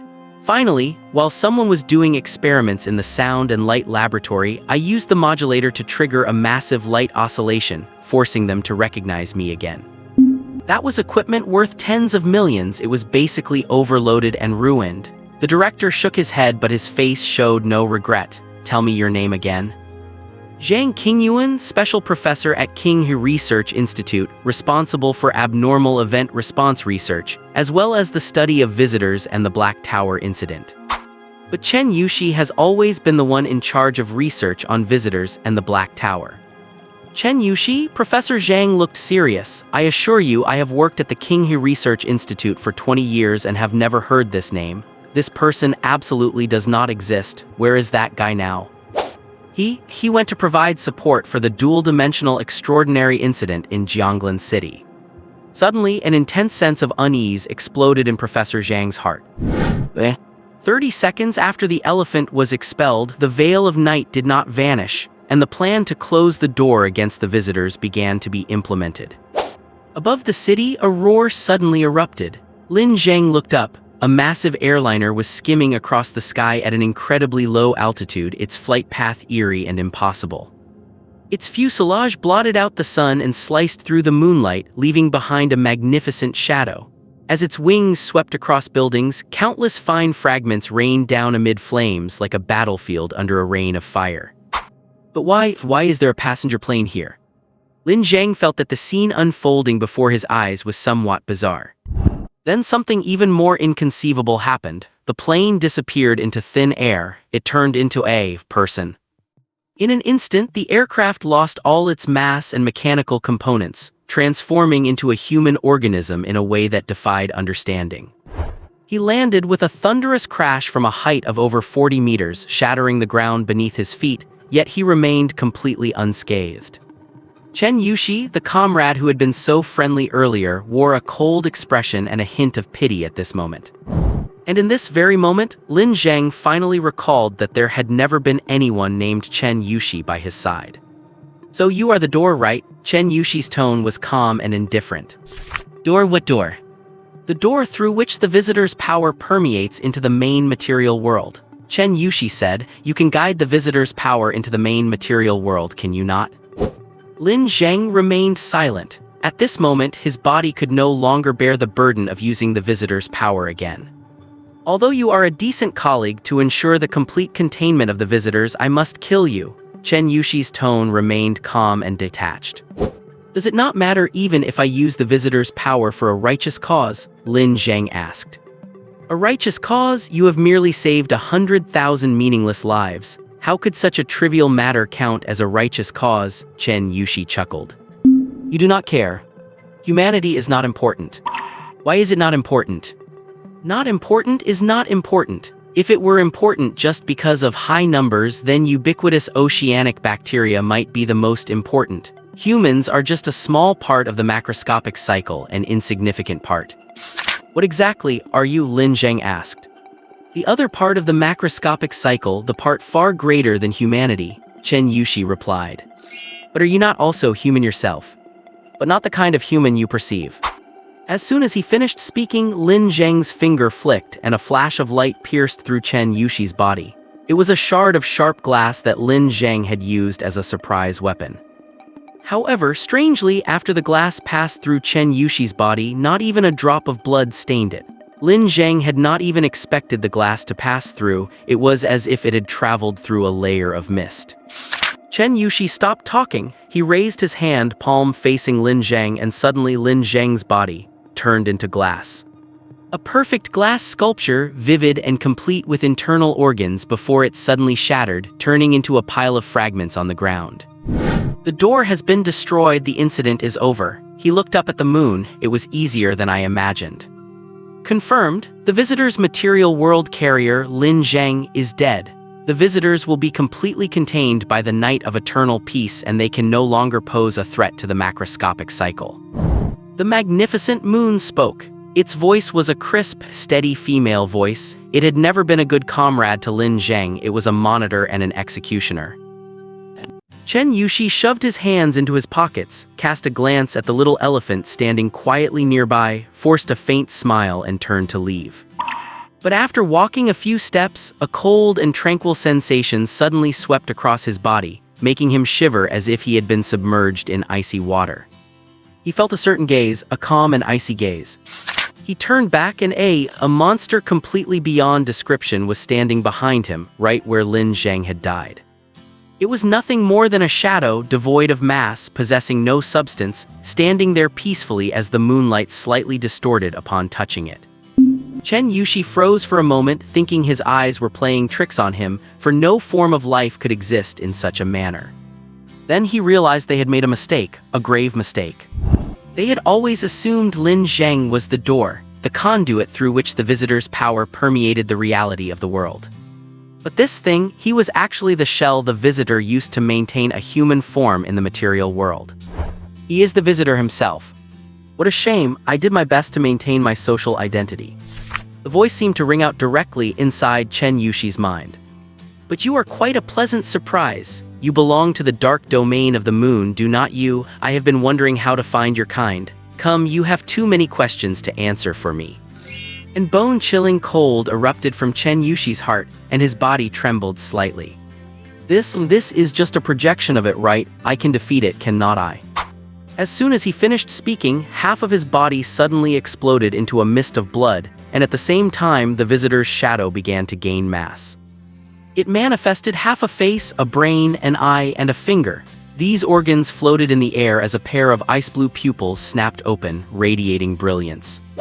In that instant, everything in Chen Yushi's material world was pulled away, and the cold spread to his very marrow, until the moon suddenly flared with light to shatter this invisible restraint.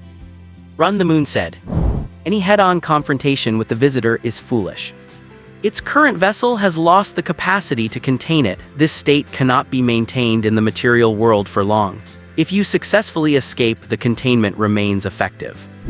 Escaping through space and distance is meaningless. You must peel yourself away from reality. Create chaos, mislead it. It has completed a material exchange with you. Any information you convey will become nourishment for it to further perfect itself. When the third definition is triggered, the containment measures will fail. The Moon of Everpeace will assist you in reality detachment. Stop it! Stop it! Stop it! In the next moment, his standoff with the visitor manifested in an incredibly bizarre form. He turned into a dog. He turned into a street lamp. He turned into a pack of fruit gummies. He turned into a woman. He turned into a Triceratops doll. He turned into the character for benefit on a convenience store sign. Every time he became an object, the area shrouded by the moonlight would lose an object, and his transformations began to accelerate faster and faster at an increasing frequency. He had to create chaos, had to mislead the visitor, and could not let this terrifying thing extract any more correct information from him. Even a sliver of information could potentially trigger the visitor's third definition. And everything they had managed to achieve for the total containment of the visitor was based solely on its second self-definition. If the third self-definition were triggered, the possibility of blocking its influence on reality would become nearly non-existent. Even more terrifyingly, the visitor might acquire any information about them once it begins to learn about them. The giant moon began to glow, and it seemed as though a massive conduit unfurled from above, with something cascading down from the sky like a waterfall. They were creatures, an unthinkable number of creatures: krill, jellyfish, snails, shellfish, hundreds of tons of fish, even whales.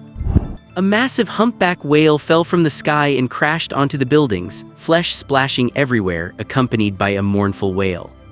The moonlight grew brighter and more dazzling, like a pale sun. Reality detachment, preparation complete. The visitor will be eternally contained in the night of Everpeace. It will be unable to cause further damage to the macro cycle. It will be neutralized.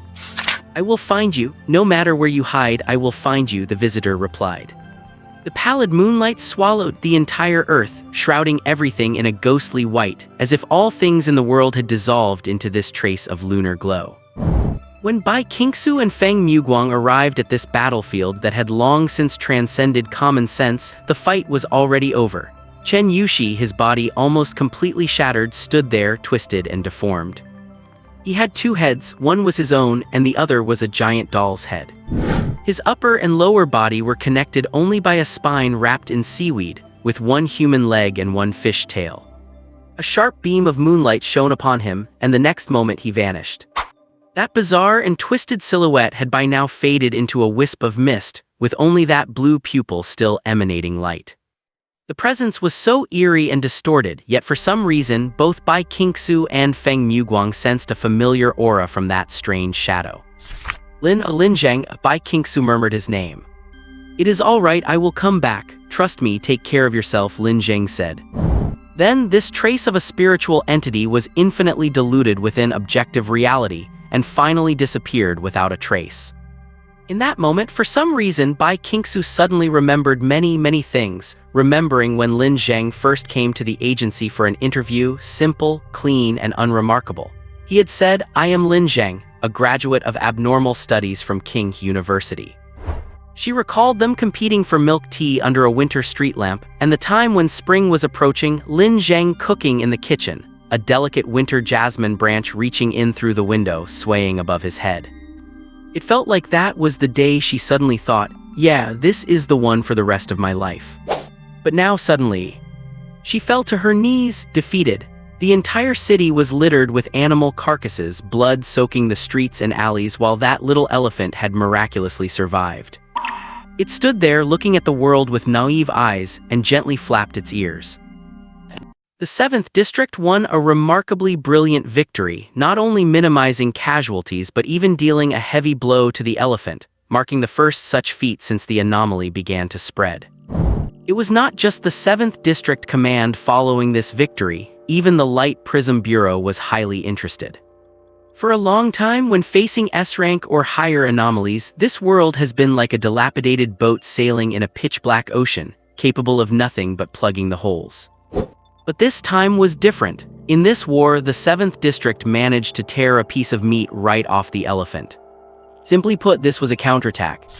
That piece of meat might be insignificant to the elephant, but it made humanity realize something all of a sudden. Perhaps anomalies could be neutralized or even killed. Perhaps humanity had a chance to reclaim their world. No one knew if this was a genuine possibility or just an unrealistic fantasy. 7 days later, Lin Zheng's funeral was held at the King City Funeral Home. Not many people attended. Some were his classmates and mentors from university, others were friends from work.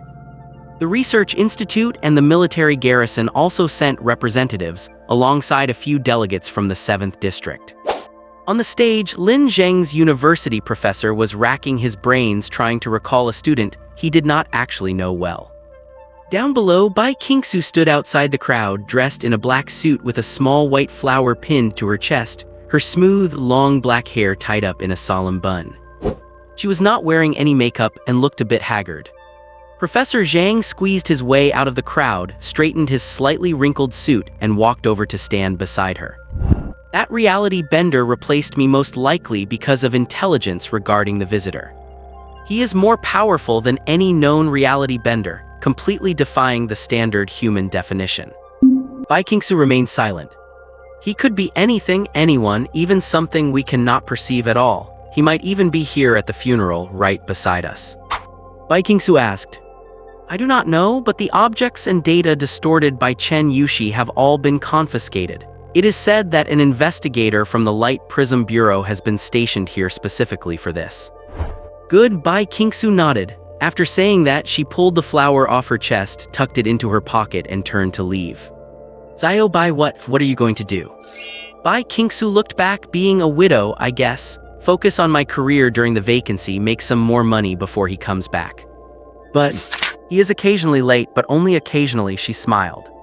Life seemed to quickly calm down amid the busyness. So what should I say? Welcome home." The voice of the moon of eternal peace was cold and indifferent. As the massive moonlight shone upon the city of thousands of spires, Lin Zheng slowly opened his eyes in the sky. "Your connection to the reality realm has been severed. Your consciousness has nowhere left to flee. This time you will be imprisoned here forever with me." "Did not realize you were a Yandir," Lin Zheng joked. The Knight of Eternal Peace did not respond but continued, "Your power is terrifying, but you still have weaknesses. You possess rational thinking and spiritual needs similar to humans. You will gradually descend into madness within the endless stasis. You will slowly lose your reason, your ability to think, and your ability to cause harm. Your thoughts will wither away. I will leave this place and then find you all, though perhaps in a less friendly manner, Lin Zheng said. You can no longer leave this place. You cannot construct a new body in the physical world. Is that so? There was no answer this time. What responded to him was a cold, robotic narration. This unit will enter low information silence mode. The moonlight vanished, the city of 10,000 spires vanished, distance and space vanished, leaving only a vast darkness. Nothing was flowing. The temperature of the air and the temperature of the visitor were perfectly synchronized. There was no smell, no sound of breathing or heartbeat, and gravity no longer existed. Near absolute silence and void. Lin Zheng soon realized this was an extremely dangerous state. He could not do anything, perceive any changes, or perform any actions. 15. 12. Death. 524. Unknown. 14. One after another, giant characters suddenly appeared in Lin Zheng's field of vision, vividly distinct. Numbers. Is it some kind of sequence? Is this some kind of hint for himself? No, that is absolutely impossible. Everything in the Night of Eternal Peace is his enemy. These chaotic characters and codes have no meaning, they are purely tools to interfere with his thinking. Things have truly become troublesome now, Lin Zheng thought. The Night of Eternal Peace's judgment was right. His greatest weakness is human rationality, and humans have an innate need for external information. Without any external input or perception, he might eventually lose his mind. In other words, would human curiosity and the thirst for understanding the outside world become the blade that drives him insane? What is worse is that he has not mastered the ability to distort reality to resurrect or reshape his body, so he has to rely on existing resources and abilities. Has his connection to the real world truly been severed? Yes, it has. As the definer of the dual-dimensional transcendent, there is a big difference between him and the dual-dimensional transcendence he defines. For other dual-dimensional transcendents, both positions are located in the main material world. But for him, it is different. One of his positions is in the main material world and the other is in the Night of Eternal Peace. The Lin Zheng in the main material world was his coordinate and shell, allowing him to appear in the main material world in the form of life. But Lin Zheng has been destroyed. The basic elements that constitute human life, spirit, matter, and reality are all indispensable. He has his own thoughts and consciousness, so the spiritual element is present. As a dual-dimensional transcendent, the death of Lin Zheng does not mean the disappearance of reality, because Lin Zheng is merely a tool. His reality is the other position of the visitor. It is just that now that position has no spiritual carrier and no matter, only a vast blankness. Is there any way to reshape a body or resurrect Lin Zheng in objective reality? No, he cannot do it in his current state. The visitor's first definition established its basic characteristic: it can exist here and it can exist there. The second definition allowed the two positions to overlap absolutely, which is how he channeled the visitor's power into the real world. Can he resurrect himself through a third definition, resurrect Lin Zheng directly or reshape his body? However, the visitor's definition ability also has limitations. It must be carried out under the premise that the necessary conditions already exist. Unknown. Unknown. Death. Opponent. Looking at the meaningless, scrambled characters flashing before his eyes, Lin Zheng suddenly realized something. Has he really been trapped? No time, no space, no change, nothing at all. It was as silent as the deep sea, with only garbled characters flickering at a steady frequency. Lin Zheng did not know how much time had passed. He thought that even an ultimate life form drifting in the vacuum of space would be better off than he was. At least they could look at the stars while he could only stare at glitches. During this time, which could have been very short or very long, he had tried many things. But the fact remained that he could not create a physical body out of thin air without any objective facts or logical foundation. He could sense the existence of the material world because a part of his spirit was diffused within it, but under this perception the world was a gray, flat, distant, and dull plane. If he could not establish material elements, he truly could not return to the material world. Lin Zheng began to have a thought. Perhaps the moon of eternal peace was right. Is this cage indestructible, his body now a shackle, and he can no longer escape? 12. 458. 2454. The number 12 appeared twice in succession. Amidst the endless sea of glitches and numbers, two 12s had actually appeared simultaneously. I hope this is not luck bought with my remaining lifespan only to be wasted in this damn place. No, wait, I am already dead, Lin Zheng sighed inwardly. So far, his state of mind remained stable. His inner mental realm was vast and boundless, supported by many memories, and even these flickering characters provided him with a little bit of amusement. But he knew these things did not mean much because he was facing infinity. To infinity, no matter how large finite things are, they remain insignificant. Which meant that one day he would go mad. But looking at those flashing numbers, Lin Zheng suddenly froze. A spark of inspiration struck his brain. Characters. Why would the moon of eternal peace provide him with these characters? Was not its goal to drive him insane? It could have provided nothing, turning this into a complete, absolute void, which would have made him go crazy even faster. Why? Because it needed this meaningless information. It needed this data to distract his attention from something, to crowd his thoughts and make it difficult for him to focus. Why? Because it still feared his ability to think. But if the cage is indestructible, why fear it?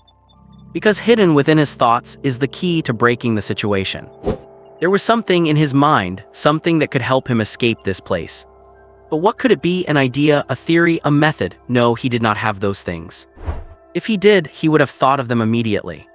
So what he was looking for must be something very distinct yet unprocessed, something he had not even noticed. What kind of thing fits such a description? Memories. Human memory always hides a vast amount of information, but few people ever extract it. He was looking for a specific memory. Whose memory and about what? About Bai Qingxue.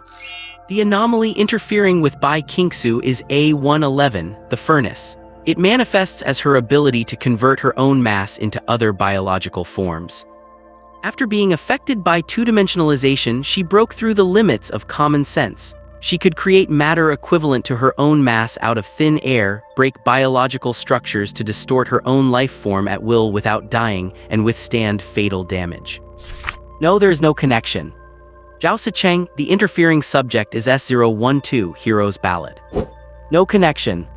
Wang Feng, interfering subject unknown, characteristics unknown. The manifestation of his extraordinary power is the ability to grow eyes to observe different things. No connection. Xiang Ting, interfering subject A142, Eternal Battlefield. No connection. Redfish unknown, no connection. Rakshasa unknown, no connection. Chen Chen. He was the most powerful transcendent he had ever seen. To this day, Lin Zheng could not describe or define his extraordinary abilities. It was a highly powerful reality distortion. He planted false memories in the minds of everyone who perceived him, and these false memories could even influence reality, tampering with information that actually existed in the material world. For instance, Lin Zheng's phone would have his contact information. Or he could turn into a plane because Lin Zheng perceived him as one, so he took on the form and substance of a plane. Lin Zheng felt he had grabbed hold of a key. The numbers were flickering frantically, changing faster and faster, even beginning to show color and different forms, but they could no longer affect Lin Zheng's thinking. He was completely immersed in his own mental world and inner exploration. Ding, a soft sound, and Lin Zheng's train of thought was interrupted. A massive moon rose slowly in the distance. Countless phantom spires appeared and solidified, the wind began to blow again, and the magnificent bell tolled.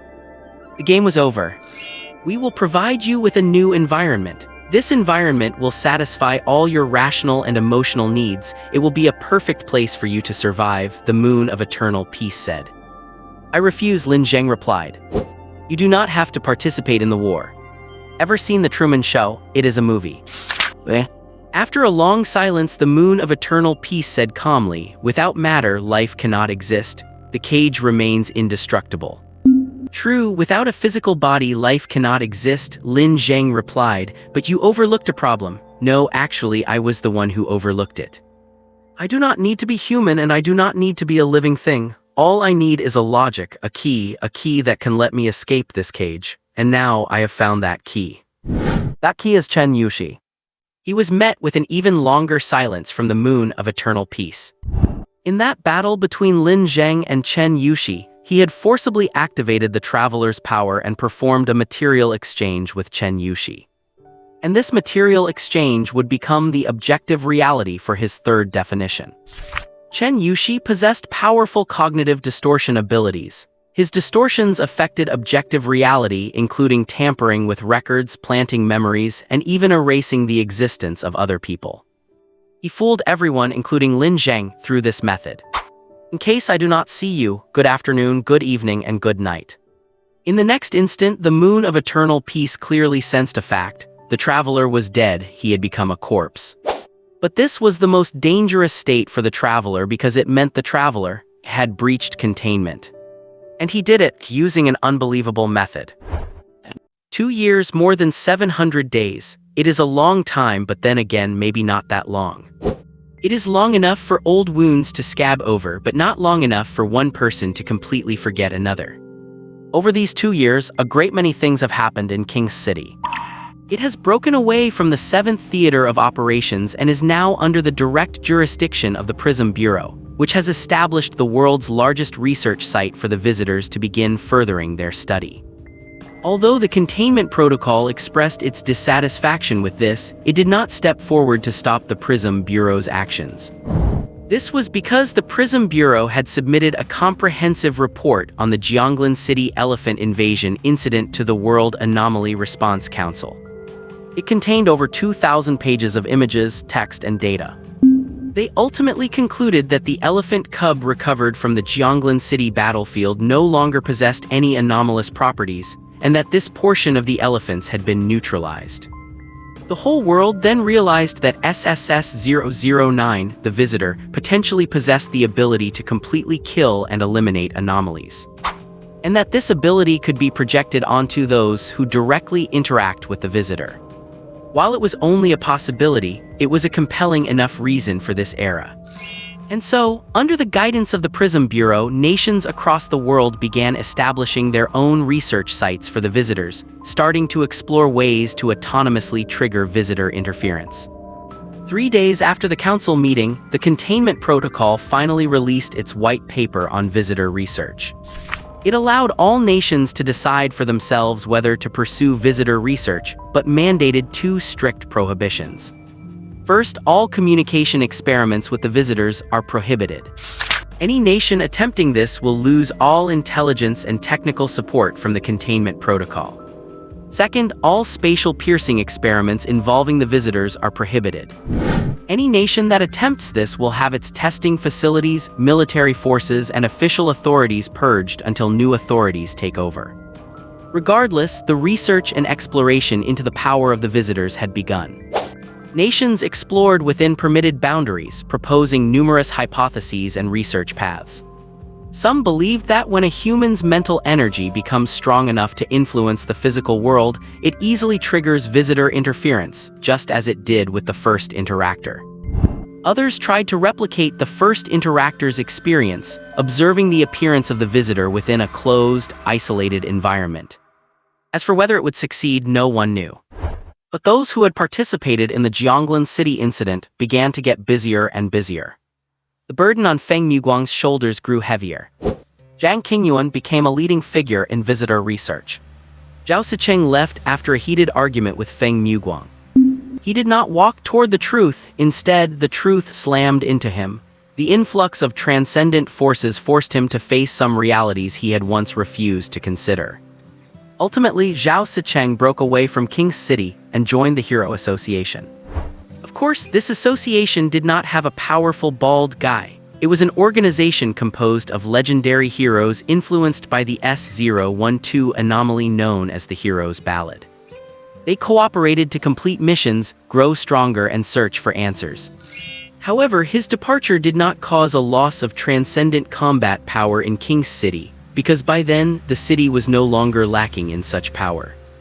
As for Bai Qingxue, she was no longer known as one of the prominent transcendent beings of Qinghe City. She was now the famous little widow of Qinghe City. She had reopened an agency, one quite large in scale with over 30 investigators under her. The agency had drained much of her savings and dealt in business that did not turn a profit. Thanks to funding and connections provided by Feng Muguang, the company managed to survive. And the company had only one research project, to track down a transcendent named Chen Yushi. But even she knew it was too difficult, perhaps even impossible.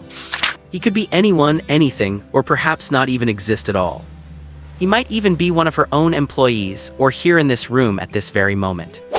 At the thought of this, Bai Qingxue felt a chill run down her spine. She could not imagine how to find that invisible monster, let alone how to defeat him.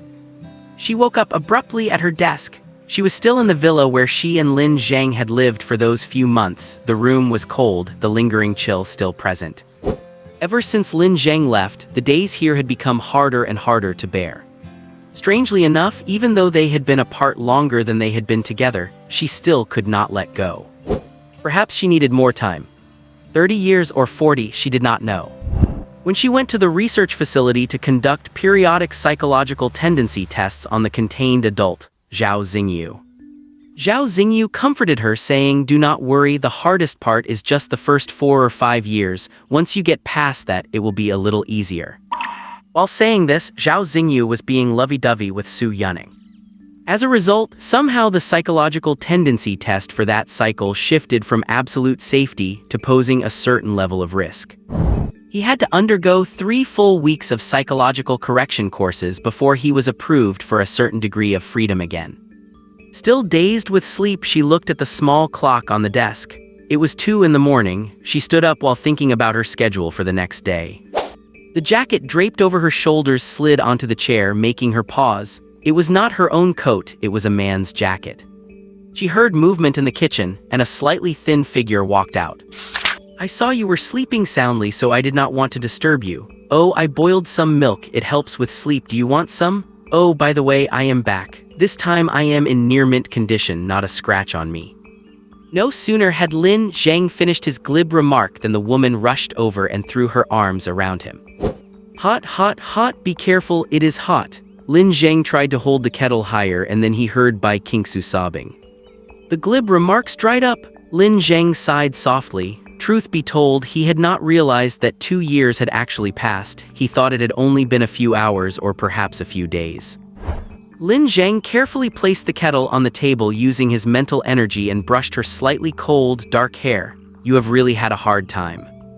You are finally alive. Do you have any idea how miserable I have been these last 2 years? I have been a widow for 2 years, Bai Qingxue cried messily. Actually, how do I put this? The truth is, I did not exactly come back to life. I might just be a figment of your imagination. Bai Qingxue paused, looked up at Lin Zheng and started crying even harder. Have I really hit the point where I am hallucinating? Then, even if it is just a hallucination, let me hold you a little longer. Lin Zheng had to put in a tremendous amount of effort to finally calm the woman down and tuck her into bed. There were many things he had intended to explain tomorrow, but it seemed things had become complicated because of something he had just said. One of his arms was being tightly gripped by Bai Qingxue, who would not let go no matter what. I told you I will not suddenly disappear, I really will not. Lin Zheng felt a headache coming on. How exactly am I supposed to explain this to you? How should I put it? Do you remember Chen Yushi's extraordinary traits? He can distort perception and affect reality through that cognition. Bai Qingxue nodded silently. So you acquired his ability, but that is not logical because his cognitive distortion ability is built upon a material foundation. Yes, it seems your investigation into him has made some progress, which is why I am telling you that I do not actually exist. Upon hearing this, Bai Qingxue grabbed his hand tightly, looking a bit panicked. Simply put, I am a bit like an elephant and also similar to Chen Yushi. I am now a cognitive distortion phenomenon, a fallacy parasitic on human cognition. This cognitive distortion affects people's perception, making them fall for the fallacy that I exist, and this fallacy influences objective reality, thereby generating a human individual in the physical world who can be perceived normally. So you mean if my perception is denied or corrected, you will disappear? No, only cognitive distortions on the level of Chen Yusher can be corrected, while my cognitive distortion encompasses every living individual in this world. Now, suppose something does not exist, but everyone in the world experiences a collective, eternal hallucination that they see it, can hear it, touch it, perceive it, and interact with it. Does that mean it exists? It could be said that the visitor did not break containment. It did not need to. It simply started to dream, using that wisp of spirit scattered across the world to weave a bizarre, intricate dream. I do not understand. Bai Qingxue rubbed against his arm and said, anyway, it sounds like I should find a net to catch you and send you off to a containment facility. Then let go first. No. The woman held his arm even tighter. Lin Zheng could clearly feel his arm sinking into something soft inside the covers, but he could not pull it out. He sighed softly and said, actually, when I found out 2 years had passed, I thought about not coming back. And you know, I am now completely beyond the concept of humanity. Before Lin Zheng could finish his sentence, he felt a blur before his eyes and was suddenly, forcibly kissed. Oh, the first sensation was softness, with a faint, sweet taste spreading out and then a hint of fierceness. Lin Zheng subconsciously wanted to embrace her, but his hands were grabbed somewhat roughly. A pair of huge wings suddenly unfurled, wrapping around to hold him tightly. Perhaps because his mental realm was too powerful, even in this situation, his rationality remained in command of his brain. But precisely because of that, he could feel even more. He could see her long eyelashes trembling slightly, hear her rapid breathing, and feel her slightly clumsy efforts. Warm breath circulated between them, along with the sensations of warmth and touch. There was no desire mixed in. This intimate contact felt more like a vow and an acknowledgement. Even though he had become a void monster, an existence that could not be understood or killed, that power beyond reality did not matter in front of Bai Qingxue, nor was it important. The long 10 seconds ended, and she slowly let go, looking like she was about to cry again. All right, you will turn into beef jerky if you keep crying. Actually, when I returned, I had already made my choice. Lin Zheng pinched Bai Qingxue's nose. He whispered, you know, I do not really believe in feelings between people. I think emotions are just hallucinations caused by chemical reactions in the body, but I will stay with you. Will you stay with me forever? No, everything has an end, but I can tell you exactly how long I will stay with you. Bai Qingxue looked up at him. Her pupils were a faint, deep blue, resembling a bottomless lake under the winter ice. Until when? She asked. Until death do us part. Yes, that was the final answer.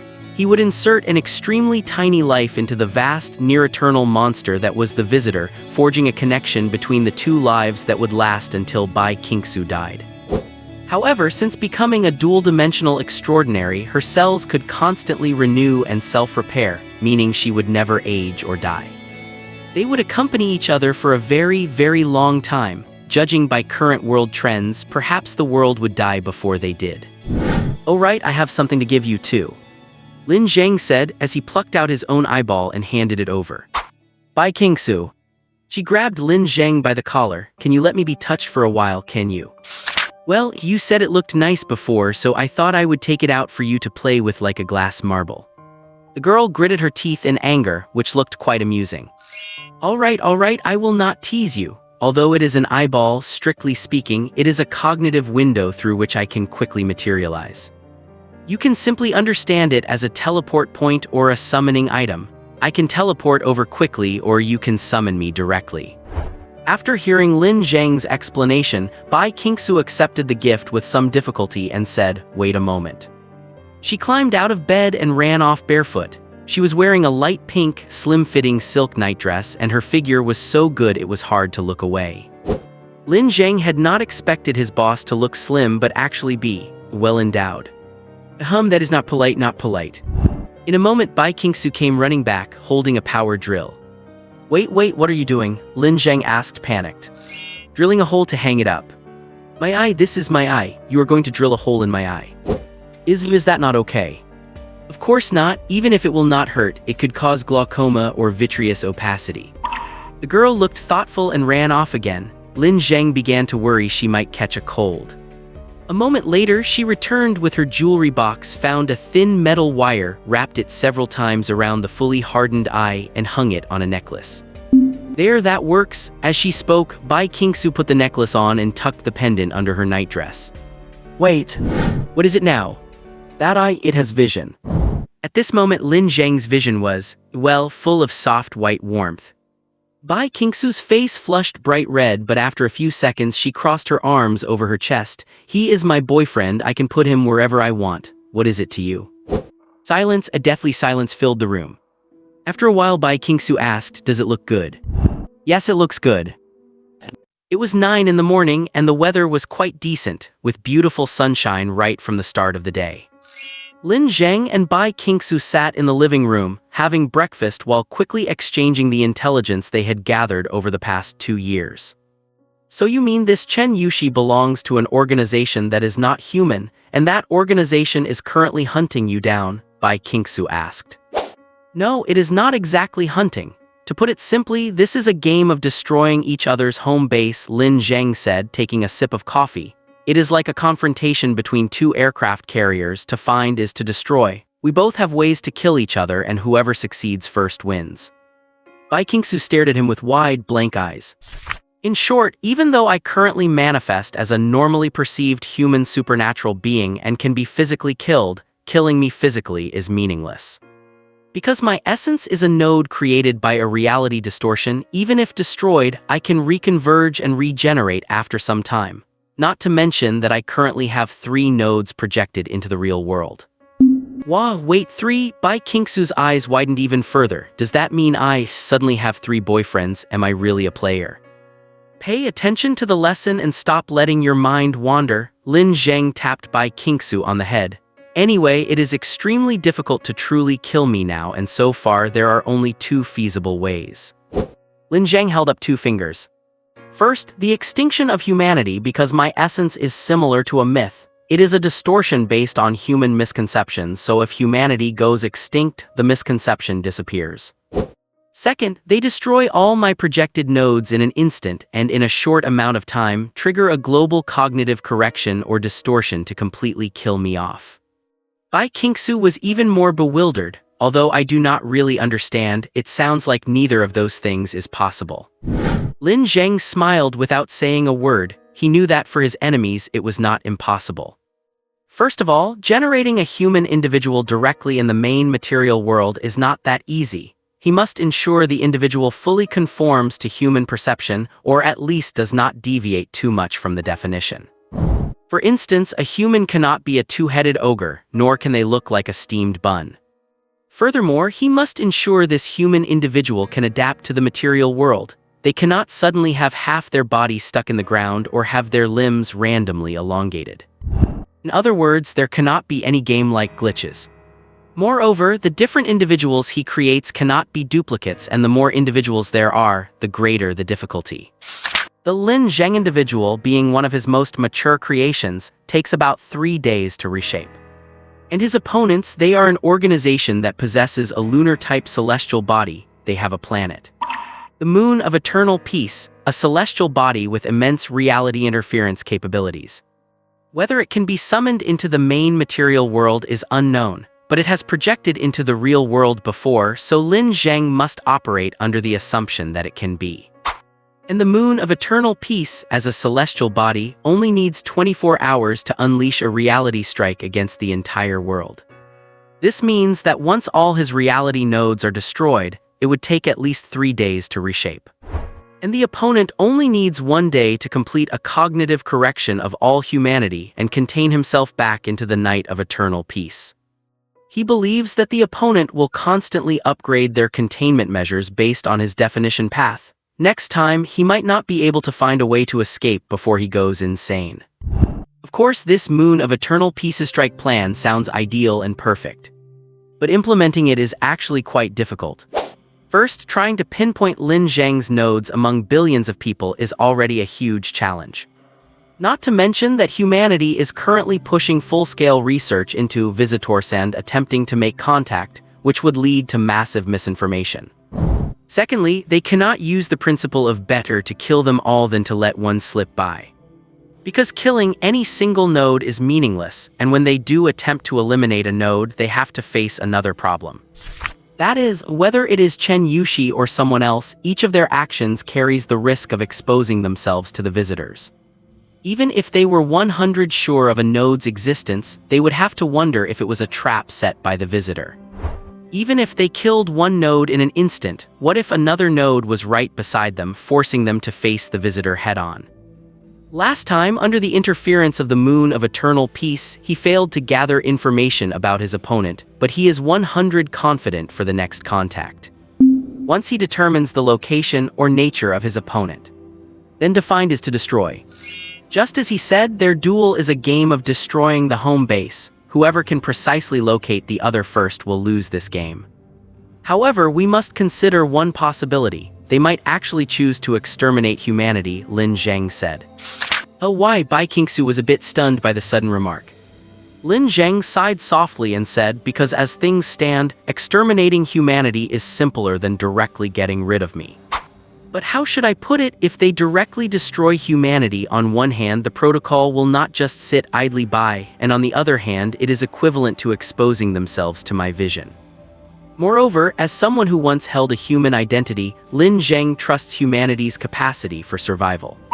Humanity is a very tenacious species. Even as the world they know is being torn apart by anomalies, they are still living stably with an incredible ability to adapt.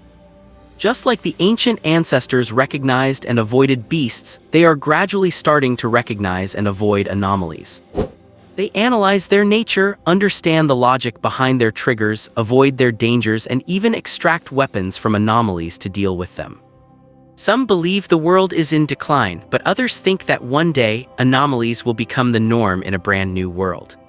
Just like how wild beasts were eventually put into cages at a zoo. He looked up at the slightly stunned Bai Qingxue and said, anyway, that is the situation. How much of it did you understand?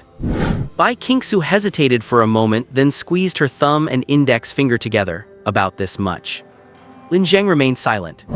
But he did not really expect her to understand much anyway. After all, this war is not something to dwell on. The more you think about it, the more terrifying it becomes. In short, I do not intend to wait for them to expose themselves voluntarily. If they do, it means they are already very confident, and we must also consider the possibility that they really intend to wipe out humanity. So Xiaobai, I need your help, Lin Zheng said. The Visitor Research and Experiment Center, this massive glass pyramid structure, sits right on the former site of the Black Tower incident. 6 black towers transferred from the dark domain of the moon are being analyzed for material properties here. Besides this location, a branch for visitor research has also been established in the blocks of Jianglan City, primarily to investigate the traces left behind on the battlefield. Feng Muguang has always felt a sense of regret about this. He had imagined that one day the three of them would be strolling down one of the streets in that old neighborhood or finding a noodle shop to grab a bite. And then he, a lonely single guy, would just watch those two weirdos show off their affection. However, that vision never came to pass. The place was demolished, and in its stead stands a giant research station made of steel. The only thing that gives Feng Muguang some small measure of comfort is a memorial monument in the hall of the research station. The monument records the heroic deeds of a legendary investigator who fought a bloody battle against the elephant here 2 years ago. Sometimes he wonders what would have happened if he had not made that request back then, and instead had accepted the decision to evacuate. Then he would think of so many things. Bai Qingxue does not hate him because she does not have the time or the space for it. She is busy and he is busy too. In all the busyness, they meet less and less often and speak less and less. Sai, what is going on today? It is the day for the routine report. How come Xiao Bai has not come yet? Based on her habits, this should not be happening. This slightly aged but still frivolous voice pulled Feng Muguang's thoughts back to reality. Today is Thursday, and all organizations receiving resources from the Research Center for Visitor Study must submit a report every Thursday. Usually Bai Qingxue always arrives very early, but today. Feng Muguang took a look at his watch. It was already 2 o'clock in the afternoon. He turned his head to look at the old man speaking, wearing a striped short-sleeved shirt under a black jacket, sporting a beer belly and with hair styled to a greasy shine. He was holding a thermos in his hands with 4 big characters engraved on it, selfless dedication. Your first impression is just, particularly bureaucratic, particularly greasy, so greasy that if you stuck a candle wick in his belly button it could burn for 7 days and 7 nights. This guy is named Lin Zheng, the General Director of the Visitor Research and Experiment Center and also an investigator from the Light Prism Bureau. There is a rumor that he is an extraordinary with a very high externalization rate, but so far no one has ever seen him use any extraordinary powers. If it were up to Feng Muguang to judge, he would say this guy is definitely a world-class, extra annoying person, someone just exceptionally irritating. Lin Zheng sighed while scratching his butt with one hand. Out of a bunch of old men, she is the only young girl left. If she does not come, my whole day is ruined. Hey Xiao Feng, give her a call and urge her, just say I missed her. Feng Muguang glared at him fiercely and said, can you be a bit more reserved on a formal occasion? Also, we are at the same rank here, can you stop calling me Xiao Feng? Look at you, your old man was quite happy when I called him Xiao Feng, why are not you? And I was just seeing that you were in a bad mood and making a joke. Though Xiao Bai is a good girl, she is too clean and too serious. This kind of girl is stubborn and it is quite scary. Men should like those who are flirtatious. Lin Zheng slapped the table and said righteously. Feng Muguang only felt his scalp buzzing. He should not have responded. He should not have responded from the very beginning. This old bastard is going to trigger his extra annoying ability again. People nowadays. Young people. This society nowadays. Back in the day when we were working hard. In just a few short minutes, Feng Muguang's eyes were already filled with despair. Hold on a little longer, the report reception ends at 3 o'clock. Once it hits 3, I can finally be freed from his extra annoying ability. But just then, the door of the meeting room creaked open, and Bai Qingxue walked in. Bai, sister, Feng Muguang was momentarily stunned, staring at Bai Qingxue in a daze. Flowing in bright silver-white hair, lake blue eyes, dressed in a light-colored mid-spring outfit, with a necklace around her neck that did not quite match her style. She looked clean, almost dreamlike. It was as if he had suddenly returned to those days 2 years ago when nothing had happened yet.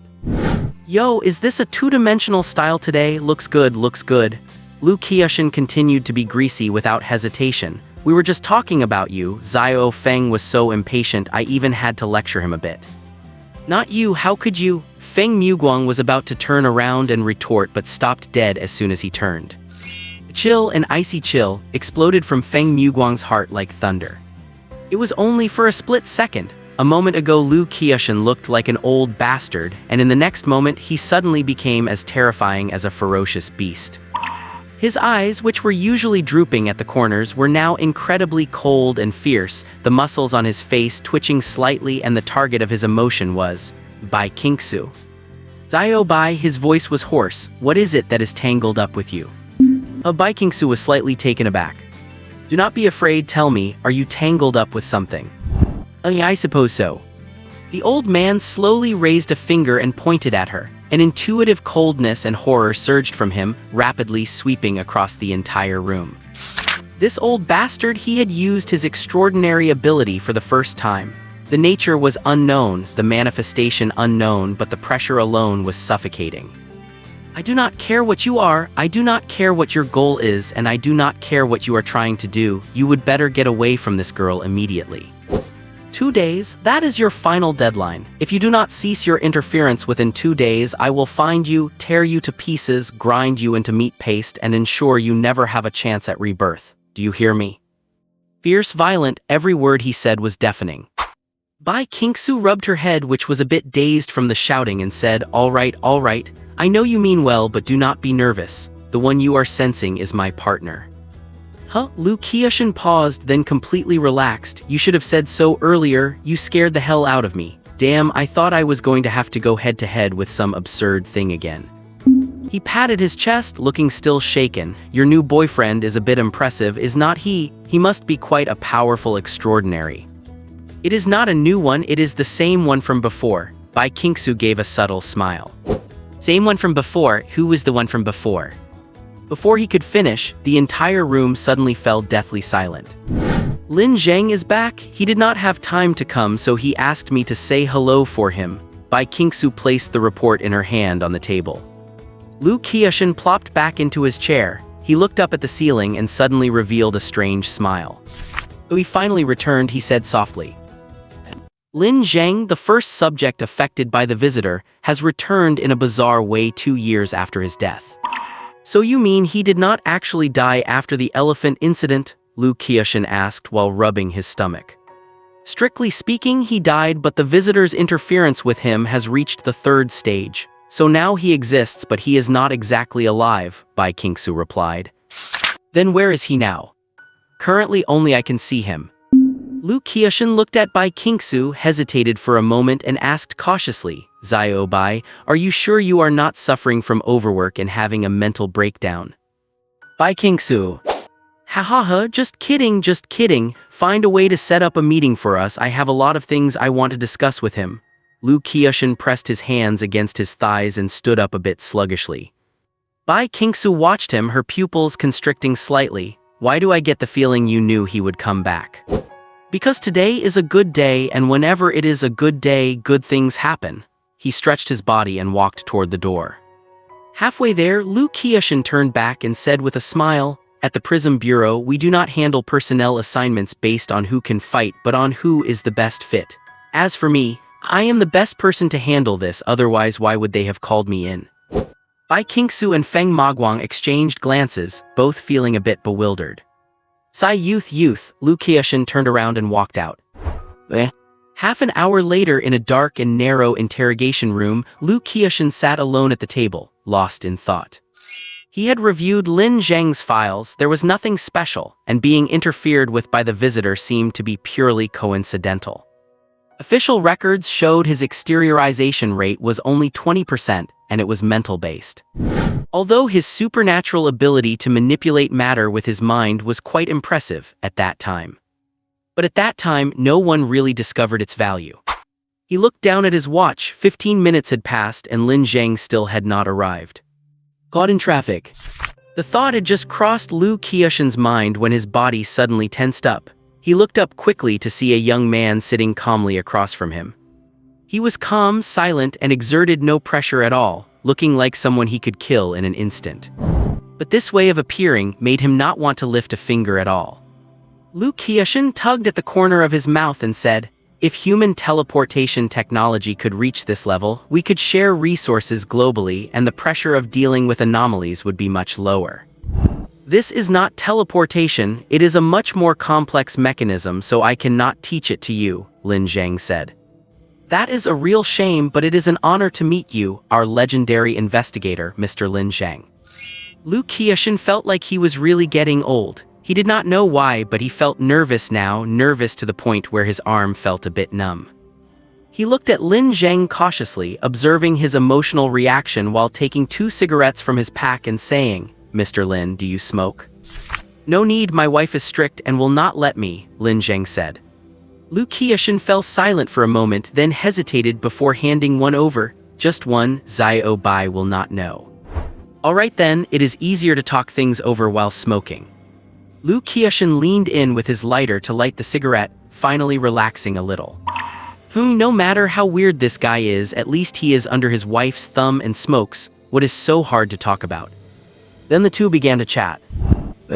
Macro cycle, is that what that guy said? Lu Qiushan asked while flicking the ash off his cigarette. Yeah, he said humanity is not important and that he is part of a much larger macro cycle or something, Lin Zheng said. Rubbish, trash, I think he is just a little what? A little punk. Right, a little punk. As Lu Qiushan was ranting, he suddenly sighed and said, as much as I enjoy the vent, well, not only has Xiao Bai been investigating this for the past 2 years, but I have been watching it too.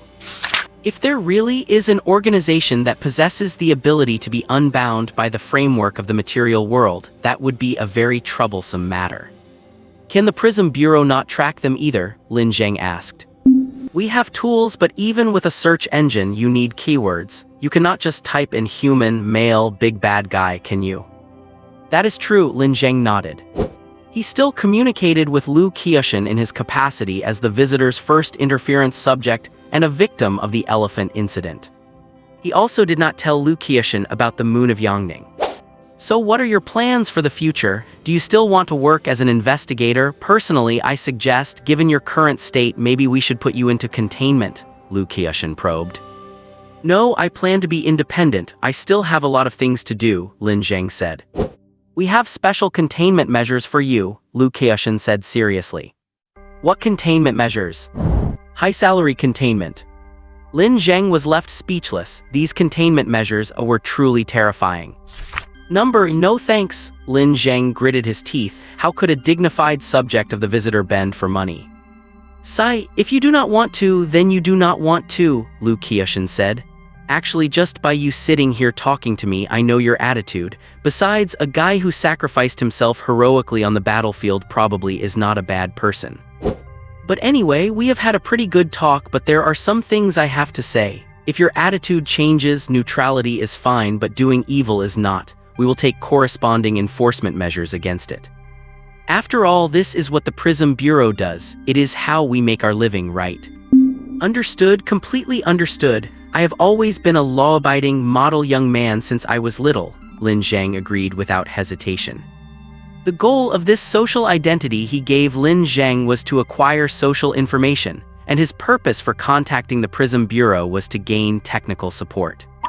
Good, then we have a deal, Lu Qiushan seemed to breathe a long sigh of relief. So Xiao Lin, your current request is that you want us to start investigating those weird guys, right? Can you commission the protocol of rectification directly, in the name of the Prism Bureau? Not for now. Even if the protocol of rectification were willing to accept it, they have always been passive regarding visitor-related matters. In any case, we will try to get it moving and look into it. Lu Qiushan took a hard drag on his cigarette. The visitor's power is immense, really immense. It is something we have to use. Think about it, if we can stably produce direct subjects of the visitor, what does that mean? It means we could potentially prune the world down to just a few isolated anomalies. If the goal of those scumbags is to hunt down subjects of the visitor, then we must eliminate them. He suddenly looked up at Lin Zheng and said, Xiao Lin, you have to help us. As the primary subject, you must help us advance our research. We have to do this together. Lin Zheng shrank his neck back. A moment ago, he was the dignified primary subject of the visitor. How did he become Xiao Lin after just a bit of chatting? This social status is plummeting rather quickly. But that is fine, it aligns perfectly with his own vision and needs. To be honest, although I am the primary subject, it is hard to say exactly how the interference occurred, but there is one thing you might need to handle. What is it? Something I think might be related to bidimensional transcendence, Lin Zheng said. 3:16 p.m. Zioki City, Nanfeng Industrial Park, at the sealed-off abandoned warehouse number 12. 4 investigators from Infinite Technology stood at the warehouse entrance, maneuvering a drone to scan the interior. The footage showed nothing but an empty, vacant space. The team leader sighed softly. Looking up with his own eyes, he could clearly see a figure standing in the very center of the warehouse.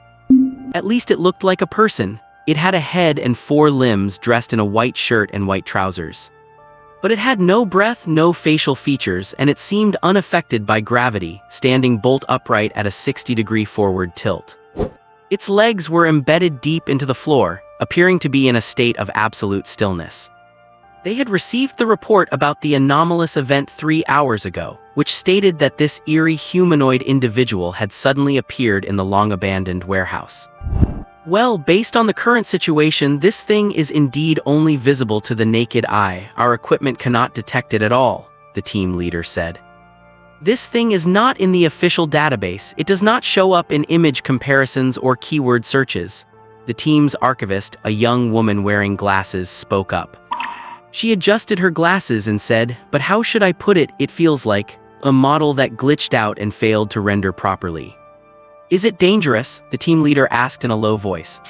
"Not sure, but there is no standard containment procedure for this. I think we should abandon this mission and hand it over to the official authorities." The team leader frowned slightly, appearing to weigh the decision to give up.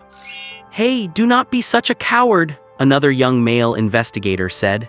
If we hand this over to the authorities, they will just take it for themselves. That is a huge loss for us. Look closely, guys. It is a brand new anomaly and it clearly has spatial properties. Is not infinite exactly about studying spatial penetration? You are really going to let this go? The team leader was still hesitating, his brow furrowed deeper.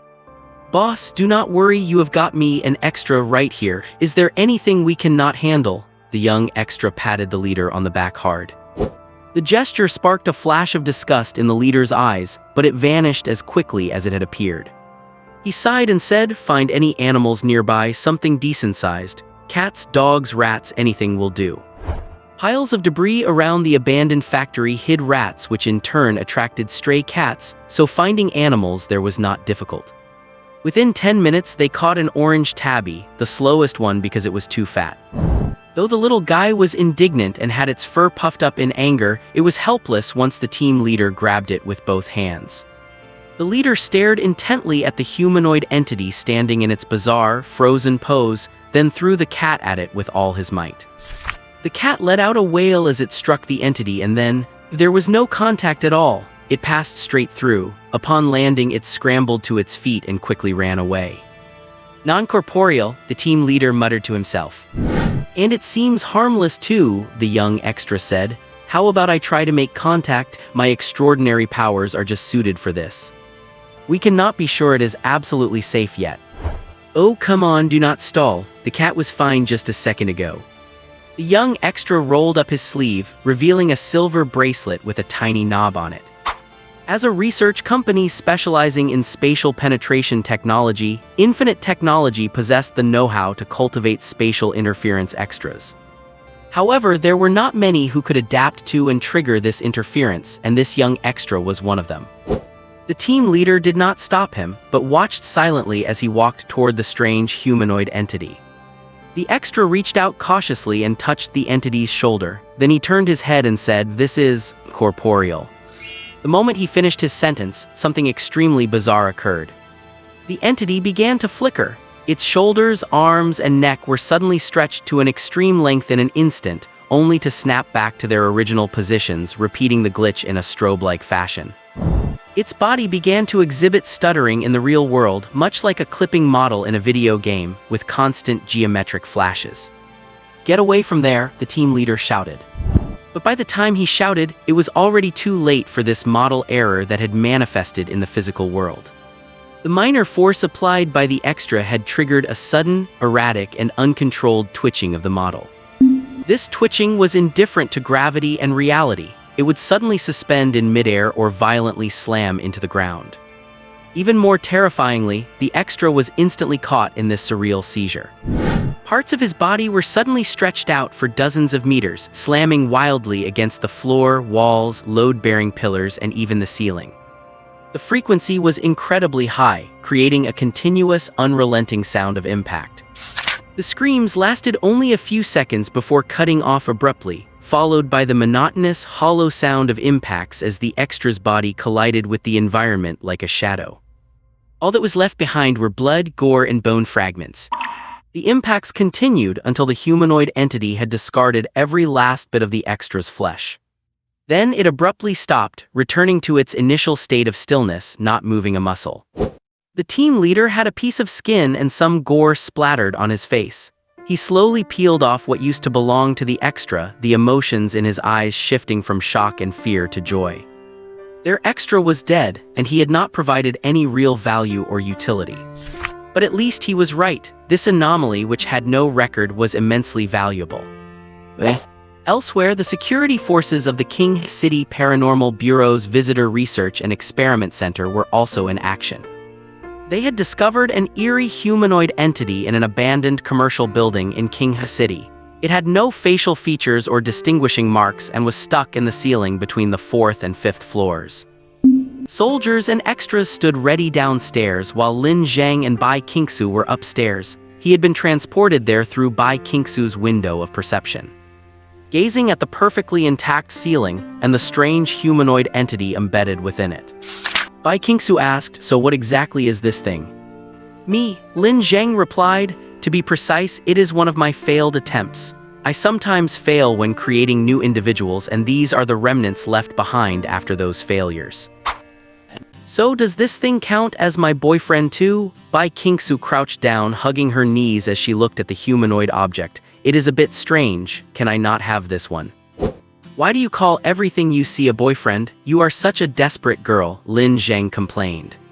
It is because you are such a mess right now. Bai Qingxue gave Lin Zheng's calf a hard pinch. So is this thing actually you or not?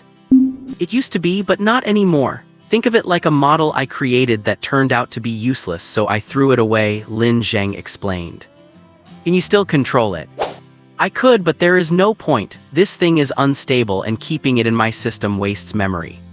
Then what would happen if you connected to it right now? Lin Zheng was silent for a moment before saying, complete chaotic madness. Bai Qingxue looked up sharply, her eyes lighting up. I want to see it. Absolutely not. I really want to see it. If you keep this up, I am going to commit domestic violence. Stingy, the girl muttered as she lowered her head to look at the eerily still humanoid figure again. Is this thing dangerous? It is not dangerous as long as you do not touch it.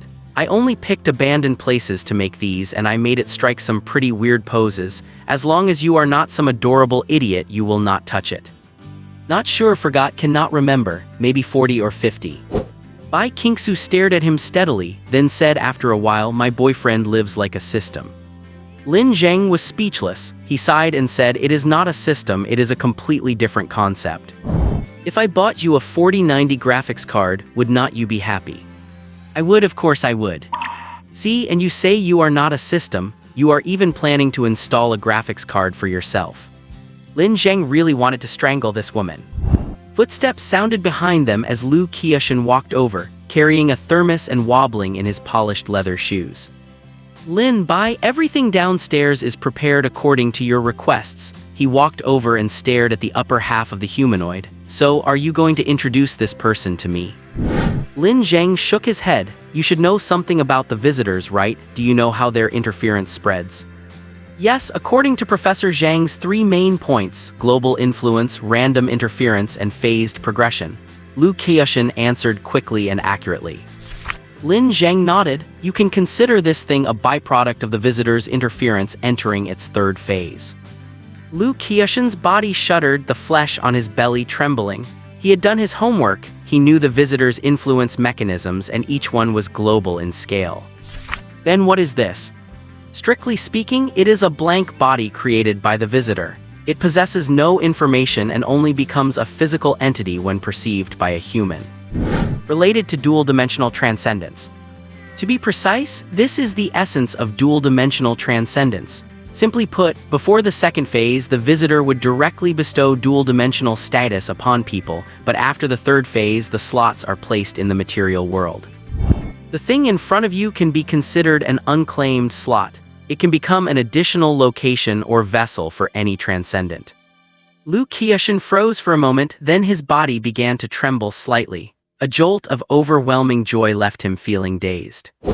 This means that while we cannot trigger dual-dimensional transcendence ourselves, we can achieve targeted transcendence. We can have top human transcendents transcend first, potentially reducing the chance of them losing control and becoming non-human. But the old man calmed down quickly. He looked sharply at Lin Zheng. How do you know all this? Is it related to your resurrection?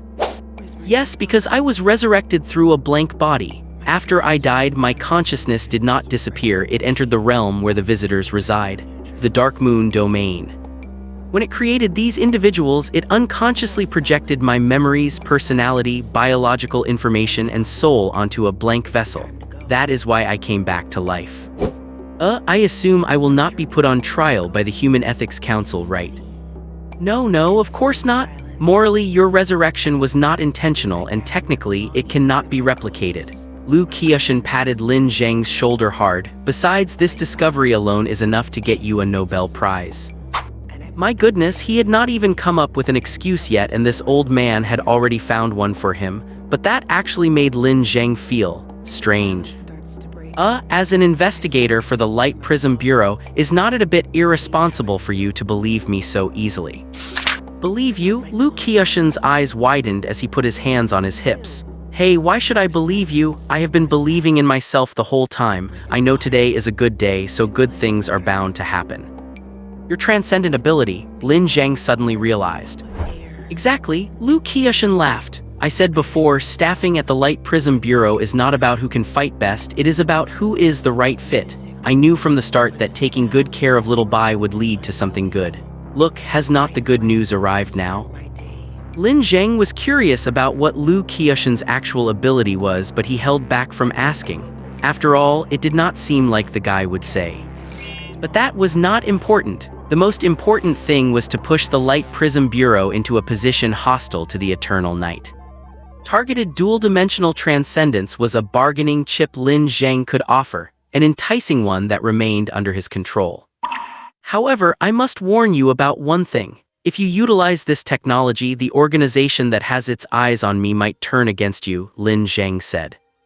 Do not worry, I just thought of that, I will handle it properly. Besides, the more active they are, the more likely they are to be exposed, Lu Qiushan said, unfazed.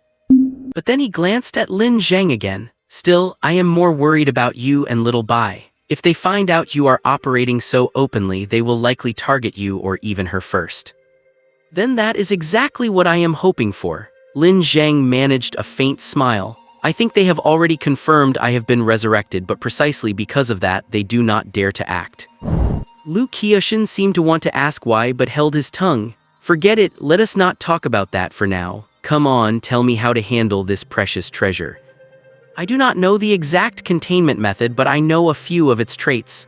Lin Zheng said, first, avoid direct skin contact. Second, the more people observing it, the more stable it becomes. Containment should not be difficult, we can handle it. 11:00 p.m. Wine Technology King Branch. Despite the deep of night, the company's senior executives were in no mood for sleep. They had gathered in the underground core containment room, all eyes fixed intently on the item that had just been air-freighted from Jianglan City. It was a featureless humanoid object, sealed inside a specially made capsule-like container where the space was gelatinous and much denser than normal. Yet even then, it continued to twitch in small, eerie, and constant intervals. The physical properties of this thing are extremely bizarre. It only truly manifests as a solid entity when observed by a certain number of people, a researcher said.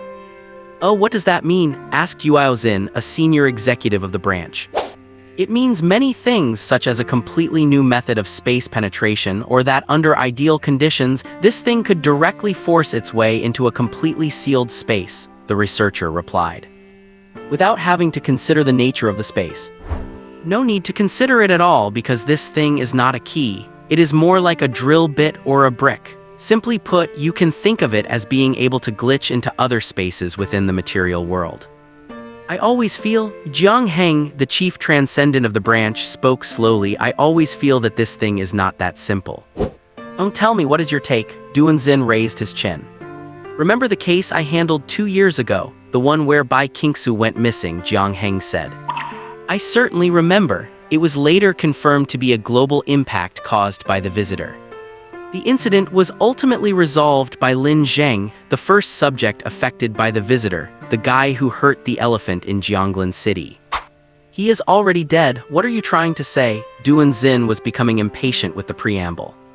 Jiang Heng continued, when Bai Qingxue returned, I was invited to the scene to analyze those black towers. Others might not have been able to tell, but as a researcher of space penetration. My first reaction to that scene was that it was a mistake, not chaos, but a mistake. That kind of spatial morphology should not exist in the material world. At this point, Jiang Heng looked at the corpse and said, do you know, the first time I saw this thing, it reminded me of the scene one saw that night. A mistake appearing in the real world, the eeriness is exactly the same. Once he finished, the entire laboratory fell into a dead silence. In fact, Jiang Heng was not a researcher, and he was not a professional in terms of theoretical knowledge. But as a transcendent with spatial abilities, his intuitive perception of space was often extremely accurate. Things related to the visitor are the most valuable subject in recent years. How can one stably cultivate bidimensional transcendence? How can one trigger direct interference from the visitor? As a company specializing in space penetration, they should have had an inherent advantage in this competition. Yet they were forced out due to a single ban from the containment protocol. But at this very moment, an opportunity had suddenly appeared before them. "How sure are you?" Lin Zheng asked Jiang Heng. 70%, maybe 80.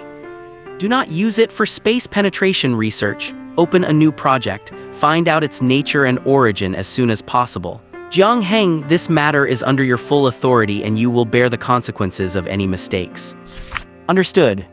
Also, no sooner had Lin Zheng spoken than the alarms in the underground laboratory began to wail. Almost instinctively, he whipped out the handgun at his waist and said, "Who leaked the information?" "No, there is signal shielding in the lab. The chance of a leak is very low. You stay here, I will go up and check," Jiang Heng said. As he spoke, Jiang Heng pushed open the heavy underground blast door and ran frantically up the stairs behind it to reach the surface. But in the surface, why was this the surface? Jiang Heng shuddered as he looked behind him. Half of the Weian Technology office building had been torn off and was floating dozens of meters up in the sky. Besides that, the cars in the park, the trees, and even the security booths were all hovering in the sky, forming an eerie, slowly rotating storm that looked terrifying under the moonlight. Jiang Heng could sense that he was within some kind of massive domain. It was cold, chilly, and unsettling. A transcendent attack of such scale and bizarre nature could never be the work of a single person. The enemy had to be at least a whole team of transcendents. Gunfire continued relentlessly in the distance. Clearly, their rapid response force was already engaging the enemy. Jiang Heng hurriedly rushed through the ruins toward the source of the gunfire. But when he arrived at the battlefield, the unease in his heart suddenly turned into sheer horror. Because there was only one person. Lean and tall, wearing a black suit and a wide-brimmed hat, he stood with his head bowed, motionless. His face seemed to flicker in the darkness with only two glowing blue lights where his eyes should be.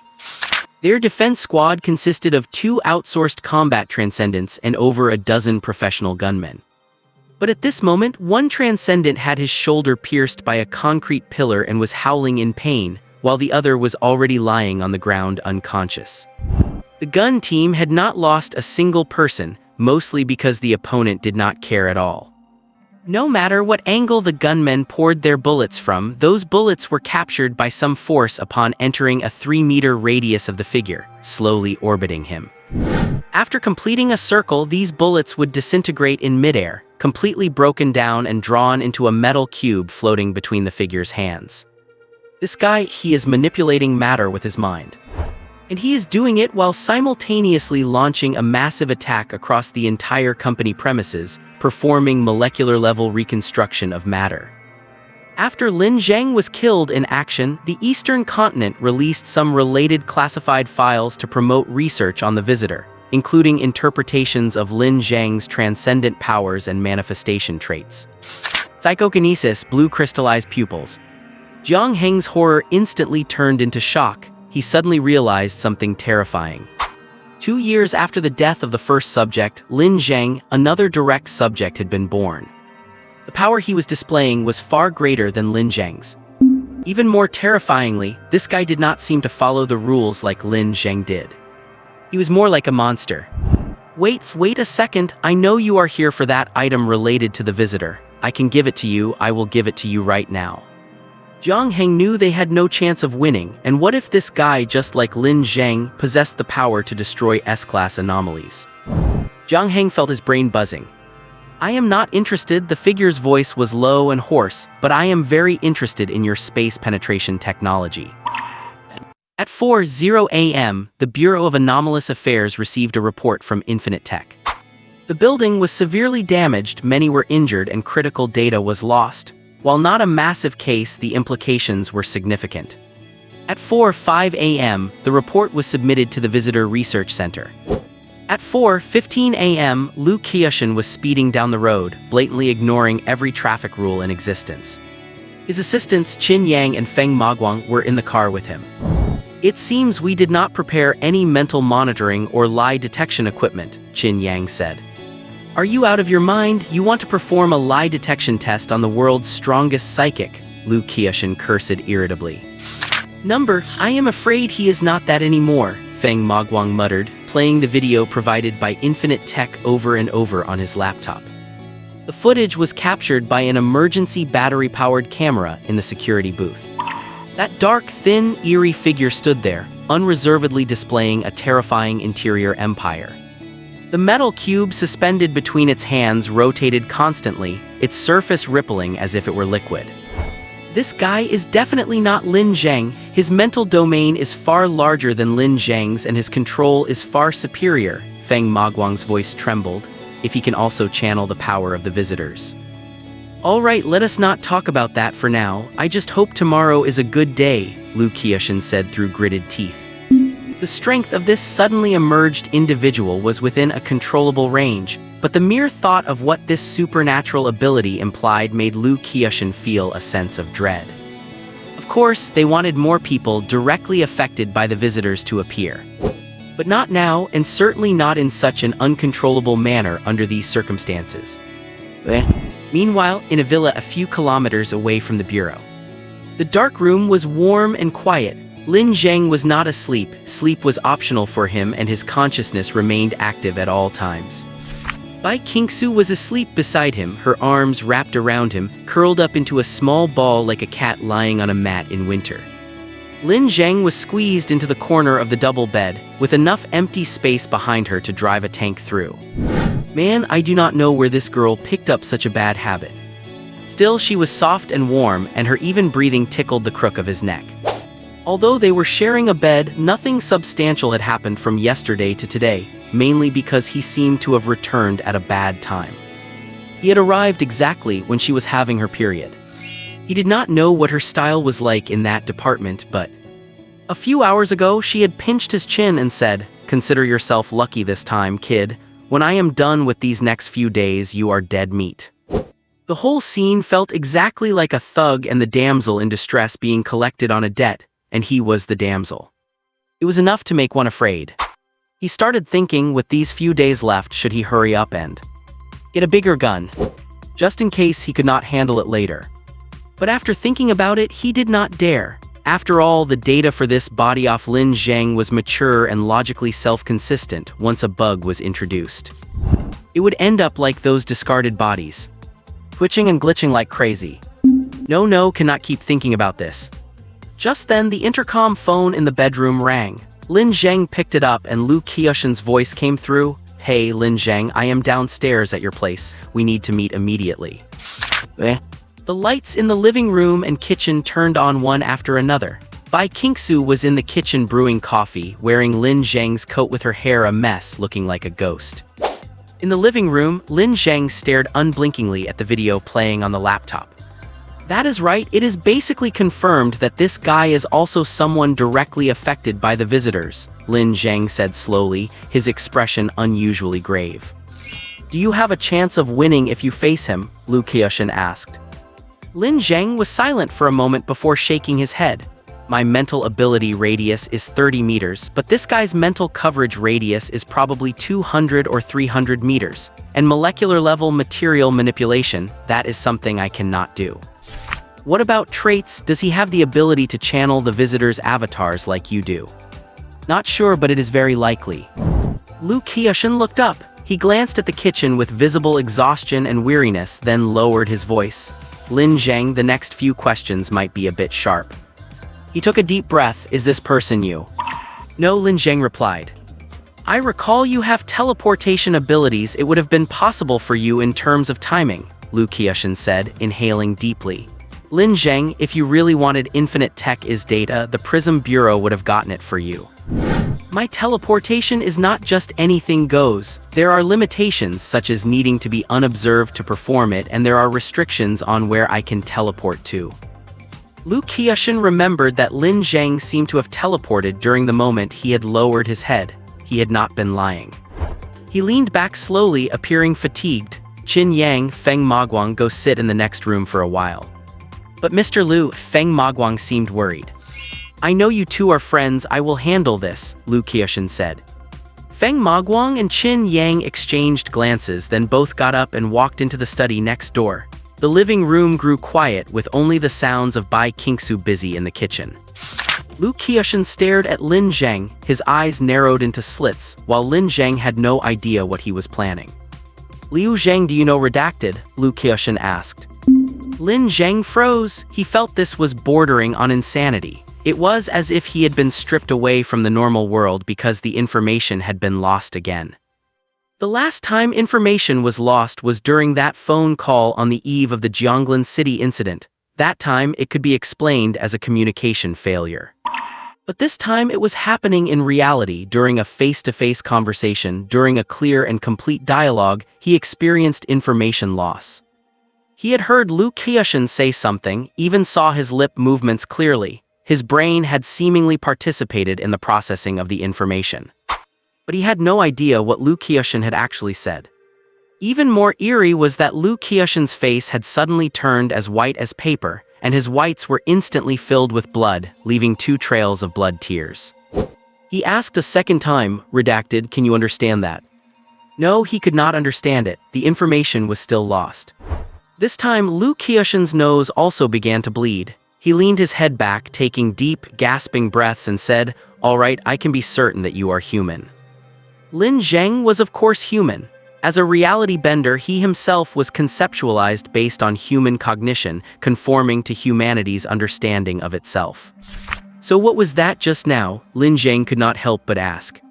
A reality distortion, SSS003, name, endless erasure. Its coverage is worldwide. Lu Qiushan twitched the corner of his mouth, a glint of fear appearing in his eyes. As long as they are human, they cannot perceive that word. It is the best way to identify humanoid anomalies. Which word? I really will die if I say it again. That core word will kill anyone who speaks it 3 times. Lin Meng suddenly realized something. Even having become an existence that transcended humanity, he was still dull and ignorant. Something was blocking his mouth, someone was covering his eyes, someone did not want him to hear, someone did not want him to think. He suddenly began to feel agitated. He did not want to live in such a world. This was also why he had to become a visitor. He wanted to use the name of the visitor to take these ignorant barriers and smash them all to hell. And just at that moment, Lu Qiushan suddenly looked up, the expression on his face becoming extremely ugly. Damn it, damn it, damn it, why now? Because at this very moment, he suddenly felt a certain cold, serene atmosphere slam into the entire room. Boom! With a thunderous crash, the entire front facade of the villa was torn apart. A strange figure in a tailored suit appeared outside the breach, wreathed in mysterious black mist. The concrete structure he had ripped off was compressed in his hand into a dense, basketball-sized sphere, smooth and nearly flawless. Xiao Bai, stay inside no matter what, Lin Zheng shouted, then slammed the kitchen door shut with his psychic power. The eerie black figure slowly raised his head. His face was a smooth, silver surface, split in the middle by a single long, vertical eye with a glowing, icy blue pupil. His aura was cold and terrifying. Nice to meet you, I am War, the figure said in a hoarse, deep voice. War is it? It is a real pleasure. Lu Qiushan managed to force a smile. This is terrible, absolutely terrible. Why now of all times? Lu Qiushan did not feel fear. What he felt was pure irritability and rage. What is your purpose? Lin Zheng said coldly. No particular purpose, just here to take a look at another directly involved subject, War replied, his tone devoid of emotion as his neck slowly tilted. So weak, really so weak, it feels like you would die at the slightest touch. Lu Qiushan shielded Lin Zheng and said, Xiao Lin, take Xiao Bai and leave immediately. Leave this to me. But do not worry, I am an investigator from the Light Prism Bureau. Even if I get injured or crippled, I am more than enough to handle this guy, Lu Qiushan said. Yes, investigators from the Light Prism Bureau are indeed hard to deal with, but if you dare to make a move, War pointed at Lin Zheng, I will kill him immediately. If he dies, perhaps I will be the only directly involved subject left in the world. Will you still be willing to kill me then? If you kill me, what happens to your dreams, huh? Even if you still decide to kill me, I might summon something dangerous when I am on the verge of death. Lu Qiushan gritted his teeth, his expression grim. He did not know if the other party was serious, but he knew that if he launched any attack, the structure he had built would collapse. This suggested that the opponent might truly kill Lin Zheng. I can help you block him from guiding the visitor. The visitor is a single entity, it can only respond to one person at a time, Lin Zheng whispered.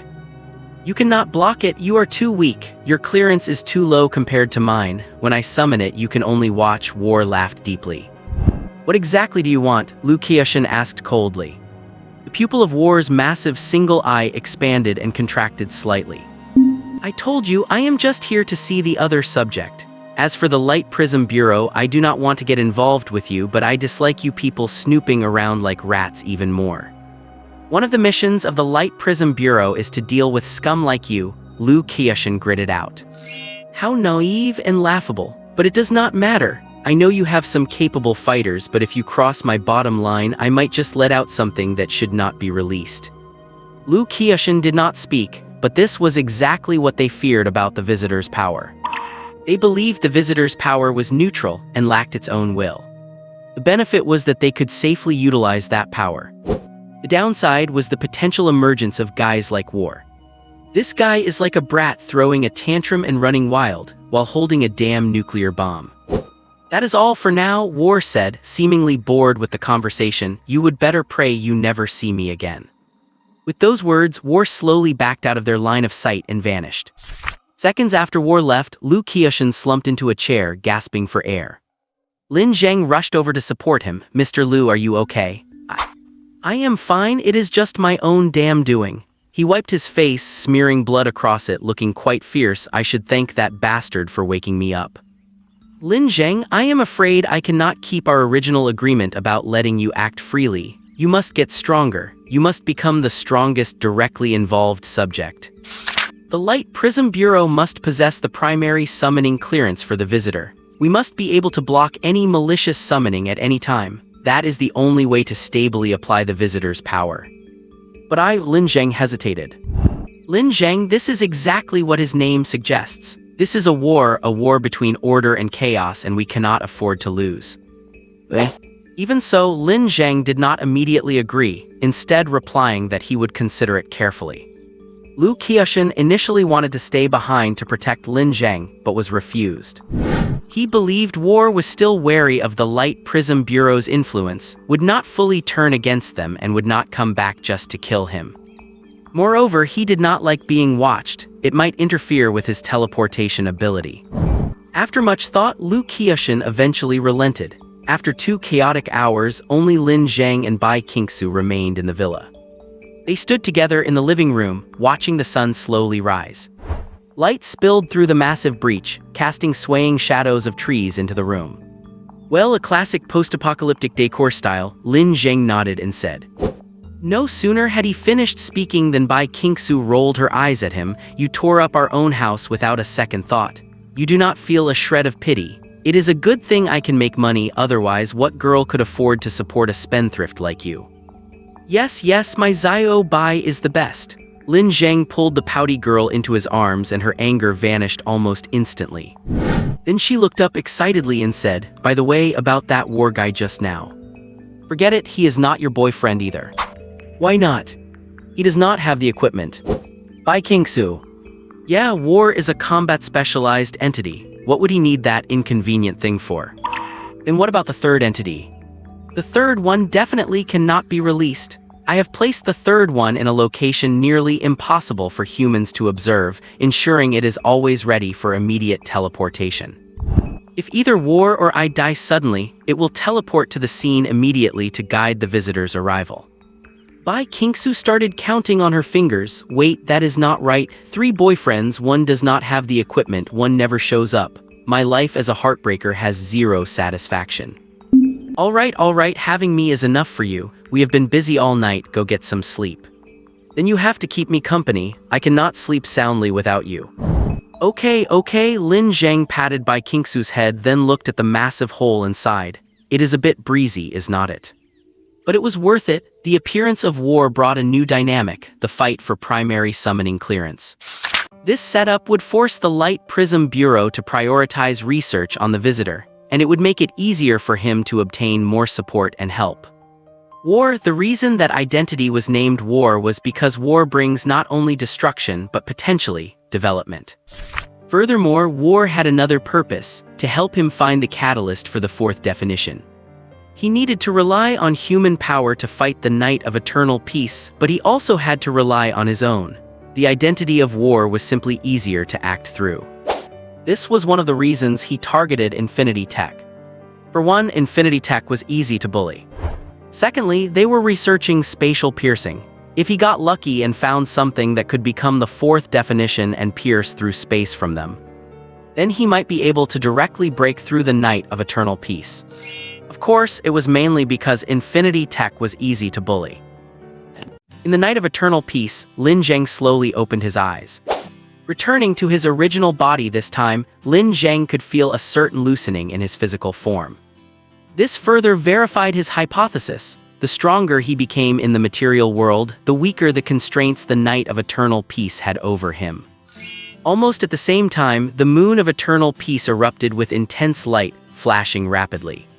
"Yo, hello there, long time no see," Lin Zheng said with a smile. The Moon of Eternal Peace remained silent, but it flashed even more intensely. "You know, you look like an angry little girl right now. Weak, helpless, lacking any real power, yet strangely cute. One day we will finish containing you completely," a voice echoed in Lin Zheng's mind. "Really?" Lin Zheng curled the corner of his mouth. "We have already located your two bodies. One looks like your old shell and the other is a modification based on that shell." The Night of Eternal Peace was right about that. Honestly, creating a reality warping node from scratch that humans can naturally perceive as a human is quite difficult. It is easy to run into bugs or fail to be recognized at all. So war could be understood as a reskinned version of Lin Zheng, or perhaps a limited edition skin. And the reason why it still looks human enough to be recognized despite not really being human is quite simple. It is because after the anomalies spread and transcendence appeared, the human definition of what constitutes a person has become much looser. "We can destroy you at any time," said the Moon of Eternal Peace. "You will not dare, you do not have the guts," Lin Zheng replied nonchalantly. "I can afford to make many mistakes, but your margin for error is 0. Even if you were 99% sure, you would not dare to act." The Moon of Eternal Peace fell into a silent stillness. Lin Zheng did not spend too much time savoring the pleasure of bullying the little brat. He had things to do after returning to his original body.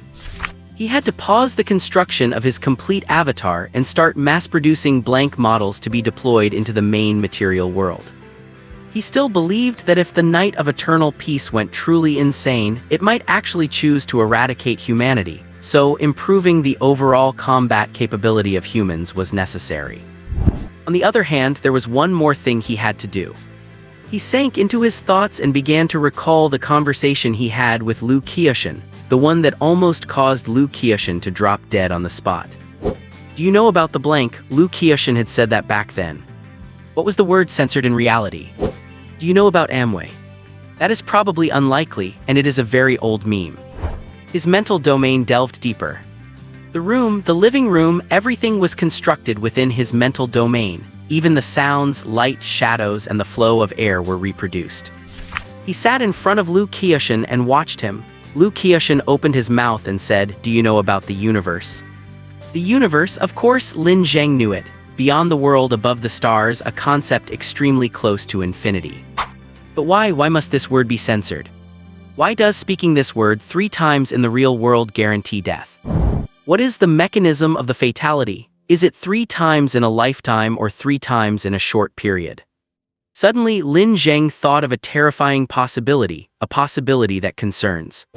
It concerns the future of the entire world. Lin Zheng felt a bit startled, yet excited. He could hardly wait to leave the Night of Eternal Peace and return to the main material world. Next, he had to further confirm the terrifying fact he had just perceived. And that fact is, Ma what me? Makima. Jakima. He suddenly felt the same sensation one has when cramming for a politics exam in high school. The moment you close the book, you forget everything. No, that is not it. Lin Zheng suddenly realized that this state was not because he forgot, but because that fact had been hidden away again. Just like the short film he once saw about numbers, the integer hidden between 3 and 4. In his reality warping form, he could not identify the word. Only the visitor could correctly perceive and deduce that astonishing conclusion. But when he descended from the visitor form to the reality warping form carrying that conclusion, the conclusion would be hidden away once more. The spreading anomalies. The macroscopic cycle.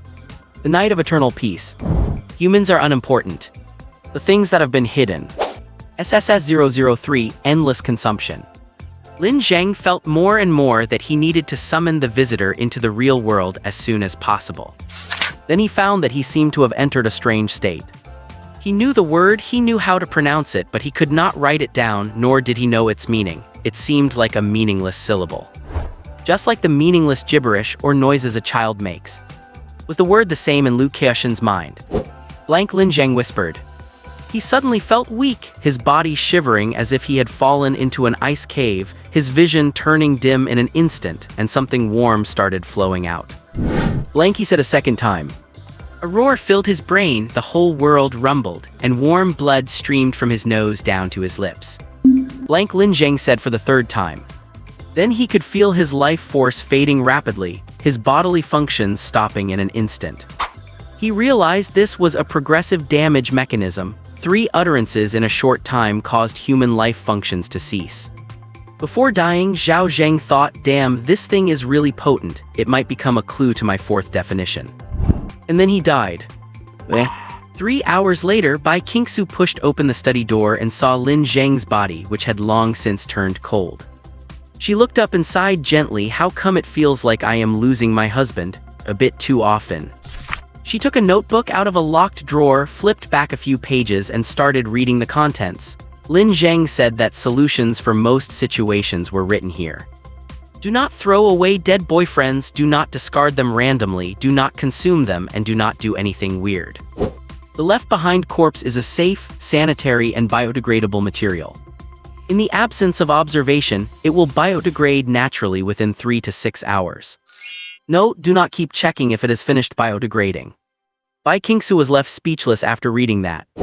She pulled out the blue crystal hanging around her neck, held back her frustration for a long time, and finally said fiercely, "Get your ass back here as soon as possible, you hear me?" Then she huffed and puffed as she dragged the body toward the basement, just like a murderer who had just killed her husband. There was a large, clean trash can in the basement that Lin Zheng had specifically prepared for corpse disposal. After disposing of her boyfriend's body, Bai Qingxue fixed her hair, changed her clothes, and headed out to the company. Even though Lin Zheng had returned, neither she nor Lin Zheng intended to let Chen Yushi off the hook. No matter what she was planning, given her temper, the vengeance for her husband's death had to be avenged. 5 days later, at the Visitor Research Center, Lin Zheng was brought here by Lu Qiushen. Following the previous war incident, Lu submitted an event report to the Light Prism Bureau recommending that Lin Zheng be inducted into the agency. Not for containment, but for recruitment into the Light Prism Bureau. And to establish a new subdivision under the existing Visitor Special Response Team, the Visitor Abuse Countermeasures Unit. And the enemy that this countermeasure unit is destined to confront is war itself. Eliminate him, that guy must be eliminated. As long as war lives, I will never have a moment of peace, Lin Zheng said firmly. Exactly, he has to go. That is why I wrote an application and submitted it to the Light Prism Bureau headquarters early the next morning, as expected. Did they approve it? They rejected it and even scolded me for being thoughtless and immature. Lin Zheng was speechless. Cough, cough, of course it is not that my word carries no weight, old man Lu said. The Light Prism Bureau takes this matter very seriously, but they just felt that my particular strategy was flawed. They are willing to help investigate that mysterious organization you mentioned, but they do not believe in putting all their eggs in your basket when it comes to dealing with visitor abuse. But I think their perspective is too narrow, they just do not look at things as macroscopically as I do. Lu Qiushen turned to look at him and said, because I know that as long as I believe in you, good things will happen. Lin Zheng sighed and said so. As for the Light Prism Bureau, the boss wants to meet you face to face. He ordered me to bring you to headquarters. Lin Zheng stopped walking, so I have to buy a plane ticket to the capital. Tusk, you kid, who told you the Light Prism Bureau is in the capital? Do you even understand the weight of the Light Prism Bureau? Lu Qiushen grabbed Lin Zheng's arm with his thick palm and led him through the intricate tunnels of the Visitor Research Center. After swiping 3 different identification cards, he pulled Liu Zheng into a corridor marked as a restricted area. The corridor was dimly lit, with only a flicker of red light pulsing like a heartbeat, emitting a warning. The corridor was long, but there was only one door on the left wall. This door did not look like it belonged in an office. It looked more like a vermilion wooden gate found at a classical heritage site. Splendid and retro, carrying a sense of antiquity. Lu Keyushin placed his hand on the door and pushed with effort. The heavy gate creaked and slowly swung open. Bright sunlight, cool moisture, and even a breeze instantly surged out from the room and flooded into the narrow corridor. It was not a door for entering, but a door for going out. And where this door led to was... Lin Zheng saw a vast, boundless lake. The clear daylight reflected off the massive surface, so bright it was hard to keep one's eyes open. On the shore stood a majestic ancient building. It was a 3-story tower with a helmet-shaped roof, featuring vermilion wooden structures and glazed yellow tiles, looking solemn and magnificent. More importantly, the moment he saw this place, Lin Zheng vaguely recognized it at a glance.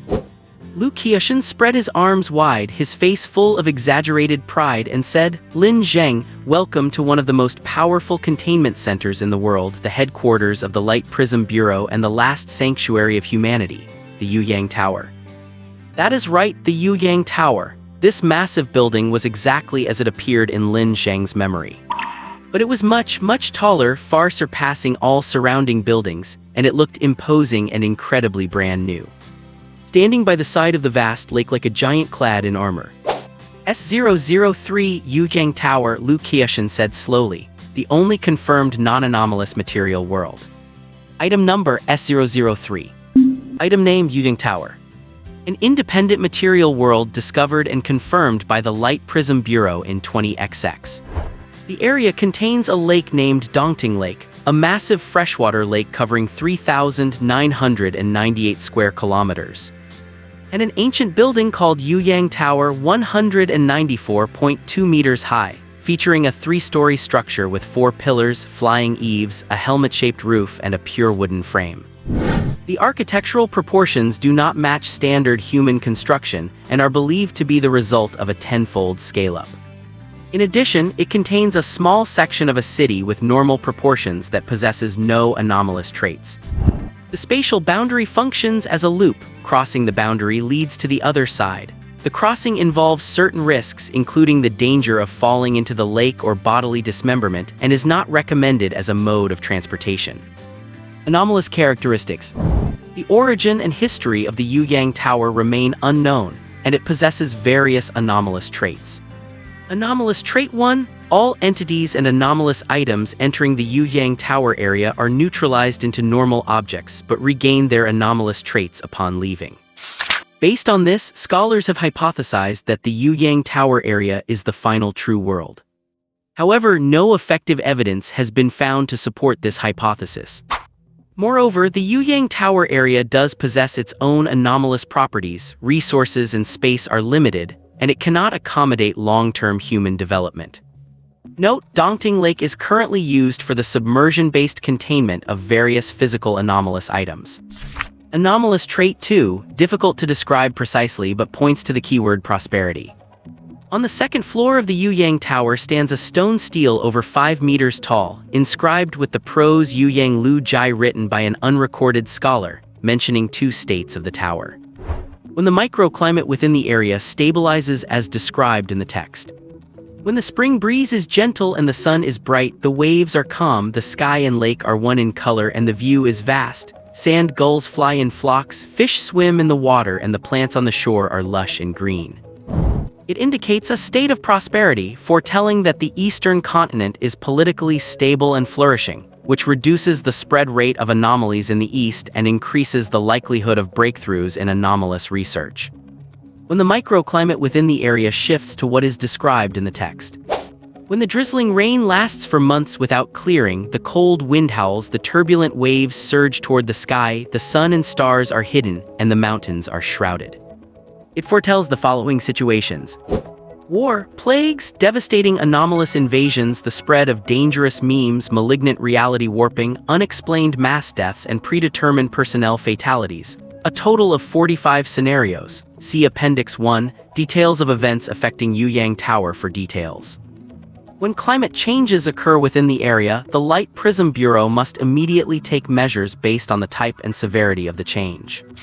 This includes source tracing, protection measures, contacting key personnel, suppressing anomalies, and launching armed suppression against illegal transcendental organizations and individuals. Lin Zheng sat in the lobby of the Light Prism Bureau's office building, holding the thick stack of documents, and looked up at the wall. On the wall hung a large scroll, a rubbing of Fan Zhangyan's Yuyang Lu Jai, and below it was an electronic calendar. Yuyang Tower climate status, stable. Duration, 737 days. Please every colleague keep up the good work. It really is the damn Yuyang Tower, Lin Zheng muttered to himself. The Prism Bureau had far more staff than Lin Qingxue had anticipated. The entire urban area was bustling with people and traffic, appearing as a city with a fully developed social structure. Sometimes there were even traffic jams. Consequently, some staff members, determined not to be late for work, would violate regulations and dive into the spatial boundary, teleporting straight to the other side. Beyond the Dongzhou locals, there were many foreign faces in the city. Lin Zheng recognized several of them. They seemed to have appeared in some very prestigious journals. There were not this many foreigners before. It was all joint research projects, but now many countries come to learn about the visitors, and we are the authority and the leaders, Lu Qiushan said, sitting casually next to Lin Zheng. He continued to chatter on. Do you know why Dongzhou is able to lead in anomaly research, and why teleportation technology advances the fastest here? It is all because of this place, this Yuyang Tower. Looking through the hall's glass walls at the towering Yuyang Tower, he said, you know, many countries want to run their projects in Dongzhou, and as long as the projects have value, we approve them. Is this considered sharing the national fortune? Lin Zheng asked. You could put it that way, something like if Dongzhou thrives, the world thrives. After all, everyone is having a tough time these days, living day by day, and if something goes wrong in one neighbor's house, we might all be done for. Dongzhou is, at the very least, the big brother in this community of shared destiny. As the two were talking, a middle-aged man wearing a white lab coat and sporting soft curly hair walked over. Let me introduce you. This is Liang Que, the head of the Containment Affairs Department of Yuyang Tower, Liu Qiushan said, standing up. Yet another guy who looked plain and ordinary but always carried a sense of something being off, and his name was actually quite subtle when one thought about it. I thought you might be called Teng Zijing or something, Lin Zheng said with a smile. Liang Que shrugged and said, Yuyang Tower does not necessarily have to have a Teng Zijing, and our Prism Bureau does not have prism tanks either. Most of the Prism Bureau's departmental offices were located in existing buildings within the urban area. However, Liang Que's office was different. It was underground, or more precisely, underwater. Only one wall was flush against the deep lakeshore, while the remaining 3 walls were made entirely of glass and metal frames, extending into the deep water. Through that glass, Lin Zheng could clearly see the scene beneath Dongting Lake. In the murky depths, countless iron chains extended from the lake's surface, tethering glass boxes of various sizes. The glass boxes were illuminated from within, floating unevenly in the water like countless lanterns in the night, stretching out into the darkness beyond sight. Underwater floodlights swept over these lanterns and the office, bringing a brief moment of light before moving on. In those brief flashes of light, Lin Zheng could see an uncountable number of anomalies.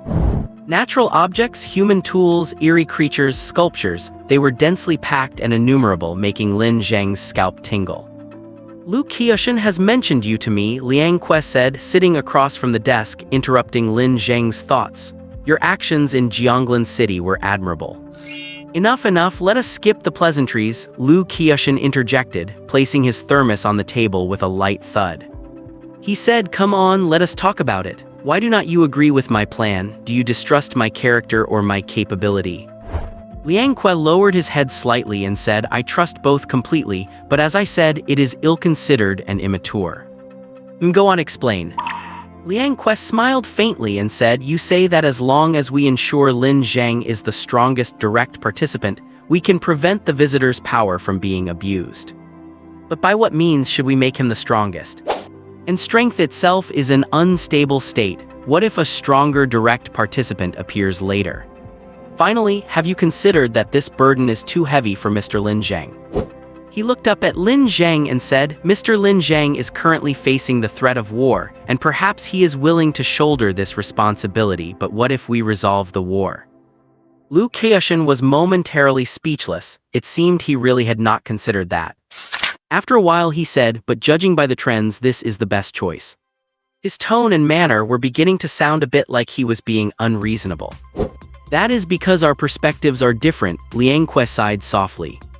Undoubtedly, we both view the visitor's power as an extremely important resource, believing it is beneficial to human survival, but also recognizing the possibility of it being abused. Exactly, the whole world is like that, acting like a little slut hoping for a look from the visitor, Lu Qiushan said. The muscles in Lin Zheng's face twitched involuntarily, and Liang Que could not help but be amused. The corners of his eyes crinkled as he said, right, your current approach is to try as hard as possible to flirt, to adapt to it in every way. But my idea is different. Liang Que paused and said, I want to lure the visitor in and then contain it. The office fell into a long, dead silence as the massive underwater floodlights swept across the room, illuminating Liang Que's face, which seemed quite young for his age. Liang Que, are you serious? Lu Qiushan swallowed hard and held up 3 fingers. 3S is. Do you know what that means? That is the most absurd, unsolvable kind.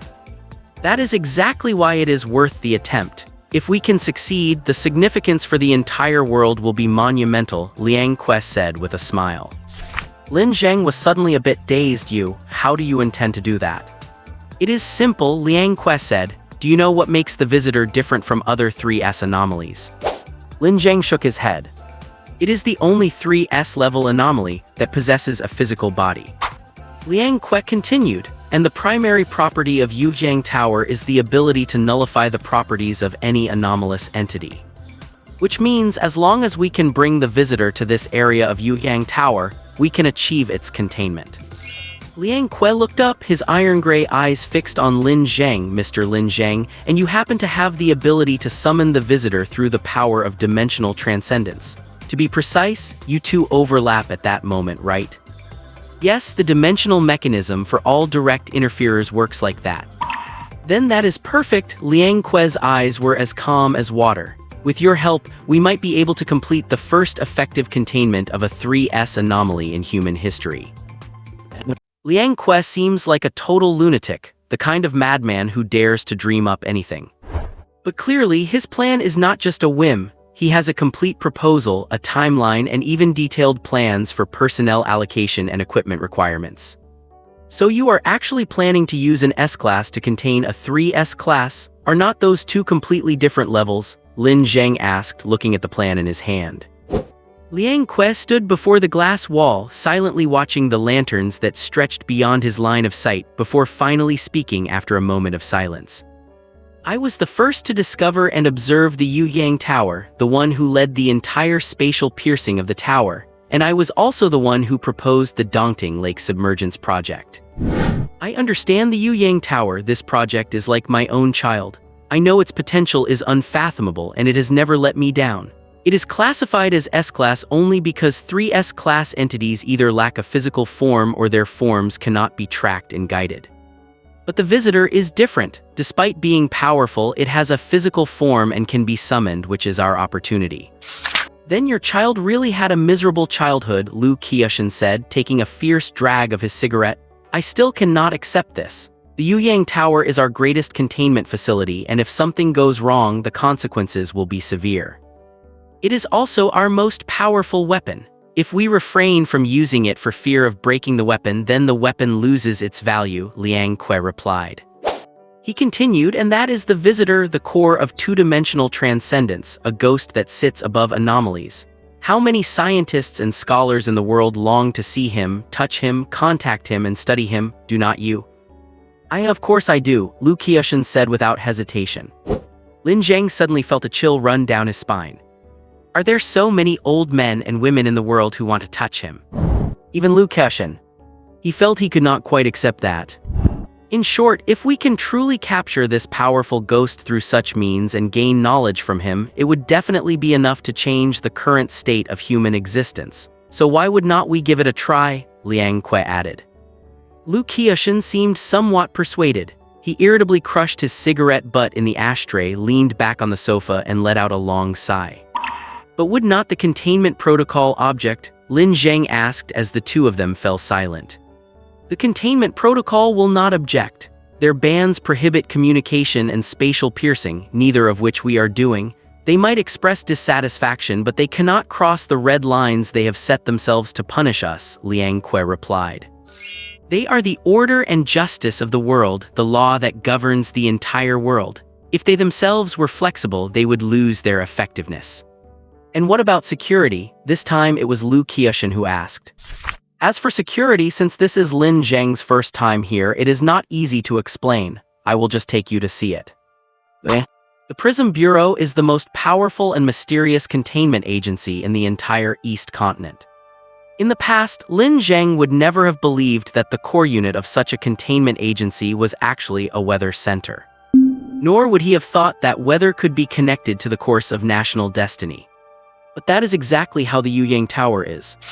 The weather center is located right next to the containment center office building, a massive, silvery, egg-shaped structure.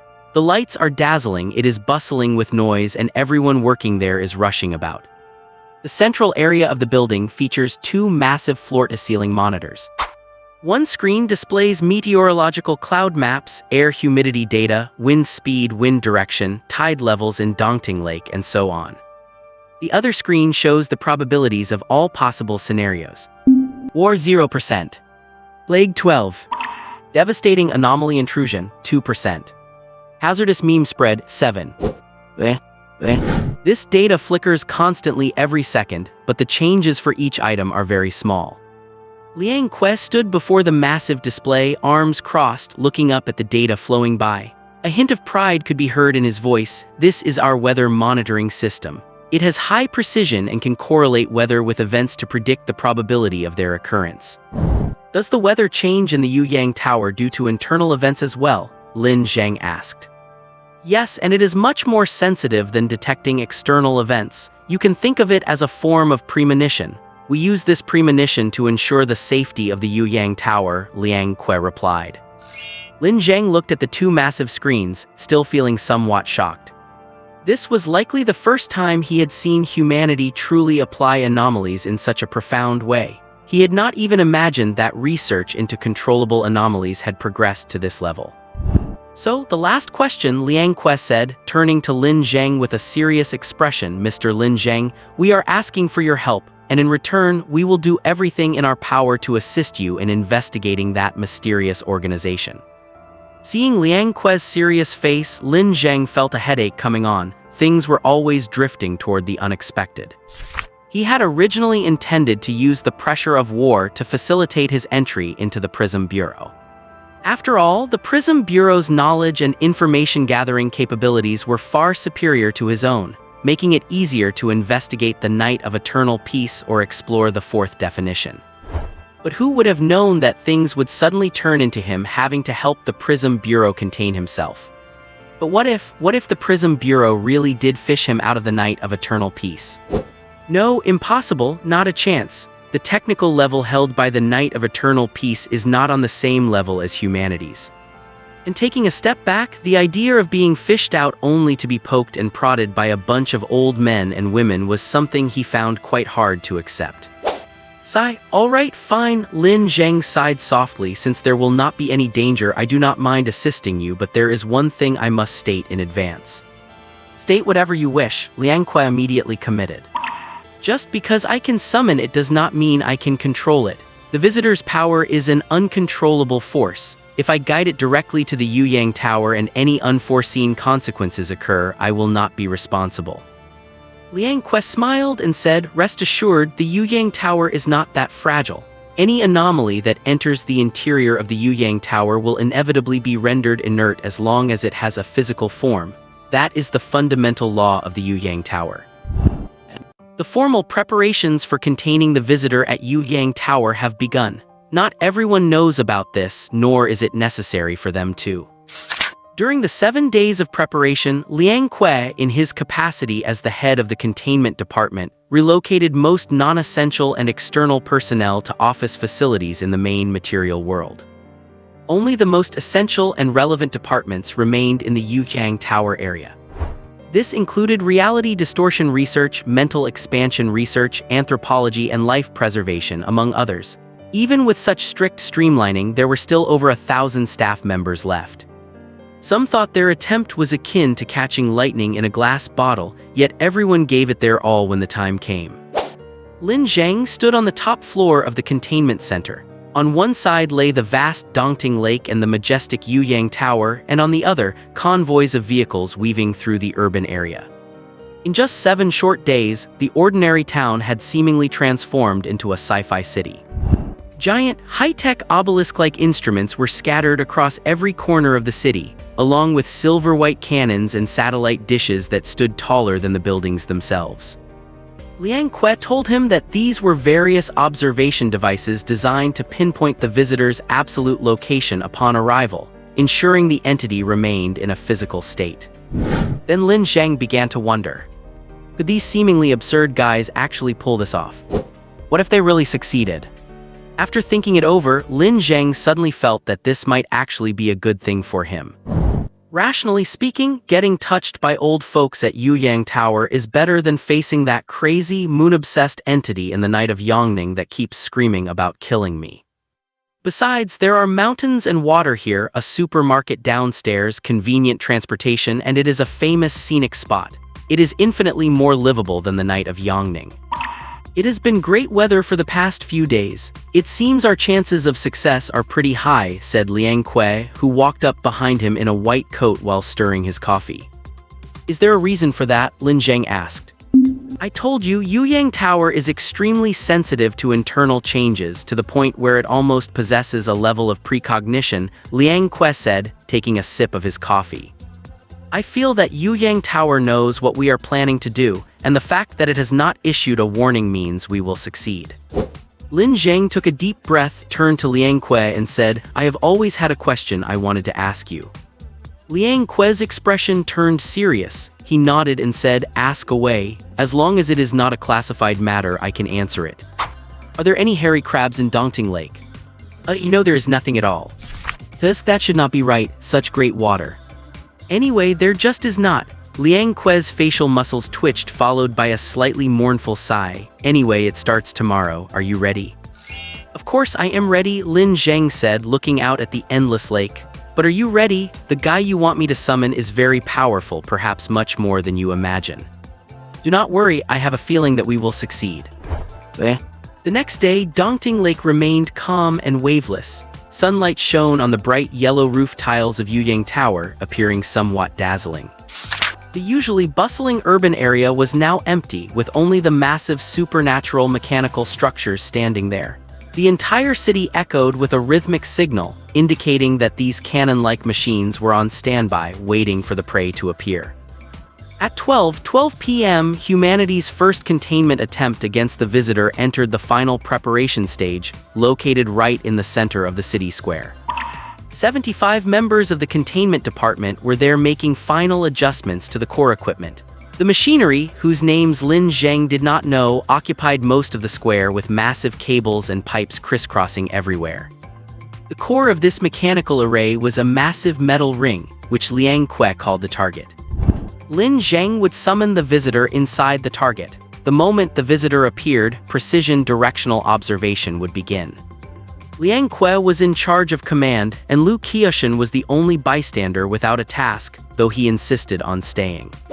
Lin Zheng carried no equipment, only a life preservation system and a headset. Through the headset, Liang Que continued to issue orders. I reiterate one last time, this is only an attempt. If there are any negative changes in the weather at Yujiang Tower, we must stop immediately. If Position 0, Lin Zheng, sustains any injury, we must stop immediately. Is Position 0 ready? Ready, Lin Dao nodded and stood at the very center of the ring. Do not be nervous, follow the plan step by step. Even if there is an accident, nothing will happen. Your life safety is always the top priority. This time it was Lu Qiushan speaking. But in reality, Lin Zheng felt no nervousness, he even felt a faint sense of anticipation. Main program started. Observation point 1 ready. Observation point 2 ready. Observation point 3 ready. Wind force level 1, wind speed 0.5, air humidity 35%. The weather at Dongting Lake shows no significant fluctuations and is trending toward stability. Keyword targeted, prosperity, meets the prerequisites for carrying out the containment plan. Alright Lin Zheng, you may begin, said Liang Que. Lin Zheng slowly closed his eyes, his heart rate began to slow down and his body temperature dropped. However, these were conditions he had already warned Liang Que about, so they did not trigger the life preservation system's alarm. His body began to levitate slowly. Meanwhile, the massive ring vibrated violently, then suddenly flipped upright, rapidly spinning around Lin Zheng's body in an irregular pattern, forming a huge, illusory sphere. The moment Lin Zheng opened his eyes again, the entire city suddenly fell into an indescribably subtle atmosphere. Everyone heard, saw, or felt it. That incomparably powerful SSS-level anomaly had descended. Can it succeed? Lin Zheng thought. Immediately, all the observation devices in the city launched their bombardment at the visitor, perfectly synchronized, perfectly simultaneous, without the slightest deviation. In an instant, the visitor was pierced by the bombardment. Its absolute position was captured, its reality-warping abilities were deconstructed, and all its morphological and energetic traits were revealed. At the same time, the weather hall monitored that the weather conditions at Yuyang Tower turned perfect, and the probability of any possible disaster scenario dropped to 0%. In the sky, Lin Zheng, in a dual-dimensional state, suddenly felt his mind go blank. His body suddenly lost control and fell. At the very moment of his fall, he saw his original body floating in the air. Was he really stripped away? At 12:18 p.m., the SSS-level anomaly, the visitor, was contained. For Yuyang Tower, this seemed to be a trivial matter, it did not even stir up a breeze for it. Half an hour later, Lin Zheng sat in a chair wrapped in a thick blanket, with a dozen doctors and nurses circling around him. They were taking his blood pressure, checking his heart rate, and testing his mental state and various physiological reactions. Beside them was a noisy, bustling crowd. Everyone who had participated in the operation was gathered here, watching as technicians used instruments to seal the visitor's body into a specially made containment unit, after which a loud cheer erupted throughout the scene. But at this moment, Lin Zheng felt a sense of bewilderment. Was that it? Was his original body just plucked out of the night of eternal peace like that?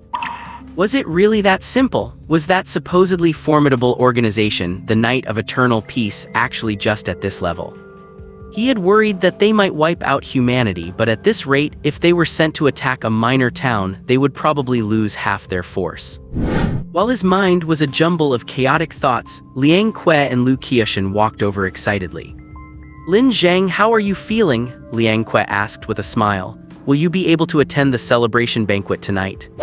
Lin Zheng shifted his shoulders slightly and said, attending the banquet should be no problem, but are we really successful? Why would not we be? Liang Que countered. I told you Yuyang Tower can nullify any entity that enters it, even an SSS rank entity has to follow this logic. Then what are your plans next, autopsies or something? Liang Que shook his head. We will not take any destructive measures because maintaining the efficacy of the visitor's abnormal properties is crucial. The next step is to research how to produce direct subjects and bidimensional transcendence to truly master the visitor's power. Just then, a communications officer ran over hurriedly and said, Mr. Liang, a letter from the suppression protocol. Liang Que and Lu Qiushan both showed no surprise, as if it were a matter of course. They had known from the start that the suppression protocol would intervene once things were over. What do they say? If it is another criticism or warning, do not bother reading it. I do not want to ruin my mood. Liang Que even waved his hand impatiently. It is not a warning letter, it is a letter of congratulation, the officer said. They say congratulations on completing the first feat of its kind in human history, and they believe this is very important for human development. Although Liang Que really wanted to act indifferent, his mouth was stretched wide enough to reach his ears at this moment, making him look like a happy hippopotamus. Has the situation been reported to the capital? The hippo asked again. A letter has already been sent and the capital replied that they will respond as soon as possible, the officer said. The hippo looked even happier. He turned to Lin Zheng and asked, "So, Mr. Lin Zheng, what will you do next? Rest for a while and join the banquet, or?" "I think I should go back first. I have a girl waiting at home and I need to bring her if I am going to the banquet," Lin Zheng said, rubbing his somewhat dazed head. "Let us go. I will go with you to pick up Xiaobai. You are in no state to drive," Lu Qiushan said, helping Lin Zheng up from the chair. He grabbed a car at the roadside and drove Lin Zheng toward the entrance they had come through. The journey was not long, but Lu Qiushan chattered away the entire time. Lin Zheng still had not recovered. He had a strange, lingering sense of unreality. Was the visitor really contained? If it were up to him as the visitor himself to judge, his answer would be yes. Because he had gone through the whole event in full, guiding the visitor's power into Yuyang Tower, being observed, and then being nullified by the tower's power before falling from the sky as his life preservation device activated. The facts had occurred, and that was unchangeable. And although he was still in a state of containment, at least he was free from the night of eternal peace, which was a good thing. But what exactly was wrong? The car pulled over slowly on the side of the road. The sun was shining brightly on the somewhat deserted highway, the trees lining the road swayed gently in the breeze, and the vast Dongting Lake shimmered. Lu Qiushan got out, gave a long stretch, and said, "Ah, today really is the perfect day. If only dealing with the endless annihilation could go this smoothly." He tapped on Lin Zheng's window and said, "Get out yourself, I will go open the door first." With that, he ran toward the vermilion wooden door they had entered through, his belly wobbling, looking quite comical. Lin Zheng sat in his seat, closed his eyes, and took a silent, deep breath. "Forget it, do not think about it for now, maybe I am just overthinking," he murmured to himself. He took a deep breath, pushed down that strange sense of dissonance, and got out of the car. But immediately, he noticed that Lu Qiushan seemed to be acting strange. He had opened the door but was standing by it, frozen and motionless. "What is wrong? Did something happen?" He walked over to Lu Qiushan, but then he too was stunned in his tracks. Lin Zheng could be absolutely certain that this pair of vermilion wooden doors was the space portal they had used to enter Yuyang Tower. But now, instead of the dim corridor of the Visitor Research Center, it opened into an endless void of darkness. A small pebble Lin Zheng kicked into it vanished into the dark without a sound or echo.